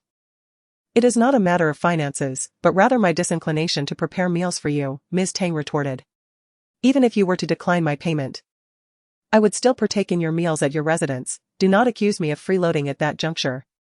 The gentleman articulated before terminating the call, leaving Tang Jixiao speechless. What was the significance of Jiuchen's declaration? Could her culinary creations truly be so delectable as to evoke such lingering satisfaction? Nay. She surmised that the gentleman was merely engaging in a veiled act of gratitude, employing this pretext to proffer her monetary compensation. This sum must be restituted to him. Tang Jixiao resolved to withdraw the equivalent amount in currency that afternoon to return it to him.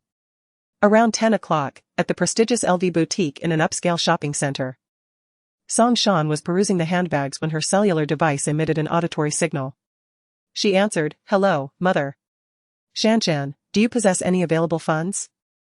Your younger sibling is required to remit tuition fees in the coming days. I was hoping to borrow from you temporarily. Mother, I am devoid of funds. I am currently struggling to sustain myself. I am unable to provide my younger brother's tuition fees, Song Shan retorted. What endeavors do you engage in daily? Are you habitually indolent and unproductive? I have nurtured you in vain. You are incapable of procuring a mere 2,000 yuan, how utterly worthless you are. The acrimonious maternal voice assailed her from the other end. Song Shan endured her mother's vituperation with an impassive countenance. Once the tirade had concluded, she terminated the call and, in a fit of pique, instructed the attendant, enclose all the handbags in this row, I shall acquire them all. The attendant's ocular organs dilated in astonishment as she beheld Song Shan with incredulity, having overheard her telephonic discourse. She had not anticipated that the woman possessed the financial means to procure an entire row of handbags. Upon remitting payment, Song Shan brandished a black card with unlimited credit and departed. At midday, within an upscale dining establishment, Xu Mei sat somewhat uneasily across from Song Shan. Sister Sean, this is my first time dining in such an upscale venue. It feels exceedingly extravagant. Song Shan feigned elegance as she took a sip of her coffee. Xiao Mei, do share with me the latest developments regarding Tang Jixia. Sister Sean, are you aware of the recent jewelry competition? Tang Jixia's work has advanced to the finals, and the award list will be announced next week. If she wins, the company's prize will amount to 1 million. Xu Mei's eyes gleamed with intense jealousy. What? 1 million? Song Shan was momentarily taken aback. Indeed. In previous years, the prize was only 100,000, but this year. I heard that President Xi raised it to 1 million, it's absolutely astonishing. Song Shan's grip on her cup tightened abruptly, nearly shattering it. It was indeed President Xi who elevated the prize amount? How extraordinarily generous of him, Xu Mei remarked with a hint of admiration. Song Shan's astute mind quickly calculated the implications of this development. If President Xi had indeed increased the prize, then the winner would undoubtedly be Tang Jixia, as he was subtly repaying a debt to her. President Xi's influence spanned various industries, swaying a prestigious jewelry award was merely a matter of his word. Thus, it was only natural that Tang Jixia would be the favored contender. No. She would never allow Tang Jixia to easily obtain such funds or emerge victorious in the jewelry competition.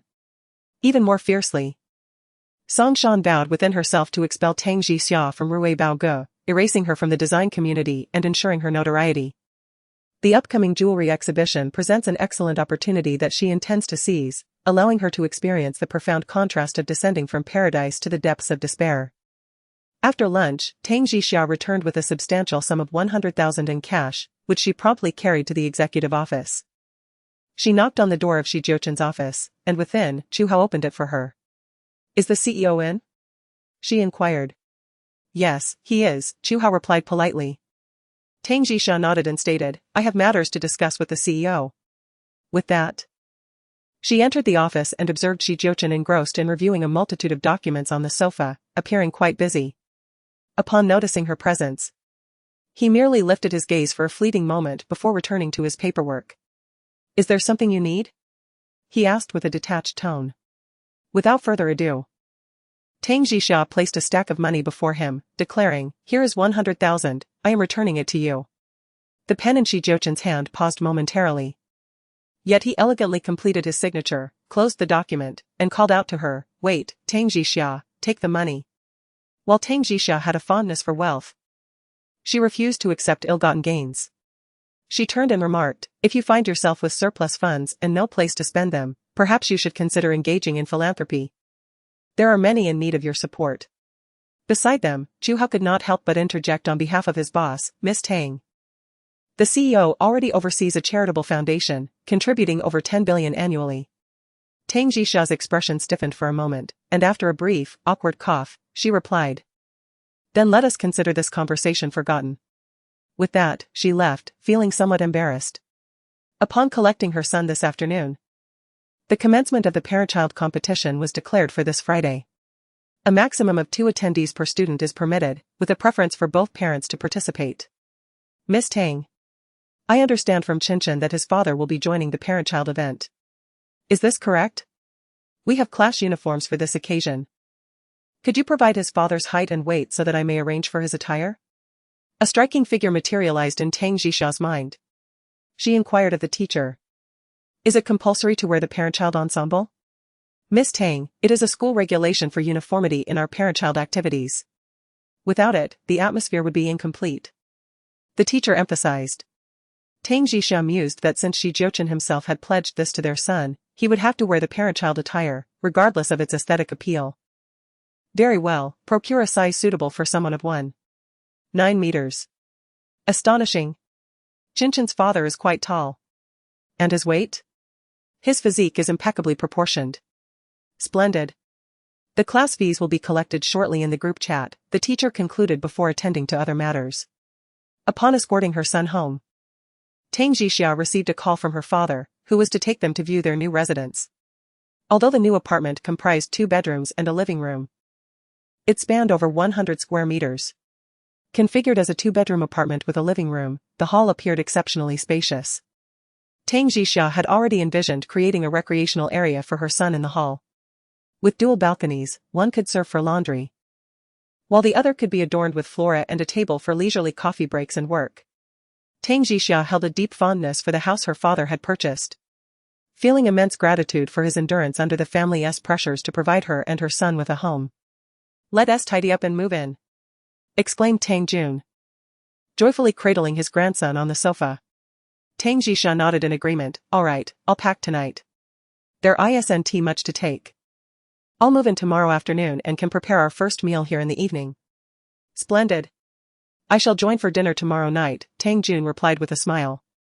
Tang Jixia was indeed eager for her father's presence, and Tang Jun, understanding her concerns, reassured her, "Do not worry, it will just be your father coming over." She truly wished to avoid encountering Li Jia and her daughter, and after a moment's thought, she nodded, "Very well." Chapter 48, The Necessity of Matching Outfits. Tang residence. Li Jia was quite discontented with her husband's decision to purchase a house, constantly finding faults in the matter. Moreover, she intended to persuade her husband to buy another property for their daughter as a premarital asset for her dowry. However, Tang Jun found himself unable to allocate such a substantial sum. Despite the flourishing development of his company in recent years, seemingly aided by a celestial hand, he was unable to fulfill her desires. Each bidding opportunity he pursued ended favorably, allowing his company to thrive and his wealth to accumulate steadily. Transforming from a modest enterprise worth a few million to a publicly listed company was no small feat. Xi Corporation, headquarters. In the evening, Jiuchen would come from Ruibao Pavilion to handle affairs at Xi Corporation. At that moment, Chu Hao approached him with a document in hand, stating, "Mr. Xi, this is a new bid from Tang Jun's company. We have already taken action." Jiuchen nodded in satisfaction. "Good. President Xi. It's likely that Tang Jun is completely unaware that you've been the one supporting his company to its current scale all along. There's no need for him to know. His wife's passing while saving me necessitates that I compensate his family. It is incumbent upon me." Jiuchen massaged his temples, weariness coalescing between his brows. "President Xi.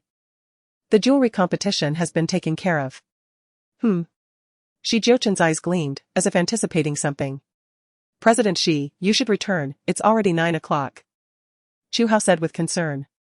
Half an hour later, Jiuchen returned to his hillside villa. Standing in the spacious hall, he felt an extreme sense of desolation, which made him think of Tang Jixia's small apartment, which, though not large, was full of warmth. He wondered if his villa would have a touch of humanity if there were a woman in it. And if there were children, it would certainly be more lively. Jiuchen couldn't help but think of Tang Jixia and her son. Tang Jixia's character was stubborn and unyielding, yet independent and decisive.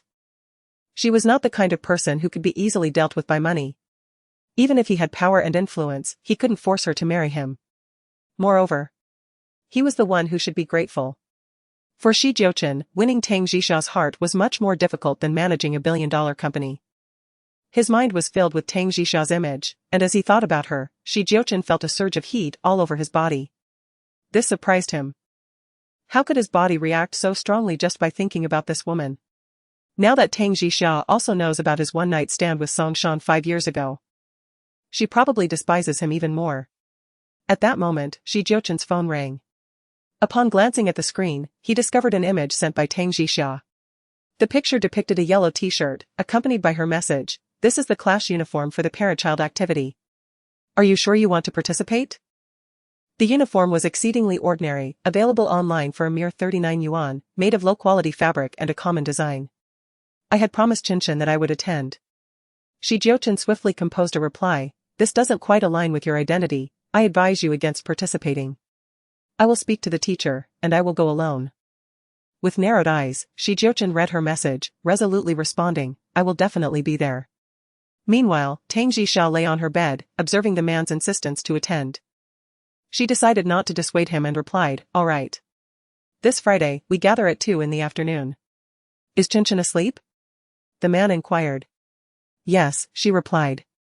"And what are you doing?" "I'm lying in bed, messaging you," Tang Jixia responded. Suddenly, the man sent a surprising message, "Tang Jixia, I will give you 100 billion. How about marrying me?" Tang Jixia stared at the message, her mind reeling at the absurdity. 100 billion? Marry him? Huh. Did this man truly believe that financial power could grant him the liberty to act as he pleased? If he craved companionship, he should seek out Song Shan. No matter how desperate I might be, I would never entertain a man who had been with Song Shan. With unwavering pride, Tang Jixia sent her retort. In the living room of the villa, the handsome man's expression darkened instantly, exuding an aura of low pressure. Did this woman genuinely disdain him so? Jiuchen raised his gaze, his eyes radiating brilliance. Tang Jixia, the days ahead are long, there will come a time when you will be moved by me. This lifetime still holds much promise. At that moment, his phone rang. Upon checking, he saw it was a call from Song Shan. Frowning slightly, he answered, "Hello. Shan. Jiuchen, I'm scared, could you come and keep me company?" Song Shan's voice was laced with a breathy urgency, attempting to evoke the man's protective instincts. "I'll have Lusa come over to accompany you." "No. I want you. Jiuchen, I just had a dream about that night 5 years ago. I miss you. I long to experience it once more." Song Shan's tone was rife with ambiguity, her unfulfilled desires palpable. Jiuchen's cold eyes narrowed. 5 years prior, he had deeply wounded her. How could Song Shan still reminisce about that fateful night? Shan, do you remember how I treated you that night? It must have been a nightmare for you. He inquired calmly. On the other end, Song Shan let out a soft gasp. That night, I was indeed terrified. However, merely knowing it was you made my fear dissipate, even the pain felt like a form of enjoyment. Don't dwell on it. I'm concerned it might leave you with scars. Jiuchen cautioned. All right then. I would like to join you for lunch at the company tomorrow. Okay, he replied, I shall take a shower now. With that, he ended the call. Meanwhile, in the villa at the city center, Song Shan was drenched in a cold sweat, nearly exposed by Jiuchen's keen intuition. Listening to Jiuchen's tone, it was evident that he must have made Tang Jixia endure great hardship that night. With Jiuchen's robust physique and Tang Jixia experiencing her first night, it was inevitable that she would be subjected to torment.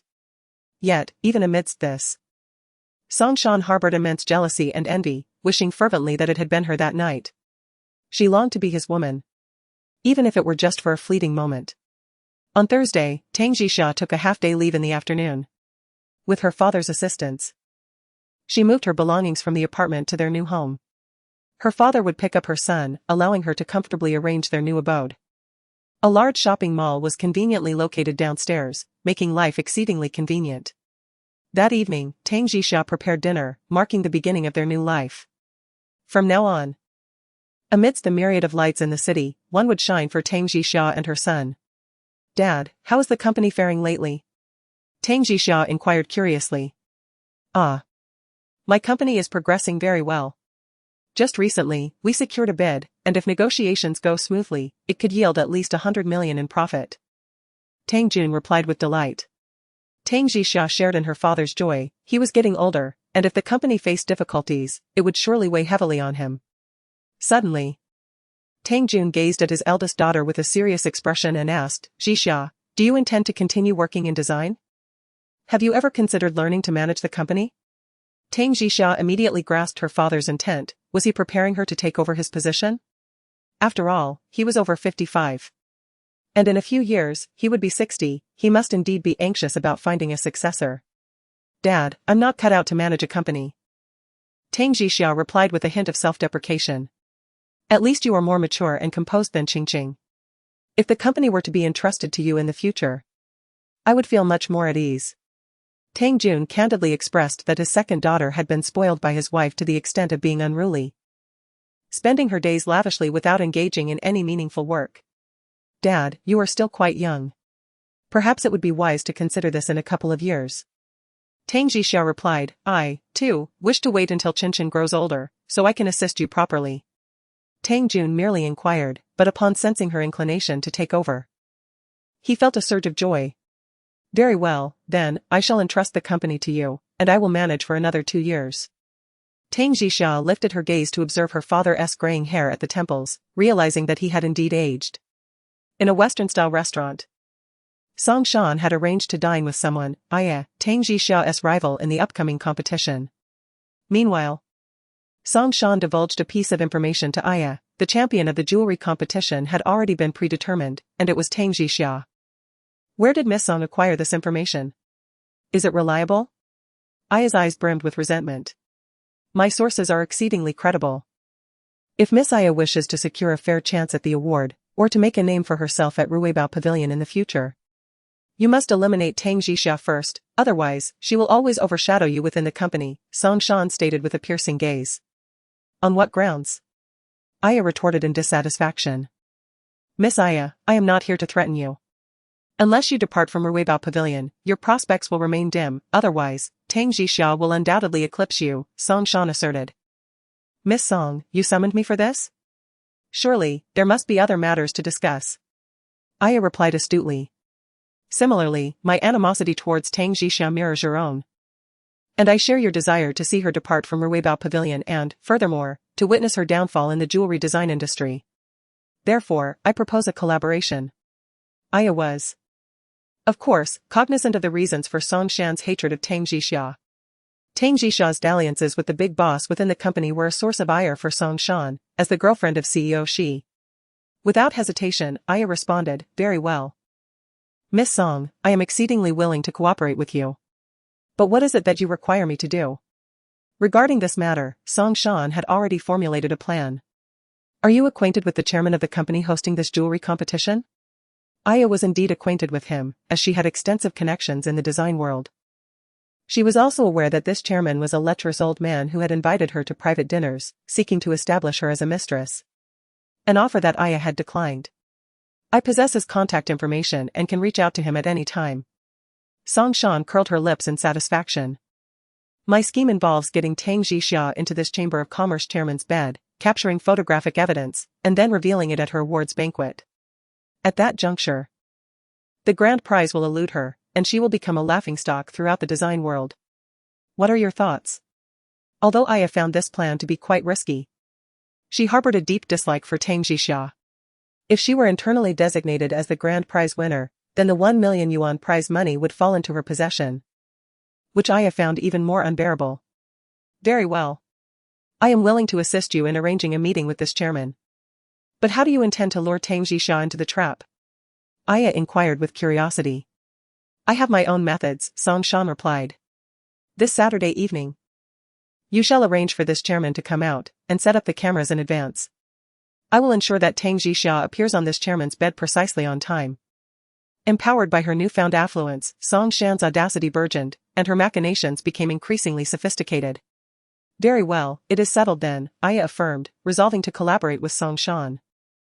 On Friday morning, Tang Jixia's mobile device chimed with an instructor's reminder that the parent-child activity would commence at precisely 2 o'clock in the afternoon, with the hope that all parents would participate punctually.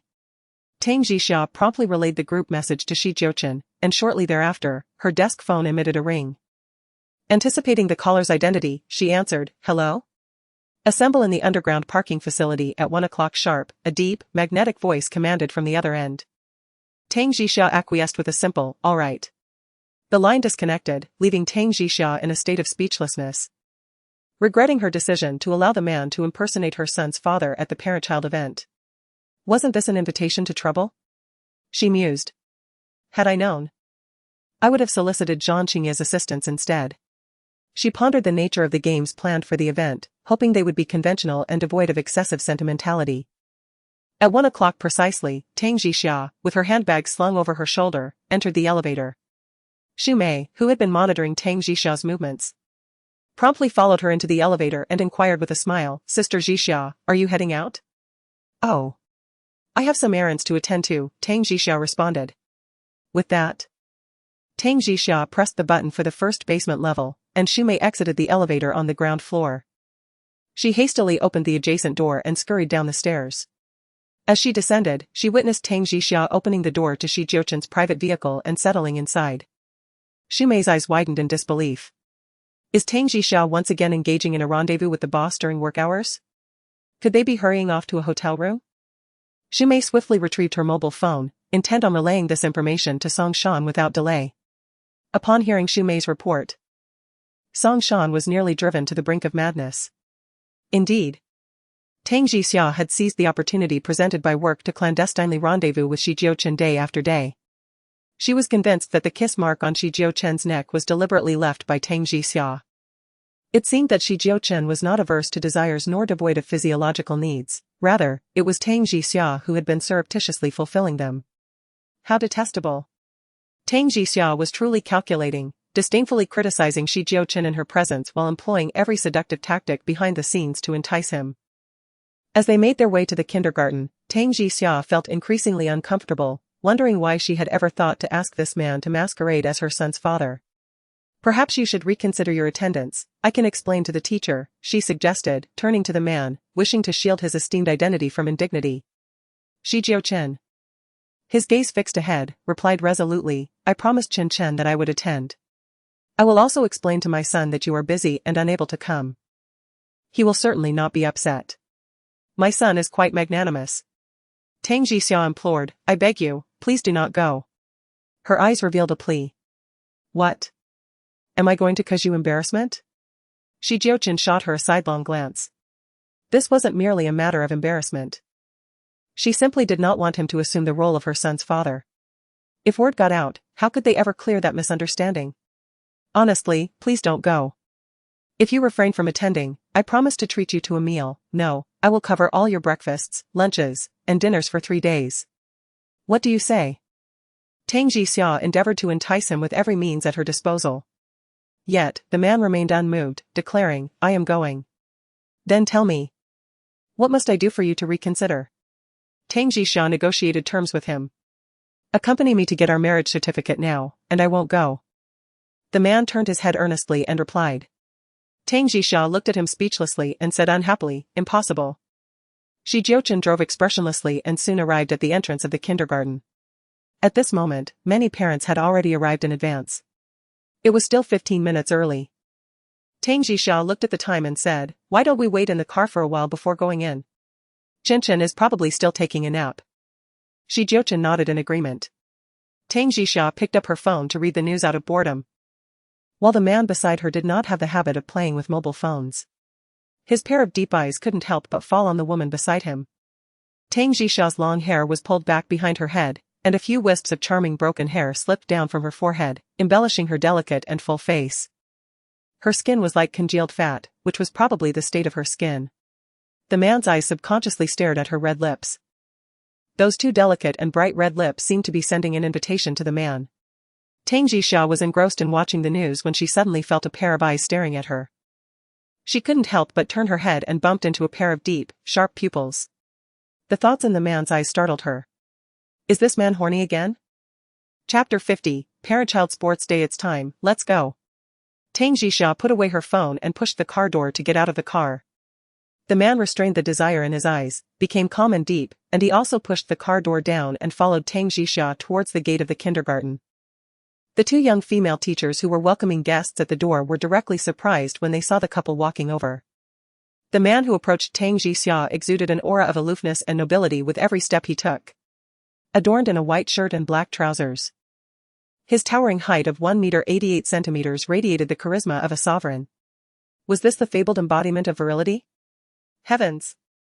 Could this be Tang Yuchen's father? How dashing! Miss Tang, is this indeed Chen's father? A female teacher inquired, her curiosity piqued. Tang Jixia pursed her lips. Yes. I am Tang Yuchen's father, a deep, resonant voice beside her affirmed with conviction. Please, come in. The event is about to commence. The two female teachers hastened to say, casting furtive glances. Heavens! How fortunate Tang Yuchen's mother must be to have married such a handsome man and born an equally handsome son. Chen resembles his father so much. One of the female teachers couldn't help but remark. Tang Jixia overheard this, and a sense of speechlessness washed over her. It was truly uncanny. How could her son bear such a resemblance to this man? Could it be that all handsome individuals shared similar features? Yet, the likeness was so striking that even strangers mistook them for father and son. The program was held on the kindergarten's playground, where a stage had been erected. And chairs for the parents were arranged below. Tang Jixia had enrolled her son in an ordinary kindergarten, so the facilities were naturally somewhat rudimentary.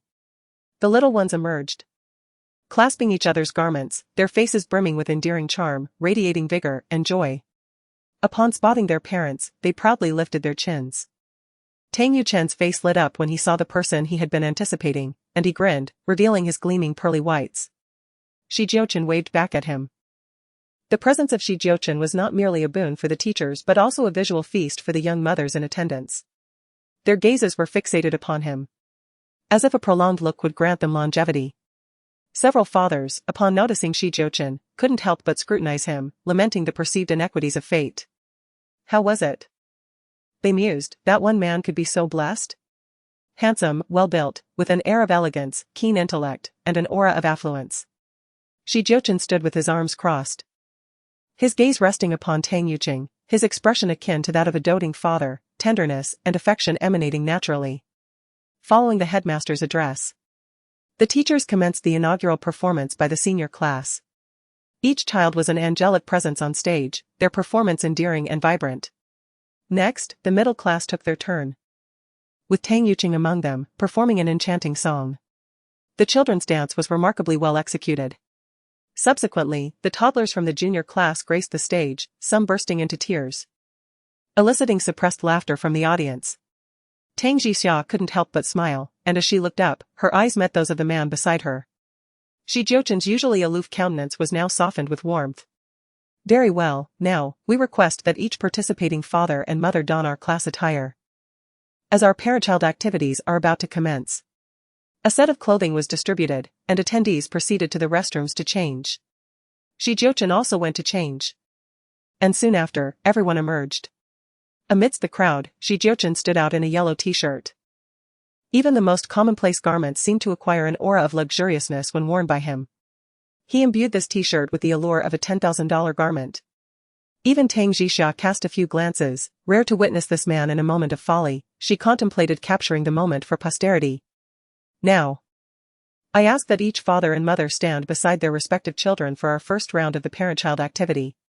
Jiuchen positioned himself next to Tang Yuqing, and the little one joyfully embraced him. A pair of women beside Tang Jixia were giggling and discussing, declaring him the most handsome father they had ever seen. Indeed, I initially thought he was a celebrity. Tang Jixia received another envious glance from the two women, one of whom boldly inquired, "Is that your husband and son?" Tang Jixia felt a flush rise to her cheeks as she nodded in acknowledgement. The first activity on stage was dribbling a ball. Each child partnered with their father. With 3 pairs competing at a time, the father would pass the ball to the child, who would then race back to the finish line. As the competition commenced, the parents in the audience were thoroughly entertained.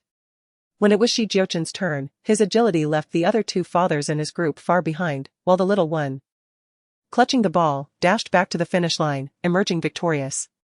The winners from each group proceeded to a relay, and ultimately, Jiuchen and Tang Yuqing claimed first place. From the audience, Tang Jixia observed her son's beaming smile, his joy so immense that he could hardly contain it. In that moment, her eyes unexpectedly moistened, as she witnessed her son radiating pride and elation for the first time. Meanwhile, the man beside him knelt down, tenderly wiping the sweat from his son's brow. In that instant, Tang Jixia felt the weight of her regret for not providing her son with a complete family. The next activity involved tossing rings, where fathers would spin their sons 6 times before attempting to throw the rings. Success was measured by speed and accuracy. As other fathers struggled to keep their bearings while spinning their children in circles, Jiuchen had already completed 10 flawless throws, displaying a textbook level of speed, precision, and strength that left onlookers in awe. "Goodness! That father is incredible. So handsome!" exclaimed one mother, unable to contain her admiration. This sentiment echoed among all the mothers present. This father was nothing short of extraordinary. The audience was captivated by Jiuchen's performance, while Tang Jixia stared in astonishment, her jaw dropping as she once again beheld her son's jubilant, beaming face. He had triumphed yet again. With the game paused, the little one had secured 2 trophies. The principal called out from the stage, "Now, let us invite Tang Yuqing's mother to the stage." Tang Jixia's mind buzzed. What was the principal up to? Yet she could not shy away from the spotlight, so she took a deep breath and, with a smile, gracefully made her way to the stage. The principal, visibly excited, began. "Tang Yuqing's mother, first and foremost, may I ask how you managed to find such an outstanding and handsome husband?" Tang Jixia felt a flush of warmth spread across her face as she bit her lip and stammered, "Well, it must be fate. Tang Yuqing's father truly was remarkable. May I inquire about your profession?" the principal asked. "I work in finance," Jiuchen replied, his magnetic voice particularly enchanting. Wow. Not only is he handsome, but he also knows how to make money. The principal, in her 40s, couldn't help but steal a few more glances. Having never before encountered such a striking father. Alright, now we ask Jiuchen's father to say a few words to his wife, dear. You have worked hard. The principal suddenly posed this challenge. A perpetual smile played upon the visage of Jiuchen, deepening as he listened. Accepting the proffered microphone from the headmistress. His gaze remained fixed upon Tang Jixia as he rumbled, my dear wife, your efforts are truly appreciated. Beneath the intense and ardent gaze of her husband, a blush crept across Tang Jixia's countenance. A sense of trepidation washed over her as she wondered what the headmistress would propose next. Now, let us invite Tang Yuchen's mother to declare her affection for her husband with a resounding, husband, I love you, the headmistress proclaimed. Tang Jixia was aghast. If only there were a remedy for regret. The microphone was already before her lips, yet her mind was a complete blank. She found herself utterly incapable of uttering those words. Mommy, make your declaration. The little one tugged at her trousers, brimming with excitement. Tang Jixia resigned herself to the inevitable and blurted into the microphone, husband, I love you. With those words spoken, Tang Jixia longed to escape the stage. However, at that moment, the headmistress's voice rang out once more with an astonishing request, now, let our father embrace our mother. Tang Jixia's mind reeled. Suddenly, a masculine arm encircled her waist, and in the next instant, she was drawn into the embrace of her husband, her senses filled with his alluring and virile aroma. Applause erupted from the audience. Tang Jixia stood in stunned silence for a few moments before instinctively pushing away from him. They descended from the stage. And the little one returned to his place. Jiuchen seated himself beside Tang Jixia, who dared not meet his gaze, instead fervently wishing for the conclusion of the parent-child activity. Fortunately, the subsequent activities were parent-child events for children from other classes. Around 4 o'clock, the award ceremony commenced. And the little fellow received a small glass trophy, filling him with a sense of accomplishment. Finally, when the headmaster announced the end, Tang Jixia breathed a sigh of relief, eager to be the first to rush out of the school gate with her son. At last, they returned to Jiuchen's car, a Rolls-Royce Phantom worth millions, which all the parents noticed. Inside the car, the little one exclaimed, Uncle X, you were amazing today. Jiuchen turned his handsome face slightly and asked, tired, aren't you? Uncle X will treat you to dinner. Tang Jixia immediately declined, there's no need. I'll take Chen home. Mommy, shouldn't it be that we treat Uncle X to dinner? So, let's all go out for a grand meal tonight, and Mommy. You're the host, the little one arranged clearly. Tang Jixia didn't want to appear petty or ungrateful in front of her son. She felt that her son was right. Jiuchen had helped her son today, and she should repay him. Okay, then I'll treat you to dinner, Tang Jixia said to the man driving. Alright. Which restaurant? There's a newly opened Chinese restaurant downstairs from my apartment, let's go there. Tang Jixia didn't want to go too far. And she wanted to eat early and go home to give her son a bath. Jiuchen's car parked on the street near Tang Jixia's newly purchased apartment complex. The little one told him that their home was here. And Jiuchen nodded. Inside the restaurant. Here, the stir-fried dishes are genuinely delicious, and the business is quite prosperous. Tang Jixia sought out a window-side seat and ordered 4 dishes and a soup. Before long, the dishes were served. And the little one was fiddling with his trophy beside her. Let's eat. Although this isn't a high-end restaurant, the dishes are exceptionally good. Tang Jixia addressed the man across from her. I'm not particular. Jiuchen had already picked up his chopsticks. Tang Jixia also served vegetables to her son. To outsiders, they appeared to be a family of 3. Tang Jixia should be grateful that her son attends an ordinary kindergarten, where the parents' social circles are not extensive. Jiuchen would likely remain unrecognized. After finishing their meal, Tang Jixia was settling the bill when the little one, momentarily inattentive, was about to be struck by a hurried waiter carrying dishes. Chen, be careful. Jiuchen, who was right behind him, swiftly shielded the little one. The waiter, startled, caused the dishes in his hands to tilt, directly spilling the food all over Jiuchen's arm. I'm so sorry. The waitress, and in turn, was immediately frightened to tears and frantically tried to wipe him clean. Tang Jixia clearly saw that Jiuchen had dirted himself entirely to save her son. She quickly came over and consoled the frightened waitress, saying, "It's all right, we live nearby." Emerging from the restaurant, Tang Jixia had no choice but to invite Jiuchen to her home to clean up. As it happens, Jiuchen's class uniform is in the car. "You wouldn't mind changing into it, would you?" Tang Jixia asked the man.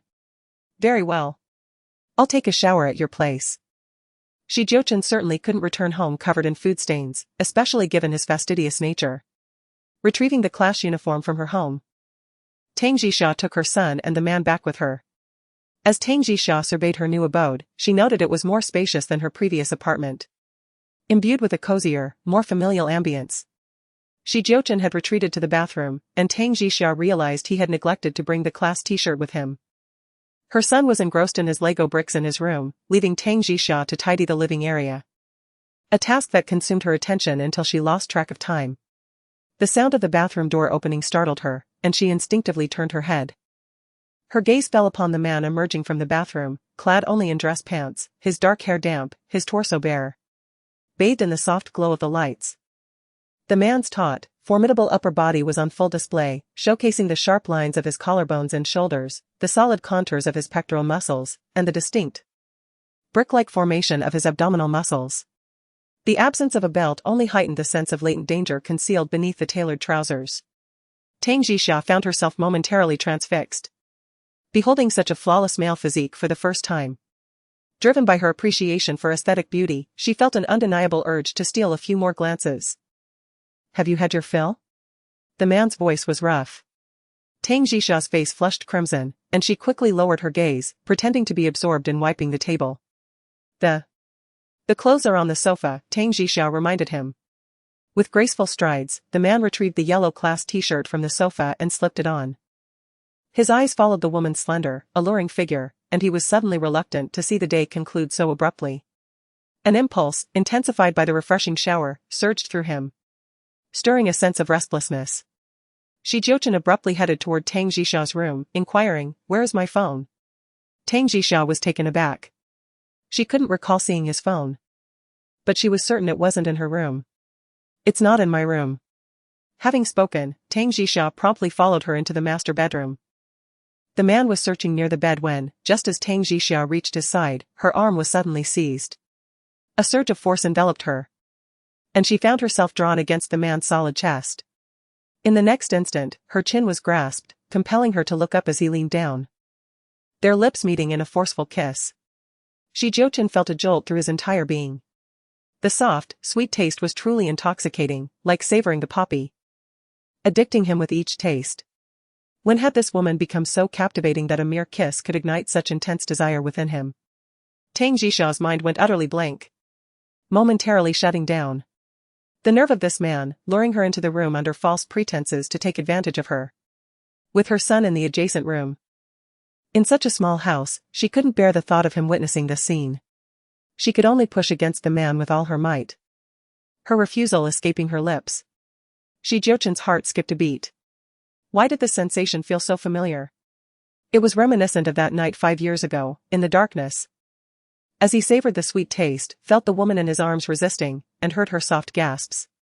Unbeknownst to Tang Jixia, her resistance only fueled the man's possessiveness, intensifying his desire to claim her and take more. In a moment of clumsiness, it was unclear whose foot had entangled with whose, and the next thing they knew, they had tumbled onto the soft bed, with her now straddling him. Tang Jixia finally pulled herself out of the uncontrolled situation, glaring at the man beneath her on the bed with a mix of disarray and resentment. She gritted her teeth and hissed, "Jiuchen, you scoundrel." The man on the bed was momentarily stunned. Just now, he had been seized by an overwhelming impulse. He had wanted to possess her completely, desiring her with an intensity he could barely contain. Otherwise, he would not have descended into such madness. "Please leave my home, you are not welcome here." Tang Jixia shot him a glare, her irritation evident as she wiped her mouth, expressing her disdain. The man lowered his gaze, his dense, dark eyes swirling with complexity and intrigue. After Jiuchen exited, he said nothing, merely snatching up the car keys and the phone from the sofa before departing. Tang Jixia sat on the couch, her head resting heavily against her forehead. It was truly a case of inviting a wolf into her home repeatedly. This man was far too perilous. Henceforth, she resolved never to allow him inside her door again. That evening, after accompanying her son to sleep, she returned to her room and lay on her bed, her mind involuntarily replaying the earlier encounter. A current of electricity coursing through her body. How could this be?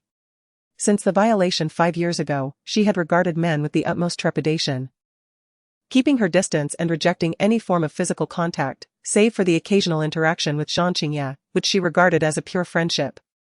Yet, why did Jiuchen elicit such a visceral reaction within her?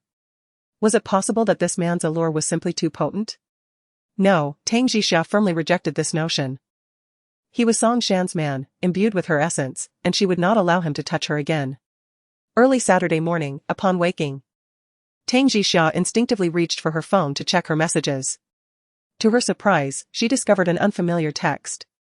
Initially assuming it to be spam, a single sentence within it jolted her upright in shock. "I am the man who violated you 5 years ago. Why didn't you inform me that you bore my son?" The color drained from Tang Jixia's face as she stared at the message, her mind reeling in terror. How could this be? How did that gigolo from 5 years ago know about her child? Did Song Shan or Tang Qingqing tell him? Regardless, Tang Jixia's greatest fear had materialized. That scoundrel was threatening to take her son. It must have been Song Shan who informed him. She was the one who arranged the encounter with the gigolo, so she must have kept his contact information. Tang Jixia struggled to regain her composure and replied, "You have the wrong number, I don't know you." The response was immediate. "Tang Jixia, if you don't want me to take your son, you'll do as I say. Otherwise, I'll snatch him away." Reading this, Tang Jixia was consumed by a murderous rage. How dare this criminal threaten to take her son? "If you dare to take my son, I'll kill you," she seethed, each word laced with venom. "Tonight, 6 o'clock, at the location I designate. Otherwise, be prepared for me to take your son." Her son was Tang Jixia's greatest vulnerability. She would do anything, risk anything, for him. Now that this scoundrel had resurfaced, she had no choice but to confront him, no matter how much she dreaded it. "All right, I'll meet you," she conceded. Meanwhile, in a lavish villa, Song Shan watched Tang Jixia's response, a chilling smile playing on her lips. The spectacle was about to begin. By manipulating this individual, she could control Tang Jixia, who was terrified of losing her son. Of course, Song Shan had her own agenda for the evening. Tang Jixia spent the entire day in a state of anxiety. She called her father, who agreed to come in the afternoon to look after her son while she confronted that despicable man. She fervently wished for her son to have a good father. Yet regrettably, he was a scoundrel. After arranging for her son's care, Tang Jixia glanced at the address in the message, along with the loathsome words demanding her presence at a specific time, threatening her with dire consequences should she fail to comply. At 5:30, Tang Jixia hailed a taxi, uncertain of the exact location, and alighted at the designated area. It was then that she realized she was utterly alone, surrounded by desolate streets and alleys. Just as she contemplated inquiring about the man's whereabouts, someone suddenly covered her mouth from behind, forcing a potent sedative into her nostrils. Tang Jixia was swiftly lifted into a nearby van and whisked away, while a sports car trailed closely behind. Song Shan was issuing commands, instructing that she be taken to a specified hotel room. Soon after, Song Shan dialed Aya's number. On the other end, Aya confirmed her arrangements, stating that Mr. Li had scheduled a meeting at 10 o'clock that evening. "Are you certain Tang Jixia will be in bed?" she asked. "Rest assured. Tang Jixia is already in my grasp. I will deliver her to the room shortly, awaiting Mr. Li's favor," Song Shan replied with a smirk. Her plan was unfolding flawlessly. By the following morning, she would possess a video of Tang Jixia and the chairman of the Commerce Association, Li Shua. During the awards ceremony, this footage would be revealed, exposing to all that Tang Jixia had attained her accolade through illicit means. She would be the subject of ridicule within the industry, and even if Jiuchen required her to work at Ruibao Pavilion, she would be left utterly humiliated, unable to hold her head high. Unconscious, Tang Jixia reposed in the back seat of the corporate vehicle, her tresses disarrayed, revealing a fair and exquisite countenance, radiating a vulnerable allure. The two men within the vehicle were perspiring profusely, unaccustomed to the illicit endeavor for which Song Shan had compensated them. She shouldn't awaken, should she? I trust the dosage wasn't excessive? I merely adhered to the instructions. Should it be potent, she shall merely slumber longer. We've arrived at the hotel. The duo, donning caps, escorted Tang Jixia into the elevator, ascending directly to the presidential suite. Aya promptly opened the door upon their arrival, maintaining her composure. Place her upon the bed. And simultaneously administer the contents of that glass upon the table. Tang Jixia was assisted onto the divan, where a portion of the liquid was forcibly administered. The concoction was designed to enhance the evening's activities. Aya cast a sardonic glance at Tang Jixia, deeming this her just deserts for contesting her claim to the million. After escorting Tang Jixia to the bed, the two men promptly departed, followed swiftly by Aya.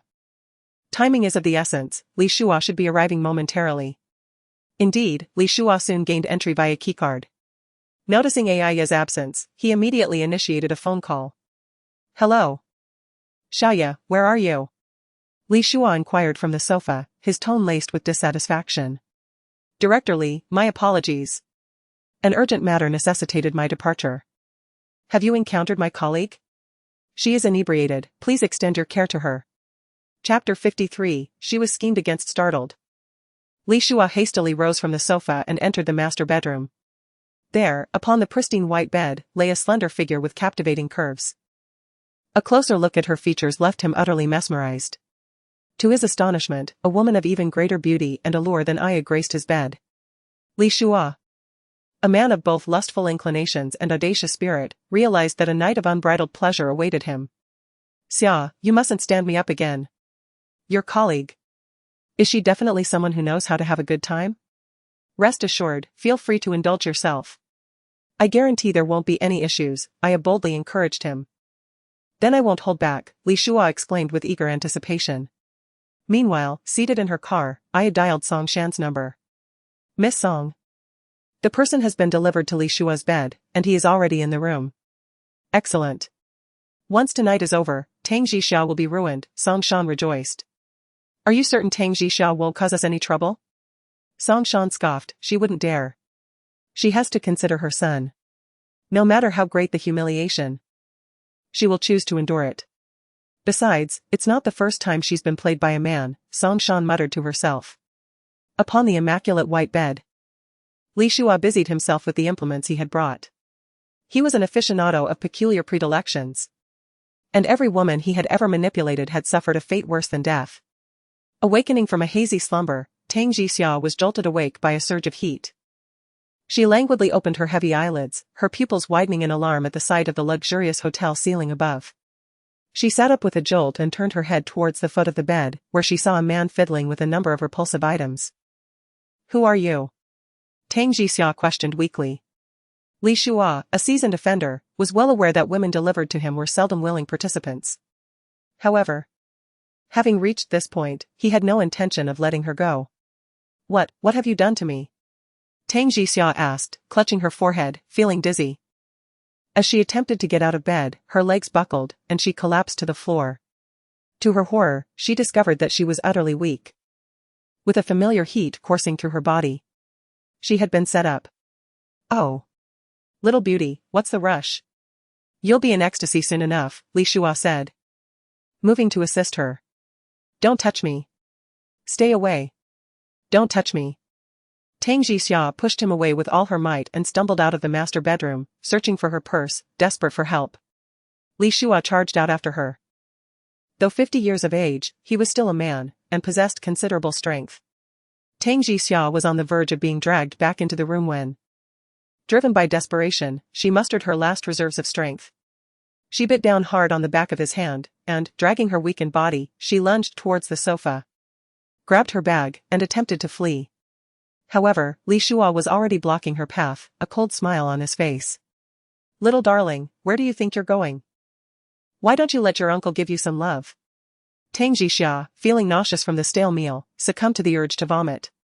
Realizing her escape was futile, she swiftly turned towards the restroom and dashed inside, locking the door behind her. Li Shua hurried over, pounding on the door, calling out, "Open up, beauty! You can't escape tonight." In a frenzy, Tang Jixia rummaged through her bag. The moment she retrieved her phone, her first instinct was to call her father. But he was preoccupied with her brother. She immediately dialed Jiuchen, but although the call connected, no one answered. Her heart raced in desperation as the relentless knocking echoed outside, accompanied by Li Shua's furious growls. At that moment, Tang Jixia felt utterly powerless. Her body still reeling from the drink she had consumed. As her consciousness began to waver once more, another individual crossed her mind. She quickly grabbed her phone, locating Jiuchen's number and dialing it. "Hello?" Within 3 seconds, a deep, resonant male voice responded. "Help me, Jiuchen, save me, I've been set up.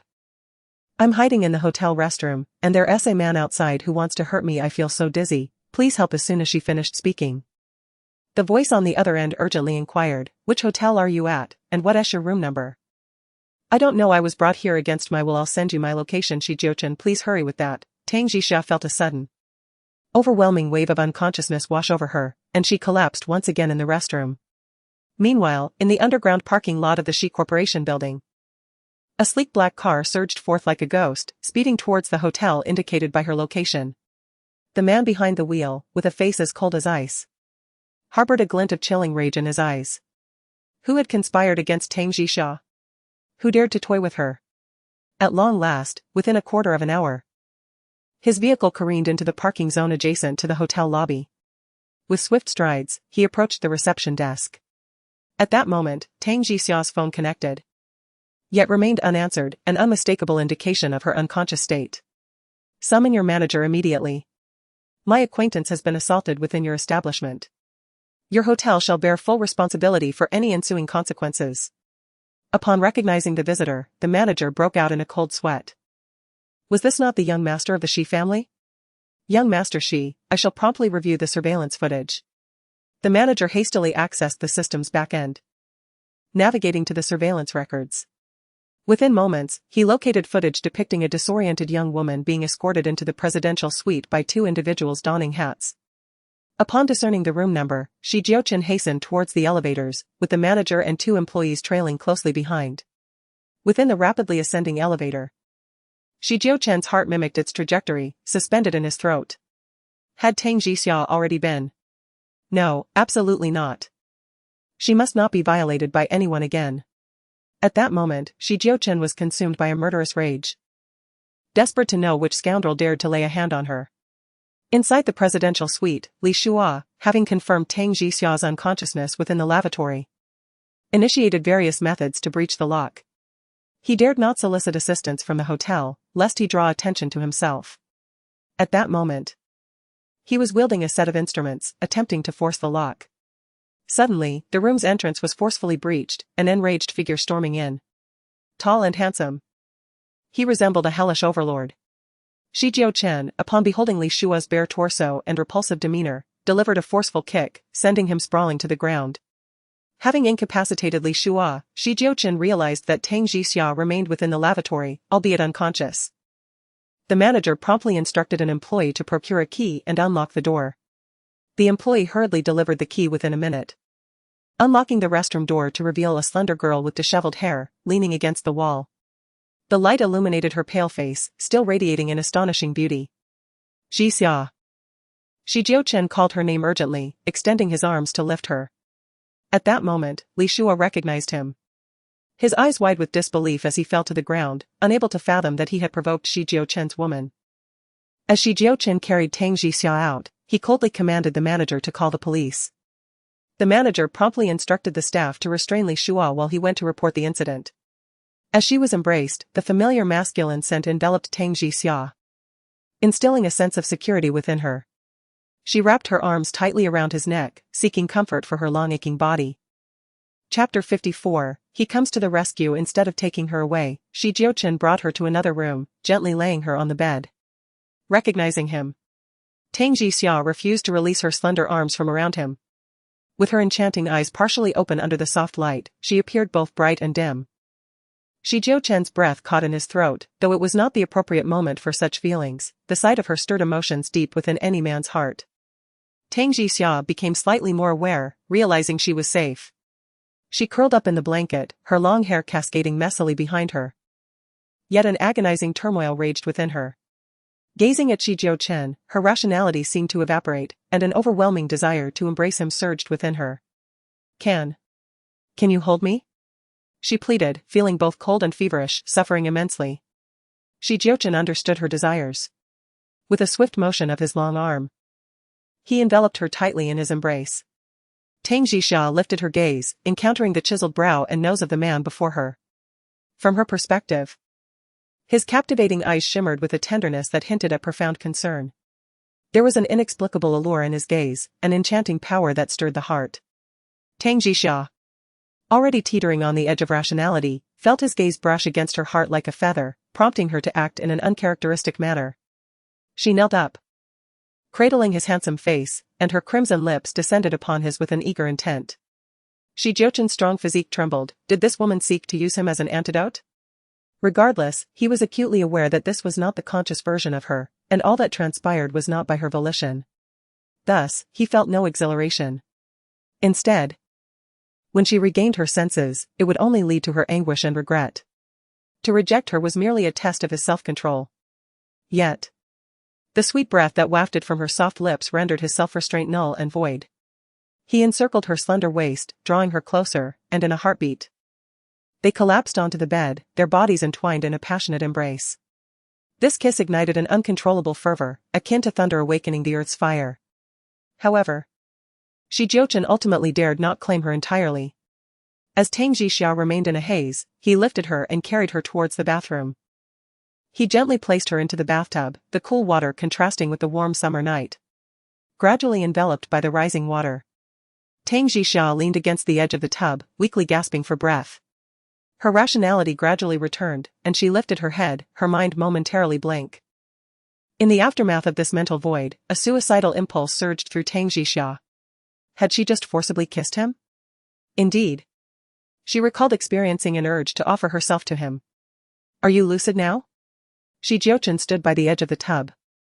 His gaze filled with concern as he looked at her.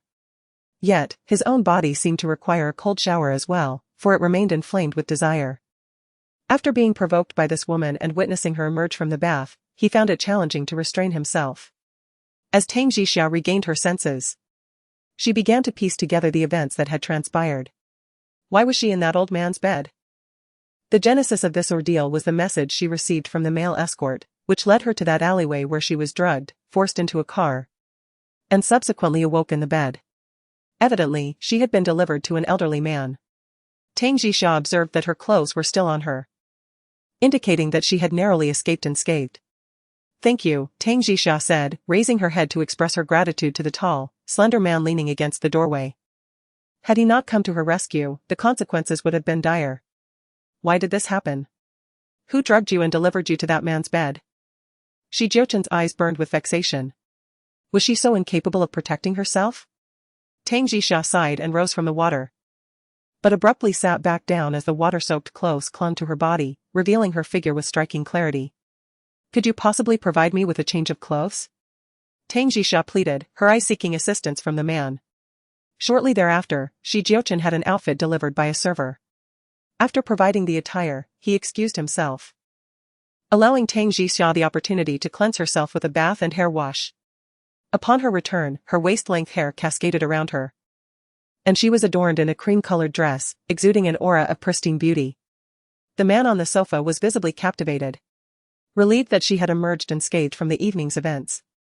Just then, the chime of a text message pierced the air, causing Tang Jixia's nerves to tighten. She settled onto the sofa, retrieved her phone, and opened the message. A threatening message glared from the screen. Tang Jixia, you would do well to act as if tonight never occurred, lest you face dire consequences.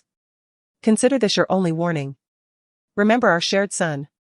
This was followed by another message. A fierce resentment flickered in Tang Jixia's eyes. Was this scoundrel responsible for her being brought here to entertain others? Where is that wretch? Tang Jixia inquired of someone. He should be in the process of being handed over to the police. Tang Jixia approached the bedside and dialed the front desk, inquiring, has that scoundrel been turned over to the police? Madam, are you the victim from earlier? The police are en route, and he is still being detained by our security personnel. Where is the security office located? Tang Jixia pressed. On the 3rd floor. Tang Jixia ended the call and turned to find a certain man. Thank you for tonight, President Xi. I have matters to attend to and must depart. With that, Tang Jixia opened the door, intending to leave, but the man followed her with long strides. Tang Jixia entered the elevator, and he joined her. His dark eyes fixed upon her as he questioned, what exactly transpired tonight? Tang Jixia did not wish to delve too deeply into the matter. She gathered her long hair and remarked, it's nothing, merely a stroke of bad luck, I was schemed against. Jiuchen, sensing her reluctance to elaborate, felt an unbidden anger rise within him. He grasped her wrist firmly and pressed her again. Tang Jixia, tell me what exactly transpired. How could you have been toyed with by this man? Naturally, Tang Jixia did not wish the world to know that her son's father was a despicable and shameless gigolo. She lifted her clear, calm eyes and replied, do not inquire further, I have no desire to speak of it. With that, they reached the third floor. And Tang Jixia freed herself from his grip, striding towards the security room. At that moment, Li Shua, within the security room, was in a heated argument, demanding to speak with a lawyer, angrily shoving two security guards aside. However, upon spotting Tang Jixia, his expression shifted in alarm, and he averted his gaze in shame. Tang Jixia felt an intense urge to silence this lecherous old man permanently, but she knew that the real villain was the scoundrel pulling the strings behind the scenes. Release him, I shall not pursue any accountability, she stated through gritted teeth, addressing the security personnel. The onlookers were left in shock, while Li Shua, humiliated and furious, shot a glare at the guards, eager to distance himself. Suddenly, a long leg struck him at the waist, causing him to tumble to the ground in a disgraceful heap. In the next instant, a foot callously pressed down on his back, pinning him further into the earth just as he attempted to rise. Ouch! Li Shua squealed in pain. Who granted you permission to leave? Jiuchen had no intention of letting him escape. Chapter 55, taken away by him. Tang Jixia turned to Jiuchen, recalling the despicable threat in the text message. She approached him and commanded, make him leave. Had I not arrived, Tang Jixia? Do you comprehend the predicament in which you would find yourself? Exclaimed Jiuchen, his handsome countenance marred by extreme displeasure, his gaze, frigid and keen, slicing into her like a blade. Tang Jixia, of course, was cognizant of her situation. As the aggrieved party, how could she not be?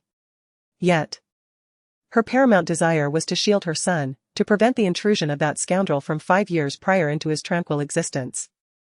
This lecherous old man was merely a bargainer. Jiuchen, this is my affair, and I shall determine its course. With these words, Tang Jixia advanced towards him, physically dislodging his leg. Beneath it, Li Shua, drenched in perspiration and gripped by terror, scrambled to escape. Truly, he had encountered an insurmountable obstacle this evening, stumbling into the clutches of Jiuchen and narrowly averting a fatal outcome. Observing the departure of the lascivious old man, Tang Jixia addressed the man whose handsome face was now clouded with a somber expression. Let us return. As Tang Jixia turned to leave, her hand was seized by the man. She sensed his simmering ire. The elevator doors parted, and he pinned her against the elevator wall. A face-to-face confrontation ensued, their noses nearly touching. His breath, laden with fury, caressed her face. Tang Jixia, her eyes wide, feigned an attempt to push him away, a warning escaping her lips. Jiuchen, what is your intention?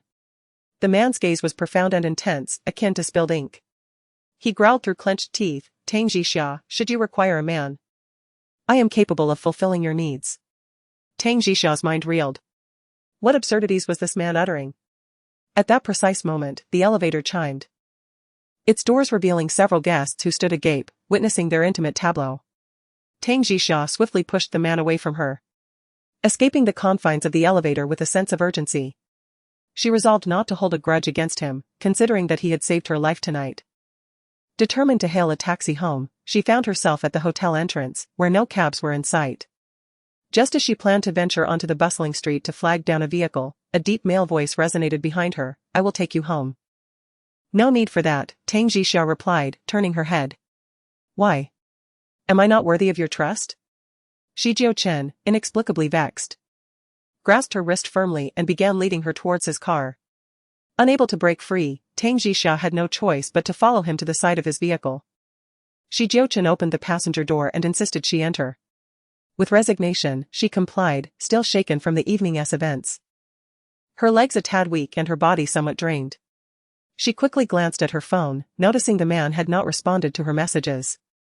She sincerely wished he would vanish from her life, never to return. Thank you, Tang Jixia expressed her gratitude to the man in the driver's seat. How do you intend to repay me? Jiuchen turned to look at her, his gaze inscrutable. Tang Jixia bit her lip, suggesting, I'll treat you to a meal. Is that all? It was evident that this man sought more than just a meal in return. Caught off guard, she hesitated before asking, what else do you desire as recompense? Considering the fright she had endured, the man, in a moment of unexpected benevolence, decided not to demand too much. Very well, let us settle for a meal. Tang Jixia nodded eagerly, all right. Why did you let that scoundrel go without taking him to the police? Jiuchen pressed on, still intent on uncovering the reason behind her actions. Tang Jixia dissembled casually, asserting that she had been inveigled into the hotel and that the man was a complete stranger to her. Who deceived you? Just someone I met at a dinner. Did you seek a favor from him? Jiuchen pressed, relentless in his inquiry. Tang Jixia, finding herself running out of plausible explanations, equivocated, yes, indeed. Tang Jixia, bear in mind that in the future, should you require assistance, it is better to seek it from me than to solicit it from others. At the very least, I would not harbor any ulterior motives toward you. Jiuchen cautioned. Tang Jixia could scarcely concur with his statement, considering his numerous attempts to take liberties with her, none of which she had pursued. Very well. Tang Jixia responded dismissively.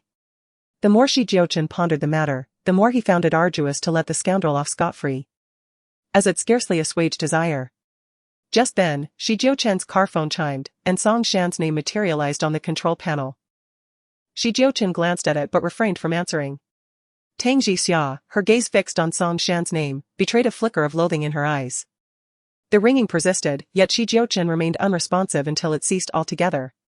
Why don't you answer? What if your girlfriend needs you urgently?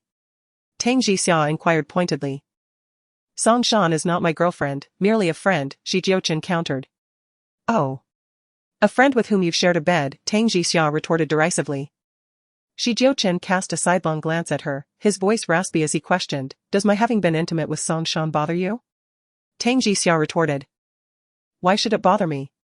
The women with whom you've been intimate are of no consequence to me. Jiuchen's countenance darkened, his brow furrowing in consternation, as every word she uttered seemed calculated to vex him. The atmosphere within the carriage became palpably awkward and stifling, causing a sense of unease to well up within Tang Jixia. She surreptitiously scrutinized the man behind the wheel, the streetlights cast vivid shadows across his handsome visage, while his well-fitted white shirt, despite having been worn all day, remained impeccably unwrinkled. His profile was sharply defined, resembling the flawless lines crafted by the hand of a divine artist. It must be said, this man was perfection personified. As they approached her residential complex, Tang Jixia felt a wave of relief wash over her, she was finally home. Regardless of the circumstances, her safe return was entirely due to this man's assistance. Mr.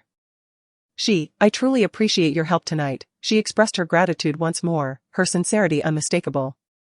In the future, should you encounter such predicaments, I must be your first point of contact. Should you seek help from another man, I shall not come to your aid, Jiuchen commanded imperiously. Tang Jixia thought to herself, is there a hierarchy in seeking help? What kind of reasoning is this? Yet, regardless of the logic, pleasing this man was paramount. So she nodded in agreement, all right, I shall remember that. As Jiuchen watched her alight from the vehicle, his deep and complex gaze lingered. Each time she distanced herself from him, he felt an inexplicable reluctance, as if he wished for her to remain by his side indefinitely. This sentiment tightened his brow, stirring a sense of vexation at the influence this woman held over him. Observing Tang Jixia enter the gates of her community, Jiuchen's car gradually pulled away, only for his phone to ring with a call from Song Shan. He then answered, hello. Shan, what is it? Jiuchen, where are you? I just dozed off and had a terrifying nightmare, I'm so frightened and would like you to come keep me company. Song Shan's voice still bore traces of lingering fear. I have urgent matters to attend to, so I shall send my assistant Lin Ji to keep you company, Jiuchen said in a low tone. No. I want you. No one else can provide me with a sense of security. Jiuchen, I beg you, please stay with me. Song Shan's tone began to quaver with tears. Chapter 56, Forced to invite him to dinner I truly cannot leave, Shan. Be good and listen to me. Shi Jiuchen could only reassure her over the phone. The forlorn sound of Song Shan's voice came through, but she complied, saying, "Never mind. I don't need anyone else. Just promise me a gift tomorrow, and that will make me happy." "Alright, what do you desire?" "I recently purchased a white gown. But I have no jewelry to match it. Please gift me a set of jewelry." Very well." Shi Jiuchen responded decisively. He preferred to offer material compensation over emotional solace. At that moment, in her luxurious villa, Song Shan had just concluded her call with Shi Jiuchen. Her eyes blazing with frustration as she realized that her plans for the evening had unraveled. Just half an hour earlier, she had received a call from Aya, informing her that Tang Jixia had sent someone to rescue her, and that someone was none other than Shi Jiuchen himself. Fortunately, Song Shan had swiftly assumed the role of the escort, threatening Tang Jixia not to call the police and to release Li Shua. Within minutes, she received the news that Li Shua had safely escaped the hotel. Thus, Song Shan deduced that Shi Jiuchen was with Tang Jixia, and that his failure to answer her earlier call was likely due to Tang Jixia being by his side. This evening's scheming unfolded with a mixture of tension and relief, as it did not result in Tang Jixia's disgrace, rendering her efforts seemingly futile. However, as long as she continues to play the role of the once-cherished lover, Tang Jixia will remain firmly within her grasp.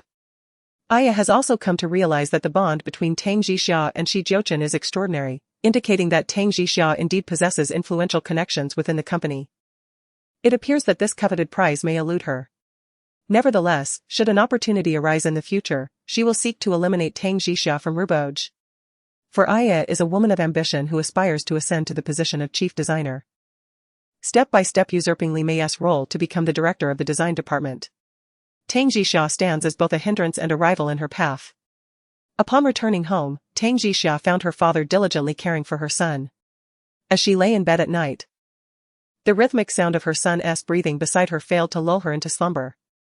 Instead, her mind was consumed by vivid memories of her passionate embrace with Shi Jiuchen at the hotel. If her recollection serves her right, it was she who initiated the encounter. A source of profound embarrassment. Under the influence of medication, she had cast aside all modesty, embracing him and engaging in an endless kiss. Had it not been for Shi Jiuchen's rejection, she might have succumbed to her desires. Alas, Tang Jixia wishes she could selectively erase those memories.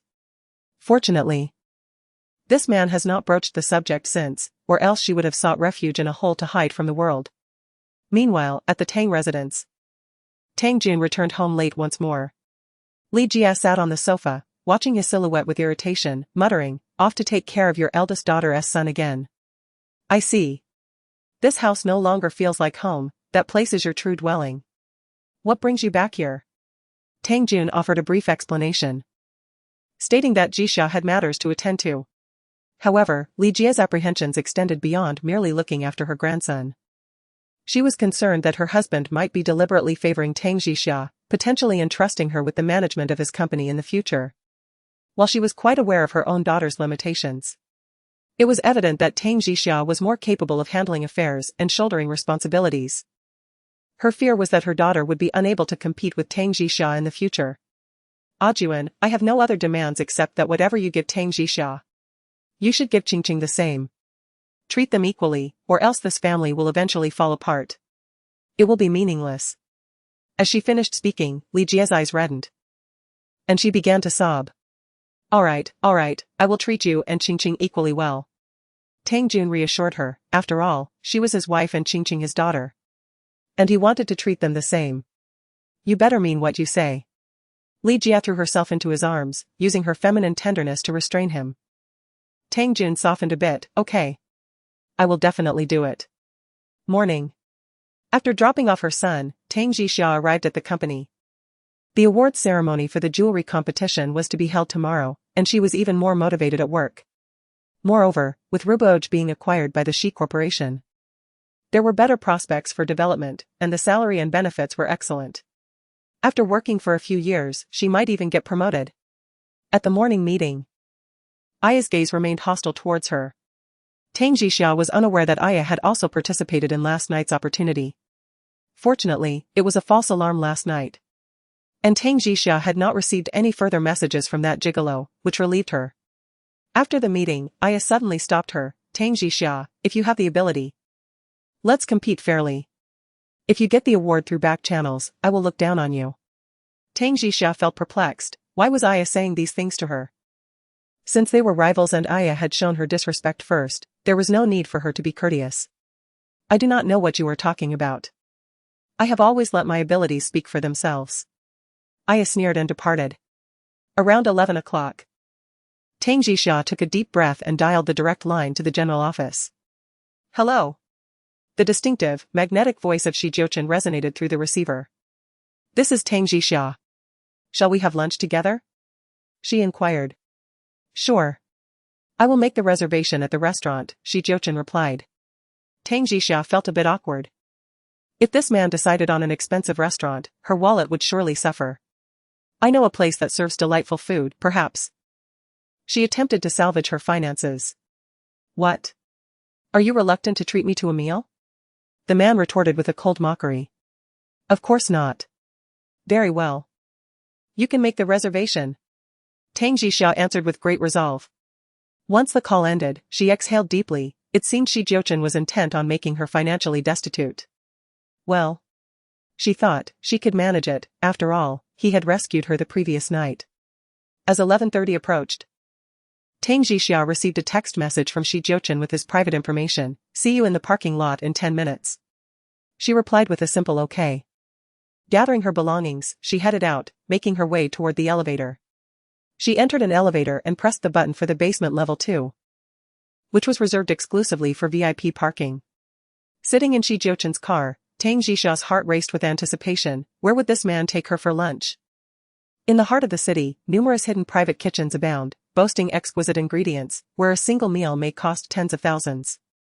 For this man, such prices are merely routine, yet for her, an ordinary citizen, it represents a significant financial burden. Suddenly, Tang Jixia recognized a familiar stretch of road, exclaiming in surprise. Isn't this the way to my residential complex? Mr. Shi, is the restaurant you reserved nearby? She inquired with curiosity. Indeed, the man replied nonchalantly. In an instant, Tang Jixia realized that her community was adjacent, with the man's vehicle parked at the entrance. She stood momentarily stunned, gazing at him in perplexity. Accompany me to buy groceries and prepare a meal at my home, Jiuchen instructed, turning his gaze towards her. Tang Jixia was momentarily taken aback. This man was not suggesting a meal out, but rather a return to her residence for dinner. Chapter 57, finding an excuse to go to her home feeling reluctant to engage, she pondered whether they should dine at a restaurant instead. She hesitated to invite him home. Especially since her son was away, being alone with him would undoubtedly be awkward. Tang Jixia, this is my request, and you would do well to comply. Jiuchen asserted dominantly as he exited the vehicle. Tang Jixia felt somewhat speechless. Yet the enormity of the favor owed from the previous night left her little room to refuse. Very well, she conceded. This would also save her some money. If they prepared their own meal, it would hardly exceed 100 yuan. Tang Jixia, lost in thought, alighted from the car and was about to dash towards the mall across the street when a speeding electric bike suddenly swerved towards her. Before she could react, a man behind her swiftly wrapped his arm around her waist, pulling her into his embrace to shield her from danger.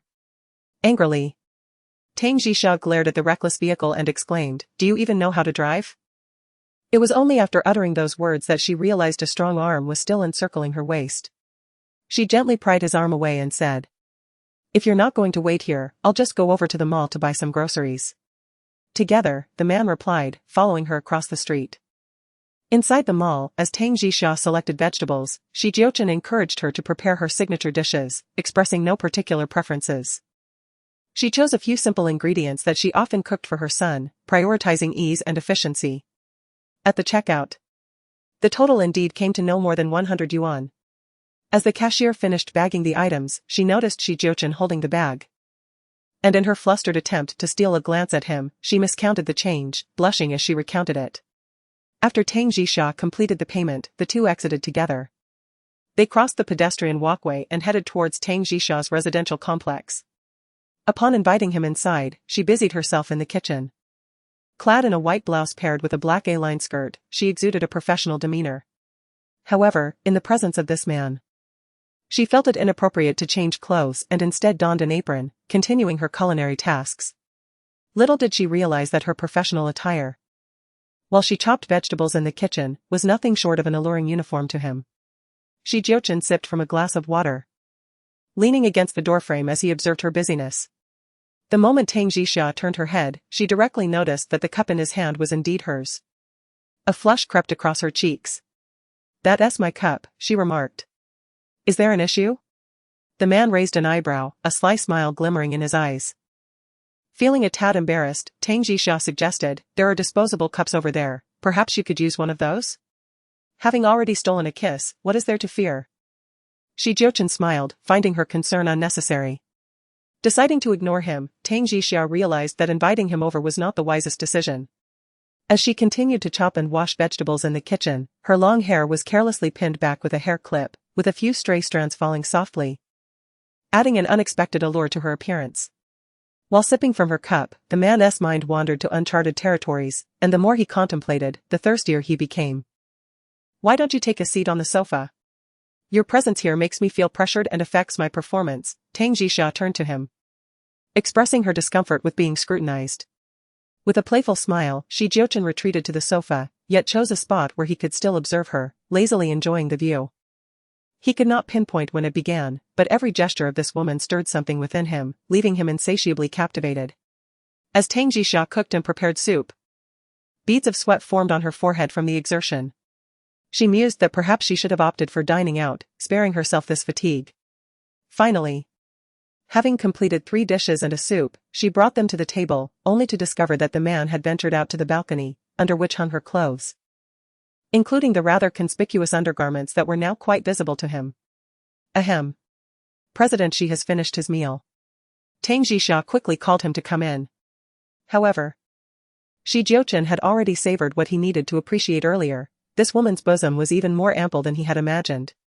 Strangely, this brought him a sense of joy, as if it were somehow relevant to him. The man at the dining table was indeed unpicky, eating with an elegance that made it seem as though he were in a high-end restaurant. Tang Jixia had consumed a bowl of soup and half a bowl of rice. Yet she noticed the man's appetite was remarkable. By the time she finished, he was still leisurely enjoying his meal. This evoked a small sense of accomplishment within her. Could it be that her culinary skills were truly this commendable?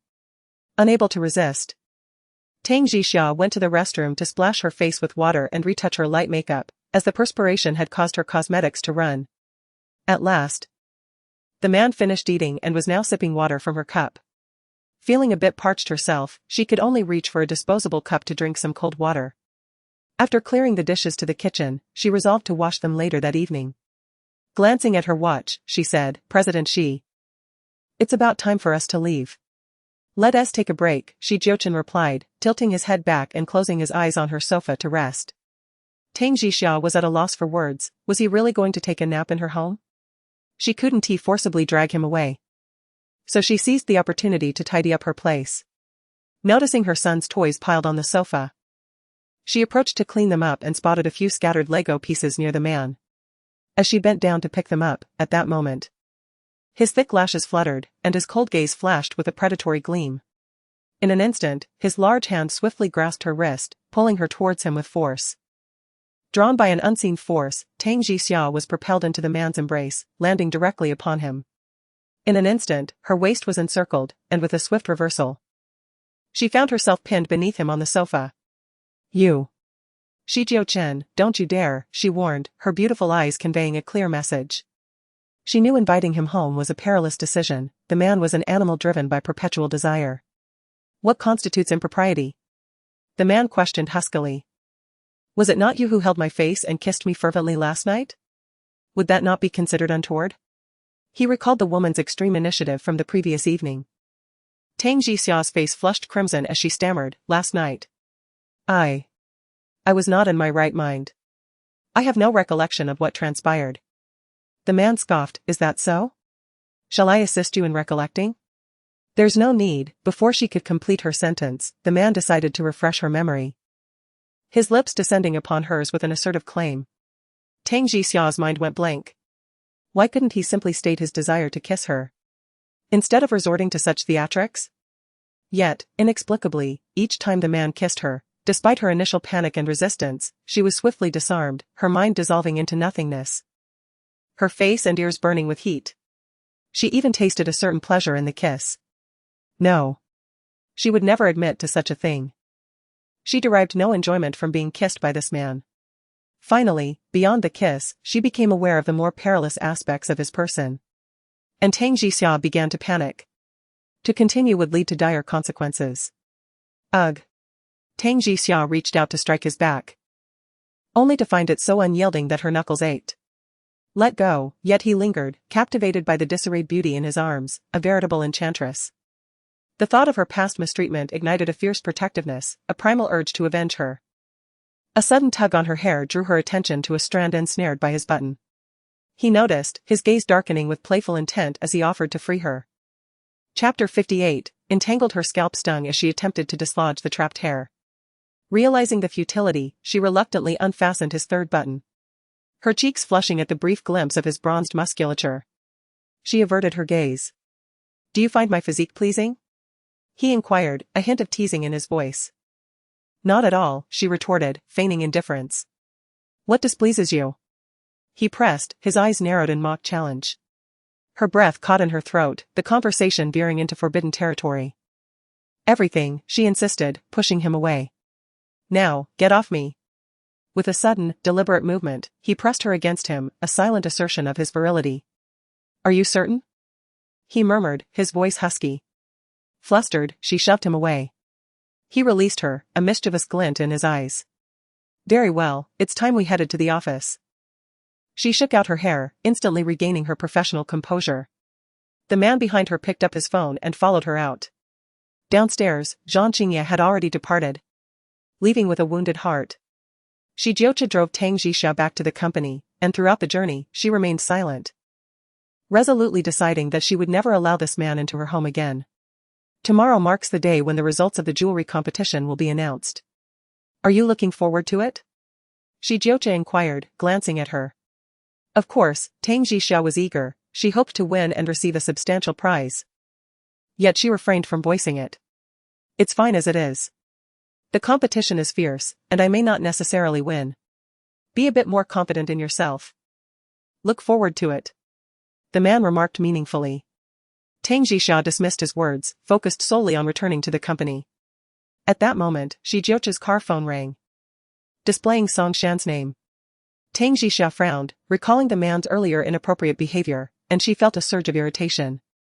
Jiuchen, I warn you, I detest Song Shan. And I loathe your touch even more.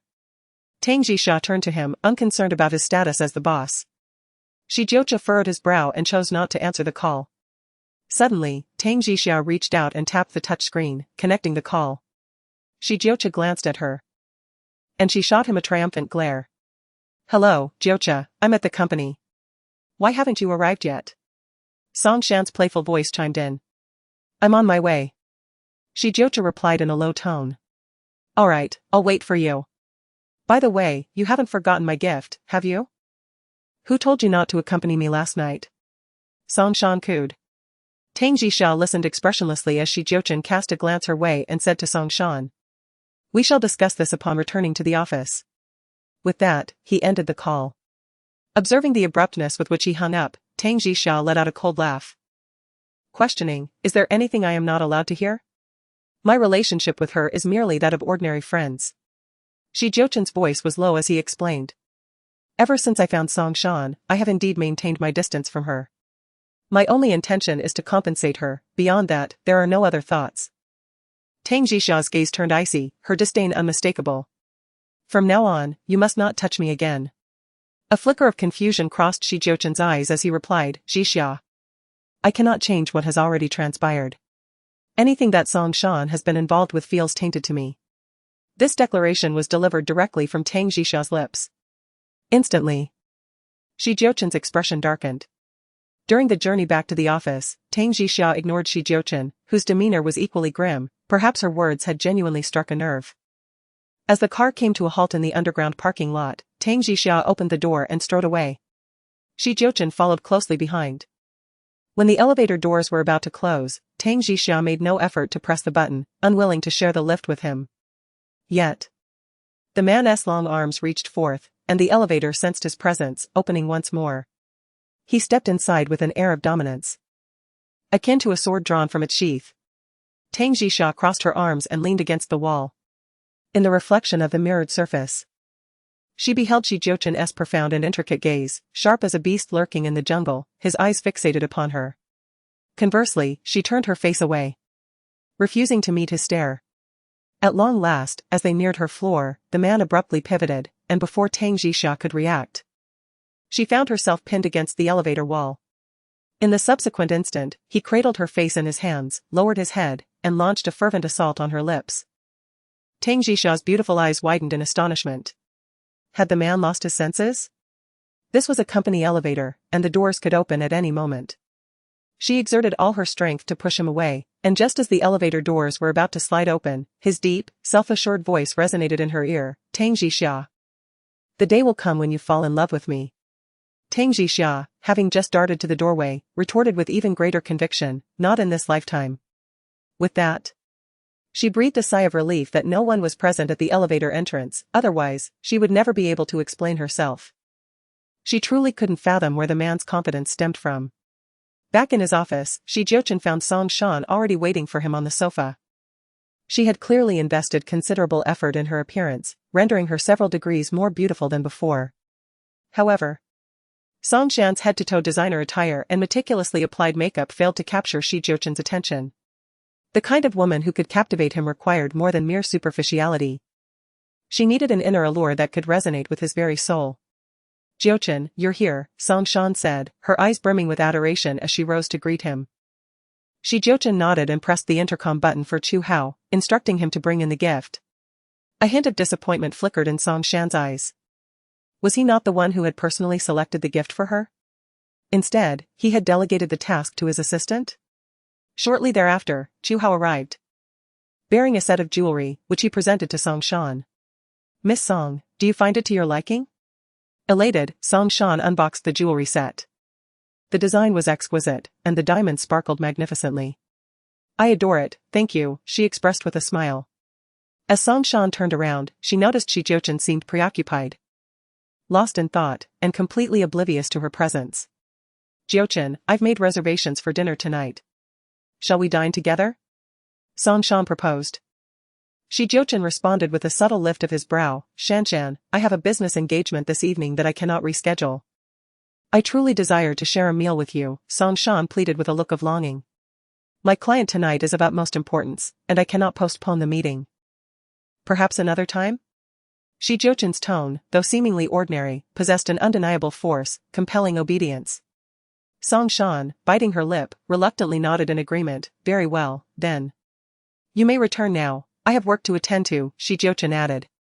Song Shan gazed at him wistfully, as each time she visited him with joy, she was met with disappointment. Jiuchen treated her well, providing her with unconditional material satisfaction, but winning his affection proved exceedingly difficult. Chapter 59, $1 million bonus. Song Shan was convinced that Tang Jixia had spoken ill of her to Jiuchen. Thus, to win Jiuchen's heart, she must first eliminate Tang Jixia, the source of her troubles. Upon returning to the office, Tang Jixia found herself devoid of inspiration. An inexplicable agitation hindered her ability to focus on her work. Puzzled by her unease, she decided to visit the restroom. As she settled into her cubicle, she overheard the voices of two female colleagues nearby. It's been said that Tang Jixia has spared no effort to ingratiate herself with President Xi in order to secure that 1 million prize. I've heard they even went out together at noon. One wonders if they've retired to a hotel room. Indeed. Is there really any divergence from solicitation? I truly pity Sister Aya for having such an unscrupulous rival. I'd wager that this million is as good as Tang Jixia's. It's no wonder she has an illegitimate child at such a young age. It seems she is quite uninhibited. Tang Jixia's countenance, within her cubicle, immediately darkened. Has calumny already begun within the company, even before the award has been announced? Regardless of whether she wins the award tomorrow, her reputation has already been sullied. Should she actually win, wouldn't that simply corroborate the rumors of her intimacy with Jiuchen? Tang Jixia, not deigning to offer these two female employees any courtesy, thrust open the door and retorted with a sneer, my character is beyond your judgment. Aren't you afraid your tongues will rot from such malicious gossip? The two female employees, instantly ashamed, their faces flushed crimson, hastily apologized to her. "We're sorry, designer Tang. We were merely repeating what we had heard from others. We had no intention of offending you." Having spoken, the two female employees quickly fled the restroom, but Tang Jixia committed them to memory nonetheless. As Tang Jixia emerged from the restroom and made her way back to the office, she was met with a chorus of hushed whispers behind her. As Tang Jixia walked, a surge of ire welled up within her chest. She simply strode towards Aya's office, foregoing a knock, and entered directly. Aya, who was inside perusing documents, naturally knew the reason for Tang Jixia's unwelcome visit upon seeing her. She smiled knowingly and inquired, "Jixia, is there something you need? Do you derive any satisfaction from this?" Tang Jixia inquired, her countenance frigid. "Aya feigned ignorance. I'm unaware of what you're alluding to. Your propagation of malicious rumors about me within the company. Refrain from speaking ill of me without understanding me," Tang Jixia cautioned, her gaze fixed upon her. "How did you ascertain that I was the source of these rumors? The entire company is cognizant of your ambiguous relationship with President Xi. Everyone can perceive it." Tang Jixia. "Do you fear the repercussions of others' words if you dare to engage in such behavior?" Aya sneered, her triumphant expression serving as an admission of guilt, leaving Tang Jixia without recourse. Tang Jixia inhaled deeply, composing herself before retorting with a disdainful snort. "To denigrate you as a dog would be an insult to the animal kingdom, considering your penchant for backstabbing gossip. You, Tang Jixia, is this your true character?" Aya retorted, her anger ignited by Tang Jixia's words, exacerbating her pre-existing animosity. "Are you even worthy of discussing character?" Tang Jixia scoffed, refusing to be intimidated. At that moment, Li Mei entered, drawn by the commotion. Witnessing the altercation between her two subordinates, she intervened, "Enough, enough. Must you escalate matters to such an extent?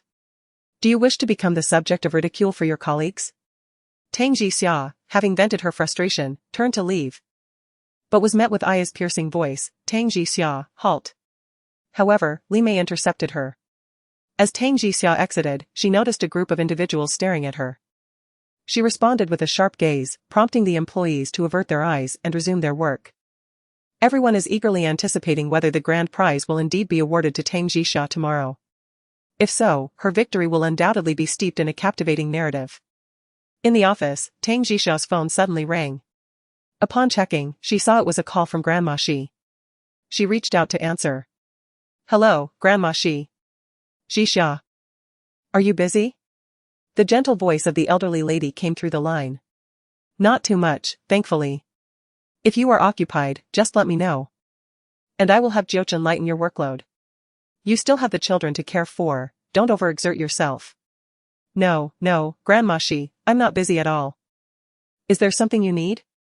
Tang Jixia, currently at the company, was most reluctant to be treated differently. She was already entangled in a web of rumors. She was still hoping to clear her name. "Are you free this Friday? I would like to invite you to a charity gala under my name." Tang Jixia was taken aback, an invitation to a gala? "Jixia, many dignitaries will be attending this event, which could benefit your future career. I wish to introduce you to some prominent figures in the jewelry industry to expand your network. This will be greatly advantageous for your future endeavors."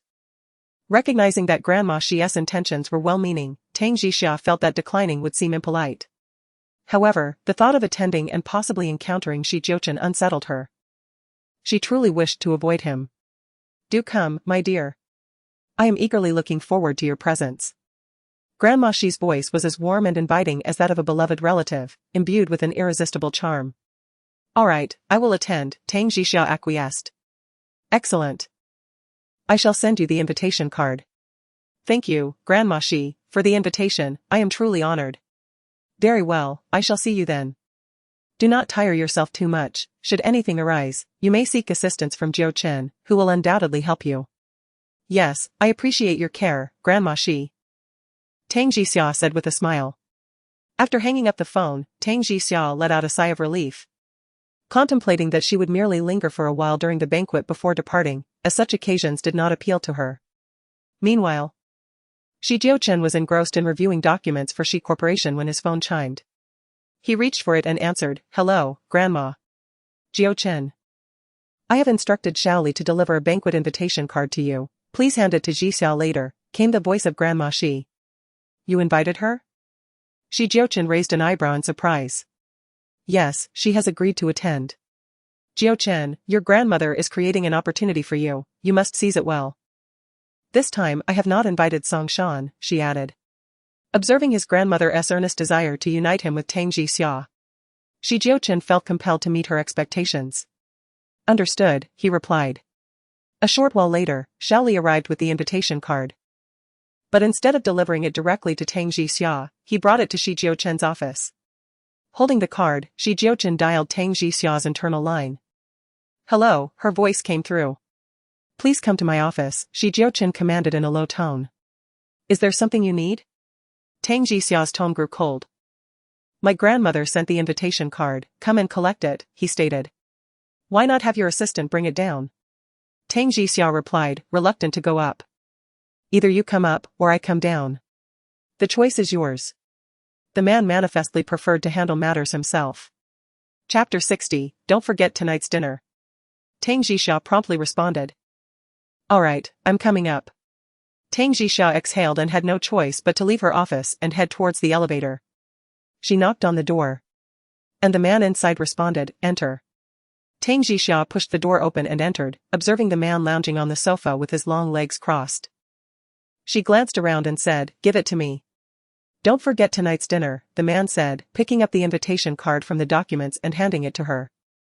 Tang Jixiao was taken aback. This was something she had agreed to last night, to treat him to both lunch and dinner. I don't have time tonight. So I won't be treating you, Tang Jixiao said, declining his invitation. Is this your integrity? Are you a person who doesn't keep their word? Jiuchen stood up and suddenly approached her, as if this were a grave matter. Tang Jixiao couldn't help but step back, saying, It's just a dinner, isn't it? I dislike those who go back on their word. Jiuchen's gaze locked onto her, You must treat me tonight. Fine. I'll see you at the restaurant downstairs at 6 tonight. Tang Jixiao thought, if I must treat him, then I will. I won't owe him any more favors in the future, they're too difficult to repay. As the workday drew to a close, Tang Jixiao felt a headache coming on. Thinking about having to treat Jiuchen to dinner. She also had to pick up her son later, and her son had an unusual fondness for him, which made it even more troublesome. Glancing at the time, Tang Jixiao didn't want Jiuchen to take her home. So she had to go downstairs early to hail a cab and leave. Tang Jixiao tidied up her bag and stepped out of the office, leaving earlier than her colleagues. As she stood at the entrance, preparing to hail a cab, her eyes inadvertently swept across the lobby and landed on the ever-persistent Rolls-Royce Phantom waiting nearby. In a bid to escape, she quickened her pace but heard the engine of a car starting behind her. Just then, a vehicle halted in front of her. It was her colleague, Shaoli. Without a second thought, she opened the door and sat inside, requesting, Shaoli. Could you give me a ride to the bus stop ahead? Shaoli readily complied, pressing the accelerator without hesitation.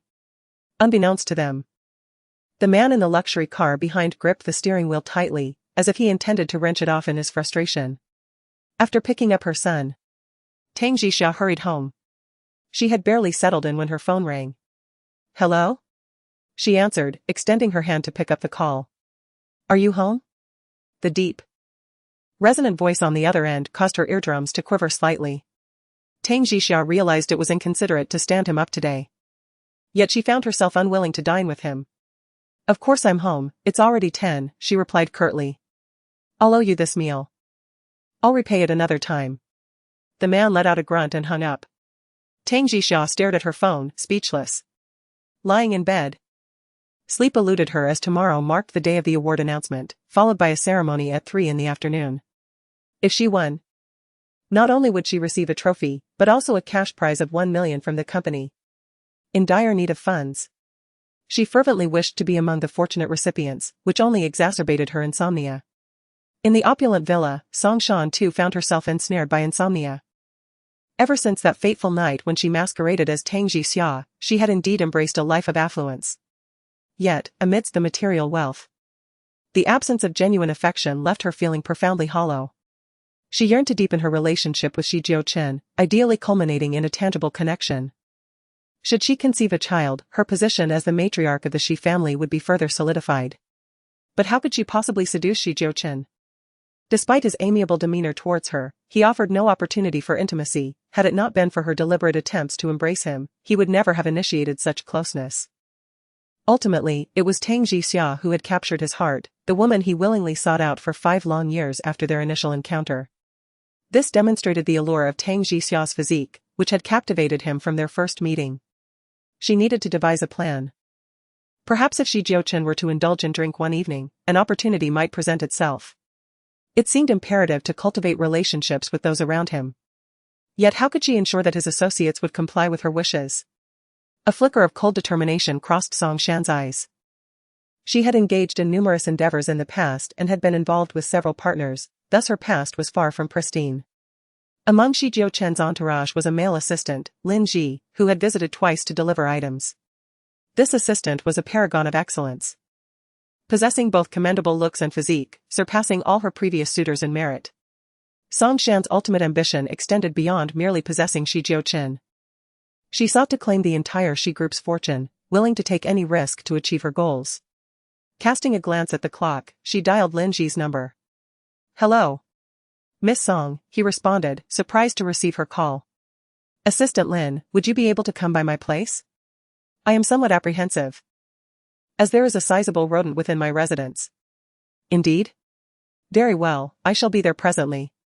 Lin Ji, under the directive of Shi Jiuchen, was tasked with attending to Song Shan's needs, a part of his professional duties. Within half an hour, Lin Ji arrived to find Song Shan clad in a negligee beneath her robe. Visibly disconcerted by her attire, Lin Ji averted his gaze. Upon her request, he inspected her master bedroom, after which she offered him a glass of water. Parched with anxiety, Lin Ji accepted and imbibed the water, soon experiencing a sensation akin to being engulfed in flames. When Song Shan embraced him, he was initially alarmed, but was swiftly overcome. A passionate scene unfolded within Song Shan's boudoir. Around 5 in the morning, Lin Ji sat on the edge of the bed, his head in his hands, consumed by remorse and self-reproach. At that moment, a delicate hand caressed him. "Lin Ji, I am yours now, and you must take responsibility." "Madam Song, I am deeply sorry.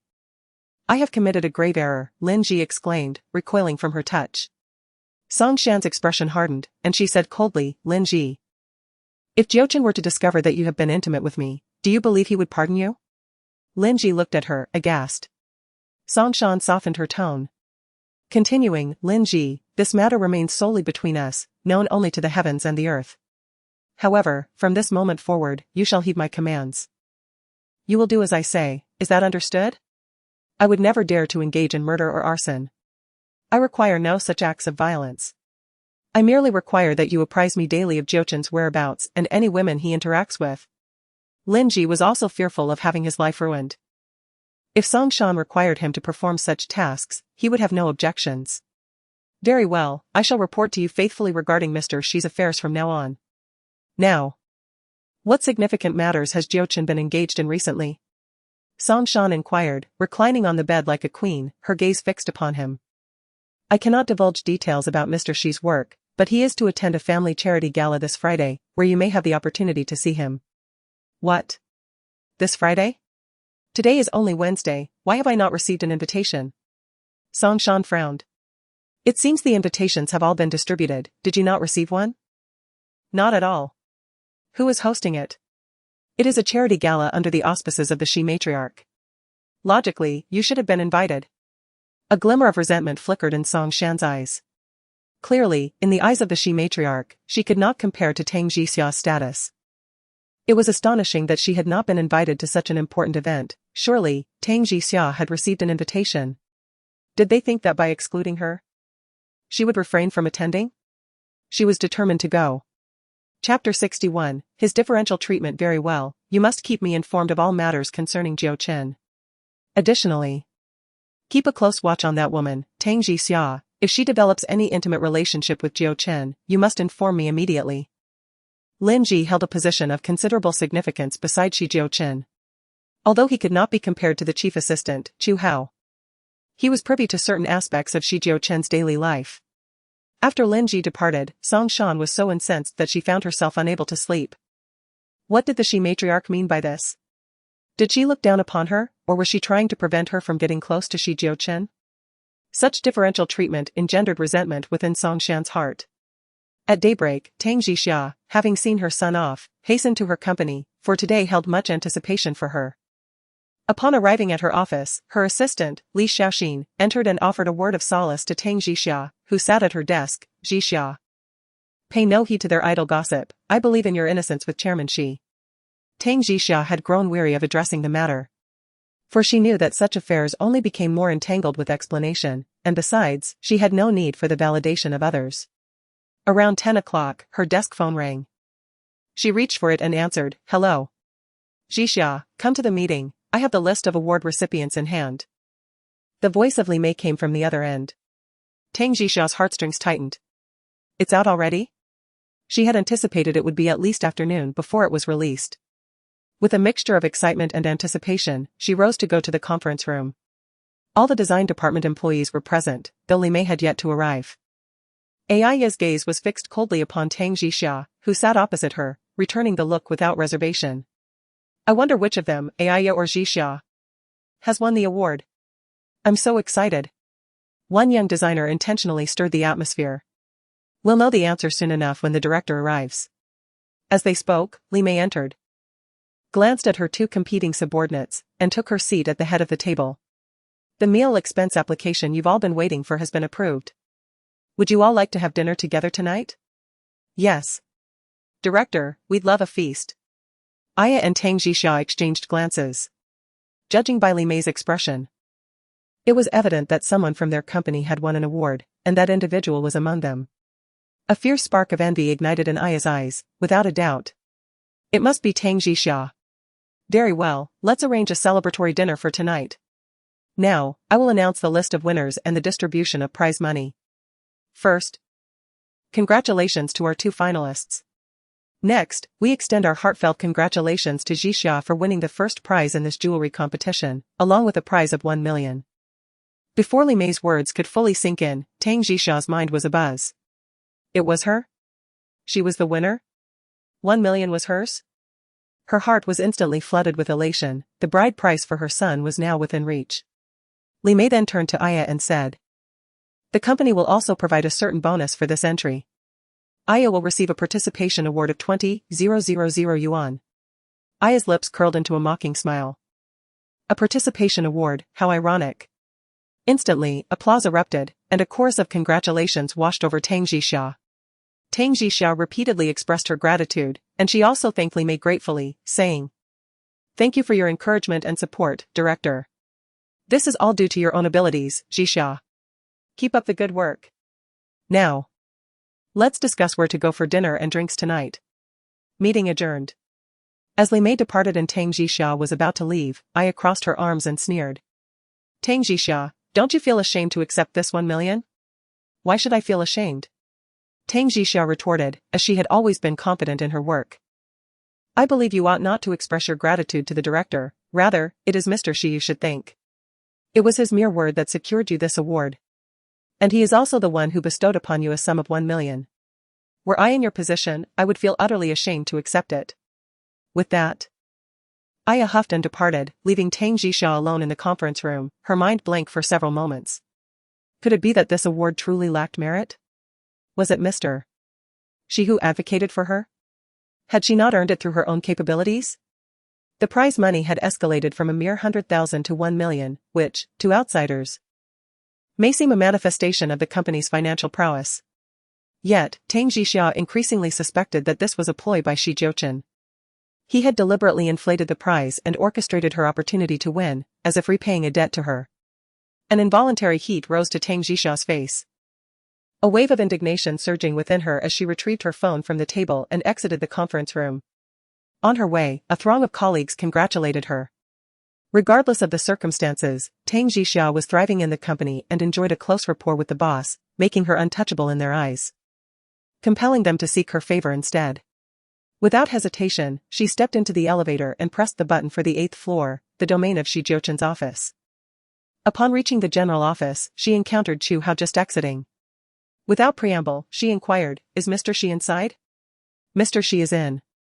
Chu Hao began to ask about her purpose, but before he could finish, Tang Jixia forcefully pushed the door open. The strikingly handsome man on the sofa lifted his sharp gaze to regard the irate girl entering. Is there something you need? He inquired nonchalantly. You tell me. Regarding the jewelry competition, did you interfere in any way? Tang Jixia raised her brows and demanded an answer. Behind her, Chu Hao nervously glanced at the man on the sofa. Jiuchen cast a fleeting glance, prompting Chu Hao to exit the room. I heard from Li Mei that you secured first place.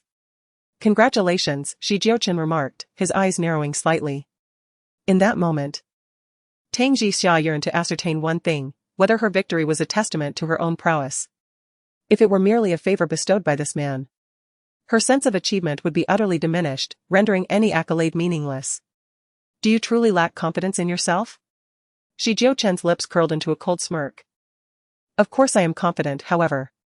Tang Jixia's beautiful eyes fixed on him, but before she could finish her thought, he interrupted her with an icy tone. Tang Jixia, do you think I have nothing better to do than medal in trivial awards? If you do not wish to accept this 1 million, the company can forego the expense and not award it to you. His voice was commanding and imperious, radiating an aura of absolute control. Upon hearing that the prize might not be awarded, Tang Jixia felt a pang of desperation. She genuinely needed the money. She could not continue to burden her father, and she wished to enroll her son in a better school the following year. Jiuchen, if you truly did not intervene, you had better ensure I receive the prize money. With that, Tang Jixia turned and left, feeling somewhat sheepish. The man behind her curled his lips into a mysterious smile. Upon returning to her office, Li Mei personally came to congratulate her, informing her to attend the award ceremony in the afternoon to receive her trophy, which would later be displayed in the company showcase. Tang Jixia nodded in agreement. At 3 in the afternoon, she, accompanied by her assistant Li Xiao Xian, went to collect the trophy, showcasing it prominently on the company's most conspicuous counter, alongside a striking photograph of herself. Chapter 62, A Drunken Feast. The venue for the evening's repast was decided upon by all, save for Aya's absence. Tang Jixia, in particular, was obliged to attend, as the gathering was in celebration of her recent accolade. She broached the subject with Li Mei of defraying the expenses from her winnings, but Li Mei demurred. Tang Jixia then contacted her father to inquire if he would be available to collect Jiuchen, as her presence was required at the aforementioned dinner. Tang Jun, having been deprived of his grandson's company for several days, eagerly assented. Perhaps owing to his advancing years, he found himself delighted at the prospect of tending to his grandson, a sentiment shared by many of his contemporaries. The banquet was held at a nearby restaurant, where a long table, elegantly set, accommodated the assembled company. The entire menu was ordered, as the company was footing the bill, and thus frugality was eschewed. Tang Jixia and Li Mei, seated together, conversed about the particulars of the competition. The jewelry firm had always been fiercely competitive, and several of their formidable rivals had failed to secure an award. Tang Jixia's triumph had, understandably, engendered resentment among their designers. As the dishes were served, the youthful attendees naturally sought to enliven the proceedings with libations. Several designated drivers had been engaged, and thus the revelers felt emboldened to indulge in spirited toasting. Jixia, I propose a toast, a male designer declared, rising from his seat across the table. Tang Jixia lifted her glass and smiled. Indeed, thank you. Tang Jixia had not anticipated that she would be the recipient of a series of toasts, each more insistent than the last. As the conviviality escalated, Tang Jixia found herself increasingly the target of their alcoholic overtures. Refill Jixia's glass. Jixia, please, just a sip for good luck. Jixia, everyone has raised a toast, and I would feel remiss not to offer you one as well. Come, I will finish mine, and then you may partake as you wish. Since her arrival at the company, Jixia found herself amidst a group of seasoned employees, and it would truly be impolite not to reciprocate their gestures. As the rounds of toasts continued, Jixia lost count of how much she had consumed. All right, enough of this. Jixia still needs to return home to care for her child, Li Mei intervened. With her words, the crowd gradually settled down. Jixia, supporting her forehead, realized she had barely sampled any food while having downed several glasses of wine, and she was indeed feeling somewhat inebriated. Jixia, are you all right? Someone inquired. I feel a bit dizzy, I cannot drink any further, Jixia responded, gesturing with her hands in a sign of surrender, her head lowered. At that moment, Li Mei's phone rang. She glanced at it and promptly excused herself to take the call. Hello, President Xi. Are you all gathered for dinner? Is Ji Xia present? A deep male voice inquired. Of course, she is here, we are celebrating her. Will you be joining us, President Xi? Li Mei asked with a smile. I won't be coming over, Jiuchen replied. I was merely inquiring. Ji Xia has had quite a few rounds of drinks, she appears to be rather tipsy. I was considering taking her home shortly. Is she drunk? Jiuchen's voice became urgent. Do you have time to come and pick her up? Li Mei asked. Yes. Send me the address. Certainly. Li Mei responded, hanging up and promptly sending the location to Jiuchen. She turned back to observe Ji Xia at the table. Her gaze filled with genuine envy. From this conversation, it was evident that Jiuchen truly cared for her well-being. Tang Jixia remained blissfully unaware. Resting her chin on her hand, her cheeks flushed under the soft glow of the lights as she watched two male colleagues engaging in a spirited drinking contest. Their laughter ringing in the air. Jixia, do indulge a bit more, I will arrange for your return shortly, Li Mei encouraged. Nodding in response. Jixia selected her favorite dishes and sampled a few bites. However, having already sipped enough alcohol, she began to feel its effects, a lightheadedness washing over her. Just as she decided to rise and head to the restroom, an unexpected wave of dizziness struck, making her feel as if she were walking on clouds, her balance wavering. Jixia, are you all right? Have you truly had too much to drink? Li Mei quickly reached out to steady her. I'm fine, really, not drunk, Jixia insisted. Waving her hand dismissively, a stubbornness often accompanies those who refuse to admit their inebriation. Li Mei signaled an assistant to help Jixia to the restroom. As she awaited her return, Li Mei's phone buzzed with a message from Jiuchen, bring her out. A succinct command. Li Mei promptly replied, understood, on my way. Turning to Jixia, she announced, Jixia, I've arranged for someone to take you home. All right. Jixia nodded eagerly, longing to leave and sober up at home, after all. She had to care for her son. Little did she know that Li Mei had arranged for someone other than herself or a company driver to escort her. As Li Mei assisted Jixia out of the restaurant, they approached the parking lot, where a formidable black Rolls-Royce awaited, its luxurious sheen glistening under the lights. Its elegant lines exuding an air of distinction, much like its owner. Allowing Li Mei to assist her into the vehicle, Tang Jixia settled into the back seat. Mistaking the driver for Li Mei's chauffeur, she politely addressed him as Li Mei closed the door, Good evening, if you please, residence is on Mutanting Middle Road. Just as she finished speaking, a deep, resonant voice echoed from the quiet confines of the car, I am aware. Tang Jixia's eyes widened in astonishment. And she glanced at the rearview mirror, her gaze colliding with a pair of eyes as deep and unfathomable as the ocean. Jiuchen, what are you doing here? She exclaimed. The man in the driver's seat responded with a hint of derision, so, the lady mistook me for a taxi driver? Tang Jixia felt a wave of dizziness wash over her. Had Li Mei actually placed her in Jiuchen's car? What are you doing here? Why are you picking me up? Tang Jixia inquired, her words slightly slurred. In such a state, how would you care for Jiuchen? My father is at my home. Looking after him, Tang Jixia replied languidly from the back seat. The man glanced at her through the rearview mirror. Noting the alluring curves of her figure in the dim light, her long hair cascading around her, exuding an irresistible charm.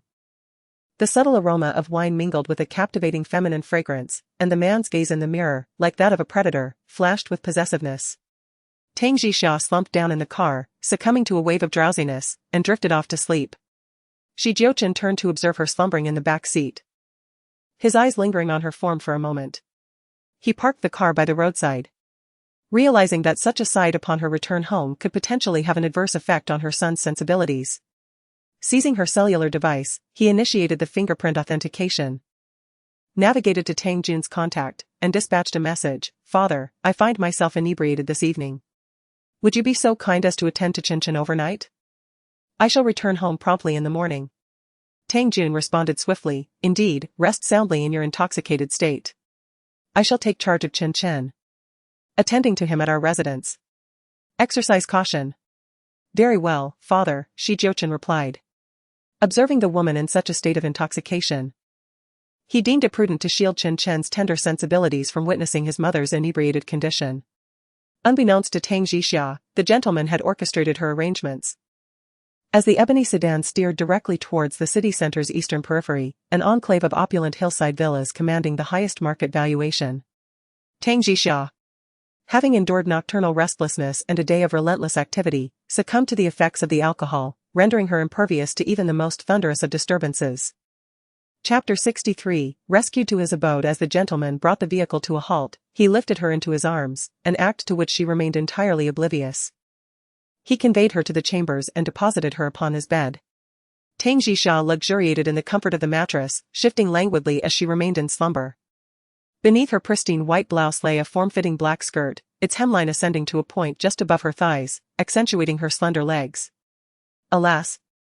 She remained unaware of the allure her recumbent posture held for the gentleman.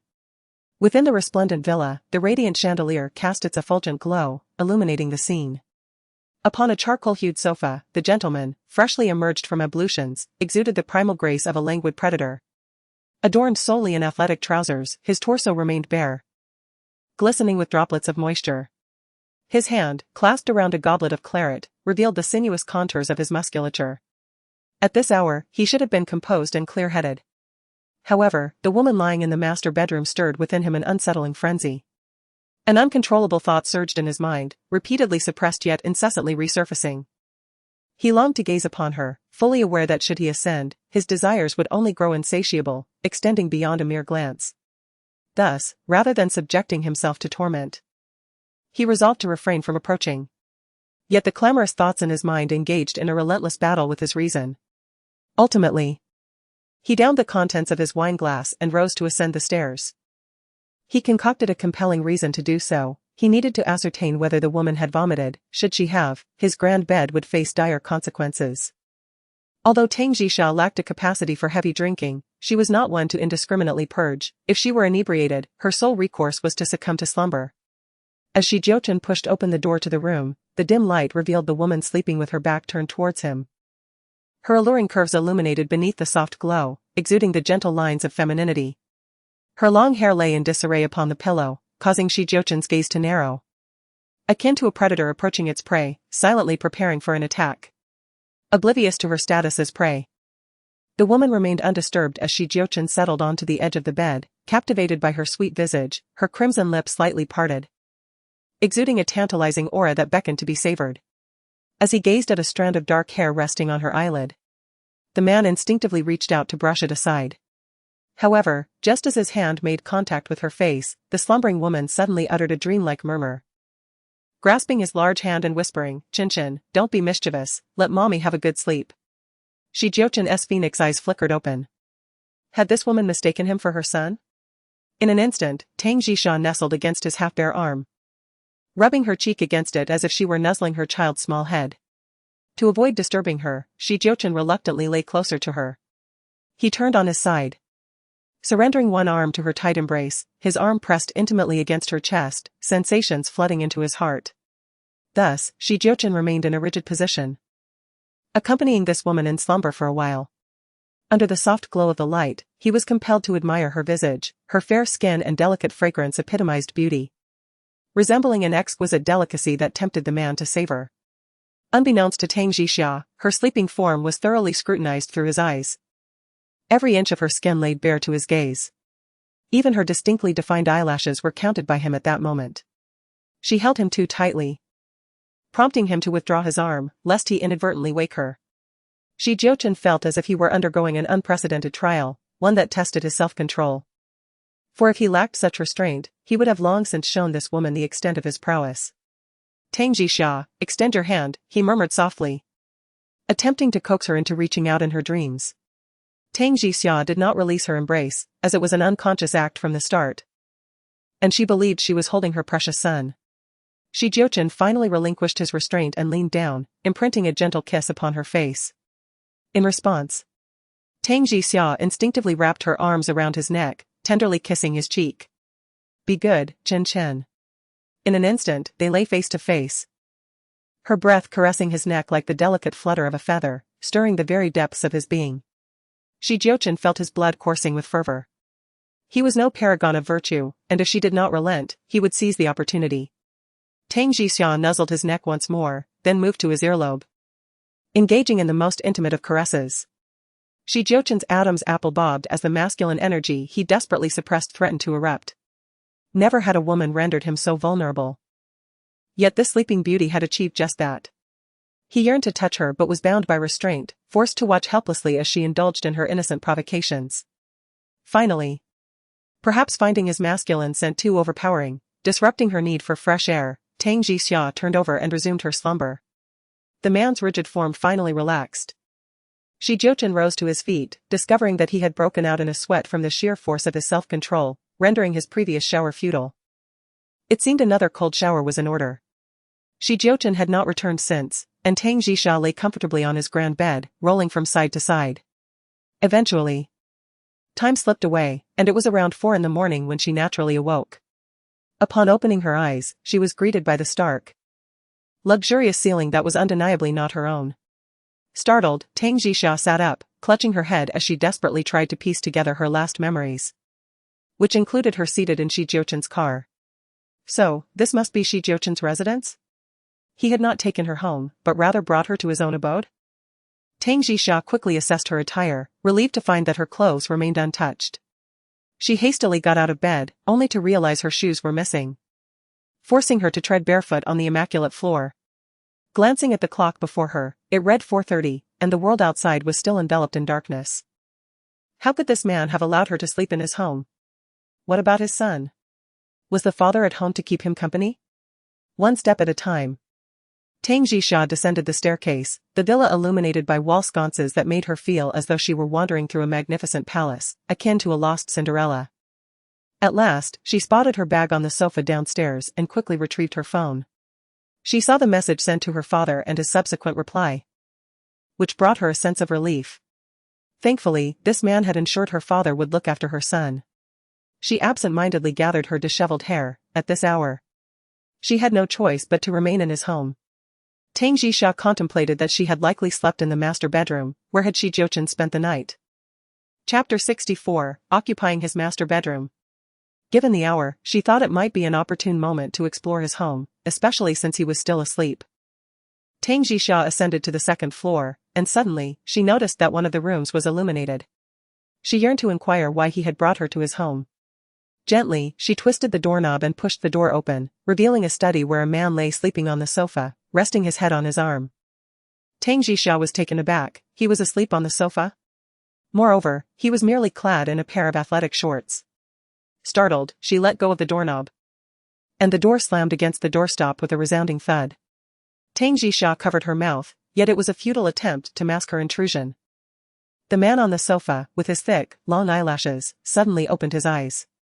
Even though awakened abruptly, his gaze shimmered with a mysterious light, sharp and piercing, as he fixed his eyes on the woman at the doorway. A faint smile played on his lips as he sat up. "Awake?"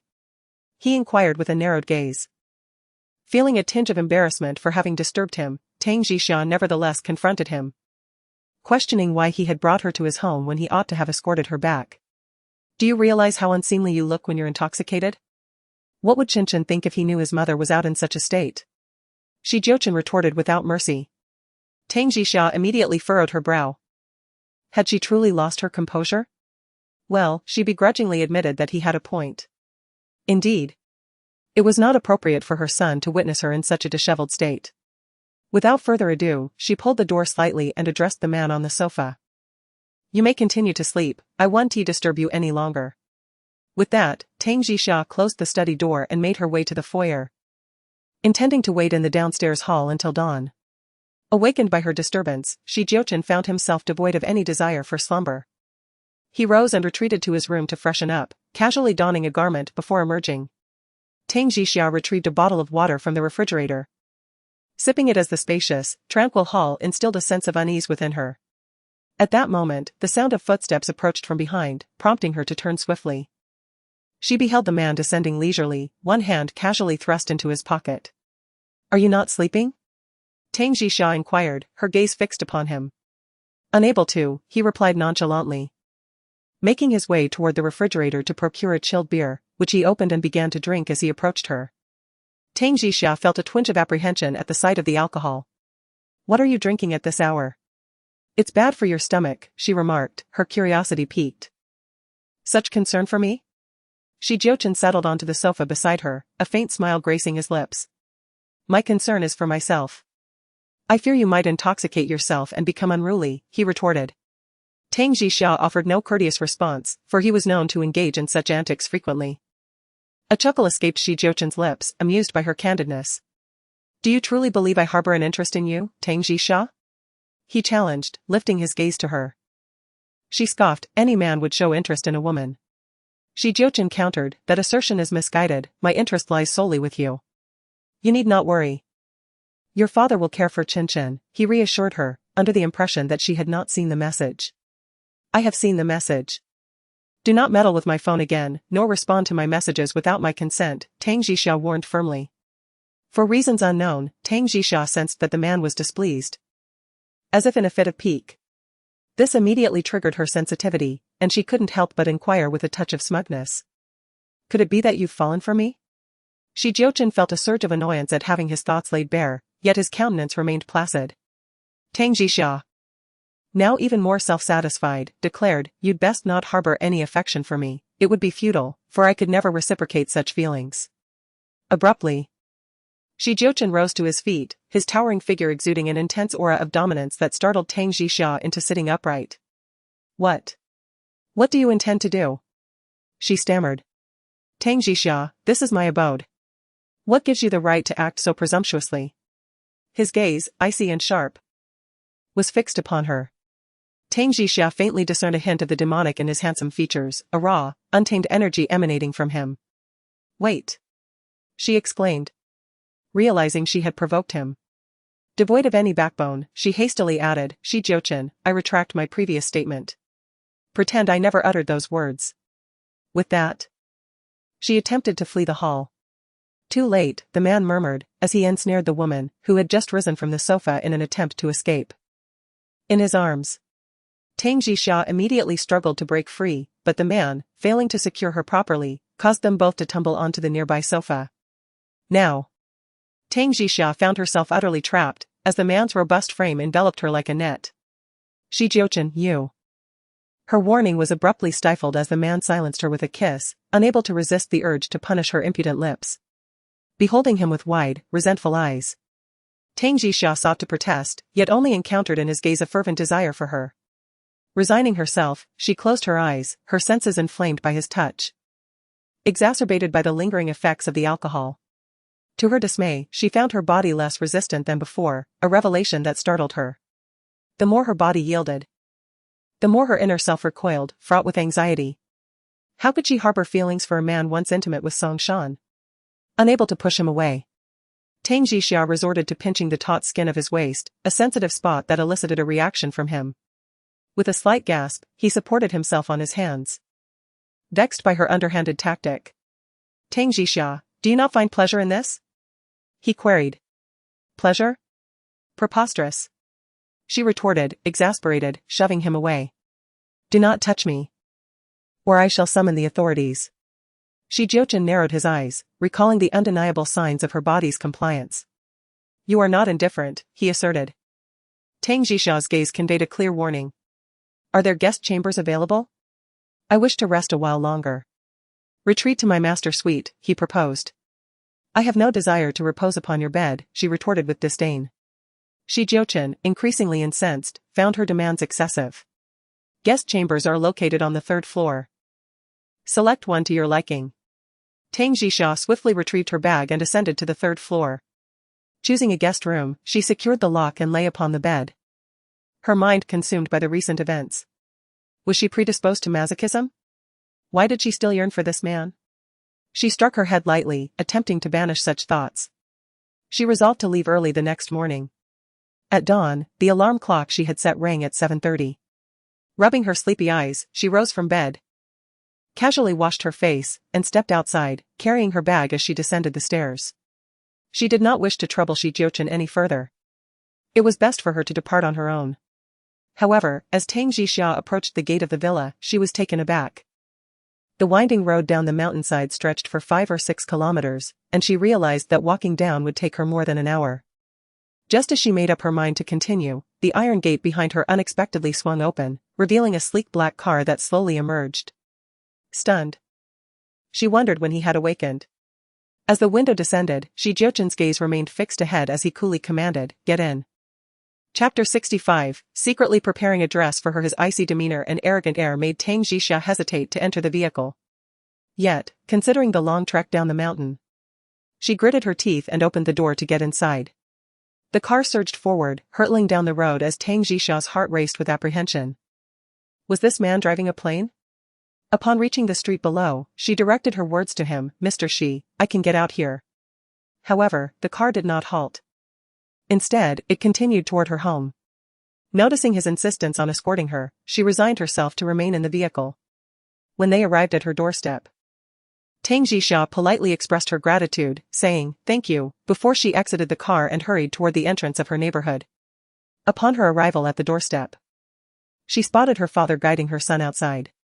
The little one, clad in a neat school uniform, looked up at her with delight, exclaiming, "Mommy, you're back." Noticing that she appeared still drowsy, Tang Jun addressed her, "You should rest well at home, I'll take Jiuchen to school." "Alright, then I appreciate it, Dad," Tang Jixia replied, gently ruffling her son's hair. "Be good at school, alright?" "Mommy, I am very good," the little boy nodded enthusiastically, skipping alongside his grandfather towards the elevator. For him, embarking on an outing with his grandfather was a source of great joy. Once Tang Jixia returned to her home, a wave of relaxation washed over her. She collapsed onto the sofa, ready to catch up on some much-needed sleep. She also sent a message to Li Mei, requesting a half-day leave, stating she would head to the office in the afternoon. When she awoke, she was startled to find it was already 11:30. Hastily, she got up to take a shower, washing both her body and hair, and then resolved to simply have instant noodles for lunch. By 2 o'clock in the afternoon, she arrived at the office. As she passed through the departmental hall, she caught sight of the trophies displayed in the cabinet, a persistent feeling of alienation washing over her. Did Jiuchen have a hand in this matter? Only he knew, yet regrettably, he refused to acknowledge it. Upon entering her office, she was soon approached by an employee from a high-end gown customization company, who informed her that they had prepared 6 evening gowns for her to try on. They conveyed that the gift of the gowns was a gesture from Lady Shi, urging her to accept them without hesitation. Tang Jixia found herself both amused and bewildered. Had Lady Shi truly gone to the extent of preparing gowns for her? Attending the Shi family's dinner, she found herself lacking such a formal gown.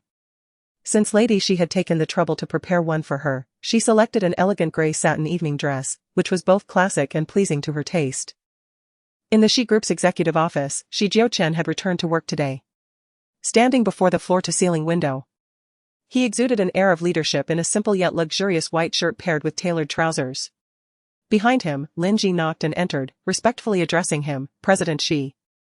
Your dinner with the president of Bo Group has been arranged for this evening." Jiuchen nodded. Lin Ji's gaze faltered, unable to meet his eyes. After all, the night he spent with Song Shan, though not of his own volition, weighed heavily on his mind, especially considering Song Shan's relationship with Jiuchen, causing him a sense of unease. Jiuchen glanced at his watch, feeling an inexplicable urge to visit Ruibao Pavilion, but time was not on his side. He had a client meeting in half an hour. At that moment, his phone rang. He answered, "Hello. Mr. Shi, Miss Tang has chosen her evening gown." A smile curled at the corners of Jiuchen's mouth. "Alright, I understand." It seemed that, at some point, his thoughts had shifted from work to that woman, alongside the image of the adorable child. Tomorrow evening marked the time of his grandmother's hosted banquet, and she would attend wearing the evening gown he gifted her. The mere thought of it brought him an inexplicable joy. That night, Tang Jixia had just lulled her son to sleep when her phone rang. She glanced at the screen and, surprised, answered, "Hello. Qingyi, have you returned to the country?" "Having just returned. I'm attending my grandmother's charity gala tomorrow evening and would be delighted if you could join me." "Your grandmother's charity gala?" A clear, masculine voice inquired. "Indeed. It's being held at the Imperial Tower." "I, too, am scheduled to attend an evening affair at the Imperial Tower tomorrow," I responded. Tang Jixia was utterly astonished. "Impossible. There's only one gala being hosted there, and that's my grandmother's." "Is your grandmother the Venerable Madame Shi?" Tang Jixia asked, astounded. "Yes, how did you know?" The voice on the other end expressed surprise. Tang Jixia's mind reeled. "You. Zhang Qingye, could it be that you're Jiuchen's cousin? You know my cousin? More than just know him. Tang Jixia lamented inwardly. So they were cousins. How could the world be so full of coincidences? Jixia, will you truly be attending tomorrow? That's splendid. I'm unable to leave this evening, and I'll be occupied tomorrow as well, so let's meet tomorrow night. I have a gift to present to you. Very well. Until tomorrow evening. Tang Jixia was still trying to process the revelation that Zhang Qingye was Jiuchen's cousin. As for her acquaintance with Zhang Qingye, it stemmed from an act of life-saving benevolence. 3 years prior, Zhang Qingye was involved in a car accident, and she had pulled him from the vehicle just 2 minutes before it exploded. Consequently, Zhang Qingye regarded her as his savior and had been assisting her while abroad, leading to their familiarity. At that moment, inside a lavish villa, the young man who had just concluded the phone call rose and returned to his room. He opened a drawer, retrieved a small, square box, and opened it to reveal a dazzling diamond ring. Jixia, I am uncertain whether you will appreciate this engagement ring. Yet I trust that given your own design, it will resonate with you, he murmured to himself, his gaze brimming with anticipation. On Friday, a grand charity gala is to be held at a 7-star hotel in the city center, where distinguished individuals from various circles are invited. Many feeling honored to attend this prestigious event. At noon, Tang Jixia was diligently working on her sketches at the office, having arranged for her father to watch her son that evening. Just as she was immersed in her work, the landline in front of her rang. She reached out to answer. Hello? Do you need me to pick you up for the gala? Came a deep voice from the other end. Without a moment's hesitation, Tang Jixia declined. No, thank you. Do you have a car? I'll take a taxi. That road will be closed, taxis won't be able to access it. Tang Jixia frowned slightly, resolutely responding, It's fine, I can walk to the hotel. I have never met a woman as stubborn as you. The man on the other end remarked with irritation. Well, now you have. Goodbye, I am busy, Tang Jixia retorted before hanging up. She was the only one bold enough to speak to the CEO in such a manner. Even those from the Shi family empire would not dare to show such disrespect to Shi Jiuchen. At that moment, the man who had been hung up on wore a displeased expression, yet he found himself powerless against her. This woman, indeed, was a challenge he could not tame. And the more elusive the quarry, the more it piqued a man's interest. Having concluded her workday 30 minutes ahead of schedule, Tang Jiro returned to her abode, bearing with her the evening gown. Retrieving her cosmetic accoutrements, she resolved to personally apply her makeup, confident in her own skills. Simultaneously, another individual was preparing to grace the evening soiree. Song Shan, increasingly resentful of the perceived disdain from Madame Shi, harbored a deep-seated discontent that compelled her attendance. While direct engagement with Shi Jiuchen was out of the question, she intended to feign an inadvertent arrival. Chapter 66, Attending the Charity Gala after much deliberation.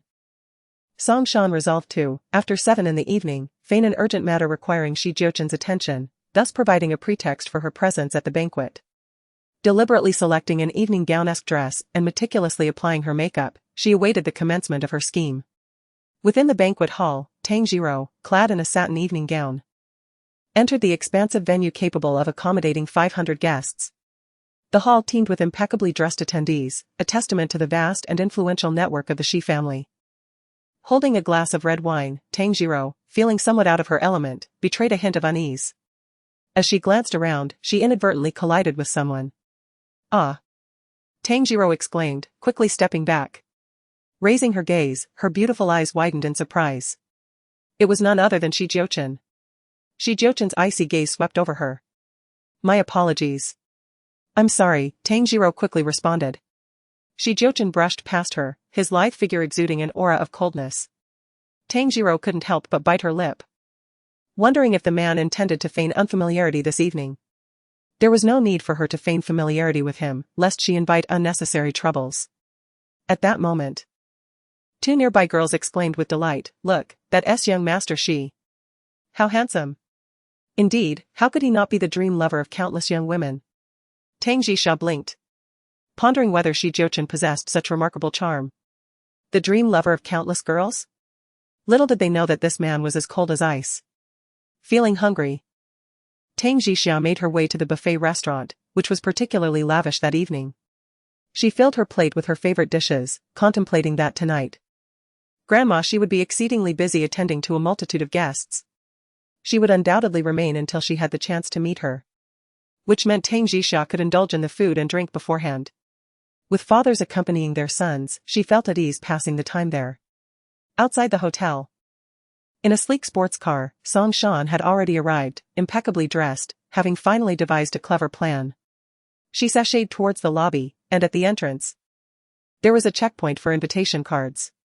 Without hesitation, Song Shan strode forward. A female security guard approached, smiling as she inquired, "Miss, may I see your invitation card, please?" Song Shan arrogantly raised an eyebrow and replied, "An invitation card? My boyfriend didn't he mention anything about that?" "And who is your boyfriend?" the guard asked. "My boyfriend is Jiuchen, the eldest son of the Shi family," Song Shan declared emphatically, ensuring her voice resonated. At that moment, the hotel manager standing beside the security guard approached without hesitation. "Good evening, miss. I am the hotel manager. Are you the girlfriend of Mr. Shi?" "Yes. My name is Song Shan. Isn't tonight the banquet hosted by Grandma Shi?" "I'm terribly sorry, I was unaware that an invitation card was necessary. Could you please allow me to enter?" Song Shan replied with an innocent expression. At this moment, Lin Ji, who had already been in communication with Song Shan, feigned urgency as he walked towards Shi Jiuchen, who was engaged in conversation with several elders. "Mr. Shi. Miss Song has arrived and is being held up in the lobby." Shi Jiuchen, holding a wine glass, furrowed his brow. "She has come? Did you inform her?" Lin Ji quickly responded, "Yes. When I delivered some essentials to Miss Song last night, I mentioned this event." "Mr. Shi, did I say something wrong?" Naturally. Shi Jiuchen could not disclose that Grandma did not extend an invitation to Song Shan. Since Lin Ji had already revealed this information, he could not refuse her entry. "Please go down and escort her here," Shi Jiuchen instructed him. Lin Ji immediately adopted a flustered demeanor. "I apologize, Mr. Shi." Shi Jiuchen shot him a glance, thinking that this assistant was overly meddlesome. Nonetheless, the situation had reached this point, and Song Shan had to be invited up. Lin Ji hurried downstairs to the lobby and addressed the hotel manager who was detaining Song Shan. "Manager Liang, I apologize for the inconvenience. Miss Song is a valued guest of Mr. Shi, and it appears there was a company oversight in not delivering the invitation card in a timely manner." The lobby manager, recognizing Lin Ji as Mr. Shi Jiuchen's assistant, promptly turned to Song Shan with a countenance of apology. "Madam Song, please accept my sincerest apologies for the inadvertent offense. Please come in." Song Shan, assuming an air of condescension, cast a dismissive glance at the female security guard who had previously detained her, remarking, "Is this the extent of your competence? How utterly disappointing." With that, she proceeded towards the elevators, guided by Lin Ji, who couldn't help but wipe a bead of perspiration from his forehead. Song Shan reveled in this sense of superiority. She surveyed Lin Ji and commented with satisfaction, "Well done. I trust Jiuchen harbors no objections?" Mr. Shi was merely taken by surprise, but expressed no opposition, Lin Ji replied. Inwardly, Song Shan scoffed. It was the old matriarch of the Shi family who had neglected to extend an invitation, not Shi Jiuchen himself. The slight had festered within Song Shan's heart, leaving her with a profound sense of humiliation. Tang Jixia was certain to be present this evening, and Song Shan was determined not to squander the opportunity to showcase her affection and intimacy with Shi Jiuchen. Moreover, she resolved that by the end of the night, everyone would be made aware that she, Song Shan, was Shi Jiuchen's paramour, much to the chagrin of the old matriarch. Under Lin Ji's escort, Song Shan finally caught sight of Shi Jiuchen. The guests in attendance were all individuals of considerable wealth and prestige, yet Shi Jiuchen stood out amidst the crowd, radiating an irresistible allure.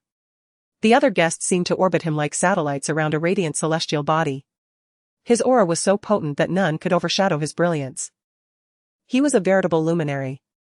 Song Shan's heart was already in a state of fervent infatuation. She yearned for him, adored him, and desperately desired to possess him entirely. "Jiuchen, I beg your pardon, have I arrived at an inopportune moment?" Song Shan inquired, casting a look of feigned innocence and trepidation in his direction. Shi Jiuchen smiled. "Your invitation card was overlooked by the Human Resources Department. No worries, this evening, my grandmother is hosting a charity gala. Enjoy yourself." The weight of anxiety lifted from Song Shan's heart. Indeed, her plan had succeeded splendidly. She had managed to enter the event with undeniable legitimacy. It is my first time attending such an occasion, and I do not know anyone here. Would it be all right for me to stay by your side? Song Shan understood that the most coveted position at the entire gala was that of being Jiuchen's companion. She was determined to remain firmly by his side, leaving no opportunity for any other woman. Jiuchen was aware of Song Shan's humble background, having grown up in an ordinary family, and recognized that such an event was not ideally suited for her. He nodded. All right, go and fetch a drink and bring it back here. Sure. Song Shan replied eagerly as she made her way. Her gaze roamed around in search of Tang Jixia, but with so many guests in attendance, she could not spot her. At that moment, Tang Jixia was seated by the window in the buffet area, enjoying her meal. Suddenly, a man in his 30s intentionally sat beside her and said, "Excuse me, beautiful, all the seats seem to be taken. May I join you?" Tang Jixia looked up and smiled, of course. Her smile captivated the man, drawing his attention completely.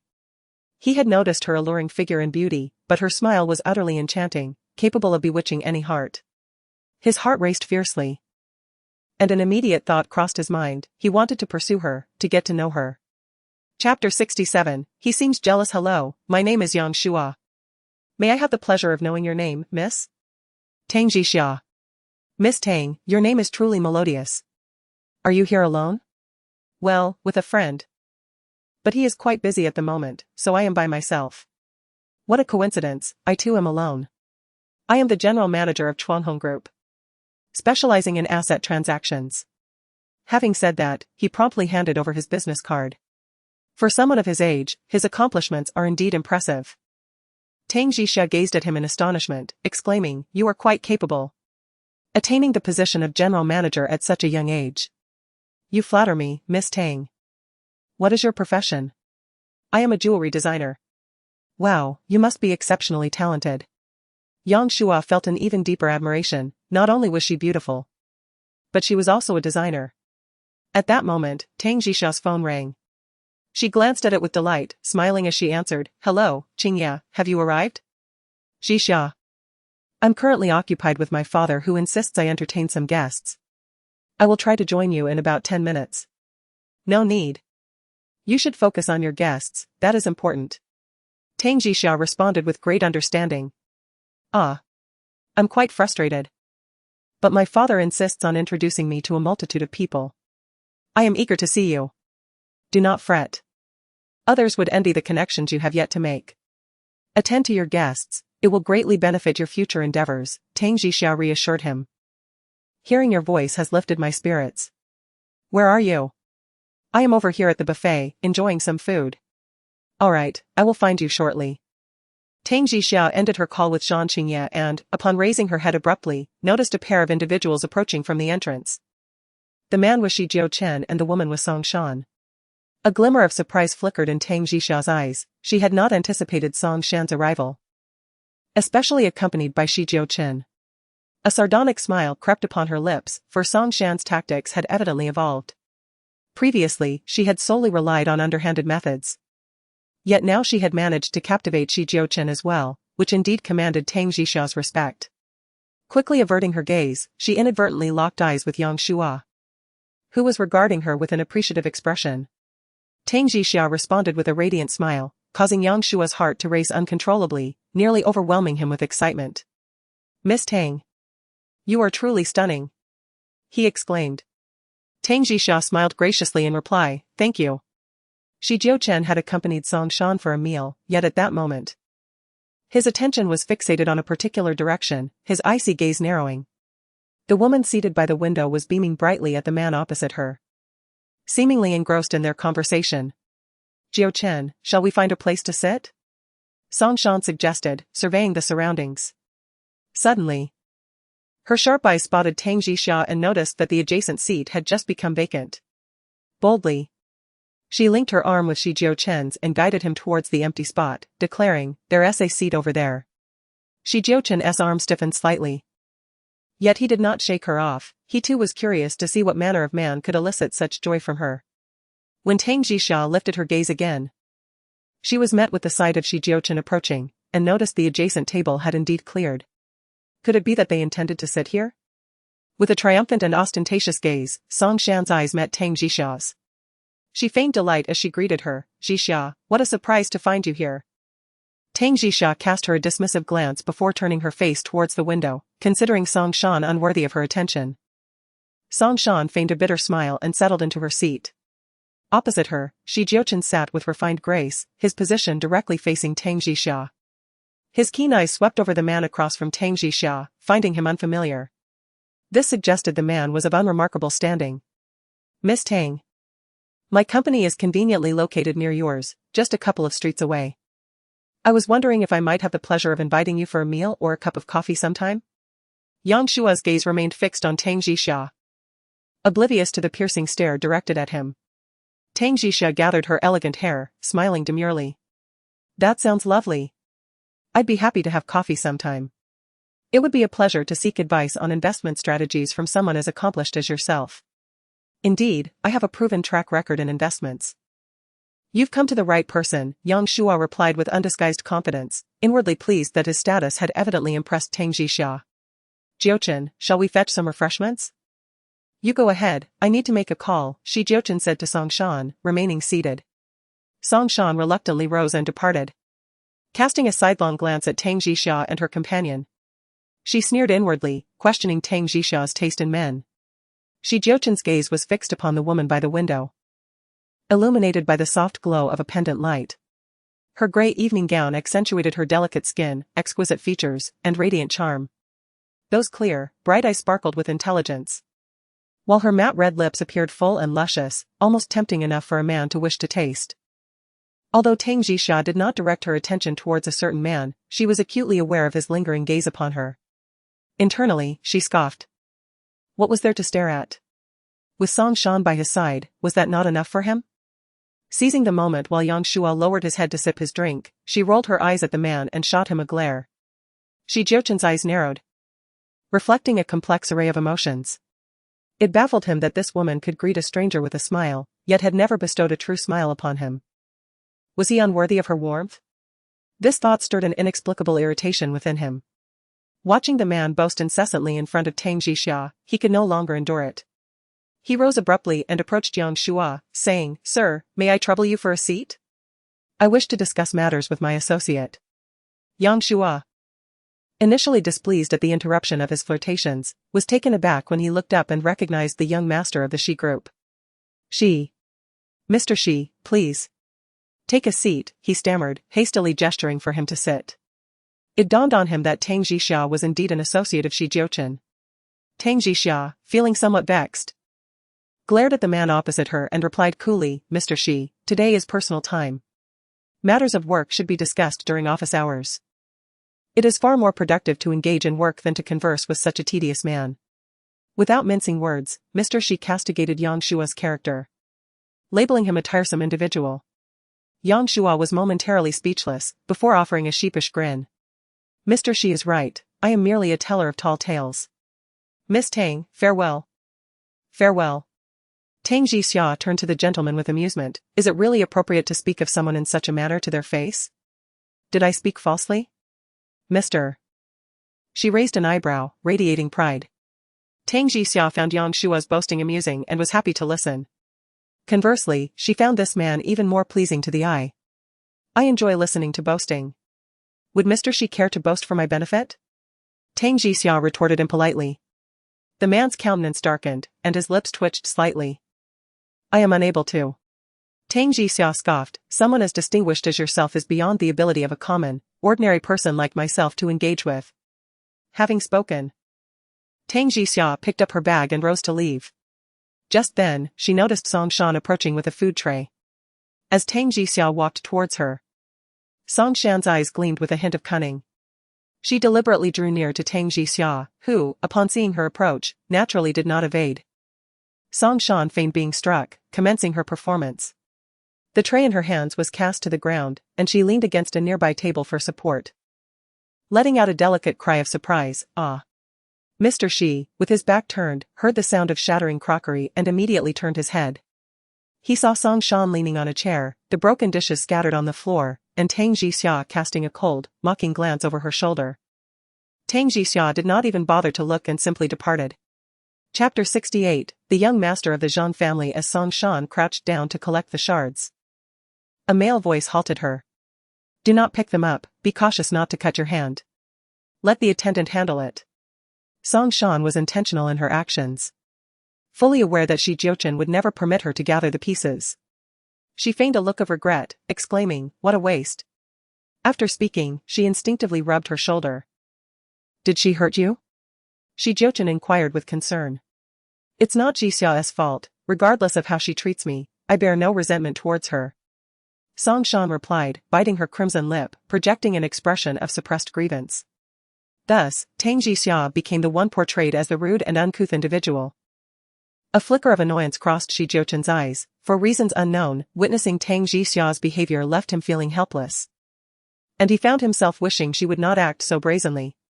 Tang Jixia was well aware that Song Shan was deliberately using her as a pawn in this charade. Yet she could not be bothered to address it. If Jiuchen was oblivious, she had no intention of enlightening him. In the VIP room, the parents of Zhang Qingye, newly returned from abroad, were engaging several esteemed figures from the business world to introduce their son, hoping to garner support and guidance for his future endeavors. After Zhang Qingye had toasted each individual in turn, he finally found a moment to escape. He entered the banquet hall, scanning the crowd until his gaze fell upon a slender and enchanting figure, just as Jiuchen emerged from the dining area. Zhang Qingye, sharp-eyed, spotted him and purposefully strode towards Tang Jixia, affectionately draping an arm over her shoulder. Did you miss me? Startled, Tang Jixia turned to see Zhang Qingye, and could not help but respond with a mix of annoyance and amusement. You startled me. Clad in a pristine white suit that accentuated his princely mien, Zhang Qingye was an undeniably handsome man, his most captivating feature being his mirthful, amorous eyes. Jixia, you look absolutely stunning tonight, he complimented her, then took her hand, saying, come, let's find a private room upstairs to relax, it's far too crowded and noisy here. In the seclusion of the upstairs suite, Zhang Qingye expressed his longing after half a year's separation. Despite the time apart, their bond remained as strong as that of dearest friends, with no hint of awkwardness. As a waiter delivered a platter of fruit and confections, Zhang Qingye casually loosened his tie, exuding an air of debonair charm and noble extravagance. Yet, despite his striking appearance, Tang Jixia regarded him only as a cherished confidant, unable to feel any romantic spark. Over the past 2 years, she had come to see him as a close comrade. And as the saying goes, familiarity breeds a reluctance to make advances. However, Zhang Qingye harbored a deep-seated devotion for Tang Jixia, desiring to take her as his wife, care for her, and pledge himself to her for eternity, for his very life was hers. As Zhang Qingye recounted the identities of the individuals he had encountered, all of whom were prominent figures in the business world, Tang Jixia recognized the immense value of such connections. But I am so bored. Zhang Qingye sighed in exasperation, then, noticing the chain adorning her wrist, he smiled. So, you're finally wearing the bracelet I gave you? Tang Jixia glanced at the bracelet and replied, of course. It's one of my own designs. Zhang Qingye had commissioned a bracelet from her and presented it to her the very day it was delivered. Tang Jixia had been rendered speechless. She had not wanted to accept it, but he had insisted, leaving her with no choice but to take it. At that moment, Zhang Qingye's cell phone chimed, and he answered, hello, Dad. Qingye, your uncle Chongqing and his family have arrived. Please come over at once. Dad. Could I spend some time with my friend? Qingye, you can always spend time with friends later. You mustn't be impolite to your elders. Come quickly. Zhang's father's voice was stern. Dad, Zhang Qingye was truly helpless. His father clearly intended to keep him occupied tonight. Go on. Now that you're back in the country, we can see each other anytime. Tang Jixia urged him with a smile. Alright, then wait for me here. I'll come find you as soon as I'm done. Tang Jixia couldn't have wished for more. With such a luxurious private room to relax in, she was disinclined to go downstairs. Suddenly, her phone rang. She picked it up and answered attentively, hello, Grandma Shi. Jixia, where are you? I can't seem to find you. I'm resting in a private room on the 2nd floor. I'm downstairs. Come down quickly. I want to see you. Old Madame Shi's voice was gentle yet commanding. Tang Jixia's heartstrings were tugged. She had just struck the grandson whom old madam she doted on, could she possibly know? Tang Jixia steeled herself and went downstairs. She spotted a group of people gathered around old Madam Shi, who was wearing an opulent cheongsam, making her appear remarkably youthful and elegant. Her full head of silver hair added to her kind and amiable demeanor. Before Tang Jixia could approach, old Madam Shi proactively parted the crowd and came toward her, as if she were a distinguished guest. Everyone cast curious glances at Tang Jixia, wondering which prominent family this young lady belonged to. To be so warmly welcomed by the esteemed lady Shi was indeed a surprise. Grandmother Shi, Tang Jixia greeted with a smile. Child, you have arrived. And you look absolutely stunning this evening. Lady Shi took her hand and introduced her to those around, saying, this is my granddaughter, Tang Jixia. Upon hearing this, all the young ladies gazed at Tang Jixia with envy, wondering what fortune had bestowed upon her the honor of being recognized as Lady Shi's granddaughter. Meanwhile, on the outskirts of the gathering, a pair of resentful eyes fixated on Tang Jixia, brimming with jealousy. It was Song Shan, who watched as Lady Shi introduced Tang Jixia to those nearby, her heart filled with adoration. Yet for Song Shan, despite being merely an imposter, she secretly envisioned herself as the Tang Jixia of 5 years ago, leading her to feel she was unjustly treated. Where is Jiuchen? Why haven't I seen him? Lady Shi suddenly recalled her eldest grandson's absence. Tang Jixia felt a pang of anxiety, thinking to herself that the imprint on Jiuchen's face was rather conspicuous, and it would be best if he did not appear at this moment. Fortunately, Lady Shi merely asked someone to fetch him, showing no immediate intent to see him. Come, Jixia, let us find a place over there to sit and chat, Lady Shi said, guiding her towards a sofa. At that moment, Song Shan deliberately positioned herself in their path and excitedly called out, Grandmother. Lady Shi turned in surprise, and upon seeing Song Shan, her joy was evident. Shan. You have come as well. Song Shan promptly linked her arm with Lady Shi's, saying, Grandmother, I hope you don't mind my presence. Upon learning from Jiuchen that my invitation had been misplaced, I was only made aware of the oversight thanks to Assistant Lin. It must have been misplaced, indeed. Madam, she responded. Originally, she had not intended for Song Shan to be present. Now that she had arrived, she could only feign delight. Grandmother, how I've missed you. Song Shan exclaimed affectionately. Madam Shi, might I inquire as to which family this young lady belongs? A nearby woman inquired curiously. Ah. Madam Shi began to respond. Song Shan interjected with a smile, I am also a goddaughter whom grandmother has taken under her wing. This declaration elicited a complex expression in Madam Shi's eyes. She immediately discerned Song Shan's intentions and realized that she was even more calculating than she had anticipated. At that moment, Tang Jixia maintained a serene smile, silently mocking Song Shan's machinations. Song Shan, however, was solely focused on eclipsing Tang Jixia and familiarizing herself with everyone present, ensuring that they would recognize her status in the future. To be seen intimately linked with Madam Shi would undoubtedly convey to outsiders that she shared a close relationship with the Shi family. Madam Shi subtly withdrew her hand from Song Shan's grasp and addressed both girls, Come, let us sit over there and converse for a while. Tang Jixia allowed herself to be led to the sofa, with Song Shan immediately following, determined not to allow Tang Jixia to monopolize the spotlight. Madam Shi had initially intended to share some heartfelt words with Tang Jixia, but with Song Shan present, she was compelled to refrain from doing so. Instead, she inquired about her work situation, resolving to seize another opportunity to speak with her in due course. Miss Song was also greeted with concern by the old Madam Shi, and she deliberately acted delighted, as a crowd looked on. Shouldn't Miss Song appear more affectionate under such scrutiny? Meanwhile, in a private room, Zhang Qingya was summoned by his parents. He noticed a distinguished couple seated inside, accompanied by a stylish and beautiful young woman. The moment she saw Zhang Qingya, her eyes lit up, shimmering with a flutter of excitement. Qingya, come and meet Uncle Chongqing and his wife. This is their only daughter, Leia. You two met when you were children, Zhang's father chuckled, looking at the girl with the benevolent affection one might reserve for their own daughter-in-law. Indeed. You brought Qingya to Leia's 1-month celebration. Qingya must have been only 2 years old then. We already had the idea of arranging a childhood betrothal at that time. The elegant woman across from them remarked. Exactly.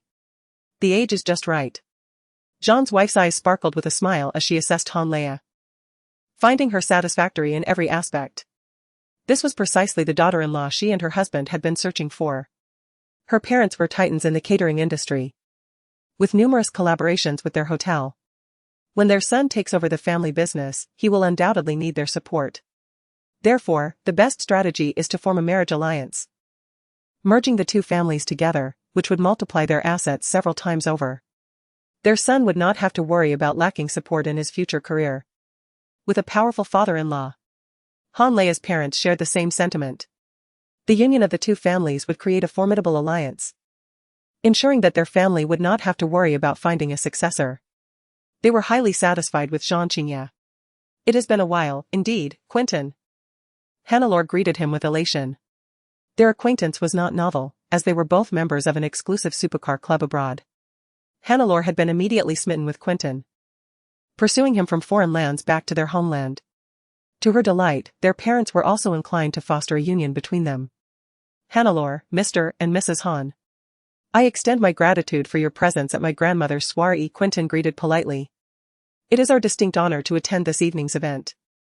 The Hans had made a special journey, intending to facilitate a meeting between the two young individuals at the banquet.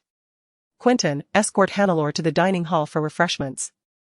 Allow us to reminisce. Mrs. Zhang subtly gestured to her son. Inwardly reluctant, Quentin outwardly acquiesced. Very well, mother. Quentin guided Hannelore out of the grand hall, leading her toward the dining area. As soon as Hannelore had procured her refreshments, Quentin seized the opportunity to excuse himself. Hannelore, urgent matters require my attention. Please, enjoy. Hannelore regarded him with immediate disappointment, disheartened that Quentin had scarcely glanced at her despite the extensive preparations she had undertaken. However, mindful of her parents' intentions to arrange a marriage between them, she remained patient, assured that she would eventually become a member of the Zhang family. Was that not the grandson of old Mrs. Shi?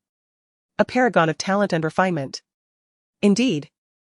It is rumored that many scions of distinguished families are vying for the attention of the Shi family's two young masters this evening. One wonders which fortunate young lady will have the privilege of marrying into such a lineage. Having overheard the lady's discourse behind her, Han Leia's lips curved into a confident smile. For she was indeed among the fortunate few. Other girls might exert themselves to the utmost, yet they could never vie with her for Jiang Qingye. At that moment, Jiang Qingye arrived at the sound booth, where the hosts were present. I intend to propose in a short while, and I would like your assistance, Jiang Qingye addressed them. When is this to occur? I shall make preparations immediately, the sound engineer inquired with curiosity. In 10 minutes. Kindly announce Tang Jisha's name, inviting her to the stage. Ensure the sound and lighting are in readiness. Here is a USB drive containing a video I have prepared, please project it onto the large screen. And by all means, select a romantic piece of music suitable for a proposal. Leave it to us, Zhang Xiao's affairs are in capable hands. With the arrangements settled, Jiang Qingye departed contentedly. In 10 minutes, his proposal would commence. He retrieved a diamond ring from his suit pocket. Though lacking a box, the iridescent brilliance of the diamond bespoke its exorbitant worth. At that moment, Tang Jixia had separated from old Madame Shi, who insisted she not depart until after 9 o'clock. Seeing that the old woman had spoken, Tang Jixia resolved to remain until then. As Tang Jixia reached a quieter spot, a scornful voice unexpectedly assailed her from behind. Tang Jixia. Your mother merely passed away due to her work, how dare you allow the Shi family to repay you for this? Tang Jixia turned to face Song Shan, who, cradling a glass of red wine, regarded her with a cold, mocking smile. Do not presume I am unaware of your hypocrisy, simultaneously playing the virtuous maiden and the harlot, secretly seducing Jiuchen. Resentment flickered in Song Shan's gaze. In private, she no longer needed to feign composure, her resentment manifesting openly. Tang Jixia scoffed. Are you certain you wish to provoke me? If I were to brazenly marry Shi Jiuchen, you would be left to lament on the sidelines. Yu Songshan's attempt at mockery backfired, her face paling with anger. Tang Jixia, you wouldn't mind that Jiuchen and I have been intimate? Song Shan hissed. Not at all, Tang Jixia retorted, deliberately trying to agitate her. A fierce animosity flickered in Song Shan's eyes as she clenched her fists, resolving that she would not allow Tang Jixia to take Shi Jiuchen from her. Tang Jixia, disinclined to engage further, was about to head towards a less crowded balcony when the resonant voice of the male host echoed through the hall, calling her name. Miss Tang Jixia. Would you please come to the stage? You've dropped something. Tang Jixia was taken aback, noticing the surprise among the guests.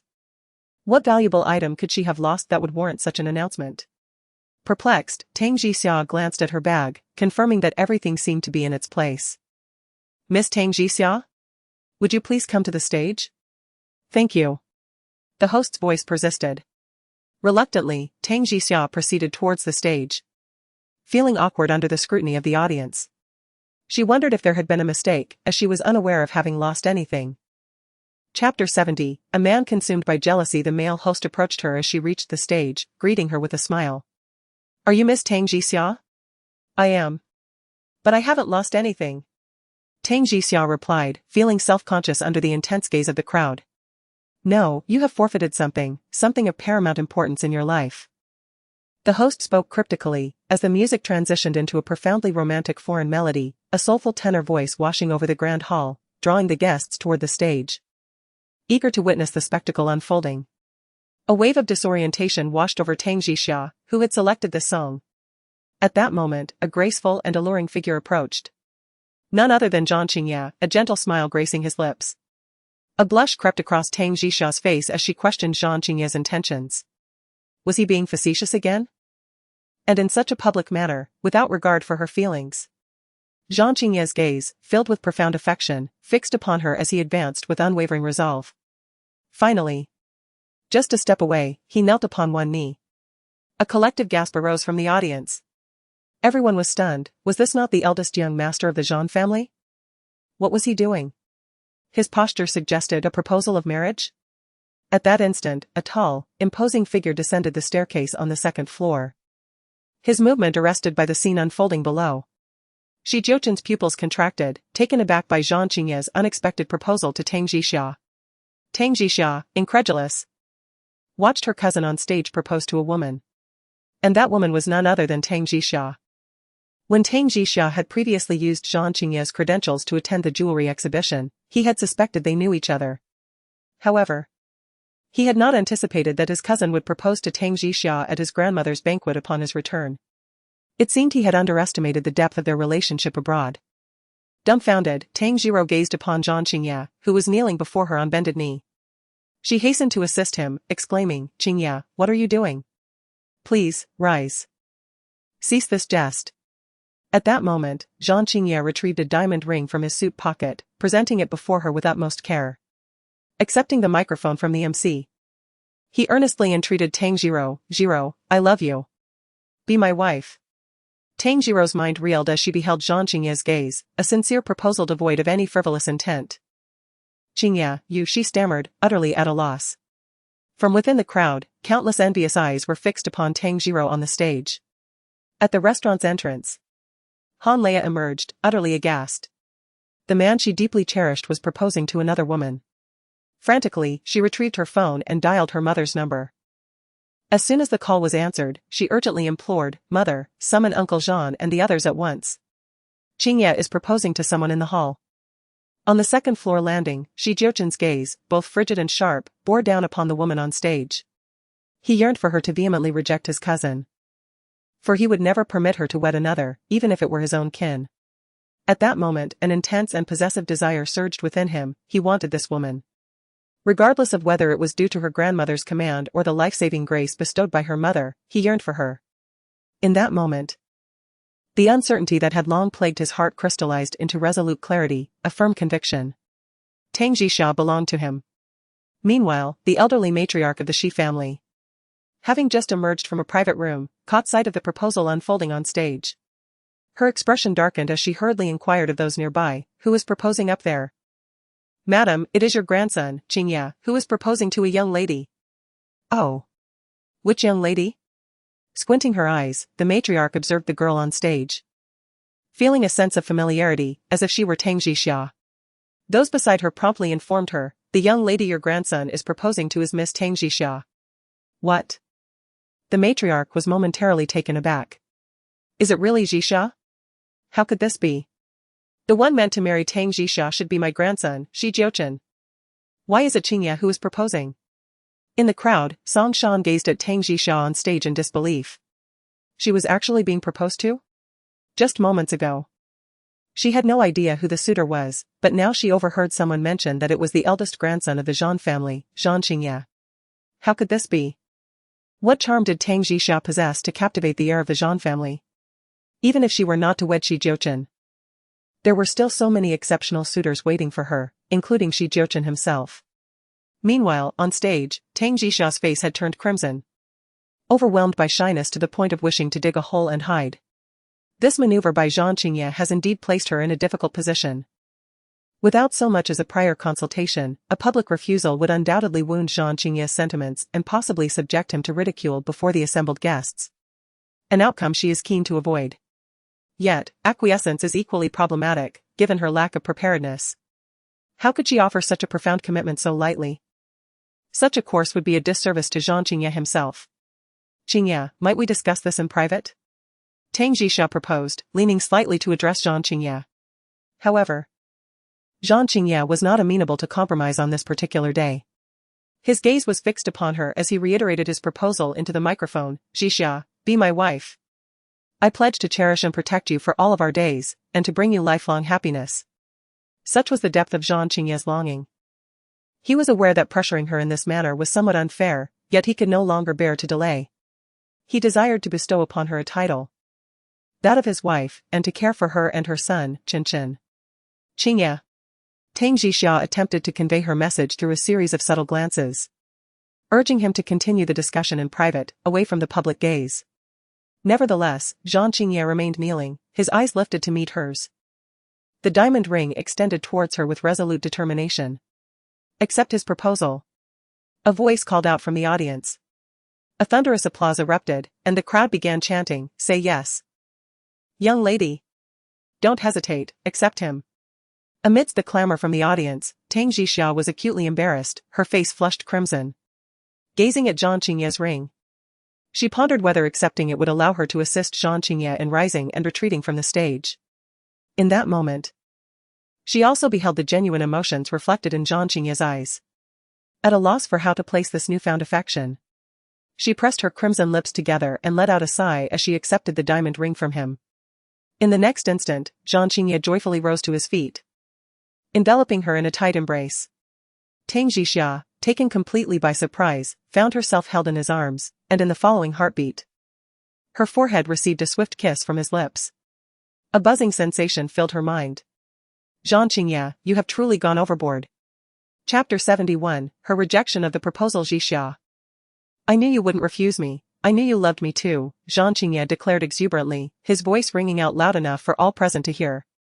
Even without a microphone. At that moment, elder Mrs. She had approached the stage, and upon witnessing the scene of Jiang Qingye embracing Tang Jixia, she was momentarily stunned. Had she misjudged the pairings? Was it indeed her granddaughter-in-law who had captured Tang Jixia's heart?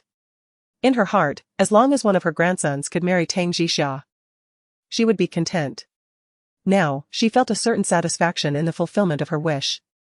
If Tang Jixia truly loved her grandson, she would gladly facilitate this union. On the second-floor steps, Jiuchen observed the entire proposal process with an impassive expression. Yet, his grip on the railing was so tight it seemed he might crush it, the veins on the back of his hand visibly standing out. Seizing the opportunity, Tang Jixia urged Jiang Qingye, come down quickly. Stop this commotion. Jiang Qingye took her hand, grasped the microphone, and addressed the guests below, thank you all for your congratulations. I am overjoyed that my proposal has succeeded. Tang Jixia. Very well. She could only explain for a brief moment to Jiang Qingye. In another private room, a couple, the Han family, wore displeased expressions as they glanced at the Jiang family, elder brother Jiang and his wife, wondering about the situation. Was Qingye intending to marry someone else? We are not entirely certain, that girl once saved Qingye's life. Madame Jiang, Ximin, sighed. Understanding that her son had always been grateful to the girl who had rescued him, yet she had not anticipated that he would choose to propose tonight. I still hope that Qingye and Leia can unite as husband and wife, if there is still a chance. We would be more than willing to marry our daughter to him, expressed Madame Han, hoping for a possibility of reconciliation. The Jiang couple could only smile apologetically, agreeing. Very well, we shall discuss this matter further later, please enjoy your meal and drinks. Tang Jixia urgently pulled Jiang Qingye off the stage, navigating through the crowd until she found a quiet place. Finally, she pushed open an empty private room and drew Jiang Qingye inside. Jiang Qingye closed the door, muffling the lively sounds from outside. It was only then that Tang Jixia grasped Jiang Qingye's hand, placing the diamond ring into his palm with unwavering determination. Qingye.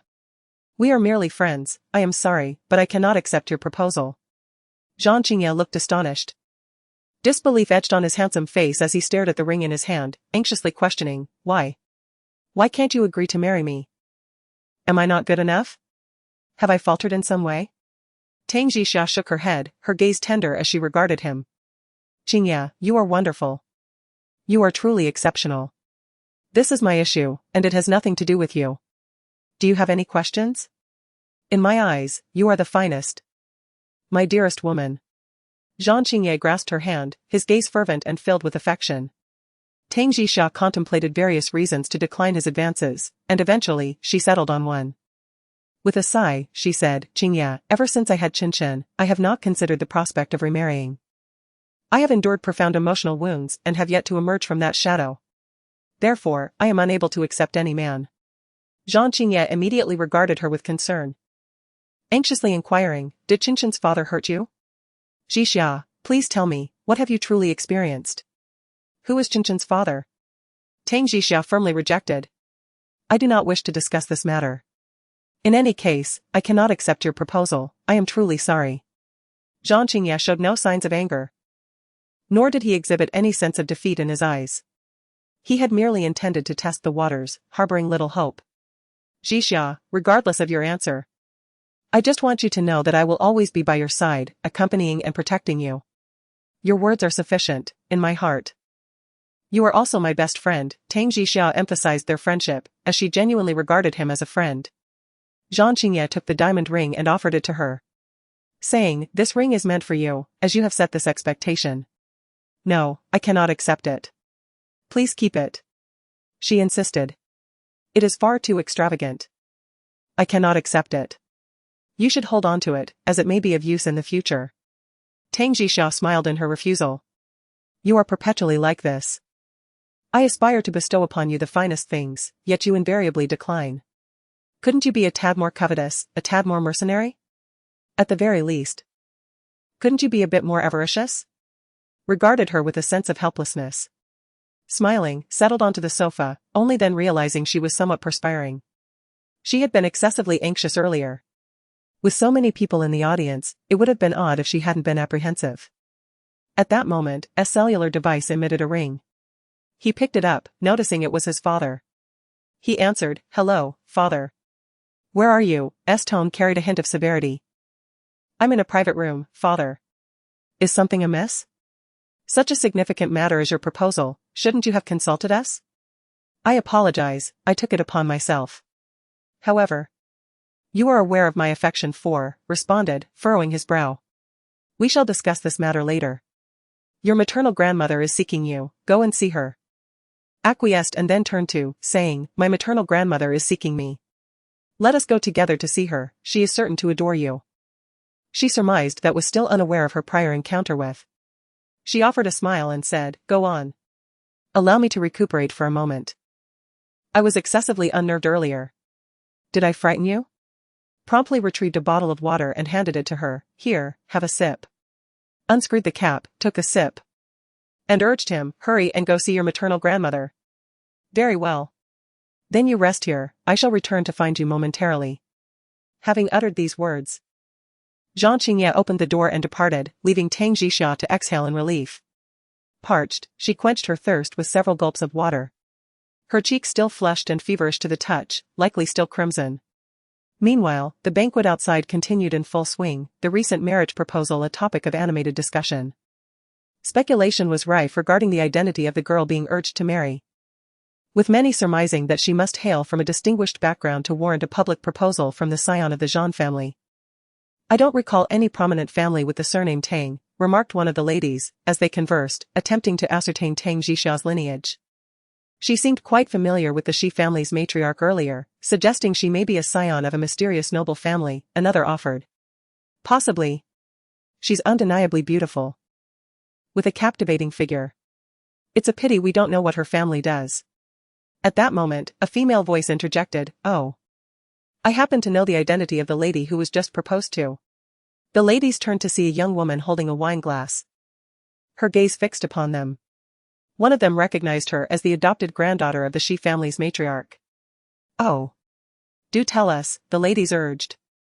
Their penchant for gossip piqued, eager to unearth every detail of Tang Jixia's background. "This Miss Tang is an ordinary jewelry designer at Ruibao Pavilion. Her father owns a building materials investment company. Her family's circumstances are, shall we say, unremarkable, nothing particularly special." "What?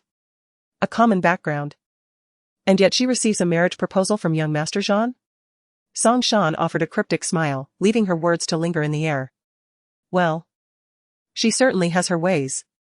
Her smile provoked conjecture, suggesting that Tang Jixia had resorted to social climbing.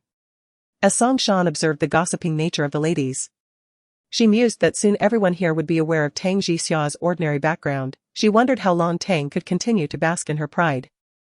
Inside the private room, Tang Jixia glanced at the time. It was already past 8, and it was time for her to leave. Drawing too much attention was not advisable. And thus, departing seemed the wisest choice. She opened the door to the room and immediately felt the eyes of those around her turn towards her. Although many gazes were filled with envy, Tang Jixia yearned for discretion and had no desire to become the center of attention. She resolved to leave without bidding farewell. With a graceful motion, she lifted the hem of her evening gown and proceeded towards the main entrance. Song Shan had been searching for Tang Jixia, curious about her current activities. Suddenly, she spotted Tang making her way towards the exit, and she froze. Was she indeed leaving? However, her attention was swiftly captured by a tall figure. Behind Tang Jixia, Jiuchen was weaving through the crowd towards her. A flicker of resentment crossed Song Shan's eyes as she set down her glass and followed Jiuchen's silhouette, determined to discover why he was trailing Tang Jixia. Just as Tang Jixia stepped out of the hall, a low, cold male voice called out to her, commanding her to halt. She turned to see Jiuchen approaching her like an elegant nobleman, his gaze icy as he questioned her. "Have you truly accepted Qing Ye's proposal?" Tang Jixia's mind buzzed. She realized he must have witnessed the grand spectacle of the proposal. Ultimately, she decided it was not worth the effort to explain. This was her affair. With that thought, she pressed the button for the elevator. At this moment, only the staff stood guard at the main entrance, with few patrons arriving. Mr. Shi narrowed his eyes, as if suppressing an emotion that had become unbearable. He seized Ms. Tang's hand and pulled her toward a passageway leading to a balcony. "Ms." Tang stumbled, dragged along by his forceful grip. She could only struggle behind him in vexation. "Mr. Shi, release me." However, the man paid no heed, pulling her toward a secluded balcony. Adorned with numerous exquisite potted plants, it resembled a small, private garden. Ms. Tang struggled, her breath coming in angry bursts. But unable to break free, she was pressed against a corner by the man. Instantly, the man's handsome face drew near, their eyes meeting in an intense gaze, their noses nearly touching. Feeling the heat of his breath upon her face, she pushed him away in anger, her voice lowered as she scolded, "Mr. Shi. Have you no shame? Have you truly accepted Mr. Qing Ye's proposal? Will you marry him?" Mr. Shi's voice, a blend of gentle inquiry and chilling menace, hung in the air. It seemed as though he would bite her if she affirmed the question. Ms. Tang turned her face away. "What is it to you?" "But there are matters between us that cannot be exposed," the man reminded her through gritted teeth. "It's your perversion. I harbor no feelings for you. Our relationship is utterly innocent," Ms. Tang retorted, her neck stiff with defiance. In the light, Ms. Tang's pouting lips resembled those painted with the finest rouge, exuding a fragrant allure. Jiuchen's gaze seemed to ignite with fury in an instant. He abruptly raised his hand, the pad of his thumb unceremoniously brushing against her crimson lips. "Tang Jixia, this is the place I have kissed. Henceforth, I shall not permit anyone else to do so. Not even Qing Ye. You." Tang Jixia was about to voice her protest, but as her lips parted, the man seized the back of her head, plunging into her mouth. For a few seconds, her mind went blank, and all that escaped her was a soft moan. Strangely, the man's kiss possessed a certain enchantment, immobilizing her body and ensnaring her soul, even eliciting an ignoble response from her. Tang Jixia wished to vanish in embarrassment. The man's hand had her wrists bound above her head, perhaps he was unwilling to endure another slap. Tang Jixia's irritation grew, this man seemed relentless. Unbeknownst to them, Behind a door, concealed by leaves, a pair of envious eyes were fixated upon them, nearly driven to madness. If previously Song Shan had merely speculated, at this moment, she was a first-hand witness. Watching Jiuchen pull Tang Jixia inside and embrace her without hesitation in the corner, Song Shan could not discern their conversation. Yet she observed the silhouettes of Jiuchen and Tang Jixia entwined together. They were kissing. Adjacent to the banquet hall, the very place where Tang Jixia had just been proposed to, she was now fervently kissing the heir of the Shi family in a secluded corner. Song Shan's heart was pierced with a searing pain. She was on the brink of insanity. What means had Tang Jixia employed to ensnare Jiuchen, captivating him to such an extent that he would dare to pursue the woman who had just been courted by his own cousin? At that moment, hearing footsteps approaching, Song Shan hastily departed through a nearby door. Unaware of her presence, a group of guests seeking a tranquil spot for a business discussion had chosen the balcony. Meanwhile, Tang Jixia was on the verge of despair, fearing her reputation would be irrevocably tarnished by the man's actions. Just then, Jiuchen released her, instead enfolding her in his arms, concealing her face. Now, Tang Jixia had no choice but to hide against him, desperate to avoid detection. As the three men entered, they were taken aback to see a tall figure in the corner. Their eyes widened as they recognized Jiuchen, the eldest son of the Shi family. "Our apologies. We didn't mean to intrude," the men stammered, quickly turning to leave. Once they were gone, Tang Jixia angrily lifted her head, only to collide with the man's unyielding jaw, causing her to gasp in pain. She glared at him, meeting his deep, glacial gaze, its depths impenetrable and rimmed with icy resolve. "Reject Zhang Qingye, or I will expose our affair," Jiuchen threatened, his voice low and intense. "Jiuchen, don't presume that rejecting Zhang Qingye means I'll marry you.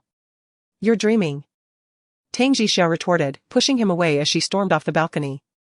Moving with undue haste, she was abruptly tripped by her gown, precipitating a fall onto the garden steps. Chapter 73, A Transgression by Mr. Shi. Alas, Tang Jixia's knee suffered yet again, eliciting a sharp intake of breath from the pain. The gentleman's elongated limbs advanced forthwith.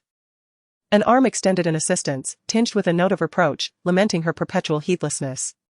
"Mind your own affairs," she retorted, disengaging from his grasp, proceeding forward with a resolute, albeit limping gait.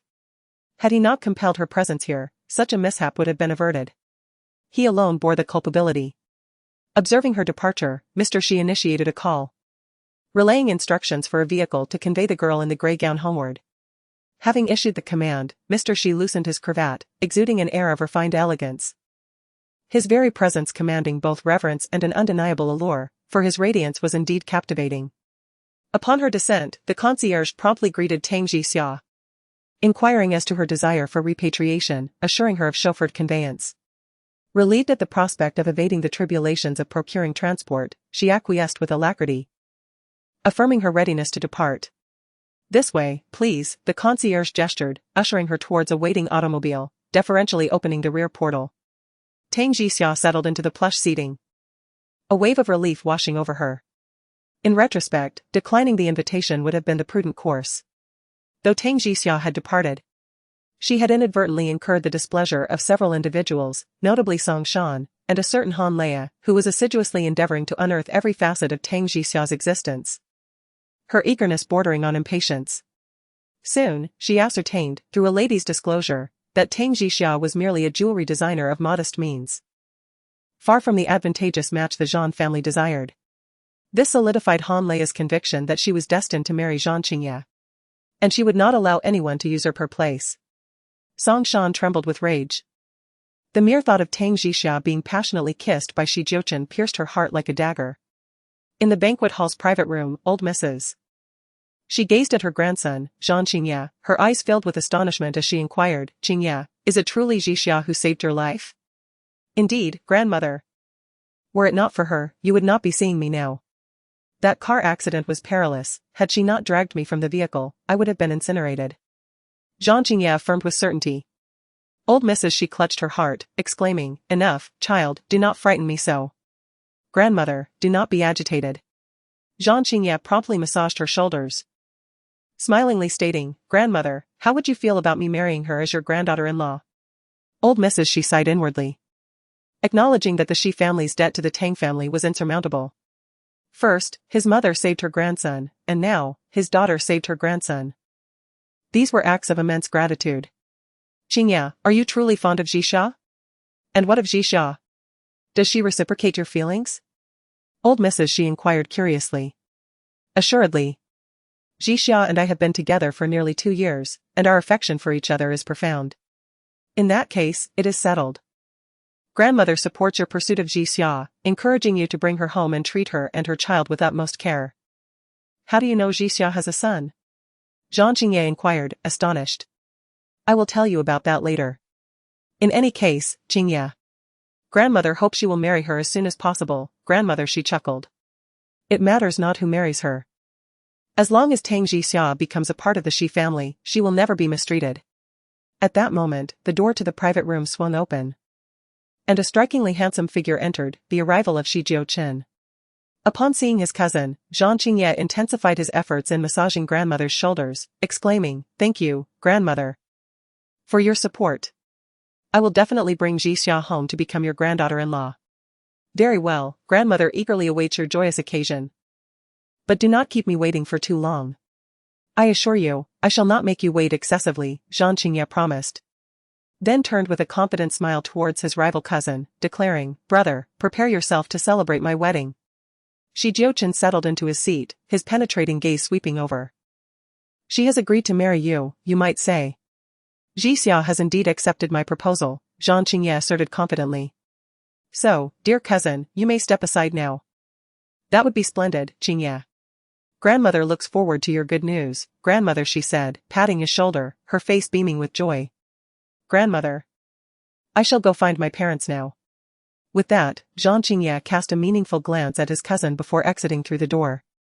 Madam, she turned her gaze towards her grandson across the table, her eyes gleaming with joy as she exclaimed, Jiuchen. I truly did not anticipate that Jixia is the very girl who saved Qingyi all those years ago. This is indeed a remarkable bond between our family and Jixia. Now, please allow Jixia to be with Qingyi. After all, I previously suggested you marry her. But you were quite reluctant. Shi Jiuchen lifted his teacup and took a sip, pausing for a moment before he replied, all right. Do you have feelings for Song Shan? Have you considered marrying her? Madam, she inquired tentatively. No, he responded. Then that's good. Perhaps you should provide her with some material compensation. Song Shan is a child who thinks too deeply. I am not particularly fond of her, madam, she asserted, her judgment of people being notably astute. Shi Jiuchen nodded silently, and then he heard Madam Shi sigh, at long last, Jixia will be marrying into our family. I am truly delighted. If only Madam Shi were aware that both of her grandsons had taken a liking to Tang Jixia. She would be left wondering whether to rejoice or to feel troubled. After a half-hour drive, Tang Jixia had returned home. She took a refreshing shower and changed into comfortable pajamas. With Tang Jun already departed, she settled onto the sofa, cradling her son as they watched Animal Planet together. The moment felt serene and beautiful, yet her mind wandered, preoccupied with the impudent actions of Shi Jiuchen earlier that day. Being forcefully kissed by him twice in one evening was certainly unfortunate. Mommy, who are you thinking about? Uncle Shi or Uncle Jean? The little one turned to ask her. Having just overheard his mother mention that Jiang Qingyi had returned to the country, Tang Jixia hurriedly clarified, not at all. Mommy is just thinking about work. Until she finally drifted off to sleep that night, Tang Jixia's mind was consumed with thoughts of Shi Jiuchen, which left her feeling quite vexed. This man, even in his absence, domineeringly occupied her thoughts. As dawn broke, a new day commenced. With a buoyant spirit, Tang Jixia bid farewell to her son, blowing him a kiss before turning to hail a cab back to the office. Upon her arrival, she immersed herself in her work, replying to several emails. It was soon time for the morning meeting, where Li Mei had been fervently pursuing the launch of a new product. As part of the design department, it was imperative that they present the latest designs to make a mark in the market. During the meeting, Li Mei praised Tang Jixia for her award-winning design, which had garnered considerable acclaim and aligned perfectly with market demands, becoming a flagship product across their stores. Tang Jixia remained humble, but at that moment, Li Mei announced that the finance department had just called to inform them that bonuses would be disbursed ahead of schedule, likely by that afternoon. Jixia, Aya. Please check your bank account details, she instructed. Aya's gaze suddenly darted toward Tang Jixia, her eyes glinting with a mischievous light. Chapter 74, Her Trophy Holds Secrets. Tang Jixia took in the news but was indifferent to Aya's potential schemes. After the meeting, she returned to her office, and shortly thereafter, she received a notification about her bank account. Upon opening it, she was momentarily dazzled by the sight of 7 zeros. She was pleasantly surprised by the finance department's efficiency in distributing the bonuses. With this newfound bounty, Tang Jixia's enthusiasm for her work surged, and she effortlessly completed 3 sketches, all of which she found immensely satisfying. At that moment, her landline rang. Tang Jixia reached out to answer. Hello? Is this Tang Jixia? I have some insider information to share. The trophy you received was predetermined by Jiuchen on your behalf.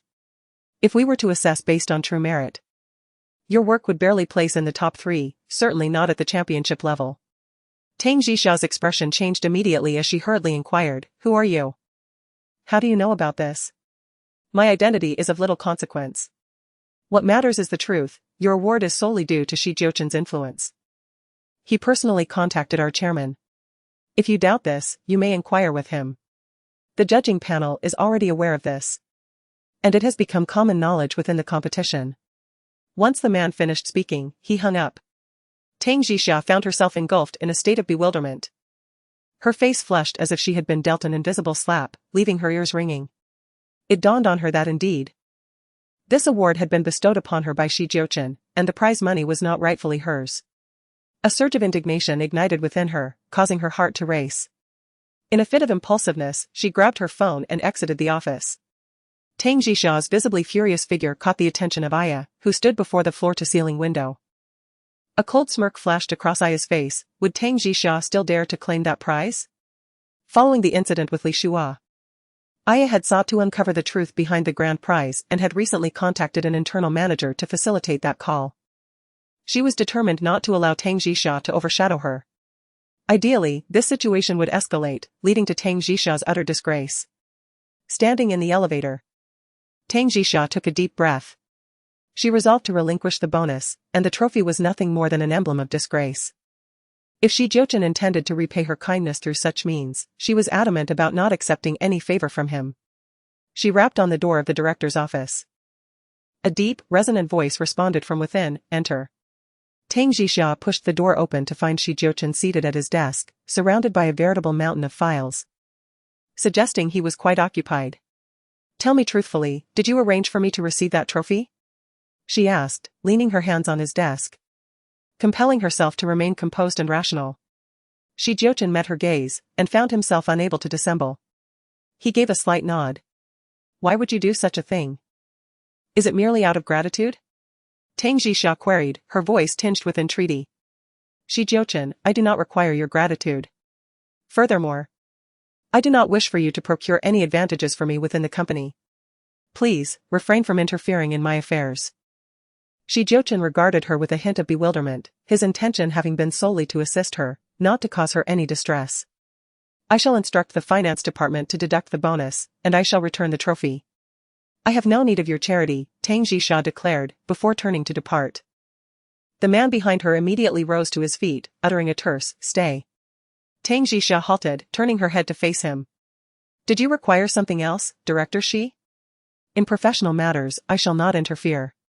However, in your personal life, I still desire to care for you and Jiuchen, Jiuchen stated unequivocally. That is unnecessary, thank you. Tang Jixia responded resolutely. What about Qingya then? What is the nature of your relationship with him, and why would he propose marriage to you? Would you only accept if he were assisting you? Questioned Mr. Shi, his cold gaze fixed upon her, betraying a hint of vexation. He is merely a friend I met overseas. As for you and I, we are simply employer and employee. Beyond this professional association, we are strangers, Ms. Tang stated plainly, before turning to depart. Strangers? Mr. Shi repeated, savoring the word. He was loath to remain a mere stranger to her. The previous evening, he had acknowledged his desire for her, and he would not relinquish it easily. He knew that Mr. Zhang's proposal had not been successful and that he was ignorant of Ms. Tang's past. Ms. Tang's history rendered her unlikely to accept any man readily. Her heart was as though encased in armor, difficult to penetrate. Although his grandmother had urged him to desist, he now realized that he could not. His heart had long been ensnared by this woman, and he could not extricate it. Ms. Tang sought out Ms. Li in the office and recounted the matter of the trophy. Ms. Li wondered if she was being foolish in relinquishing it. A trophy and $1 million prize were her good fortune, even if Mr. She had secured them for her. No, I do not want the prize money. And I wish to return the trophy. If you do so, your reputation will be tarnished. Everyone will know that you were preordained as the champion. Are you certain you wish to gamble your reputation on this? Ms. Li inquired. Do I have another option? The entire panel of judges is aware of this matter. I am a laughingstock. I would rather be mocked for a month than for a lifetime. Li Mei sighed, exclaiming that she was truly at a loss with her. You are the most stubborn person I have ever encountered, others would be thrilled in your situation. Very well, I shall take care of this matter for you. Thank you. Sister Mei, Tang Jixia expressed her gratitude. Upon returning to her office, Tang Jixia felt as if she had just emerged from a battle, fatigue washing over her. She took a sip of water and momentarily lost herself in thought. At that moment, she noticed someone delivering flowers outside the door. Li Xiaoxin pushed the door open and cheerfully announced, Sister Jixia, your flowers. Without needing to guess, Tang Jixia was already aware of the sender. She gazed at the extravagant blue roses with a hint of a headache and reluctantly signed for them. After receiving the flowers, she picked up her phone and dialed Zhang Qingye's number. Hello. Did you receive the flowers? Do you like them? Zhang Qingye inquired with a smile on the other end. Qingye, please stop sending flowers. I am serious, it greatly disrupts my work. Tang Jixia preferred not to draw attention to herself at the office. Is sending flowers not permissible? Zhang Qingye asked, a hint of hurt in his voice. Let us maintain regular communication, dining together is fine, but please refrain from sending flowers. All right. I shall treat you and Qinshan to a lavish meal another day. After lunch, Tang Jixia returned to her office punctually. Only to have Aya abruptly push open her door, striding in with a mocking expression. I heard your trophy has been returned. The entire company knows how you acquired that championship. Do you still have the audacity to remain here? Tang Jixia looked up at her. That phone call this morning was initiated by you, wasn't it? Aya, caught off guard by her perceptiveness, did not deny it, her ridicule intensifying. Ah, this world. There are indeed plenty of incompetent and ignorant individuals. A flush crept across Tang Jixia's face, the remark laced with palpable derision.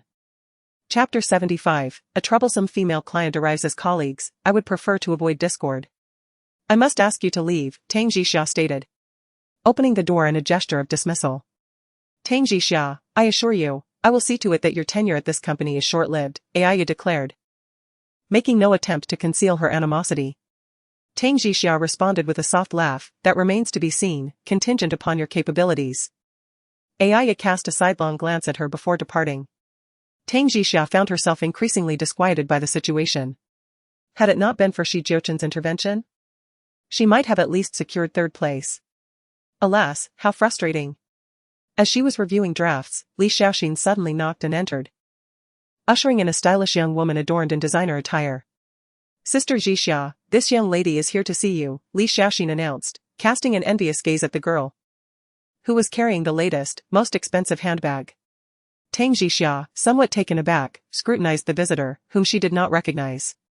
She rose politely and inquired, Good day. How may I assist you? Han Leia's gaze swept across the office, eventually settling upon the bouquet of blue roses resting on a chair.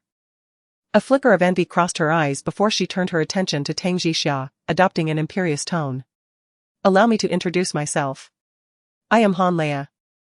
I have come to discuss your engagement to Zhang Qingye. Tang Jixia immediately understood, this was no client, but rather a harbinger of trouble. Before she could speak, Han Leia produced a silver card from her purse and tossed it onto the desk. There is 10 million here. Leave Qingye. Tang Jixia was taken aback, gazing at the bank card and then at the haughty, disdainful expression of the girl before her. A sense of humiliation washed over her. She pushed the card back to the girl's side. Miss Han, I am aware of your wealth, but I am not in need of money. Han Leia couldn't help but smirk coldly. Tang Jixia, I did my research before coming here. You are merely an ordinary jewelry designer. A single mother from an average background. This 10 million may well be a sum you could never hope to earn in your lifetime. However, I am not one to be swayed by money. Please do not insult me with your riches, just take it back. Your affection for Jiang Qingye is your own affair. Do not involve me in it. Tang Jixia straightened her posture, unwilling to be belittled.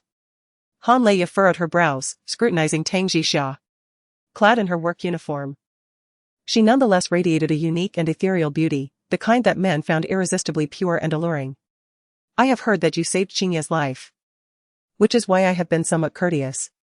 However, I must inform you that our parents have long intended for us to be together. There is no way you can obstruct our union. For your own good, it would be wise for you to withdraw now. A confident air emanated from Han Leia, her red lips habitually curling into a dismissive smile. Tang Jixia could hardly comprehend this as politeness, it felt more like an affront, laden with mockery. Even if she were not to marry Jiang Qingye, she would never wish for him to take a woman like this home. Miss Han, I apologize, but I am quite busy. If you have nothing further, please take your leave. Tang Jixia was disinclined to engage in further entanglements, it was utterly pointless. You. Han Leia was incensed. Tang Jixia hadn't taken her seriously? Was it possible that her status and wealth weren't enough to inspire fear in her? Miss Han, your power and wealth are your own affair. I believe this is a society governed by law, where everyone is equal. You are no more noble than I, and conversely, I am no less worthy than you. Do not presume to interfere in my life with your self-perceived nobility, Tang Jixia declared with righteous indignation. Han Leia was once again rendered speechless. You. Tang Jixia, you are like a frog at the bottom of a well, completely ignorant of the rules of this world. Tang Zixia's expression darkened. Miss Han, if you wish to flaunt your superiority, please do so elsewhere. Do not disturb my work. Han Leia felt a surge of mortification. Tang Zixia's audacious demeanor left her somewhat helpless. Leave Jingye, or I will not treat you kindly. Han Leia braced her hands on the table, her gaze filled with warning. Tang Zixia was not intimidated by her. She stood up and retorted with equal height, Miss Han, I find you quite confident. Prove your mettle by winning Jiang Jingye's affections first. Threatening me is futile. You. Han Leia's face flushed crimson. Tang Zixia walked to the door and opened it.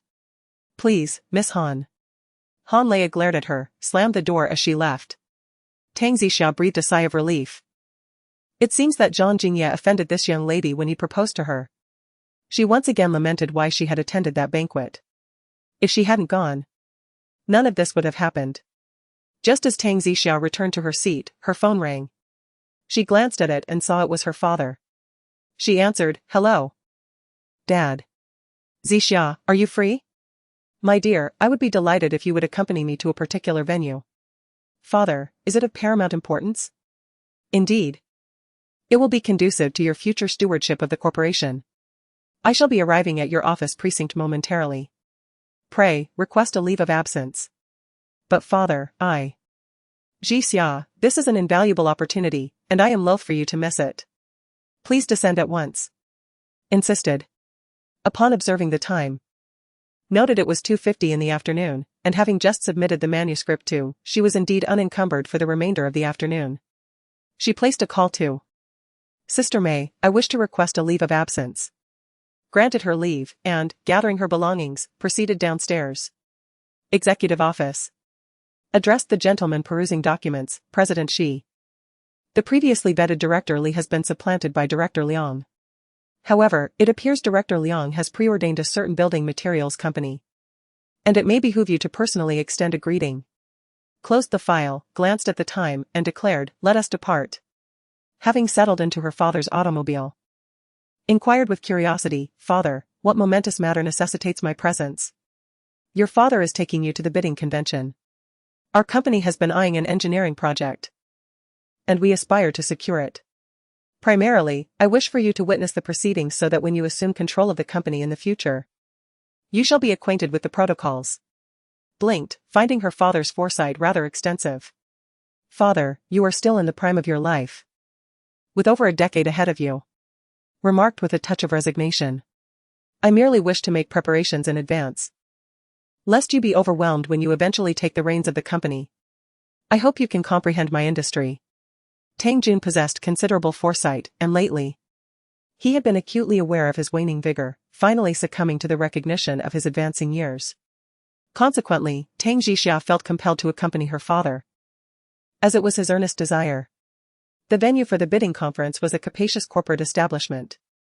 Tang Jun, accompanied by Tang Jixia and his aide, convened and proceeded into the company's assembly hall. Tang Jixia and her father seated themselves, their positions situated towards the rear. Tang Jixia observed the influx of attendees, pondering whether her father's firm stood a chance in such a monumental engineering endeavor. As Tang Jixia imbibed from a water bottle, her gaze meandered, her curiosity piqued by the occasion. Suddenly, her attention was arrested by two figures entering the doorway. She nearly ejected a mouthful of water onto the person in front of her, but she managed to stifle it, swallowing with difficulty. Amongst the portly, evidently affluent construction magnates, two men of markedly different presence strode in. Jiuchen, accompanied by his assistant Xu Hao, both impeccably attired in suits, exuded an aura of elite competence, creating a palpable visual impact. Tang Jixia had not anticipated encountering a man of Jiuchen's caliber in such a boisterous setting. Could it be that he, too, was here to bid? Chapter 76. His appearance at the bidding scene. Tang Jixia's gaze was fixed on his figure as it moved. Jiuchen remained unaware of her presence and instead walked with Xu Hao toward the lower area, ultimately taking a seat in the foremost row. Tang Jixia observed him nestled beside a rather bald man, seemingly engaged in conversation. Curiosity compelled her to rise, but Tang Jun gently urged her to sit, reminding her that the meeting was about to commence. Tang Jixia pondered the implications of Jiuchen's involvement in the bidding. The business tycoons present could well afford to relax, leaving little hope for her father's company. Mere minutes passed before she witnessed Jiuchen rise, elegantly adjusting his suit, while Xu Hao also stood to shake hands with the bald man, exchanging a cordial word. The bald gentleman regarded them with utmost reverence, as if bidding farewell to deities. Tang Jixia's eyes remained riveted on the man ascending from below. Perhaps her intense scrutiny was so pronounced that the dashing and noble figure cast a glance in her direction. Their eyes met, an electrifying moment where one man stood momentarily astounded, narrowing his gaze upon Tang Jixia, perhaps surprised to encounter her in such a setting. However, the sight of her seated beside her father was not entirely unexpected. Thus, Tang Jixia and Jiuchen found themselves in a silent confrontation, her eyes brimming with curiosity while his bore an inscrutable meaning. To her surprise, Jiuchen seemed disinclined to depart. He turned back to Xu Hao, suggesting they find a seat. Having concluded his remarks, Mr. Xu proceeded towards the area behind Ms. Tang.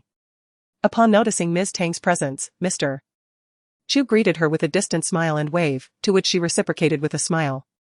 As she turned, she observed a certain gentleman settling into the seat behind her with an air of composure. Due to her father's proximity, Ms. Tang refrained from engaging in conversation with him. At that moment, the solemn bidding conference commenced.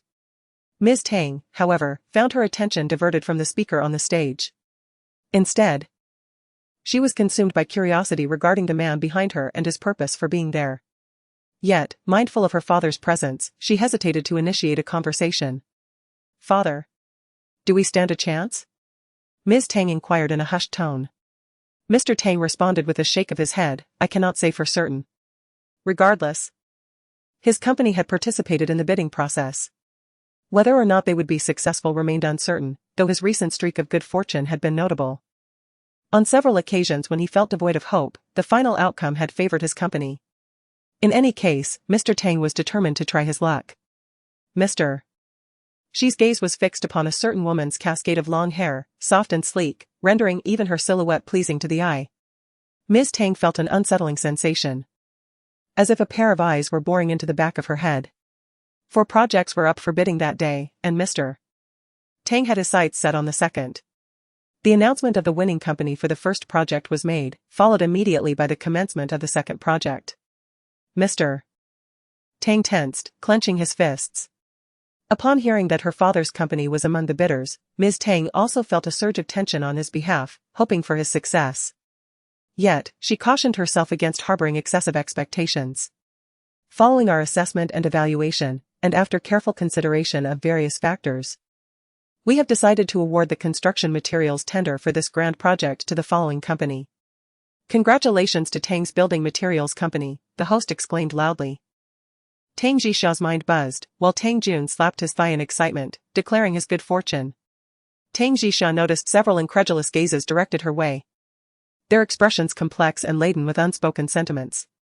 At that moment, a businessman in the front row scoffed, questioning how a small company could handle such a project, suggesting favoritism or strong connections behind the scenes.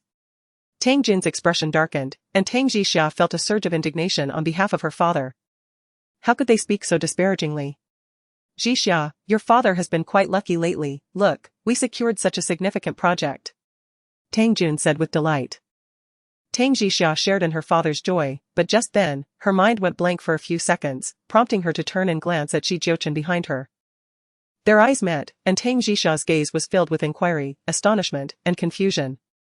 Jiuchen merely shot her a quick glance before rising to leave, with Chu Hao following suit. Yet, Tang Jisha's suspicions crystallized. She quickly stood up and rushed towards the entrance. In the lobby, Jiuchen and Chu Hao moved swiftly, and with all her might, Tang Jisha pursued them. At the entrance, she reached out to stop a man. Jiuchen, is it you? Did my father win the bid due to your influence? Tang Jisha questioned aloud. Her mind was racing. Why was this man everywhere, and how was he connected to everything? Jiuchen regarded her with a cold gaze, responding, it has nothing to do with me. I remain incredulous as to your presence at this bidding convention, voiced, her disbelief palpable. His gaze hardening, regarded her with the detached air of a stranger, replying, I am under no obligation to offer you an explanation. Was it you who orchestrated this? A concern of my father's stature would never have had this opportunity without your intervention, pressed, her voice laced with urgency as she sought confirmation. Stepping in, interjected, please refrain from pressing. Are you not cognizant of your own actions? Why do you hesitate to speak the truth? Persisted, her luminous eyes fixed intently on, preventing his departure. The affairs of my family are not yours to meddle in. Do my words not reach you? Was genuinely taken aback, grappling with the notion that her rejection of his benevolence could be so arduous. Interjected once more, stating, your father's company has attained its current magnitude in no small part due to his assistance over these past years. Cast a cautionary glance towards, commanding, silence. The revelation seemed to drain of her strength. What? My father's company has been under his patronage all this time? She uttered, the realization dawning upon her that the company's meteoric rise from a modest building materials enterprise to its current scale was not solely attributable to her father's diligence and good fortune, but rather to the unwavering support of unseen hands. Had not only extended his gratitude to her but also to her father, and had been doing so for several years. A witness to these events, felt compelled to speak on behalf of his employer, saying, do not fault. He has done no wrong. Over the years, he has consistently looked after your father. Remained silent, observing his pallid countenance. He yearned to speak, yet found himself at a loss for words. This is what I must do. Jiuchen casually uttered a remark, leading Chu Hao away. Tang Jisha stood there, dazed, her mind a blank. Tang Jun had already emerged, his subordinates brimming with excitement. And he himself was equally elated. Jisha, why have you come here? We can head back now, let us pick up Jiuchen and celebrate tonight with a splendid meal. Tang Jun, of course, remained oblivious to the fact that it was someone else who had aided him behind the scenes in securing the bid. Dad. Now you've witnessed the prowess of your father's company, haven't you? With this project, many of Dad's worries can be alleviated. The company has not been running smoothly lately, and we were desperately awaiting this project for salvation. Upon hearing her father's words, Tang Jisha swallowed all her thoughts. Chapter 77, it turned out to be him helping father. How could she tell her father that it had been Jiuchen supporting him all these years from behind the scenes? That was a favor earned through her mother's sacrifice. While Tang Jun was eager to celebrate, Tang Jisha used the excuse of picking up her son to refrain from joining, for she was uncertain how to face her father's current admiration. The matter of Jiuchen's appearance had secured such a monumental project for her father, yet he believed it was merely good fortune. Alas! Tang Jisha felt as if her head might explode. That evening, while dining on dumplings with her son, Tang Jisha was too weary to cook. As the little one savored his meal, he suddenly asked curiously, Mommy, when will you invite Uncle Shi over for dinner? I miss him. Tang Jisha's heart tightened as she hurriedly replied, he is very busy, extremely busy, you won't be seeing him in the near future. Oh. The little one pursed his lips, obediently savoring the dumplings, yet his heart yearned for Jiuchen. He was unaware of the origin of this longing. He simply missed the uncle intensely, perhaps prompted by the sight of many fathers coming to pick up their children today. Tang Jixia, returning home with her son, grappled with a dilemma: should she reveal to her father that Jiuchen had aided him, or should she allow him to remain in ignorance? Barely a moment after Tang Jixia arrived home, her father's call came through. She answered, "Hello, Dad, have you finished celebrating?" "Ah. Jixia, I'm troubled," her father replied. "Just now, Aunt Jia informed me that she used our family's money to pay a down payment for Qingqing, over 2 million. That was the only cash we had." Tang Jun seldom confided his worries to her, yet at this moment, he found himself without anyone else to turn to. A wave of compassion surged within Tang Jixia. Her father had spent 8 million to purchase a house for her, while Li Jia had swiftly allocated 2 million for her daughter's down payment, burdening her father's shoulders even more. Fortunately, they had secured a bid today, otherwise, she could not fathom how to cope. "Jixia, your father must get busy now. Please take good care of Qingqing. I'll visit you when I have time." "All right. Dad, don't overexert yourself, and remember to rest." After her father hung up, Tang Jixia felt a sudden wave of inadequacy wash over her. If only she were more capable. Her father wouldn't have to bear the responsibility of buying her a home. In the Tang household, Tang Qingqing was overjoyed. She too had a home now, a lavishly decorated residence valued at 8 million. Her mother had said that whatever Tang Jixia possessed, she would certainly claim as well. Despite arranging for installment payments, the property is registered solely in her name. Her mother will handle the repayments, funded by her father, thus relieving her of any financial burden. Her respite from antagonizing Tang Jixia is due to her and her mother's preoccupation with house hunting. That night, Tang Jixia was plagued by insomnia. She dreamt of her mother, who appeared to her in a dream, earnestly imploring her not to accept any recompense from the Shi family. Tang Jixia acquiesced in her dream, and upon awakening, she found it was already dawn. Gazing at her reflection, she noted her puffy eyes and evident weariness. After escorting her son to school, Tang Jixia arrived at the office. As she entered the elevator, 2 female employees ahead of her deliberately exclaimed, "Oh! Wasn't there an award on display in the showcase? Where has it gone? I heard it was returned due to its dubious merit. Someone was too ashamed to accept it. If I were in that position, I wouldn't dare to show my face. Yet some people still have the audacity to remain in the company. Shall I provide you with a megaphone to amplify your voices?" Tang Jixia retorted to the 2 female employees. The 2 employees turned to glance at her. "Oh. Designer Tang, we weren't referring to you. Are you taking it personally?" "Indeed. We were speaking of somebody else.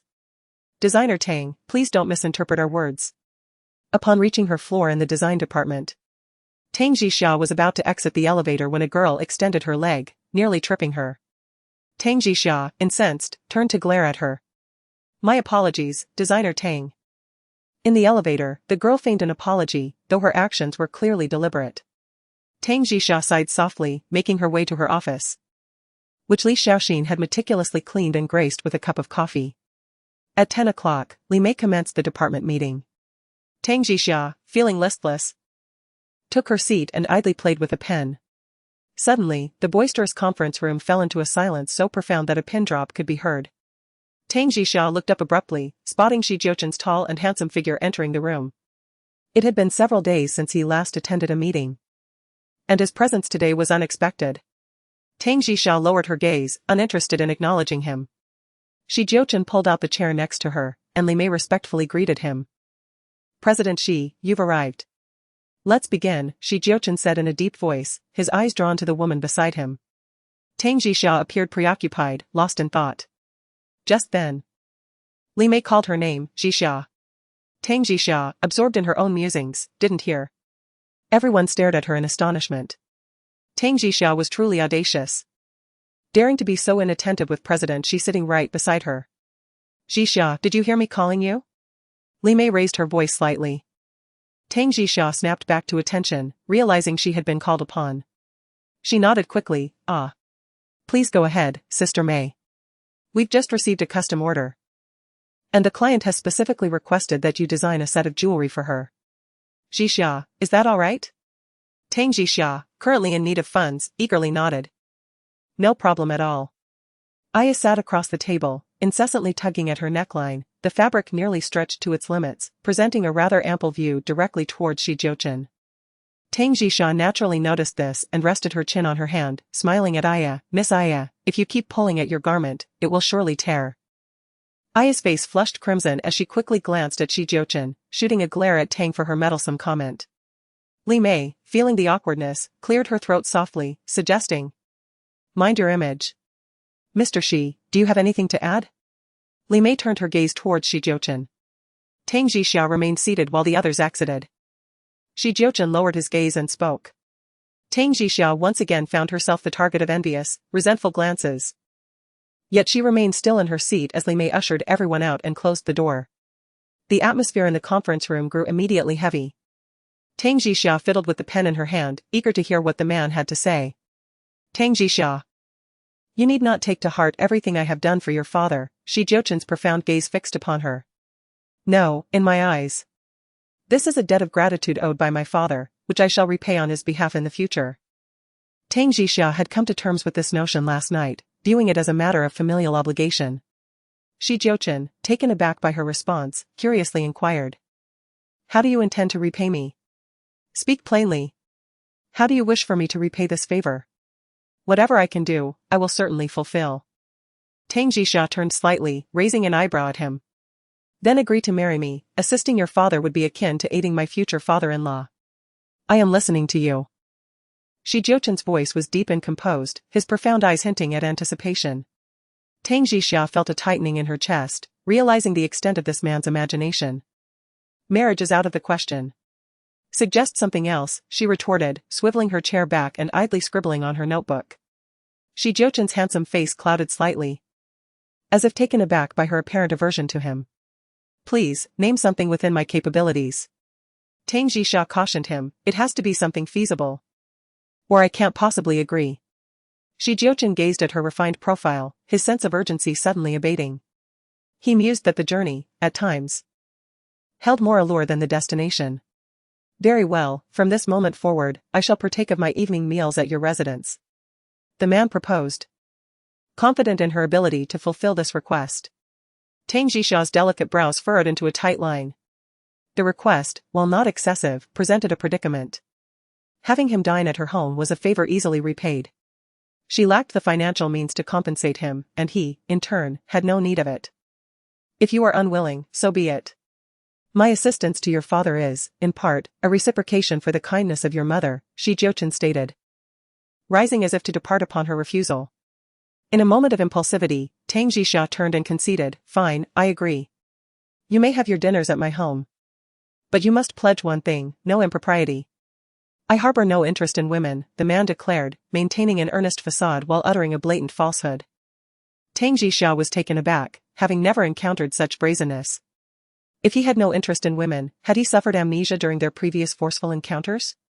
Yet, if this arrangement could, in some measure, compensate for his aid to her father, she would find greater peace of mind. Very well. I shall take your integrity at face value.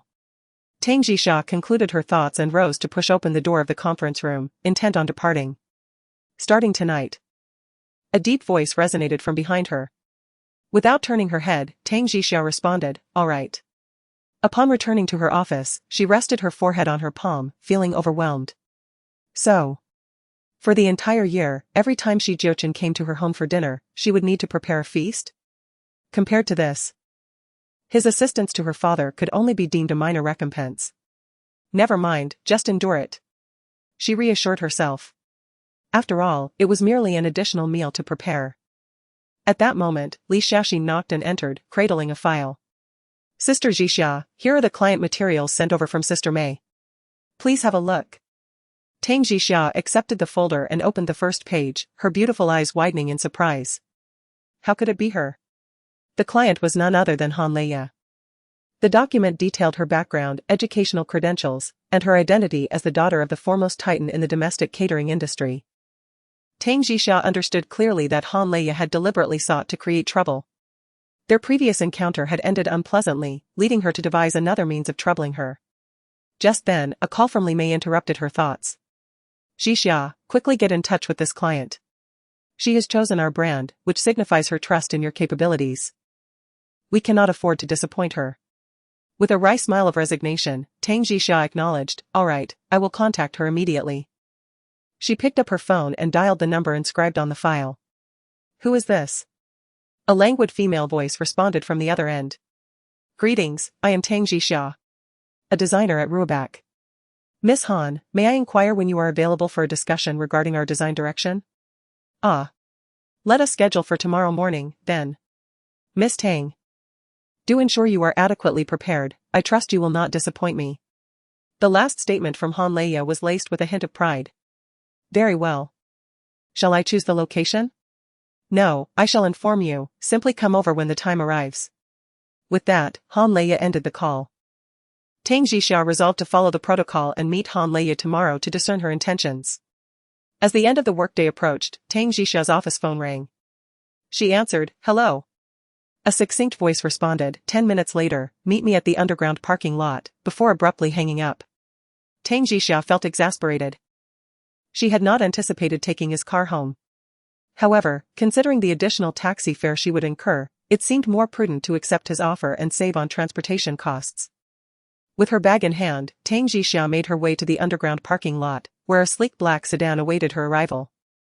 She opened the passenger door and settled in, while Jiuchen drove towards the garage exit. "First, we shall pick up Chen. Then proceed to the market for groceries before returning home," he outlined his plan. "Very well," Tang Jixia replied, feeling a lack of confidence. Reflecting on her father's current success, which he had largely facilitated, she found herself at a loss for words. She could only strive to repay him in kind. "Your father's company is currently facing significant financial difficulties. Without this project to remedy the situation, your father has made numerous demands," Jiuchen stated, gracefully maneuvering the steering wheel while keeping his gaze fixed ahead. Her heartstrings tightened with a sudden anxiety. She was acutely aware that her father, in managing his company, inevitably had to solicit favors from various individuals. This man, with a mere utterance, had alleviated her father's predicament, sparing him the need to humbly implore others at the dinner table. "Thank you," she expressed, her gaze sincere. The sentiment was heartfelt. "It was a trifle for me," he responded, his brow slightly arching. Such was the allure of power, what others would fervently seek, he could accomplish with a single remark. "Regardless, I am deeply grateful for your assistance to my father. As your father's company expands, he will require an increasing number of projects to sustain it. Rest assured, I will not allow his company to falter." In the confines of the car, his voice, deep and captivating, resonated with strength. Her breath hitched. Was he implying that he would perpetually assist her father? And that her father would perpetually require his assistance? No, if that were the case, the debt of gratitude would snowball, growing ever larger. How would she ever repay him? Yet, her father's company, having reached this scale, indeed needed a continuous influx of new projects to maintain itself. A disruption in funding would result in immense losses, plunging her father into a state of profound anxiety and immense pressure. Her father was of advanced age, she feared he could not withstand such duress. Observing the silent woman beside him, he sensed he had burdened her. He remarked softly, "Do not overthink it. I shall not demand too much of you." Was that truly her concern? She lifted her gaze and inquired, "Henceforth, I will endeavor to have my father secure projects through his own efforts, without troubling you further." A smile played upon his lips. "Are you certain?" Tang Jixia was certainly uncertain, she knew nothing about her father's company. "You should take over your father's company in the future," Jiuchen accurately surmised. Tang Jixia was at a loss for words. Perhaps she would sell the company by the time she was supposed to take charge. Chapter 79, The Foodie CEO. Upon arriving at the school gate, Tang Jixia entered to pick up her son. The man in the car gazed intently at the entrance, embodying the sentiment of a father waiting for his child. Having not seen the little one for several days, Jiuchen felt an extraordinary longing, as if the child were indeed his own. Before long, a heartwarming scene unfolded at the gate as a mother and child strolled hand in hand. The woman was slender and beautiful, while the child was adorable and well-mannered. A truly delightful sight. Jiuchen opened the car door and stepped out. Upon seeing him, the little one broke free from his mother's grasp, excitedly calling out and running towards him. Uncle Shi, Uncle Shi. Tang Jixia looked at her son, somewhat perplexed by his affection for the man. Jiuchen swept the little one into his arms, who nestled happily against his strong embrace, beaming with joy. For the child, there was a deep yearning for a robust and commanding father, and Jiuchen fulfilled all his fantasies of paternal figure. Let us get in the car. We shall visit the mall. Jiuchen placed the little one in the back seat and suddenly realized that he needed to install a child safety seat in his vehicle for future pickups. The three of them got into the car and headed towards a nearby commercial area. It was not late, and they had ample time to explore the supermarket. Within the supermarket's confines, the little one was perched upon the shopping cart, propelled by the hand of Jiuchen, while Tang Jixia undertook the task of selecting their provisions. Her appetite piqued for the evening, she procured shrimp, pork trotters, and an assortment of verdant vegetables. Heavens! What an aesthetically pleasing family of three! Tang Jixia overheard, mid-selection, prompting her to turn and observe two youthful women directing their words towards them. Upon meeting Tang Jixia's gaze, they hastily retreated, abashed. Tang Jixia, casting a glance at her son and Jiuchen, realized the ease of misinterpretation. Indeed, it unequivocally resembled a family of three on a grocery expedition. Hastening her selection, Tang Jixia addressed the man behind the cart, "Let's depart, we've completed our purchases." Jiuchen, with his profound gaze, discerned the situation entirely, a subtle smile gracing his lips, finding a certain delight in the sentiment. Having concluded their shopping, they journeyed back to her neighborhood's entrance. Upon halting the vehicle, Tang Jixia gathered her groceries, only for a large hand to promptly relieve her of the burden. "Allow me to carry these. It's of no great weight, it's quite all right," Tang Jixia demurred, wishing to avoid his assistance. Yet, with a touch of dominance, the man seized the bags. Tang Jixia, rendered speechless, observed her son willingly being led by the hand. She found herself in an awkward predicament.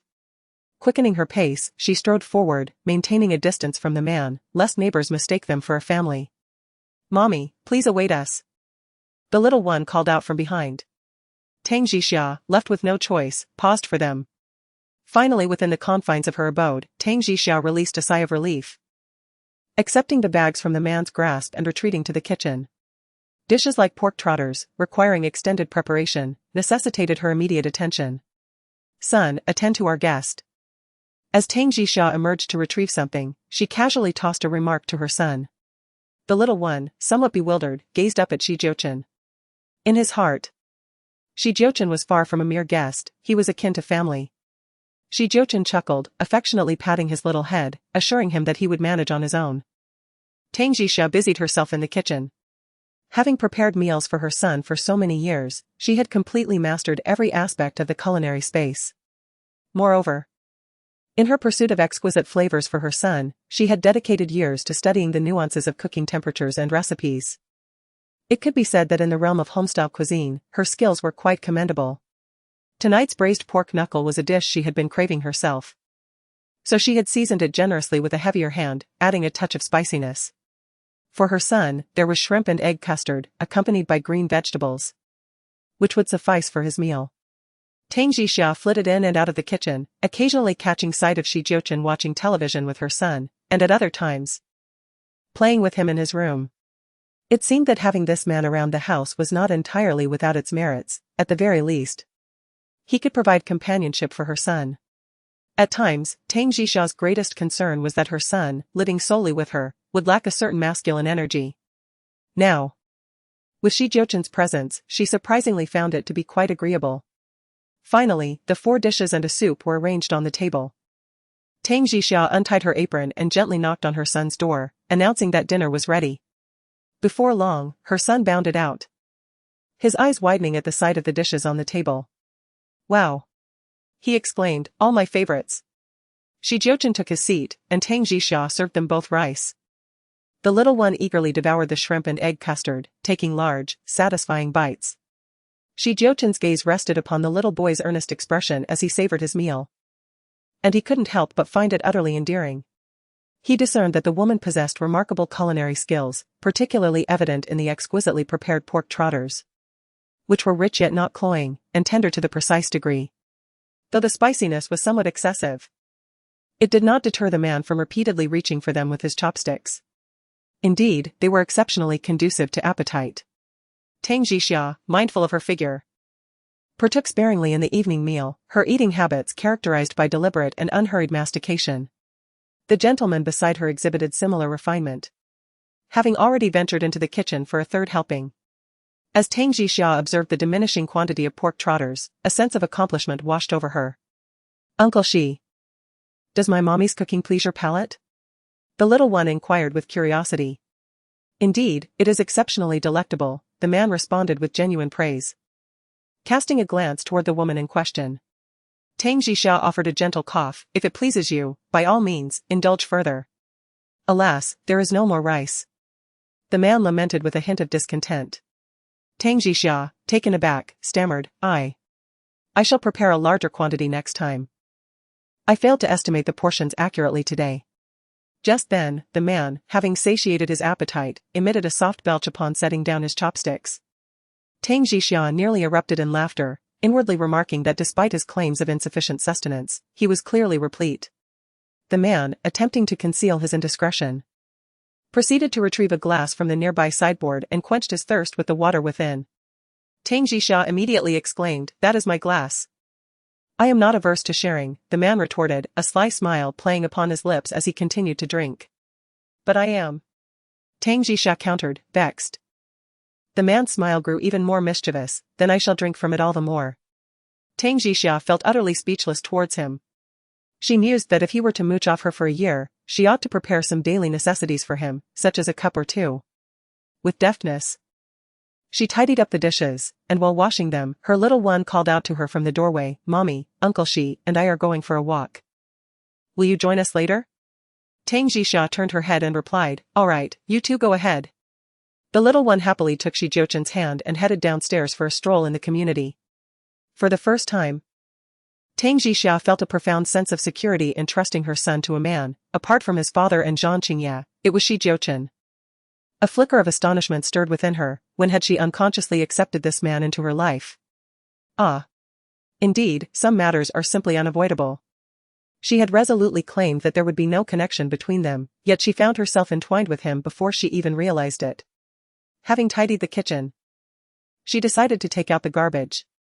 The greenery and amenities of her community were commendable, and in the evenings, many parents took their children for leisurely walks. After disposing of the trash, she set out to find her son and Jiuchen. The lights in the community were not excessively bright, instead exuding a hazy charm that harmonized beautifully with the surrounding flora, bestowing an air of elegance. Tang Jixia found herself observing the nearby leisure area with great attention, when suddenly, a familiar sound drifted over from the direction of the fitness equipment. Even from a distance, she recognized the joyous laughter of her son. Her heart was momentarily startled, for it had been a long time since she had heard her son's joyous laughter. Tang Jixia promptly hurried over, only to find under the glow of the lights, Jiuchen was supporting her son as he hung from the bar, the little one gripping with both hands. As Jiuchen released his hold, he remained close, ready to catch him. Just as her son seemed on the verge of losing his grip and falling, Jiuchen caught him, prompting a delightful peal of laughter from the child. "Uncle Shi, I want to play more." Tang Jixia stood a short distance away, refraining from interrupting, observing the scene before her. The sight of her son with Jiuchen evoked a profound sense of a father-son bond. They bore a striking resemblance to one another. Chapter 80. Like father and son, she watched as her son clung stubbornly to the bar, while Jiuchen exhibited remarkable patience, engaging in play with him, his deep laughter occasionally resonating. Standing beside Tang Yuchen, Jiuchen appeared tall and imposing in the light, his shirt cuffs rolled up, revealing strong, elongated arms. His tailored trousers accentuated the muscular contours of his physique, exuding a palpable masculinity. Tang Jixia could not help but steal glances at him, feeling that time was slipping away and she should not impose on Jiuchen's schedule. She called out to her son, who was flushed with exertion, "Chin-chin. It's time to go home. Mummy, I want to play more." The little one was clearly captivated by this rare activity. "Uncle Shi is very busy. Let us not take up his time, shall we?" Tang Jixia gently persuaded him. Little did she know that the man would scoop the child into his arms, declaring, "Uncle is not busy, let us play some more." "All right." The little one joyfully wrapped his arms around his neck and turned to Tang Jixia, exclaiming, "Mommy, let us play together." Tang Jixia, at a loss for words, replied, I will take a stroll for a while and come back to find you. She meandered through the neighborhood, hoping to aid her digestion. Unbeknownst to her, time slipped by, and soon it was nearly 9 o'clock. Upon returning to the activity area, she spotted her son once again on the swing, being pushed by Jiuchen. Reluctantly, she approached her son and said, Jiuchen, it's time for us to go home and take a bath, you have school tomorrow. The little one discerned the undertone of authority in his mother's voice and obediently nodded. All right, let us go home. Tang Jixia glanced at the man and suggested, why don't you head back first? The car keys are still at your place. And I would like a drink. The man indicated that he needed to return to her home once more. Tang Jixia felt a bit embarrassed, having assumed he would leave right away. Once home, she noticed her son was drenched in sweat. A bath was imperative. She addressed the man on the sofa. I will give Jiuchen a bath, please close the door when you leave. Sure, he nodded in agreement. After bathing her son, Tang Jixia emerged to find the man still lounging on her sofa. She was taken aback. Why haven't you left yet? Just taking a little more time to rest. Jiuchen replied languidly, with no intention of departing just yet.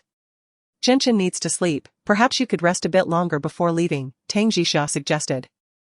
Tang Jixia compelled her son to enter the room, urging him to settle on the bed before presenting him with a storybook. Read quietly here for a while. You are not to venture out in search of Uncle she instructed gently, he is going home, do you understand? The little one, though visibly reluctant, acquiesced, fearing reprimand. Tang Jixia affectionately stroked his small head and bestowed a kiss upon it before rising to leave. Upon exiting, she discovered that the man on the sofa had vanished. A wave of relief washed over her, he had finally departed. However, the thought of her son's soiled clothes still lingering in the bathroom prompted her to retrieve them. She turned the doorknob and stepped into the bathroom. Yet, as she entered, the man's tall silhouette loomed before the toilet. In shock, Tang Jixia inadvertently bumped her head against the doorframe, hastily flushing with embarrassment as she closed the door. Oh dear! He had not left. And she had stumbled upon such an awkward scene. Although the man had his back to her, Tang Jixia felt her cheeks burn with mortification, her mind momentarily blank. At that moment, the man stepped out of the restroom, his long legs striding gracefully towards the woman on the sofa, who was now cradling her head in her hands.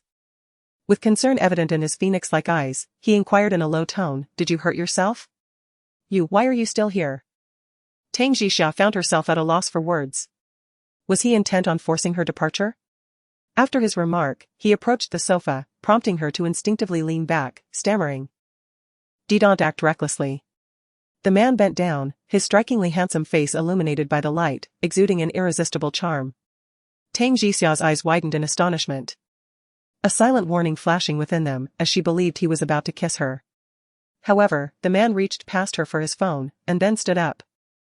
Did you think I wanted to kiss you? He said with a smirk. Tang Jixia watched him, her face flushed with embarrassment. Goodbye, she retorted, please leave. Suddenly, Jiuchen leaned down, gently seizing her chin, and briefly touched his lips to hers. Before Tang Jixia could react, he had already turned and was heading towards the door. That's your punishment for peeking at me earlier, he said without looking back. I didn't see anything, Tang Jixia protested, annoyed. The man, now at the doorway, turned back to look at her with a teasing glint in his eyes. What? Are you disappointed that you didn't see anything? Tang Jixia's face burned crimson. Of course not. Marry me, the man proposed, and you can look openly. I don't want to. Tang Jixia exclaimed, her face growing even redder. Was this man really that self-assured? The man gave a knowing smile before finally opening the door and leaving the woman on the sofa in a state of bewilderment.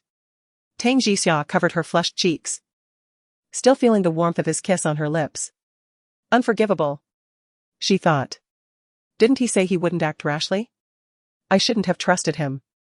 If men kept their promises, pigs would fly. Tang Jixia glanced at her son's bedroom door, relieved that he was unaware of what had just transpired. The thought of spending the next year sharing her nights with this man filled Tang Jixia's mind with trepidation. Early the next morning, after dropping her son off, Tang Jixia hurried towards the company amidst the bustling crowd. Her long hair cascaded in gentle waves over her shoulders, and she donned a gray checkered shirt paired with a form-fitting black skirt. With a handbag gracefully slung over her arm, she exuded an effortless air of professionalism. At that moment, a black sedan halted at the company entrance. Jiuchen, who had come to retrieve documents for the She group, casually noticed the woman weaving through the throng of office workers. She radiated a compelling allure, her calm demeanor infused with an unmistakable confidence, rendering her enchanting.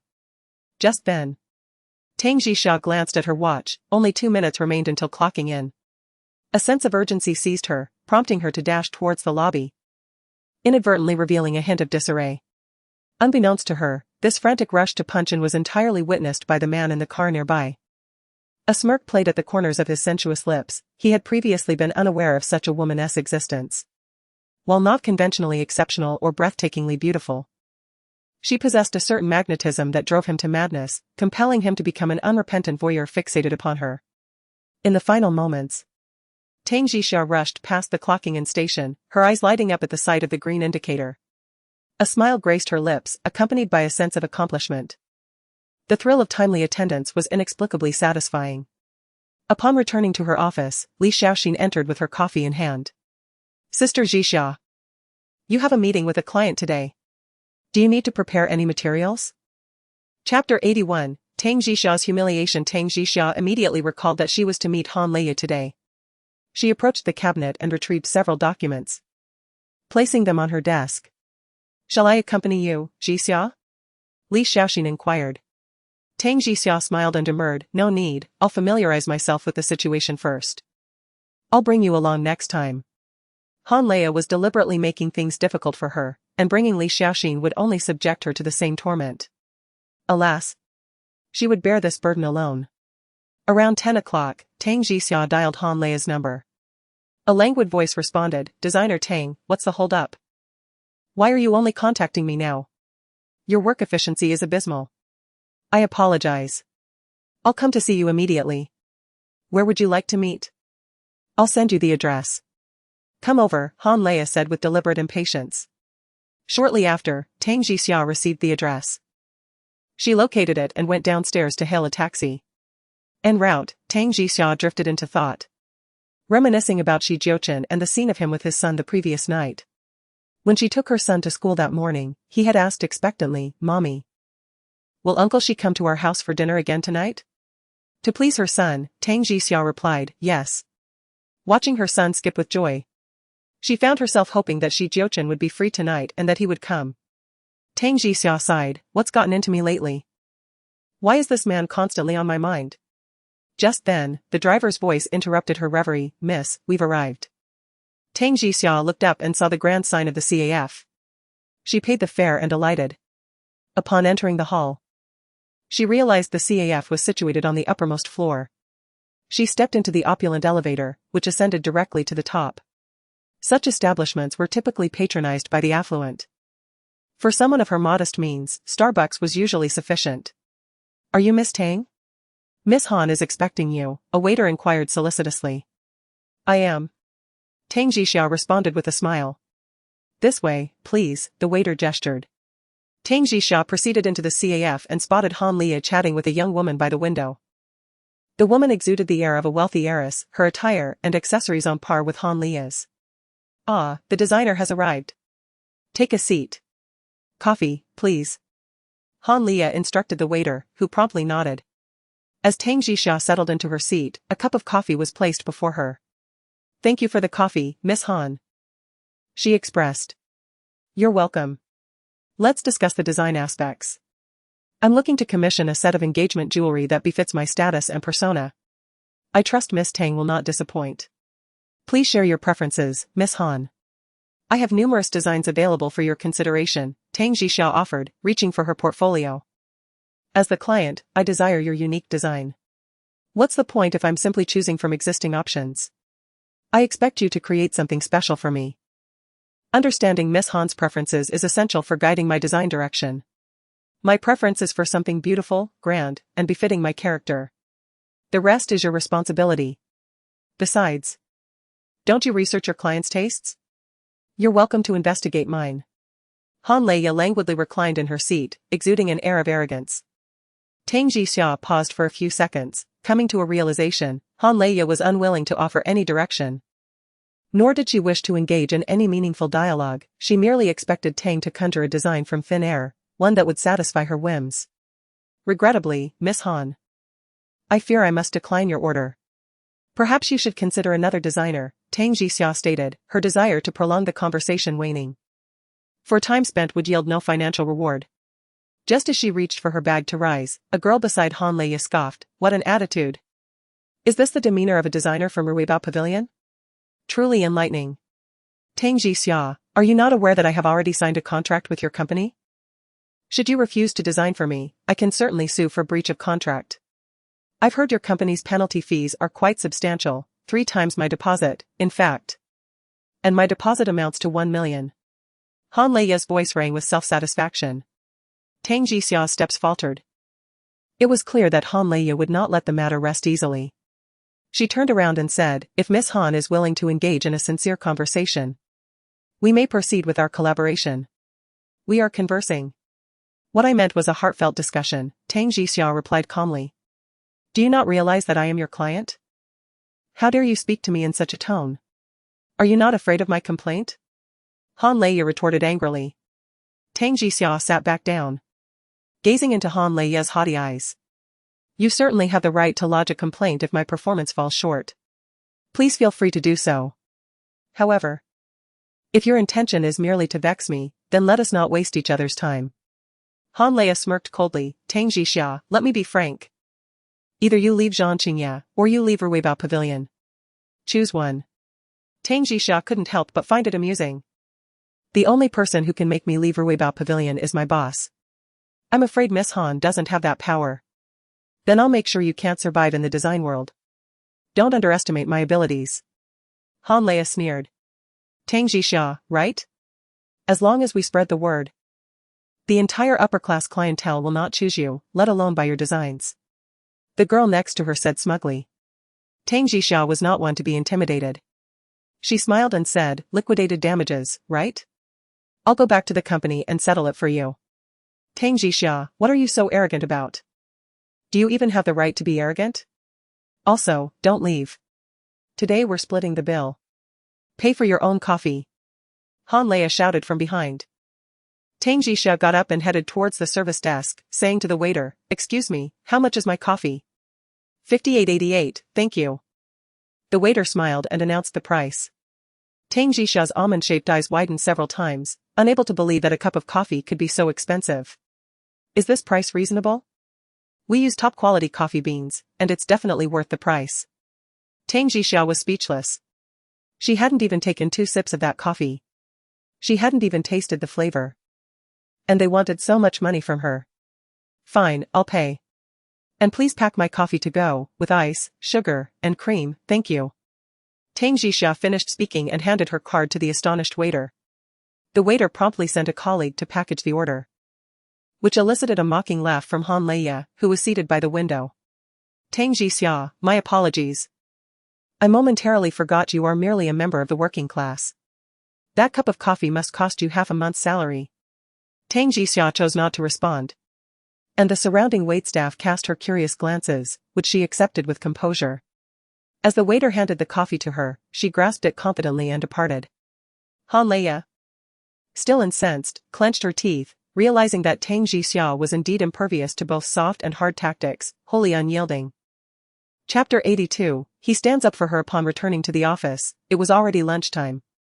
She had arranged to dine with Li Mei, intending to share the events of the day. "What? She was merely trying to make things difficult for you?" Li Mei inquired, astonished. "Indeed.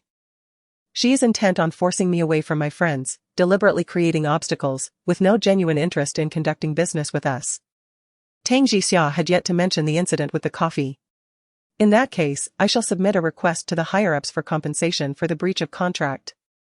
After all, we cannot allow such matters to trouble you." Li Mei was a rather reasonable person. Tang Jixia nodded, "Then I ask that you bear with me." "Sister Mei." "Not at all. We cannot allow ourselves to be bullied, can we?" Li Mei smiled. "Moreover, with Jiuchen around, no one would dare to mistreat you." Around 2:30, Li Mei made her way to Jiuchen's office. He was seated on the sofa, engrossed in documents. This man was remarkably efficient in handling his work. What had begun as a pile of papers in the morning had dwindled to just a few. "Mr. Shi, I have a matter to report to you." Li Mei addressed him. Jiuchen set down the documents, nodded slightly, and said, "Speak." Li Mei recounted the events of the morning regarding Tang Jisha's encounter with Han Liya and then inquired. "I would like to discuss the matter of the compensation for breach of contract." Jiuchen's handsome features darkened noticeably, and he replied coldly. "You dare to bully my employee and still seek compensation from my company?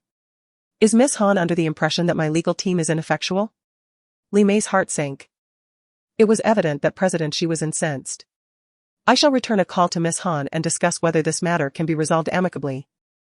I will arrange for her to come to the office this afternoon so that I may address the issue of compensation," she suggested. Jiuchen replied nonchalantly, seemingly reluctant to let the matter rest so easily. Li Mei's spirits lifted as she realized an interesting development was unfolding.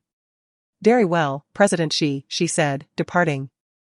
Jiuchen squinted slightly, pondering the notion of this woman being wronged. Upon returning to her office, Li Mei promptly called Han Liya.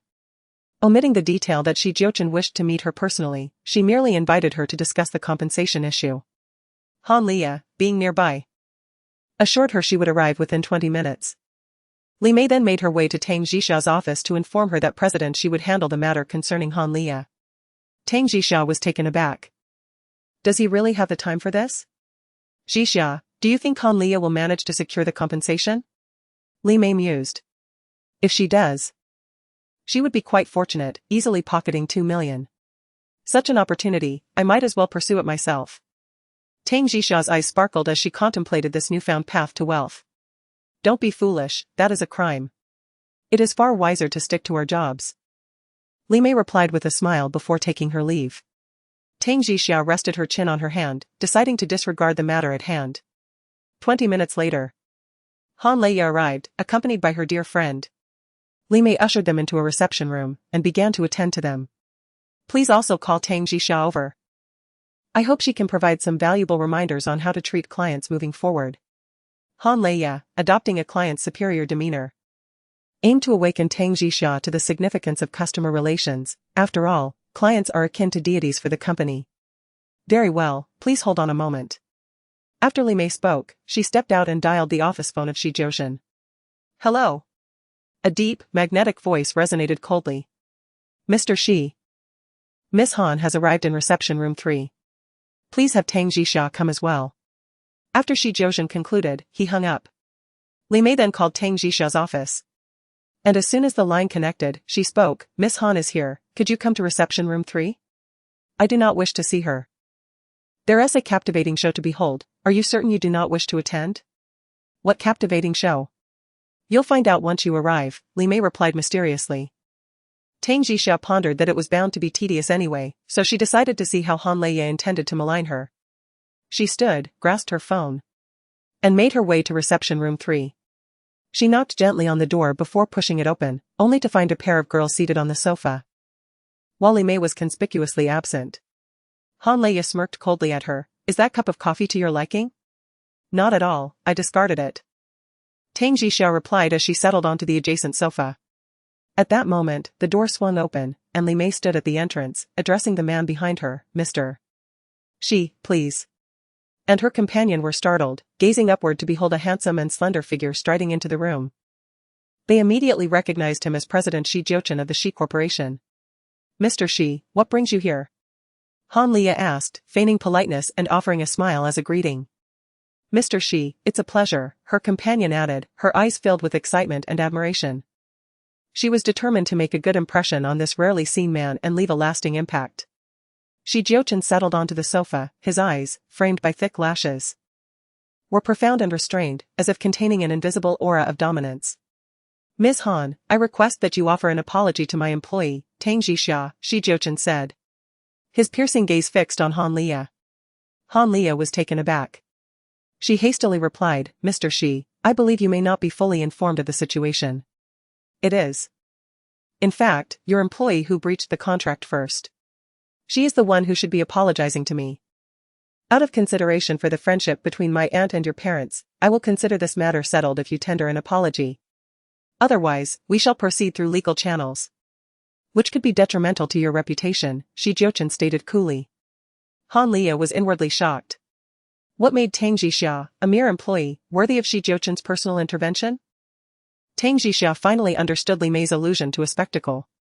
She looked at the man across from her, exuding an inviolable aura. He didn't even glance at her. Yet he was defending her interests. Mr. Shi, I am unaware of any wrongdoing on my part. Why should I apologize? Han Liya retorted. Unwilling to lower her head and apologize, especially not to Tang Jixia, her romantic rival. You have exploited your position to bully and oppress my employees. This is the first grievance. Secondly, you have seized the opportunity to extort liquidated damages from my company. Thirdly, you have profoundly affected the morale of my subordinates. Han Liya was taken aback by Jiuchen's enumeration of accusations. She acknowledged the first 2 points, yet questioned the validity of the last one. I did not intend to do so. In truth, I had no plans to seek compensation, as I genuinely desired to commission a set of jewelry. Perhaps I could discuss this matter with your supervisor and request a different designer. Realizing the gravity of the situation, Han Liya hurriedly sought to salvage it. Miss Han, I believe you have yet to grasp the essence of my words. First and foremost, I require your apology. Furthermore, my company shall not entertain any further orders from you. Jiuchen offered Han Liya no avenue for retreat, insisting on her apology. Tang Jixia, with her arms crossed, directed her gaze at Han Liya. Awaiting her contrition. Miss Han, before you think of bullying others, it might be prudent to consider the consequences. For instance, unilaterally ordering me an overpriced coffee exceeding 5,000. And then expecting me to foot the bill is an act best avoided. After all, you are unaware of my tastes and preferences. Resulting in a splendid cup of coffee being discarded. Tang Jixia seized the moment to unveil her malice. At that juncture, Han Liya desperately sought Jiuchen's forgiveness, only to find Tang Jixia pouring fuel on the fire. She couldn't help but cast a resentful glare in her direction. Upon hearing this, Jiuchen's handsome features grew somewhat colder, and Han Liya's heart tightened in response. Chapter 83, Finding a Venue for Her Apology. I am truly sorry, Mr. Shi. I did not intend for this to happen. I thought Miss Tang would enjoy that cup of coffee. Han Liya was fervently striving to restore her image, for after all, Jiuchen was the cousin of Zhang Qingye. And she could not afford to tarnish her reputation in his presence. Observing this, Tang Jixia smiled knowingly and said, Miss Han, let us settle this matter. I will accept your apology, provided you reimburse me for that cup of coffee, and we shall consider this incident closed. Internally seething, Han Liya felt a profound sense of unwillingness. However, the opportunity presented by Tang Jixia was one she could not dismiss. Suppressing her anger, she nodded and replied, very well. I shall apologize. You need not worry about the compensation, I will return the money for the coffee. Jiuchen, witnessing Tang Jixia's intervention, chose not to disregard her request. He observed as she retrieved her phone, revealing a payment QR code on the table. In a flurry, Han Liya scanned the code and transferred the sum of 5,888 yuan. Taking a deep breath, she addressed Tang Jixia, Miss Tang, I sincerely apologize and hope you can forgive my rudeness. Tang Jixia, confirming the receipt of funds while keeping her gaze downward, replied without looking up, all right, I forgive you. A certain gentleman watched the woman, who was preoccupied with her transaction. The coldness in his eyes dissipating to reveal a hint of indulgent amusement. Had this woman truly immersed herself in a treasure trove of wealth? Mr. Shi, I apologize for interrupting your valuable time. We must take our leave now, Han Liya hastily said, pulling her female companion with her as she rushed to exit. Fearing that any delay would offend this man further. Tang Jixia, too, picked up her phone and cast a grateful glance towards the gentleman, saying, thank you, Mr. Shi, for upholding justice on my behalf. Consider adding an extra dish for dinner tonight, he replied, raising an eyebrow, indicating his desire for a tangible expression of gratitude. Tang Jixia suppressed a smile, all right, will adding 2 dishes suffice, Mr. Shi? Standing at the doorway, her voice lingered enticingly on the last syllable. The way she uttered 2 was particularly captivating, akin to a feather brushing against a man's heart. Jiuchen's heart raced suddenly, his brow arching slightly. And don't forget to steam some extra rice. Understood. Tang Jixia felt a tad embarrassed discussing such matters at the office, hastily pulling the door open to exit. Despite the indignity she had faced today, the conclusion was satisfying and vindicating. At this moment, Han Lia returned to her car, furiously pounding the steering wheel. Her companion beside her equally displeased. What prowess does Tang Jixia possess that prompts Shi Jiuchen to defend her so fervently? I shall find an opportunity to reclaim my dignity from her, Han Lia seethed, nearly driven to exasperation. Li Mei had adeptly managed the Han Lia incident. And none in the office were aware that Shi Jiuchen personally intervened on Tang Jixia's behalf, otherwise, she would have incited a wave of jealousy. Tang Jixia comprehended the situation. Primarily, her reimbursement of over 5,000 yuan rendered her less inclined to dwell on the matter. She had acquired a skill, to not allow unrelated people and events to consume her time. At 3 in the afternoon, after a brief conversation with Li Mei, she pushed open the office door only to find Zhang Qingye mysteriously seated at her desk. Upon noticing her return, he elegantly spun his chair around, revealing a radiant smile that showcased his dazzling white teeth. What brings you here? Tang Jixia inquired as she stepped inside. Of course, I came to see you. And to join you and Jiuchen for dinner tonight. A frisson of apprehension ran through Tang Jixia. Tonight? She queried. Her thoughts immediately turning to the evening meal she was obligated to prepare for Shi Jiuchen. I'm parched, Zhang Qingye remarked, reaching for a glass of water on her desk. Her eyes widening, Tang Jixia swiftly retrieved the glass. You mustn't use my glass. How miserly. What harm could a mere sip do? Zhang Qingye retorted, feigning offense. Tang Jixia activated the intercom, requesting Li Xiaxin to bring a glass of water. She maintained a firm grip on her own glass. A thought flickered in her mind. At home, Shi Jiuchen routinely used her glass without eliciting such a strong reaction. Why, then? Was she so averse to Zhang Qingye taking a single sip? Are you certain you wish to dine with us this evening?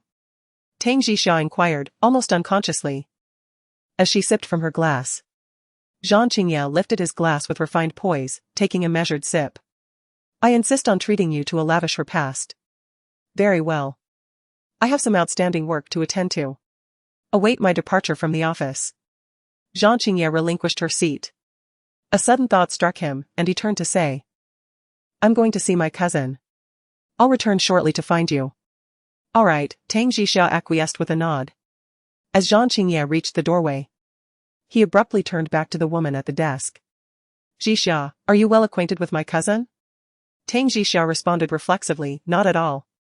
We barely know each other. Zhang Qingye chuckled, then exited the office. Tang Jixia exhaled audibly. Why did she feel as if she and Shi Jiuchen were engaged in a clandestine affair? Why the need to be so untruthful? Upon reflection, she rationalized that her connection with Shi Jiuchen was indeed insubstantial, thus absolving herself of any falsehood. Assuaging her conscience, she retrieved her mobile device and dispatched a message to a certain gentleman, indicating that she would be dining out with Jiuchen and Qingye that evening, thus relinquishing her culinary duties. Following the transmission of the message, Tang Jixia experienced a sense of relief, anticipating a respite for the evening. At that moment, Li Mei entered, accompanied by a young woman. Li Mei announced that they had a visitor who had specifically requested her presence. Tang Jixia harbored some reservations about accepting custom orders, but she promptly rose to her feet in a display of courtesy, extending a greeting to the guest. The young woman identified Tang as a designer and stated that her friend was deeply captivated by her designs and desired to commission a necklace as a gift for her boyfriend. Tang Jixia responded affirmatively, inviting the guest to take a seat. She inquired as to why the friend was not present.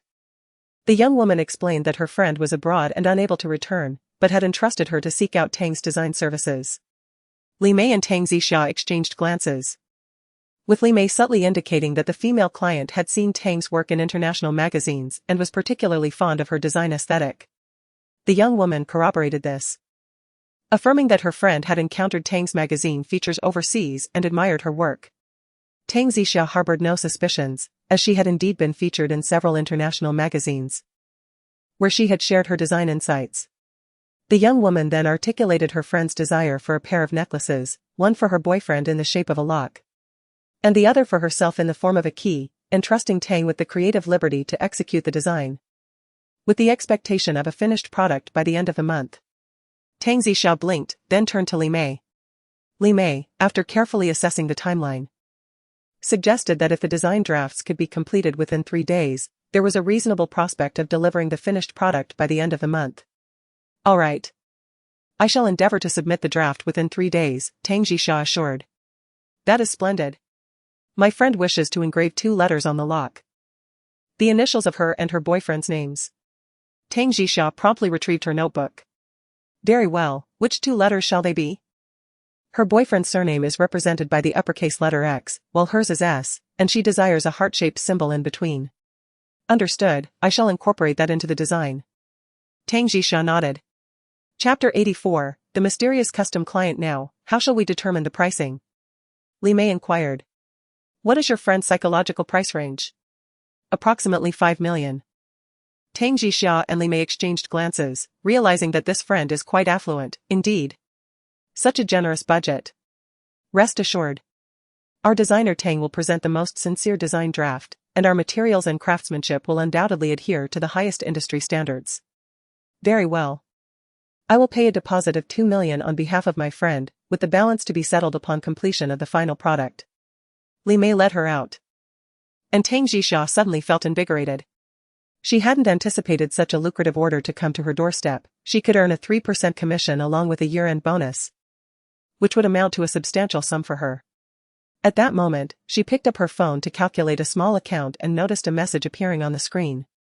From Jiuchen, I will handle it. Reading those 4 words, Tang Jixia's heart skipped a beat. What did this man mean? Subsequent to bidding farewell to the female client, Li Mei, after a quarter of an hour, approached Tang Jixia's office and gently rapped on the door. Jixia. I'd like you to work some overtime. Strive to produce the design draft within 3 days. Let's not disappoint the client. Understood. I shall dedicate myself to the drafts in the coming days, Tang Jixia affirmed. This design element was also her forte, so it would not be too troublesome. Li Mei, confident in her abilities, engaged in a brief discussion before departing. Presently, within the executive office, 2 men were seated facing each other. Cousin. Please extend some preferential treatment to my girlfriend. She's Tang Jixia from the design department, Jiuchen remarked with a smile. What is the nature of your relationship with her? I have already proposed marriage. Why inquire further? Naturally, I am enamored with her. But does she reciprocate your feelings? That is of little consequence. My affection for her suffices.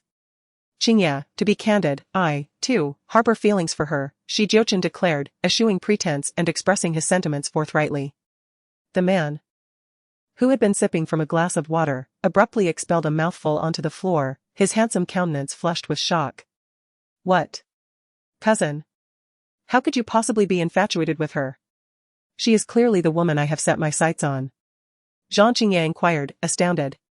In truth, he felt his own attractiveness paled in comparison to his cousin. Who decreed that only you are permitted to admire her? Am I not allowed to feel affection? Do you recall when I was kidnapped as a child? On that occasion, her mother sacrificed her life to save me. Therefore, I intend to marry her. To care for her and her offspring. And do you recollect the car accident I suffered when my vehicle exploded?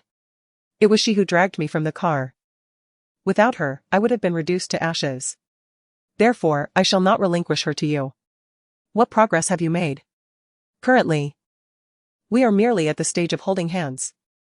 I have kissed her more than 10 times and shared a bed on several occasions. I even participated in a parent-child event for her son, attending in the capacity of a father. What? Jiuchen stared wide-eyed. So, you are friends with her. Yet you want me to marry her? Jiuchen's tone was serious, devoid of any jest. In that case, let us each rely on our own merits. We shall see whom Jixia favors, and that person shall marry her, while the other must withdraw. Jiuchen was unwilling to relinquish her so easily. Very well. Jiuchen nodded, his eyes glinting with confidence. At that moment, Jiuchen's phone rang, he answered it, and upon hanging up, he appeared troubled, lamenting the never-ending work. Brother, I must take my leave now. All right. Jiuchen watched him depart. Tang Jixia was focused on the design draft, attempting to capture the inspiration swirling in her mind, when she noticed Jiuchen entering, looking somewhat apologetic. Jixia. I will treat you and Chen to dinner another day, I have matters to attend to tonight. Tang Jixia was not surprised by this, she smiled softly, saying, It's fine, we can talk when you have time. I just received notice that an overseas team building event for a foreign company is scheduled at my hotel. So I must return for a meeting, Zhang Qingye said with evident frustration. Tang Jixia quickly offered words of comfort, urging him to go, reminding him not to let his father down as he has just taken over the company. Zhang Qingye felt helpless. He had finally found time to invite her to dinner, only to be interrupted. Watching him leave, Tang Jixia pondered for a moment, wondering why Jiuchen would go to such lengths just to have dinner with her. Had someone from a foreign company been ensnared by Zhangqing? Just then, her landline rang. She reached for it and answered, "Hello, who is this? Has he left?"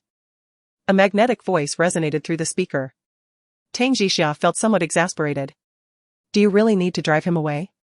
What, are you looking forward to having dinner with him? The male voice on the other end suddenly turned ominous. Very well. I'll go grocery shopping tonight. Tang Jixia resigned herself to preparing dinner for him. However, the man persisted. Answer my question. Perhaps unwilling to indulge his arrogance, Tang Jixia retorted, yes. I am indeed looking forward to it. No sooner had her words fallen than he abruptly hung up, clearly incensed. Tang Jixia held the phone, momentarily bewildered by his childlike temper. Why was he angry, anyway? She truly could not comprehend him, yet she had no intention of trying, as she was eager to finish the bespoke manuscript at hand. The girl who had just exited Ruibao Pavilion swiftly crossed the street and entered a red Ferrari, where the driver was none other than Song Shan. Have the arrangements been made? Song Shan inquired. Shan, where on earth did you get the money? 5 million for bespoke jewelry, and you say you just ordered it? I ordered it on behalf of a friend. It isn't my money, Song Shan explained, though inwardly she felt a surge of pride. Tang Jixia is undoubtedly unaware that she will personally design a pair of couples' necklaces for herself and Jiuchen. She eagerly anticipates the day she receives them and wonders what her expression will be. You may leave by taxi, I have a few matters to attend to, Song Shan said to the girl, who was once her friend. At this moment, the girl departed, satisfied with the service fee of 2,000 yuan in hand. Song Shan sat in the car, touched up her makeup, and, pleased with the dessert she had purchased, opened the car door and walked towards Ruboj. She reached for her phone and called Xu Mei, instructing her to ask Tang Jixia to come to Jiucheng's office in 5 minutes without disclosing the reason. Understood. Sister Song, Xu Mei promptly replied. As Song Shan passed the reception area, 4 female receptionists respectfully turned their attention to her, greeting, Miss Song, you have arrived. Song Shan feigned an elegant and proud smile as the elevator ascended directly to the 8th floor, where the president's office was located. Jiuchen was engrossed in his final tasks, intending to leave early to accompany Tang Jixia for grocery shopping. Outside, Jiuchen knocked and entered, announcing, President Xi. Miss Song is here. Chapter 85, Tang Jixia's misunderstanding. Jiuchen furrowed his brow slightly and invited her in. With a charming smile, Song Shan sweetly exclaimed, Jiuchen, I brought you some afternoon treats. Her choice of timing was also a subtle attempt to invite Jiuchen to dinner. Please refrain from sending them in the future. I am not particularly fond of desserts, Jiuchen replied, leaning back slightly in his chair, dressed in a crisp white shirt that exuded an air of restrained allure. Beating rapidly, Song Shan's heart throbbed intensely. Which woman wouldn't be captivated by such a handsome and noble man? Calculating the timing, Song Shan approached Jiuchen step by step, anticipating that Tang Jixia would arrive momentarily. At that instant, Tang Jixia, having been summoned by Xu Mei, ascended the stairs without hesitation, wondering what the man who had been angry on the phone wanted from her. Could it be that he intended to scold her under the guise of work? Song Shan had already reached Jiuchen's side when she suddenly touched her forehead and exclaimed softly. What's wrong? Jiuchen inquired, rising to his feet and examining her. Just then, Song Shan seemed to hear the sound of heels clicking on the floor, and judging by the estimated time, a look of pain appeared on her face. In the next instant, she collapsed into Jiuchen's arms. Jiuchen instinctively wrapped an arm around her, and Song Shan embraced his waist. Jiuchen, I feel so dizzy. Let me help you to the sofa to rest, Jiuchen offered, attempting to create some distance. However, Song Shan clung to him tightly, lifting her head with her eyes closed. Jiuchen, I think something got into my eye. Could you please take a look? It hurts so much. Jiuchen narrowed his eyes and leaned down slightly. At that moment, the door to the office was pushed open. Tang Jixia hadn't knocked. assuming that Jiuchen was waiting to speak with her. As the door swung open, she was confronted with the sight of a man and woman embracing intimately. Jiuchen was leaning close to Song Shan's face, while Song Shan, with her eyes closed, tilted her head back as if anticipating a kiss. Tang Jixiao's pupils dilated as she stared for several seconds before calmly and coldly remarking, "I won't interrupt. Please, continue." Having spoken, she turned and forcefully slammed the door shut, departing swiftly. The events that transpired in mere seconds left Jiuchen momentarily stunned. Once he regained his composure, he immediately released Song Shan's shoulder and pried her hand from his waist, urgently calling out to her, "I will have Chu Hao escort you to the hospital." In a moment of clumsiness, he inadvertently pushed Song Shan, whose fall was not particularly forceful, yet she seized the opportunity to tumble to the floor. "Ah!" she gasped in surprise. Just as Jiuchen was about to step through the door, he turned to witness Song Shan on the ground, clenching his fist. He returned to assist her. "Are you all right?" "I'm fine, Jiuchen." "What's the matter?" Song Shan feigned ignorance, her tone laced with an air of innocence. "Nothing," he replied, before calling out to the other end, summoning Chu Hao. Shortly, Chu Hao knocked and entered. Jiuchen instructed, "Please take Miss Song to the hospital for a checkup, then escort her home." Today, Song Shan's plan had succeeded, her objective achieved. The earlier scene with Jiuchen must have surely led Tang Jixia to believe that he intended to kiss her. "Jiuchen, I would like to have dinner with you," Song Shan said with a hint of melancholy. "I have prior commitments tonight, perhaps another time," he replied, hastily seizing his phone from the table and striding out. His demeanor resembled that of someone in a hurry. Jiuchen made his way directly to the expansive office of the design department. Approaching the door of Tang Jixia's office, he found it empty. He inquired of Li Xiao Xian outside, "Where is Tang Jixia?" "She just left work early, Mr. Shi. Is there something you need to discuss with her?" Li Xiao Xian asked, her voice tinged with apprehension. Jiuchen remained outwardly impassive as he replied, "No." After saying this, he turned to leave while dialing a woman's number on his phone. At that moment, Tang Jixia was in a taxi on her way to pick up her son. Hearing her phone ring, she glanced at it, curled her lips in a disdainful smile, and chose not to answer. The man made one call and did not attempt to reach her again. As Tang Jixia gazed out at the bustling traffic, vivid images from earlier flooded her mind. Despite having no connection with this man, it irked her to think of him kissing that woman. It was none of her concern. Yet, why did an unexplainable anger surge within her? What did it matter if he shared a kiss with Song Shan? They had surely engaged in more intimate encounters. And Tang Jixia concluded that Song Shan was likely fulfilling Jiuchen's physical needs. After all, it was abnormal for a 27-year-old man to have no desires. Consequently, she firmly believed that Song Shan was his current bed partner. How infuriating it was that this man dared to insist on kissing her. Upon picking up her son from kindergarten, the little boy peered around her, eventually lifting his head to ask, "Mommy, where's Uncle Shi? Why didn't he come?" "He won't be coming tonight, he has matters to attend to," Tang Jixia explained, taking her son by the hand to leave. Just then, the boy's eyes lit up with excitement as he suddenly broke free from her grasp, exclaiming, "Mommy, you're lying. Uncle Shi is here." With that, he dashed off in a particular direction, prompting Tang Jixia to turn and see the imposing figure of Jiuchen appearing ahead. From a distance of several meters, Tang Jixia felt the intense gaze of his pitch-black eyes upon her. She coldly returned his stare. Wasn't he supposed to be accompanying Song Shan on a date? Why was he here? "Uncle Shi," the little one exclaimed as he bounded towards Jiuchen, who effortlessly picked him up in a warm embrace. "Uncle Shi. My mommy said you're very busy and that you wouldn't come." The child tilted his head and remarked, "No matter how busy I am, Uncle Shi will always come to pick you up from school," Jiuchen replied, gently ruffling the child's hair. "Now, let us get in the car." He understood that as long as he took the child into the car, Tang Jixia would inevitably follow suit. Moreover, his vehicle today was equipped with a special child safety seat. Tang Jixia had initially intended for her son to accompany her in a taxi. But upon seeing Jiuchen enter his car, she had no choice but to approach him. With a cool, mocking tone, she asked, "Aren't you supposed to be on a date? Why aren't you going?" Jiuchen closed the rear door, his icy gaze sweeping over her as he discontentedly questioned, "Why didn't you answer my call?" Did you call me? I didn't hear it, Tang Jixia replied, her eyes wide in feigned innocence.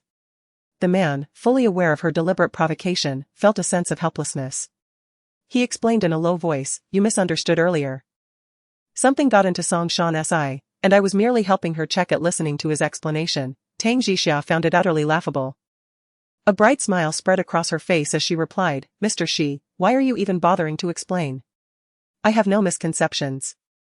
I simply do not care about your relationship with Song Shan.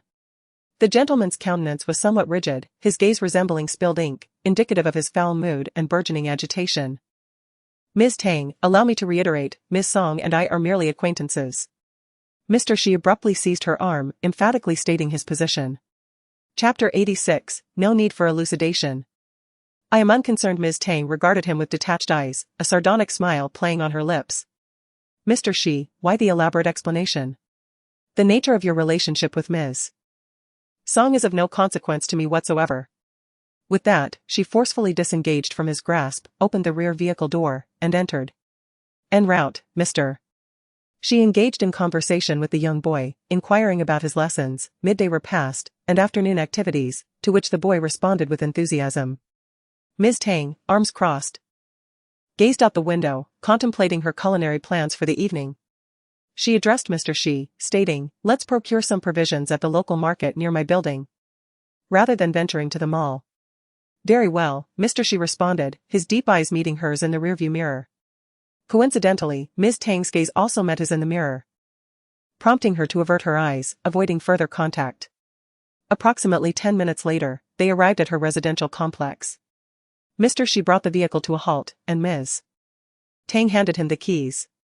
Escort Jiuchen home first, I shall purchase the groceries myself. Mr. Shi accepted the keys, took the boy's hand, and proceeded towards the entrance of the complex. Ms. Tang entered the adjacent market, perusing the selection of vegetables. Spotting the array of green chili peppers, she suddenly craved stir-fried pork with chili peppers, as well as blistered chili peppers, and a fiery, chopped pepper fish head. Tonight, Tang Jixia indulged in a delightful array of spicy dishes. Aside from a solitary steamed egg for her son, every other dish was infused with the fiery essence of chili peppers, complemented by the addition of small, spicy varieties. Regardless, she savored the meal with great enthusiasm, though it remained uncertain whether the domineering gentleman would share her penchant for spice. After her shopping spree, Tang Jixia, in high spirits, purchased some fruits to bring home. Upon her return, she found Jiuchen engrossed in play with their little one, constructing with building blocks. After washing the fruits and placing them on the table, she noticed the man once again drinking from her cup. A pang of frustration washed over her. Why hadn't she thought to buy disposable cups? I prepared dinner, Tang Jixia announced before retreating to the kitchen to tend to her culinary tasks. The meal proved to be quite fiery, yet undeniably flavorful. After an hour of diligent preparation, she presented the table adorned with vibrantly colored dishes, the aroma of spice wafting through the air, causing the little one to sneeze several times. Dinner is ready, she called out to the two on the sofa. Jiuchen rose and approached the table. Upon seeing the spread, he momentarily paused, though he uttered no complaints and sat down to enjoy the rice. The little one, however, pouted and inquired, Mommy, why is tonight's meal so spicy? With a smile, Tang Jixia explained, it's because Mommy loves spicy food. Uncle Shi, do you like chili peppers? The child tilted his head in curiosity. The gentleman responded with a slight smile, I do. A mischievous glint appeared in Tang Jixia's eyes as she deftly placed 2 tiger-skin chili peppers into his bowl, teasing. Mr. Shi, do indulge a bit more.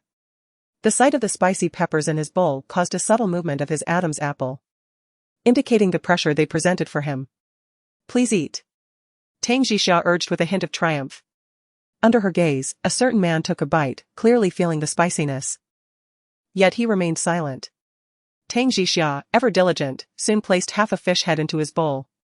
Mr. Shi, here, this is spicy fish head, exceptionally delicious.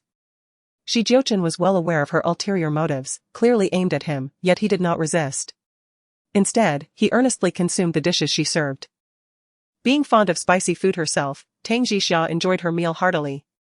A faint blush adorned Jiuchen's face, reminiscent of someone who had indulged in wine. Evidently provoked by the heat, even a fine sheen of sweat appeared on his smooth forehead. He had consumed 2 bowls of rice that evening, perhaps overwhelmed by the spiciness. After finishing her meal, Tang Jixia began to clear the table, while the little one went off to complete his homework. Upon returning from washing the dishes, she noticed Jiuchen cradling her cup, persistently sipping water, clearly struggling with the spice. "It's getting late, you should head home," Tang Jixia remarked towards the man lounging on the sofa. Jiuchen squinted at her, his voice low. "Come here." Tang Jixia blinked in surprise. "What is it?" He handed her his phone, gesturing for her to look. Curiously, she approached and took the device, only to see footage captured by the surveillance camera. Accompanied by the clear voice of Song Shan echoing from the phone, "Jiuchen, something has gotten into my eye, could you help me take a look? It hurts so much." Tang Jixia gazed at the video, where Song Shan's eyes were closed, and Jiuchen leaned slightly to examine her gaze. This was precisely the scene she had witnessed firsthand. Yet she had not heard Song Shan's preceding words. Thus, the truth was that this man was genuinely assisting Song Shan with her eyes. It was curious that her discomfort had only arisen at the moment she opened the door, and despite Jiuchen's presence with Song Shan, he had invited her to his office. "Did you send someone to inform me to come to your office this afternoon?" Tang Jixia inquired of the man seated on the sofa. Jiuchen frowned and replied, "No." Immediately, Tang Jixia recalled that it was Xiao Xian who had come to notify her, but from whom had her assistant received the message? It was evident that this was a meticulously orchestrated coincidence. A cold smile crept into Tang Jixia's heart. This must be one of Song Shan's little tricks. "Do I need to explain again?" the man on the sofa asked, his voice deep and magnetic. Tang Jixia returned her phone to him. Noticing that his typically pale complexion had taken on an unnatural flush, and fine beads of sweat were forming on his forehead. This man, usually so regal and aloof, appeared somewhat frail under the lighting. "Are you all right?" she asked anxiously, her heart racing at the thought that perhaps her dinner had been too spicy for him. "It's just a stomach ache," he replied, pressing his large hand against his abdomen, yet he resolutely added, "It's nothing, I can endure it." Tang Jixia's expression shifted in alarm as she quickly crouched beside him and asked, "Is it very painful? Do you need to go to the hospital? You have a stomach condition, why did you eat something spicy? Just tell me directly. Why are you so foolish?" Distraught and flustered, Tang Jixia was consumed by both self-reproach and resentment for his silence. Jiuchen, observing her anxious state, savored the moment before chuckling, "If I hadn't indulged, how would you have found catharsis?" Tang Jixia felt a pang of guilt. It was indeed her fault for intentionally preparing spicy dishes. "What should we do now? Should we go to the hospital?" she asked, her voice tinged with embarrassment.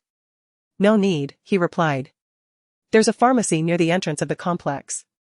Just fetch me some stomach medicine." He then handed her his empty glass. "And if you wouldn't mind, another glass of lukewarm water." Tang Jixia took the glass to refill it and, after handing it back to him, grabbed her bag and keys, rushing out to buy the medicine. Chapter 87, Inducing gastric distress. Standing in the elevator, Tang Jixia was overcome with remorse. She lamented her actions, never anticipating his susceptibility to stomach ailments. Given his workaholic tendencies, it wasn't surprising, but he usually managed it well. However, tonight's meal, laden with chili peppers, had exacerbated his condition. Alas! I must procure the medicine swiftly. If necessary, I'll have Chu Hao escort him to the hospital. Tang Jixia purchased a box of stomach medicine and hurried home. Upon entering, she found him clutching his stomach, seemingly in considerable pain. "I bought the medicine. Take a couple of pills." After glancing at the instructions, she corrected herself, "Actually, take 3. She dispensed 3 pills and offered them to him, saying, "Take these. If it doesn't improve, I'll have Chu Hao take you to the hospital." Jiuchen took the medicine from her hand and swallowed it, then sipped some water. He leaned back on the sofa, stating, "No need. I just need a moment to rest." Tang Jixia, in a state of panic and perspiration, had just rushed back and forth, the man's deep gaze fixed upon her, observing her anxious concern with a sense of delight in his heart. Indeed, this woman cared for him. However, Tang Jixia's distress stemmed from the fact that his current stomachache was a result of her actions. She merely wished to make amends, feeling guilty for her oversight. "Are you truly sure you don't need to go to the hospital? There is one nearby," she expressed, still uneasy and reluctant to see him suffer. Don't underestimate my resilience, I can endure this, Jiuchen replied, intermittently sipping from her cup. Taking a deep breath, Tang Jixia settled onto the sofa. Her voice tinged with guilt, you don't eat spicy food, you should have mentioned it earlier. With your stomach issues, you ought to have informed me sooner. Or I wouldn't have. The man began to contemplate certain events, pondering why she was seemingly plotting against him. Was it because she felt he was enamored with Song Shan at that moment? Did she believe he wished to kiss her? Perhaps her jealousy was the catalyst for her mischievousness? Had this woman indeed fallen for him? Tang Jixia, do you think I desire to kiss Song Shan? Jiuchen resolved to probe her feelings. The moment Song Shan was mentioned, Tang Jixia's demeanor transformed into an icy elegance. With a dismissive snort, she retorted. If you wish to kiss, do so, that is your affair. Could you elucidate why you left work early, why you neglected to answer my calls? And why you prepared an entire table of spicy dishes to provoke me? Is it because you are feeling jealous? Jiuchen sought to confront Tang Jixia about her earlier actions that afternoon. Tang Jixia feigned ignorance, chuckling lightly, did I? I left work early because I thought you and Song Shan were going on a date. I didn't answer your calls because I simply didn't hear them. I prepared all the spicy food because I craved it tonight. Mr. Shi, you are overthinking things. The man was left speechless. Tang Jixia preferred not to delve into this topic with him. Glancing at the clock, she noted it was nearly 9 o'clock, prompting her to issue a gentle dismissal, Mr. Shi, it's getting late, you should take your leave. I've taken medication and am unable to drive for the time being, I fear I might become drowsy. The man replied, expressing his reluctance to depart just yet. Perhaps you could ask Zhu how to pick you up, or one of your bodyguards or assistants would suffice. Tang Jixia was aware that he had a multitude of individuals at his disposal to assist him. You've put me in this predicament. Can't you allow me a moment to rest? He lamented wistfully. Tang Jixia felt a slight flush creep onto her cheeks and conceded, very well. Take your time to rest. I must bathe Jiuchen and prepare him for bed. You attend to your tasks, I shall tend to mine, Jiuchen stated. Handing her his cup, would you kindly fetch me another glass of water?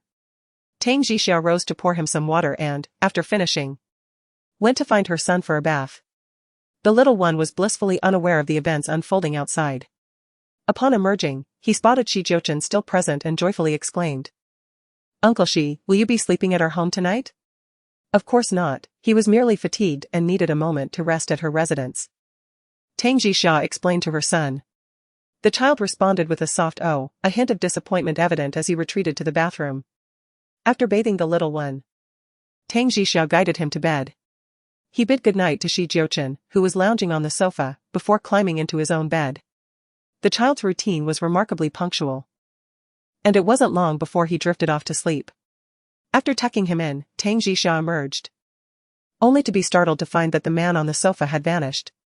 Had he left? A wave of relief washed over her, finally. She could enjoy a bath and some rest. His presence had made her somewhat uneasy. As she began tidying up the living room, she suddenly noticed a set of car keys on the table. Surely he hadn't been careless enough to leave his keys behind. Then, her gaze fell upon his mobile phone resting on the sofa. A new wave of concern surged through her. Had she mistakenly purchased the wrong medication, leaving him in such a daze that he forgot both his phone and keys? Hastily, she grabbed the medicine box to verify its contents. Indeed, it was the medication for stomach ailments. At that moment, a thought flashed through Tang Jixia's mind. She swiftly glanced towards her bedroom door, rising to push it open.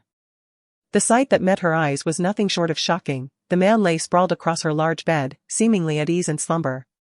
Tang Jixia circled to the front of his sleeping form, observing his handsome face, tranquil and breathing evenly. He was indeed fast asleep. Jiuchen, wake up and return home to sleep, she urged, gently pushing his arm. The man remained undisturbed, prompting her to act on a sudden impulse. She extended 2 fingers to check his breath, which was steady and natural, confirming that he was merely slumbering. She recalled the nurse at the pharmacy mentioning that the medication contained a sedative, which would induce sleep, how effective it had proven to be. With a sigh, she contemplated her predicament. Should she allow him to continue monopolizing her bed, or should she hasten to evict him? Observing his evident discomfort from stomach pains that evening, it seemed rather heartless to send him away. Yet, if he remained, where would she sleep? Certainly, she could occupy her son's room. But the thought of permitting a man to sleep in her bed felt utterly alien to her. Regardless of his extraordinary beauty, she was unaccustomed to sharing her space with a man.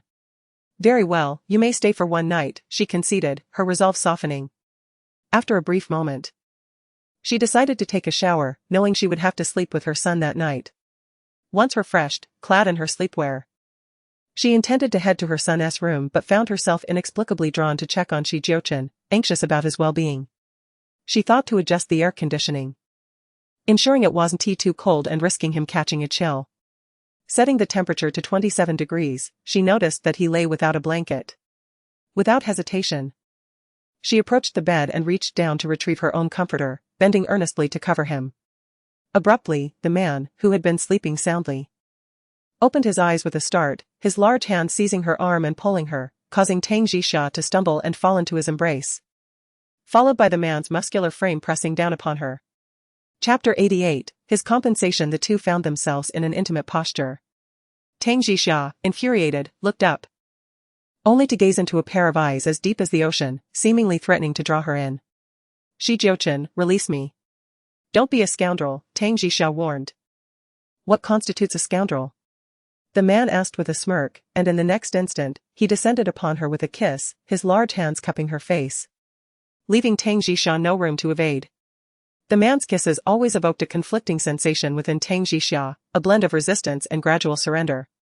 The woman, fresh from her bath, exuded a fragrant aroma, her very breath sweet. To the man, it was akin to unwrapping a gift of immense delight. Of course, Jiuchen remained mindful, never crossing her boundaries. Finally, the kiss left Tang Jixia breathless, devoid of any strength. The man ceased his kiss, gazing at the woman in his arms, her cheeks flushed crimson. His magnetic laughter resonated, still claiming you don't like it? You, get up, Tang Jixia retorted, pushing him away without ceremony. I think there's nothing wrong with you at all. Hurry up and drive your car away. Jiuchen proceeded to lie down on her bed, appearing drowsy again, sleepy, can't drive. Don't pretend, Tang Jixia retorted forcefully, not believing him in the slightest. Can you take responsibility if something happens to me?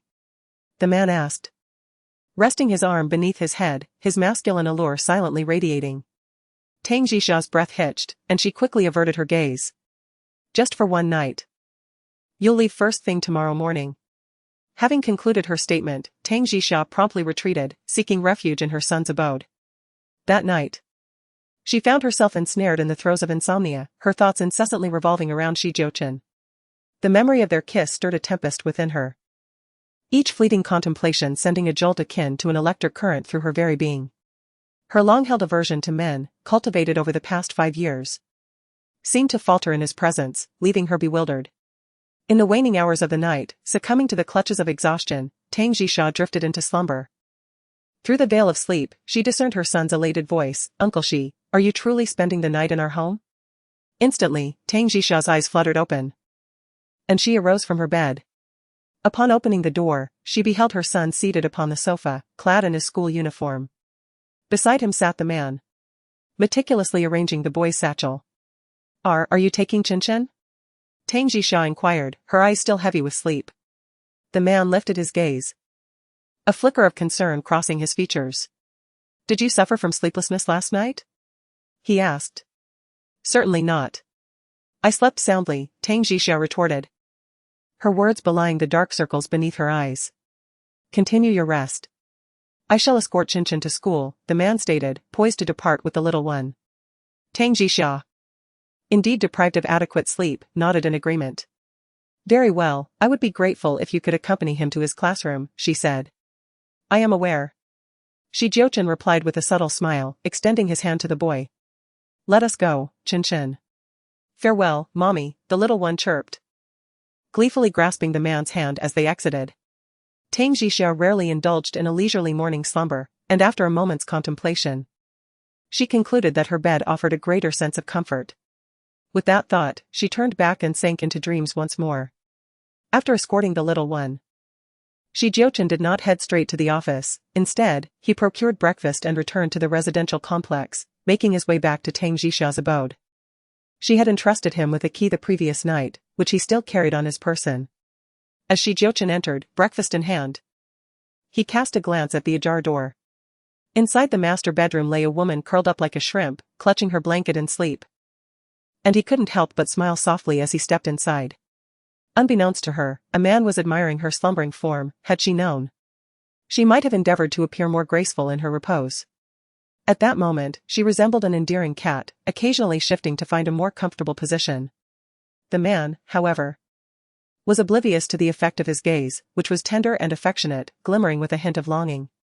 As the woman sprawled across the bed, her figure taking the shape of a character, Jiuchen's eyes deepened in intensity. Sunlight streamed through the window, illuminating her features and revealing the delicate nuances of her skin. Her lips, tinged with a vibrant, healthy hue, were captivatingly beautiful, evoking an instinctive desire within him to taste their sweetness. Tang Jisha's nightgown, with its low neckline, revealed her butterfly bones and even more alluring vistas, causing the man to swallow audibly, his throat constricting.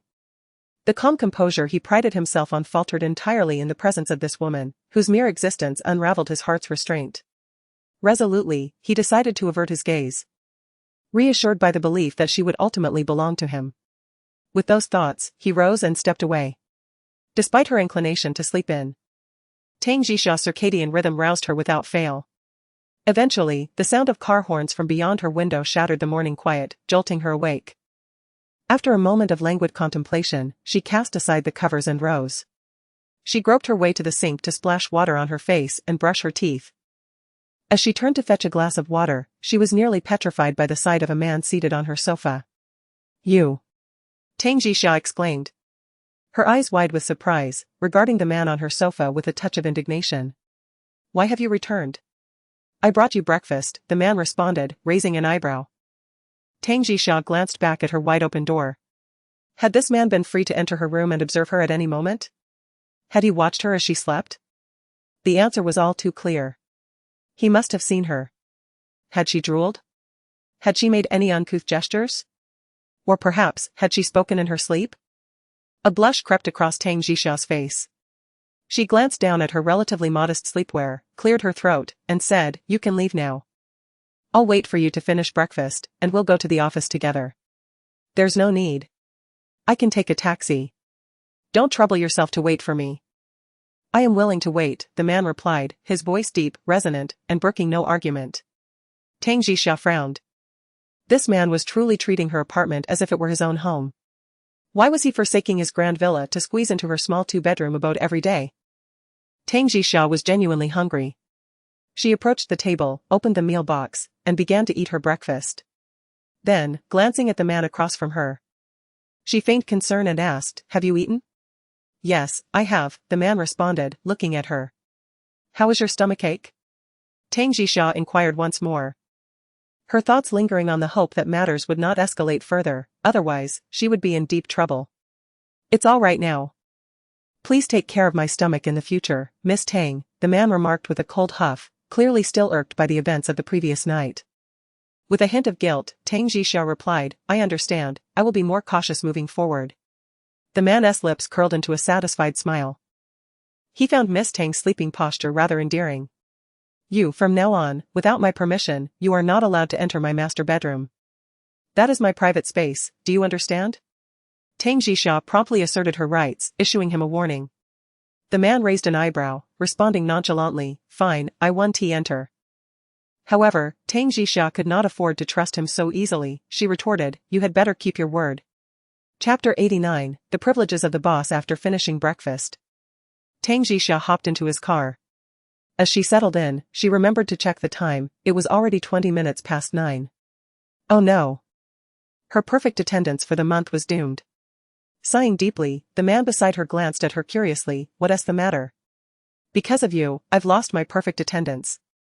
Tang Jisha attributed the blame to him. "If you hadn't stayed at my place last night, would I have had insomnia? I wouldn't have missed my work hours." "Are you really that short on money?" he asked, a hint of amusement in his voice. "Indeed. Do you think everyone out here is as wealthy as you?" She shot back.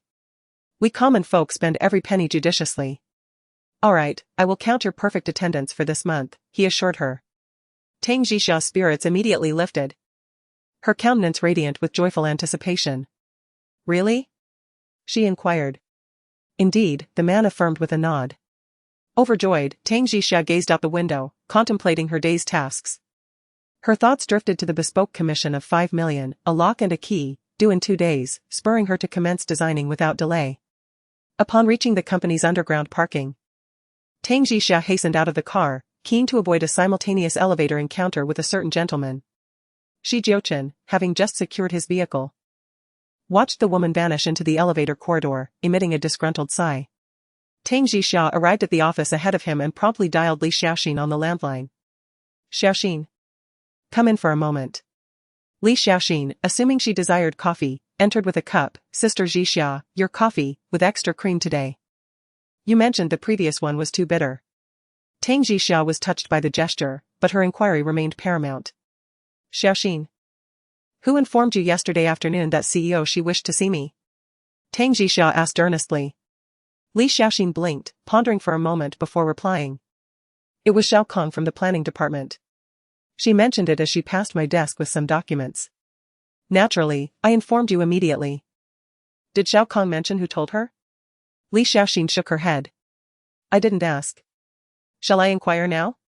Tang Jixia demurred. Never mind, I was merely curious. I went upstairs yesterday, but CEO she was not in his office. Evidently, Song Shan's informant is deeply embedded, resorting to a mere assistant for notifications.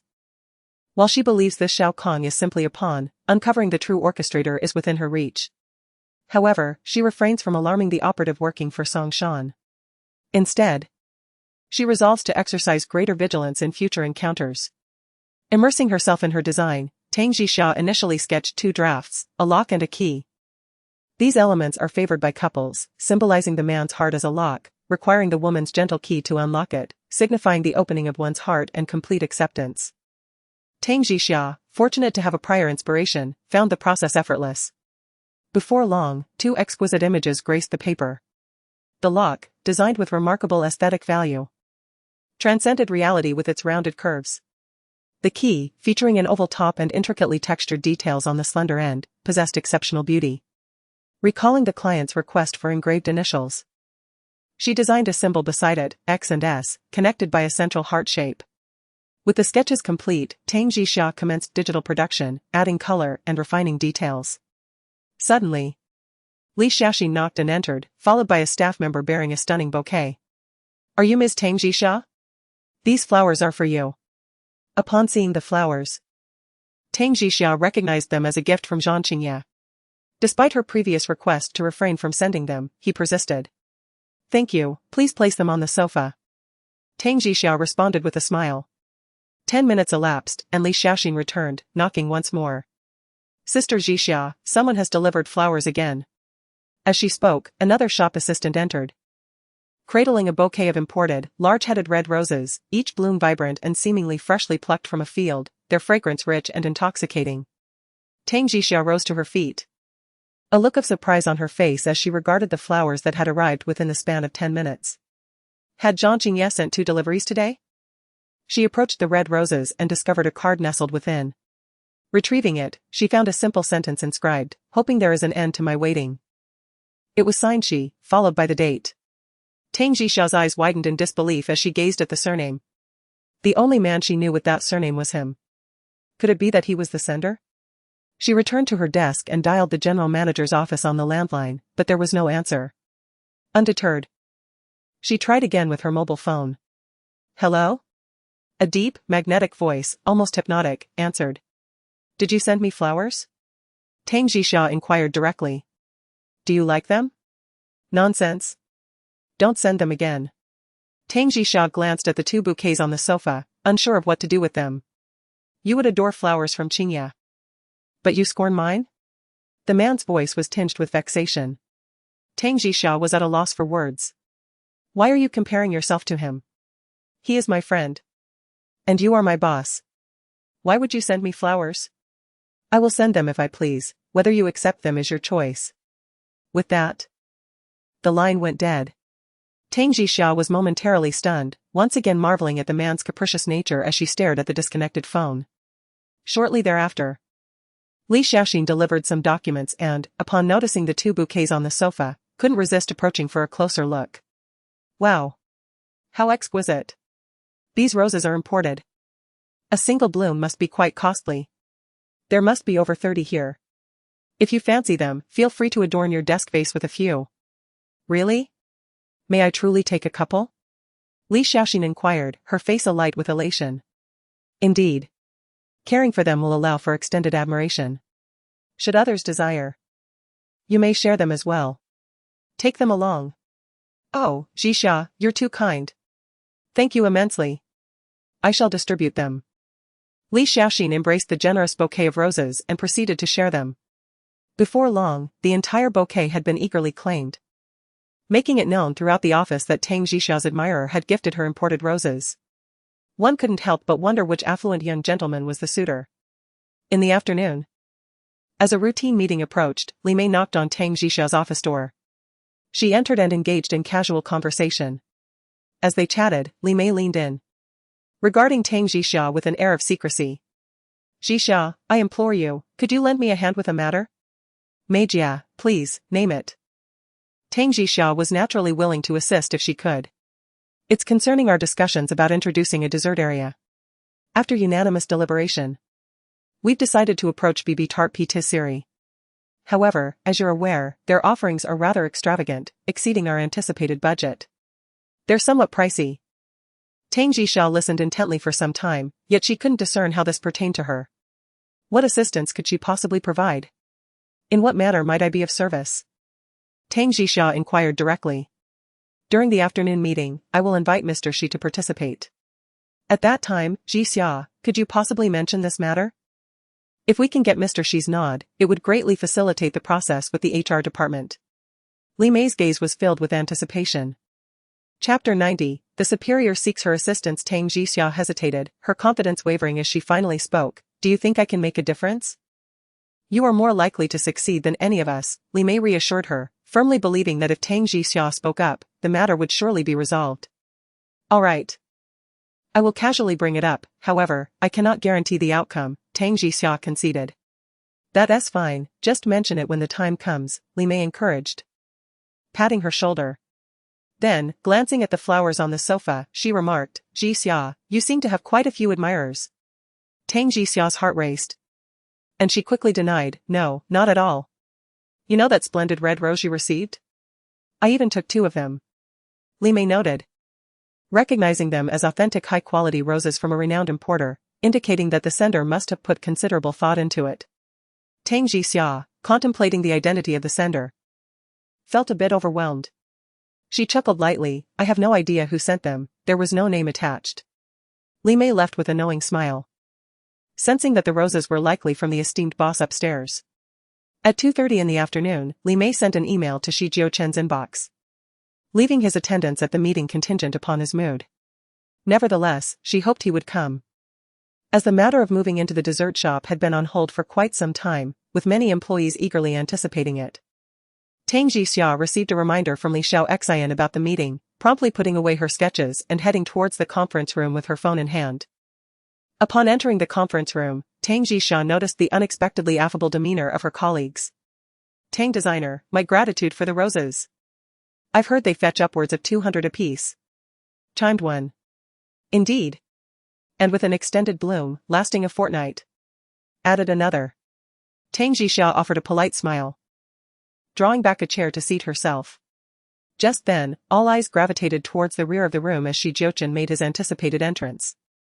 Tang Jixia swiftly glanced back at the aforementioned individual before promptly averting her gaze. Within the confines of the company, she desired nothing more than to maintain a respectful distance from him, lest any further scandalous rumors arise. Right then, let's dispense with the chatter and commence the meeting, Li Mei instructed, urging her subordinates to cease their digressions. Li Mei proceeded to announce several work-related matters, also furnishing a report on recent submissions and relevant market analyses.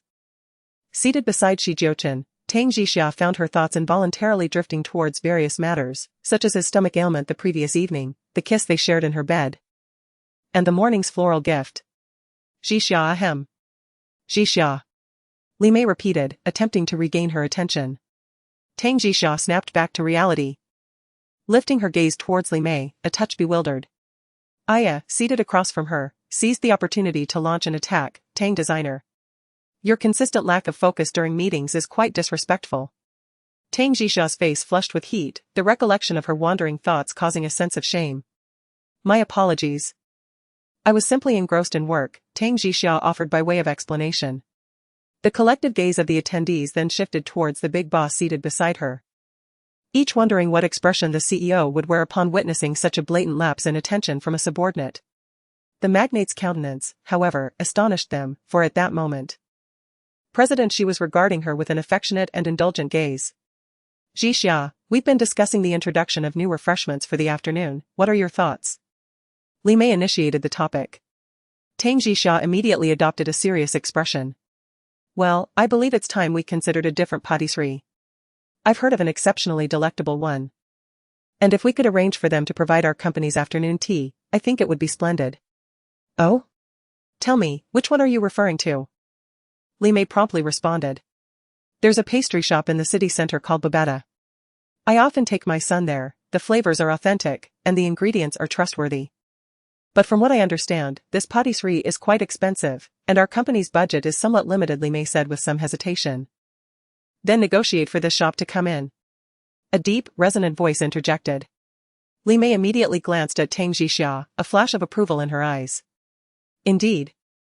This tactic had worked, President Xi had agreed. Tang Jixia was also taken aback, was this man truly agreeing so readily?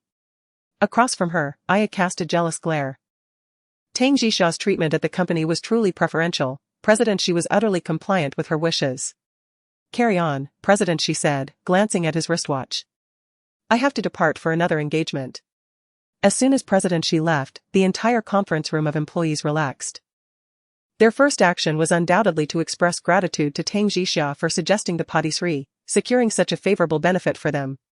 Tang Jixia had merely mentioned it in passing. She had not expected President Xi to agree so readily. As Jiuchen stepped out of the conference room, he overheard a pair of female employees animatedly conversing around the corner. The flowers were truly sent by the designer, those roses are simply exquisite. It's a pity you weren't here earlier, you missed out. She is so generous, sharing such splendid roses with everyone in the office. Jiuchen halted in his tracks, his handsome features suddenly darkening. He proceeded toward the large office, only to find every employee's vase adorned with a single red rose. If he was not mistaken, these were the imported roses he had meticulously selected from the florist before the morning meeting. Yet, this woman had the audacity to give them away at a mere glance. His expression hardened, a chill settling in his eyes. He pivoted and strode back to the conference room. Flinging open the door and calling out to one of the women inside, Tang Jixia, come to my office. He added emphatically, now. The tone caused the atmosphere in the conference room to tense instantly, with colleagues casting sympathetic glances at the singled-out woman, pondering what grave mistake she had committed to warrant such a command from the CEO. Tang Jixia was momentarily taken aback. As she gathered her things and closed the conference room door, she curiously inquired, Mr. Xi, is there something you need? Let's discuss it in my office. He replied through clenched teeth, his long legs striding toward the elevator. Tang Jixia felt bewildered, wondering how she had offended him. Could it be about the dessert shop incident from earlier?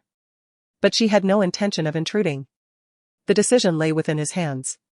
Inside the elevator, she sensed a palpable tension, glancing at the tall man beside her, who appeared quite agitated. How is your stomach ailment? Are you feeling any better? Tang Jixia inquired with genuine concern. The man ignored her, stepping out as the elevator doors opened, while Tang Jixia awkwardly followed behind. Upon entering the man's office, she noticed him suddenly turning around, his robust and towering figure advancing towards her. Startled, Tang Jixia took a step back, bracing herself against the door, while the man enclosed her with his hands on either side of her shoulders. Tang Jixia, how much do you despise the flowers I gave you? Why did you so readily pass them on to someone else? Jiuchen's eyes, dark and profound, burned with evident fury. Tang Jixia blinked, realizing this was the source of his anger. You gifted me so many flowers, yet I cannot tend to them. It is far better for my colleagues in the office to nurture them than to let them wither in my hands. She offered weakly as an excuse. Every single bloom today was handpicked by me, and you have so carelessly squandered them? Jiuchen's heated breath brushed against her face, his temper flaring to the point where he felt compelled to bite her. And indeed, he did so. lowering his head to sink his lips into the delicate skin at the base of Tang Jixia's collarbone. Caught off guard, she gasped in a mixture of pain and surprise. Ah. After the bite, the man's gaze remained filled with lingering resentment. This is merely a small retribution. Should you fail to treasure the gifts I bestow upon you in the future, I will not be so forgiving. Tang Jixia pushed him away defiantly, asserting, I can always return a bouquet. The flowers can be returned, but can you return the sentiment? Jiuchen's voice was hoarse, his gaze shadowed with uncertainty. Tang Jixia was momentarily lost in thought, yet she resolutely pushed him away, acknowledging that if I do not cherish the gifts you bestow upon me, then please refrain from giving them in the future to spare me from discarding them and causing you distress. Jiuchen took 2 steps back, his dark, profound eyes fixed upon her, brows furrowed as if wounded by her words. Upon meeting his gaze, Tang Jixia realized her remarks were overly sharp, and an apology slipped from her lips. I am sorry, if my words have hurt you, I sincerely apologize. The cold light in Jiuchen's eyes diminished, seemingly replaced by a layer of gentleness, though his voice still carried an authoritative tone. Tang Jixia, I do not wish for my sentiments to be cast aside like refuse.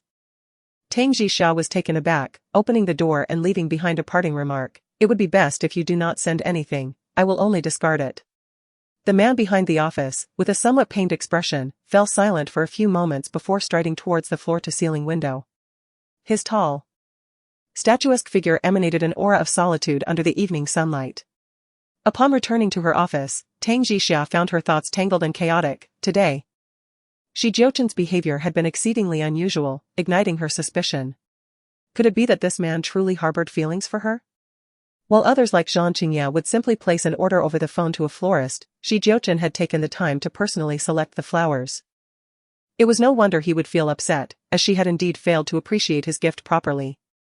Yet how could she have fathomed that each bloom had been chosen with such care? Sighing, Tang Jixia cradled her head in despair. In the afternoon, Li Mei arrived with delightful news. The Human Resources Department had successfully contacted Bebida, and once the contract was finalized, the company could enjoy delectable pastries and cakes during afternoon tea, accompanied by rich and creamy freshly brewed coffee. The entire company was now aware that this was all thanks to Tang Jixia, which significantly enhanced her reputation within the organization. Those who had previously looked down upon her now openly expressed their gratitude, enchanted by such wonderful benefits. The only discontented individual was Aya, who wished for the entire company to harbor disdain for Tang Jixia. Little did she expect that Tang Jixia would so effortlessly win the hearts of her colleagues. At that moment, Shumei could hardly contain her excitement as she hid outside the company, calling Song Shan to share the news. Just after putting on a performance for Tang Jixia, she was taken aback to see Tang Jixia retaliate so swiftly. She believed this was merely a show put on by Tang Jixia to demonstrate her significance in Jiuchen's heart. Biting her lip, Song Shan felt as though she were on the brink of madness. She was like a soul ensnared in a shadowy realm, devoid of any light. Racked by resentment, jealousy, and an array of negative emotions, her encounter with Jiuchen was anything but fortunate. It was a calamity.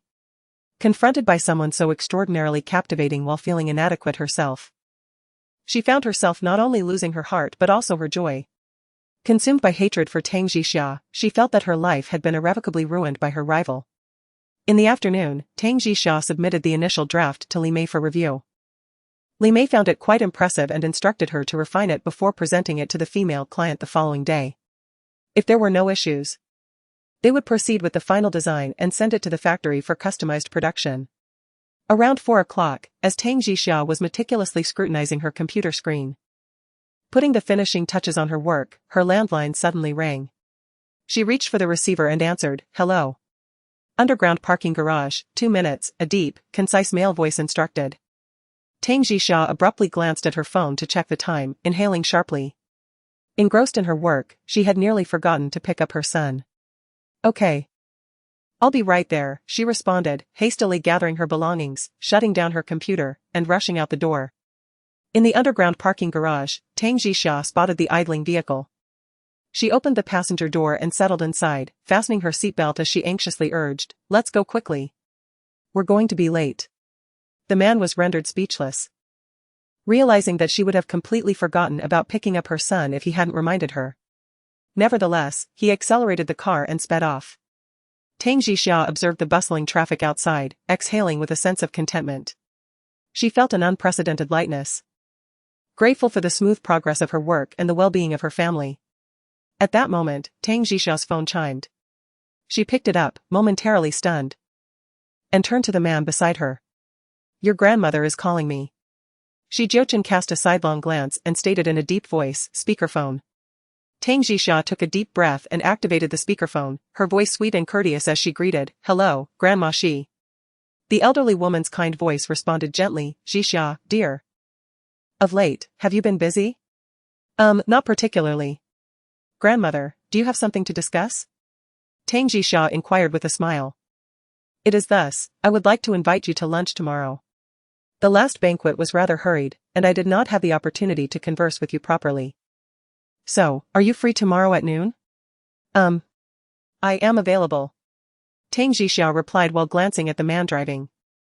I am aware that you have to look after the child in the evening, which makes it inconvenient for you to go out, hence I have arranged for noon tomorrow. Let us agree on that, then, we shall dine together. Very well. Grandma Shi. Tang Jisha readily accepted, after all. It was the first time this elderly lady had invited her to a meal, and she could hardly refuse. All right, you go ahead with your tasks. And we shall be in touch tomorrow. Yes, okay, goodbye. Once Tang Jisha finished speaking and the call ended, she let out a sigh of relief and turned to Jiuchen. Do you know why your grandmother has invited me to lunch? Is it merely to chat with me? She is likely inquiring about you and Qingya. Jiuchen kept his gaze fixed ahead, his handsome features devoid of expression. What? Why? Tang Jisha blinked in confusion. It is because your previous engagement with Qingya was taken seriously by her. She probably wishes to discuss the preparations for the wedding. Do not frighten me. Tang Jisha was genuinely startled. Did old Madam Shi take the previous proposal seriously? This is a situation of your own making. Are you not aware of the consequences? A certain man snorted disdainfully. Tang Jisha bit her crimson lip. Indeed, that proposal had led everyone to take it to heart. And no one was aware of her private explanations to Jean Qingya. What am I to do now? I had not contemplated marrying Mr. Qingya. Tang Jisha sighed with a sense of helplessness, as she did not wish to impede Mr. Jean Qingya's marital prospects. Ms. Tang Jisha, be honest with me. What are your true feelings for Mr. Qingya? Do you harbor affection for him, or do you not? Mr. Jiuchen paused at a traffic light. His profound gaze fixed intently upon her. Tang Jisha bit her lip and responded, My feelings for him are merely those of friendship. I do admire him. I appreciate his humorous and witty nature, and I admire his free-spirited lifestyle. However, I have no desire to marry him. It is simply admiration, not love. As the words left her lips, Tang Jisha experienced a sudden realization and cast a sidelong glance at the gentleman, questioning, Why am I divulging such information to you? Mr. Jiuchen smiled wryly and said, Now that you have spoken, what is the significance of the question? Tang Jisha reflected that, at some point, this man, who was perceived by others as aloof and detached, had transformed into someone with whom she could confide. Enough said. I am pondering how to address this matter tomorrow. Tang Jisha sighed, feeling overwhelmed. Allow me to suggest a tactic, the man proposed with a raised eyebrow. Pray, enlighten me. Tang Jisha was curious to hear his thoughts. Tomorrow. In the presence of Mr. Qingya and my grandmother, declare your affections for me. The man's approach was certain to be effective. Tang Jisha's beautiful eyes widened slightly, and she chuckled in exasperation, responding, You are overly optimistic. Mr. Jiuchen remained unperturbed and displayed no signs of anger. Instead, his smile deepened as he suggested, alternatively, I could profess my love for you. Please refrain from such actions. The situation is already sufficiently intricate, kindly refrain from exacerbating it, Tang Jisha implored, perceiving him as intentionally creating chaos. At that moment, the little one's school came into view.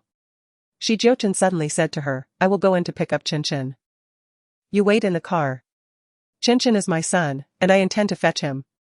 Tang Jisha was reluctant to trouble him. She had promised Jiuchen in the morning that she would personally come to collect him in the afternoon. She could not go back on her word. After Jiuchen spoke, he opened the door and alighted from the vehicle. Tang Jisha remained seated in the car, though she could have accompanied him to the school.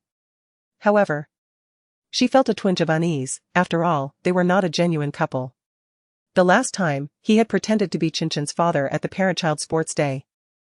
And if other parents struck up a conversation, it would be awkward. Thus, she decided to remain quietly in her seat. Before long, she saw her son happily skipping out, hand in hand with Jiuchen. Tang Jixia smiled to herself. Each time she witnessed her son's joy, her own happiness multiplied. "Mummy," the little one called, dutifully climbing into his car seat. Jiuchen was bending down to fasten his seatbelt, and that scene was reminiscent of a father's role. Tang Jixia observed this with a surge of inexplicable emotions within her. Should she allow this man to continue weaving into their lives? What if, one day, her son became accustomed to seeing him daily and grew reliant on his company? If, at some point, this man were to abruptly depart from their lives, would her son be left heartbroken? "Mummy, can we go grocery shopping together? I want to visit the mall." "All right. Let us go together today." Tang Jixia replied with a smile. Driving towards a prominent shopping center near her residence, Mr. Shi's vehicle transported them. Inside the supermarket, Ms. Tang was occupied with procuring groceries, while Mr. Shi escorted the little one to peruse the selection of toys. After completing her vegetable shopping, Ms. Tang proceeded to the fruit section, where the sight of fresh durians immediately piqued her appetite, having been deprived of the delicacy for quite some time. Reaching for a particularly fleshy specimen, she proceeded to weigh it, the price of the durian causing her a slight pang of financial regret. However, she reasoned that occasionally indulging herself was permissible. Upon locating Mr. Shi and her son, she observed that Mr. Shi's cart was overflowing with gifts, causing her to inwardly lament that the man was spoiling her offspring with such extravagance. "Mommy, Mr. Shi bought all of these for me," the little one exclaimed from his perch in the cart, seemingly reveling in his newfound treasures.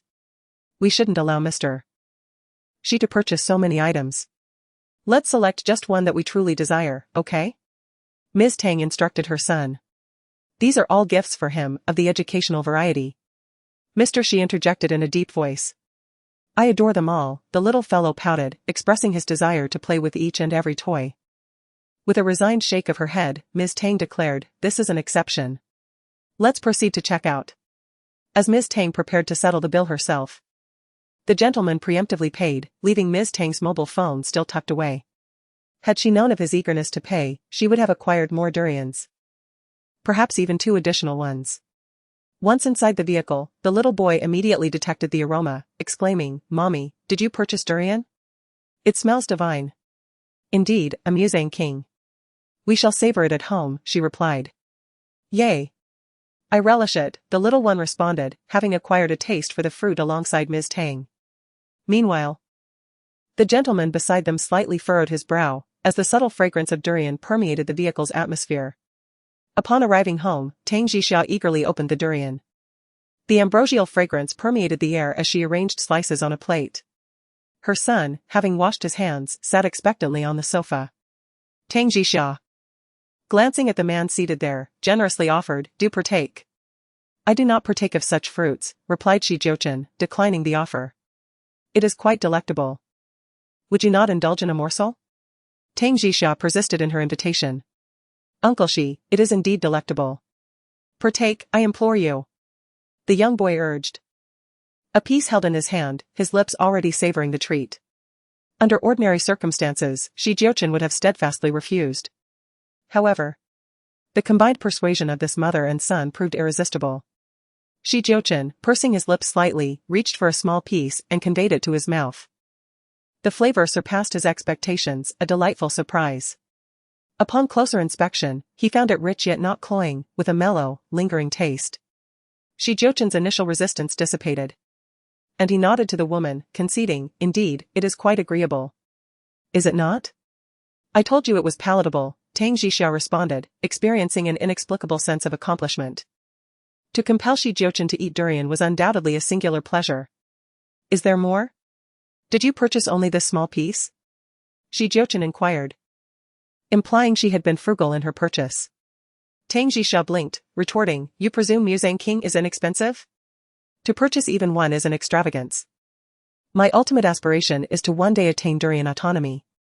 "I could facilitate the realization of that aspiration," the man offered, his eyes narrowing, suggesting he could satiate her desire to excess.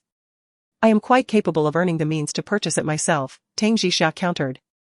Then, glancing at the time, she announced, I shall prepare dinner. Would you attend to Jiuchen for me? Tang Jixiao entered the kitchen while Jiuchen accompanied the little one to the play area to dismantle toys. Observing the child's excitement as he tore through the toys, Jiuchen's eyes brimmed with affectionate warmth. In that moment, he truly felt as though he and the child were like father and son. If only the woman in the kitchen were willing.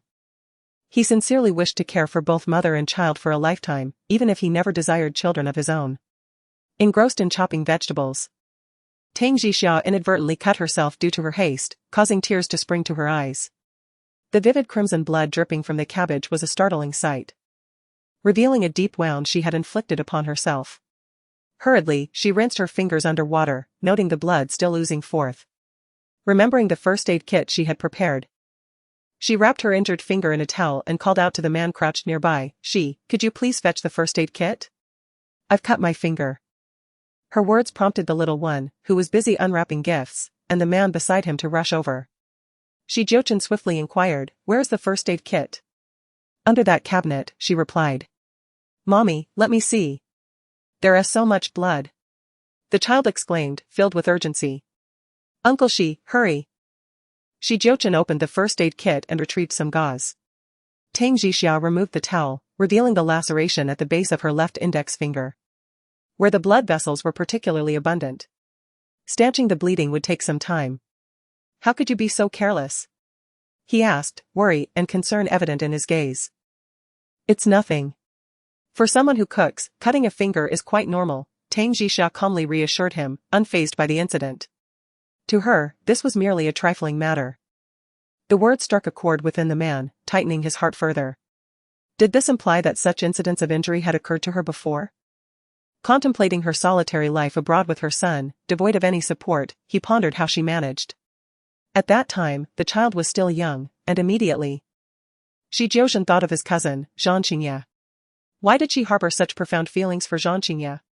Perhaps over the past 2 years, Qingye had been a significant help to her while overseas, resulting in her feelings towards him resembling both friendship and familial affection, yet lacking any romantic inclination. Chapter 93, Her hand was injured. Did Qingye assist you significantly while you were abroad? Jiuchen inquired, gazing at her. Tang Jixiao nodded, affirming, yes, Qingye helped me tremendously. Jiuchen took a deep breath, questioning why he had not sought to understand her sooner. He had solely focused on supporting her father, believing that if Tang Jun thrived, the entire Tang family would flourish as well, only to recently discover the truth. She had long distanced herself from that family, living independently abroad with a child.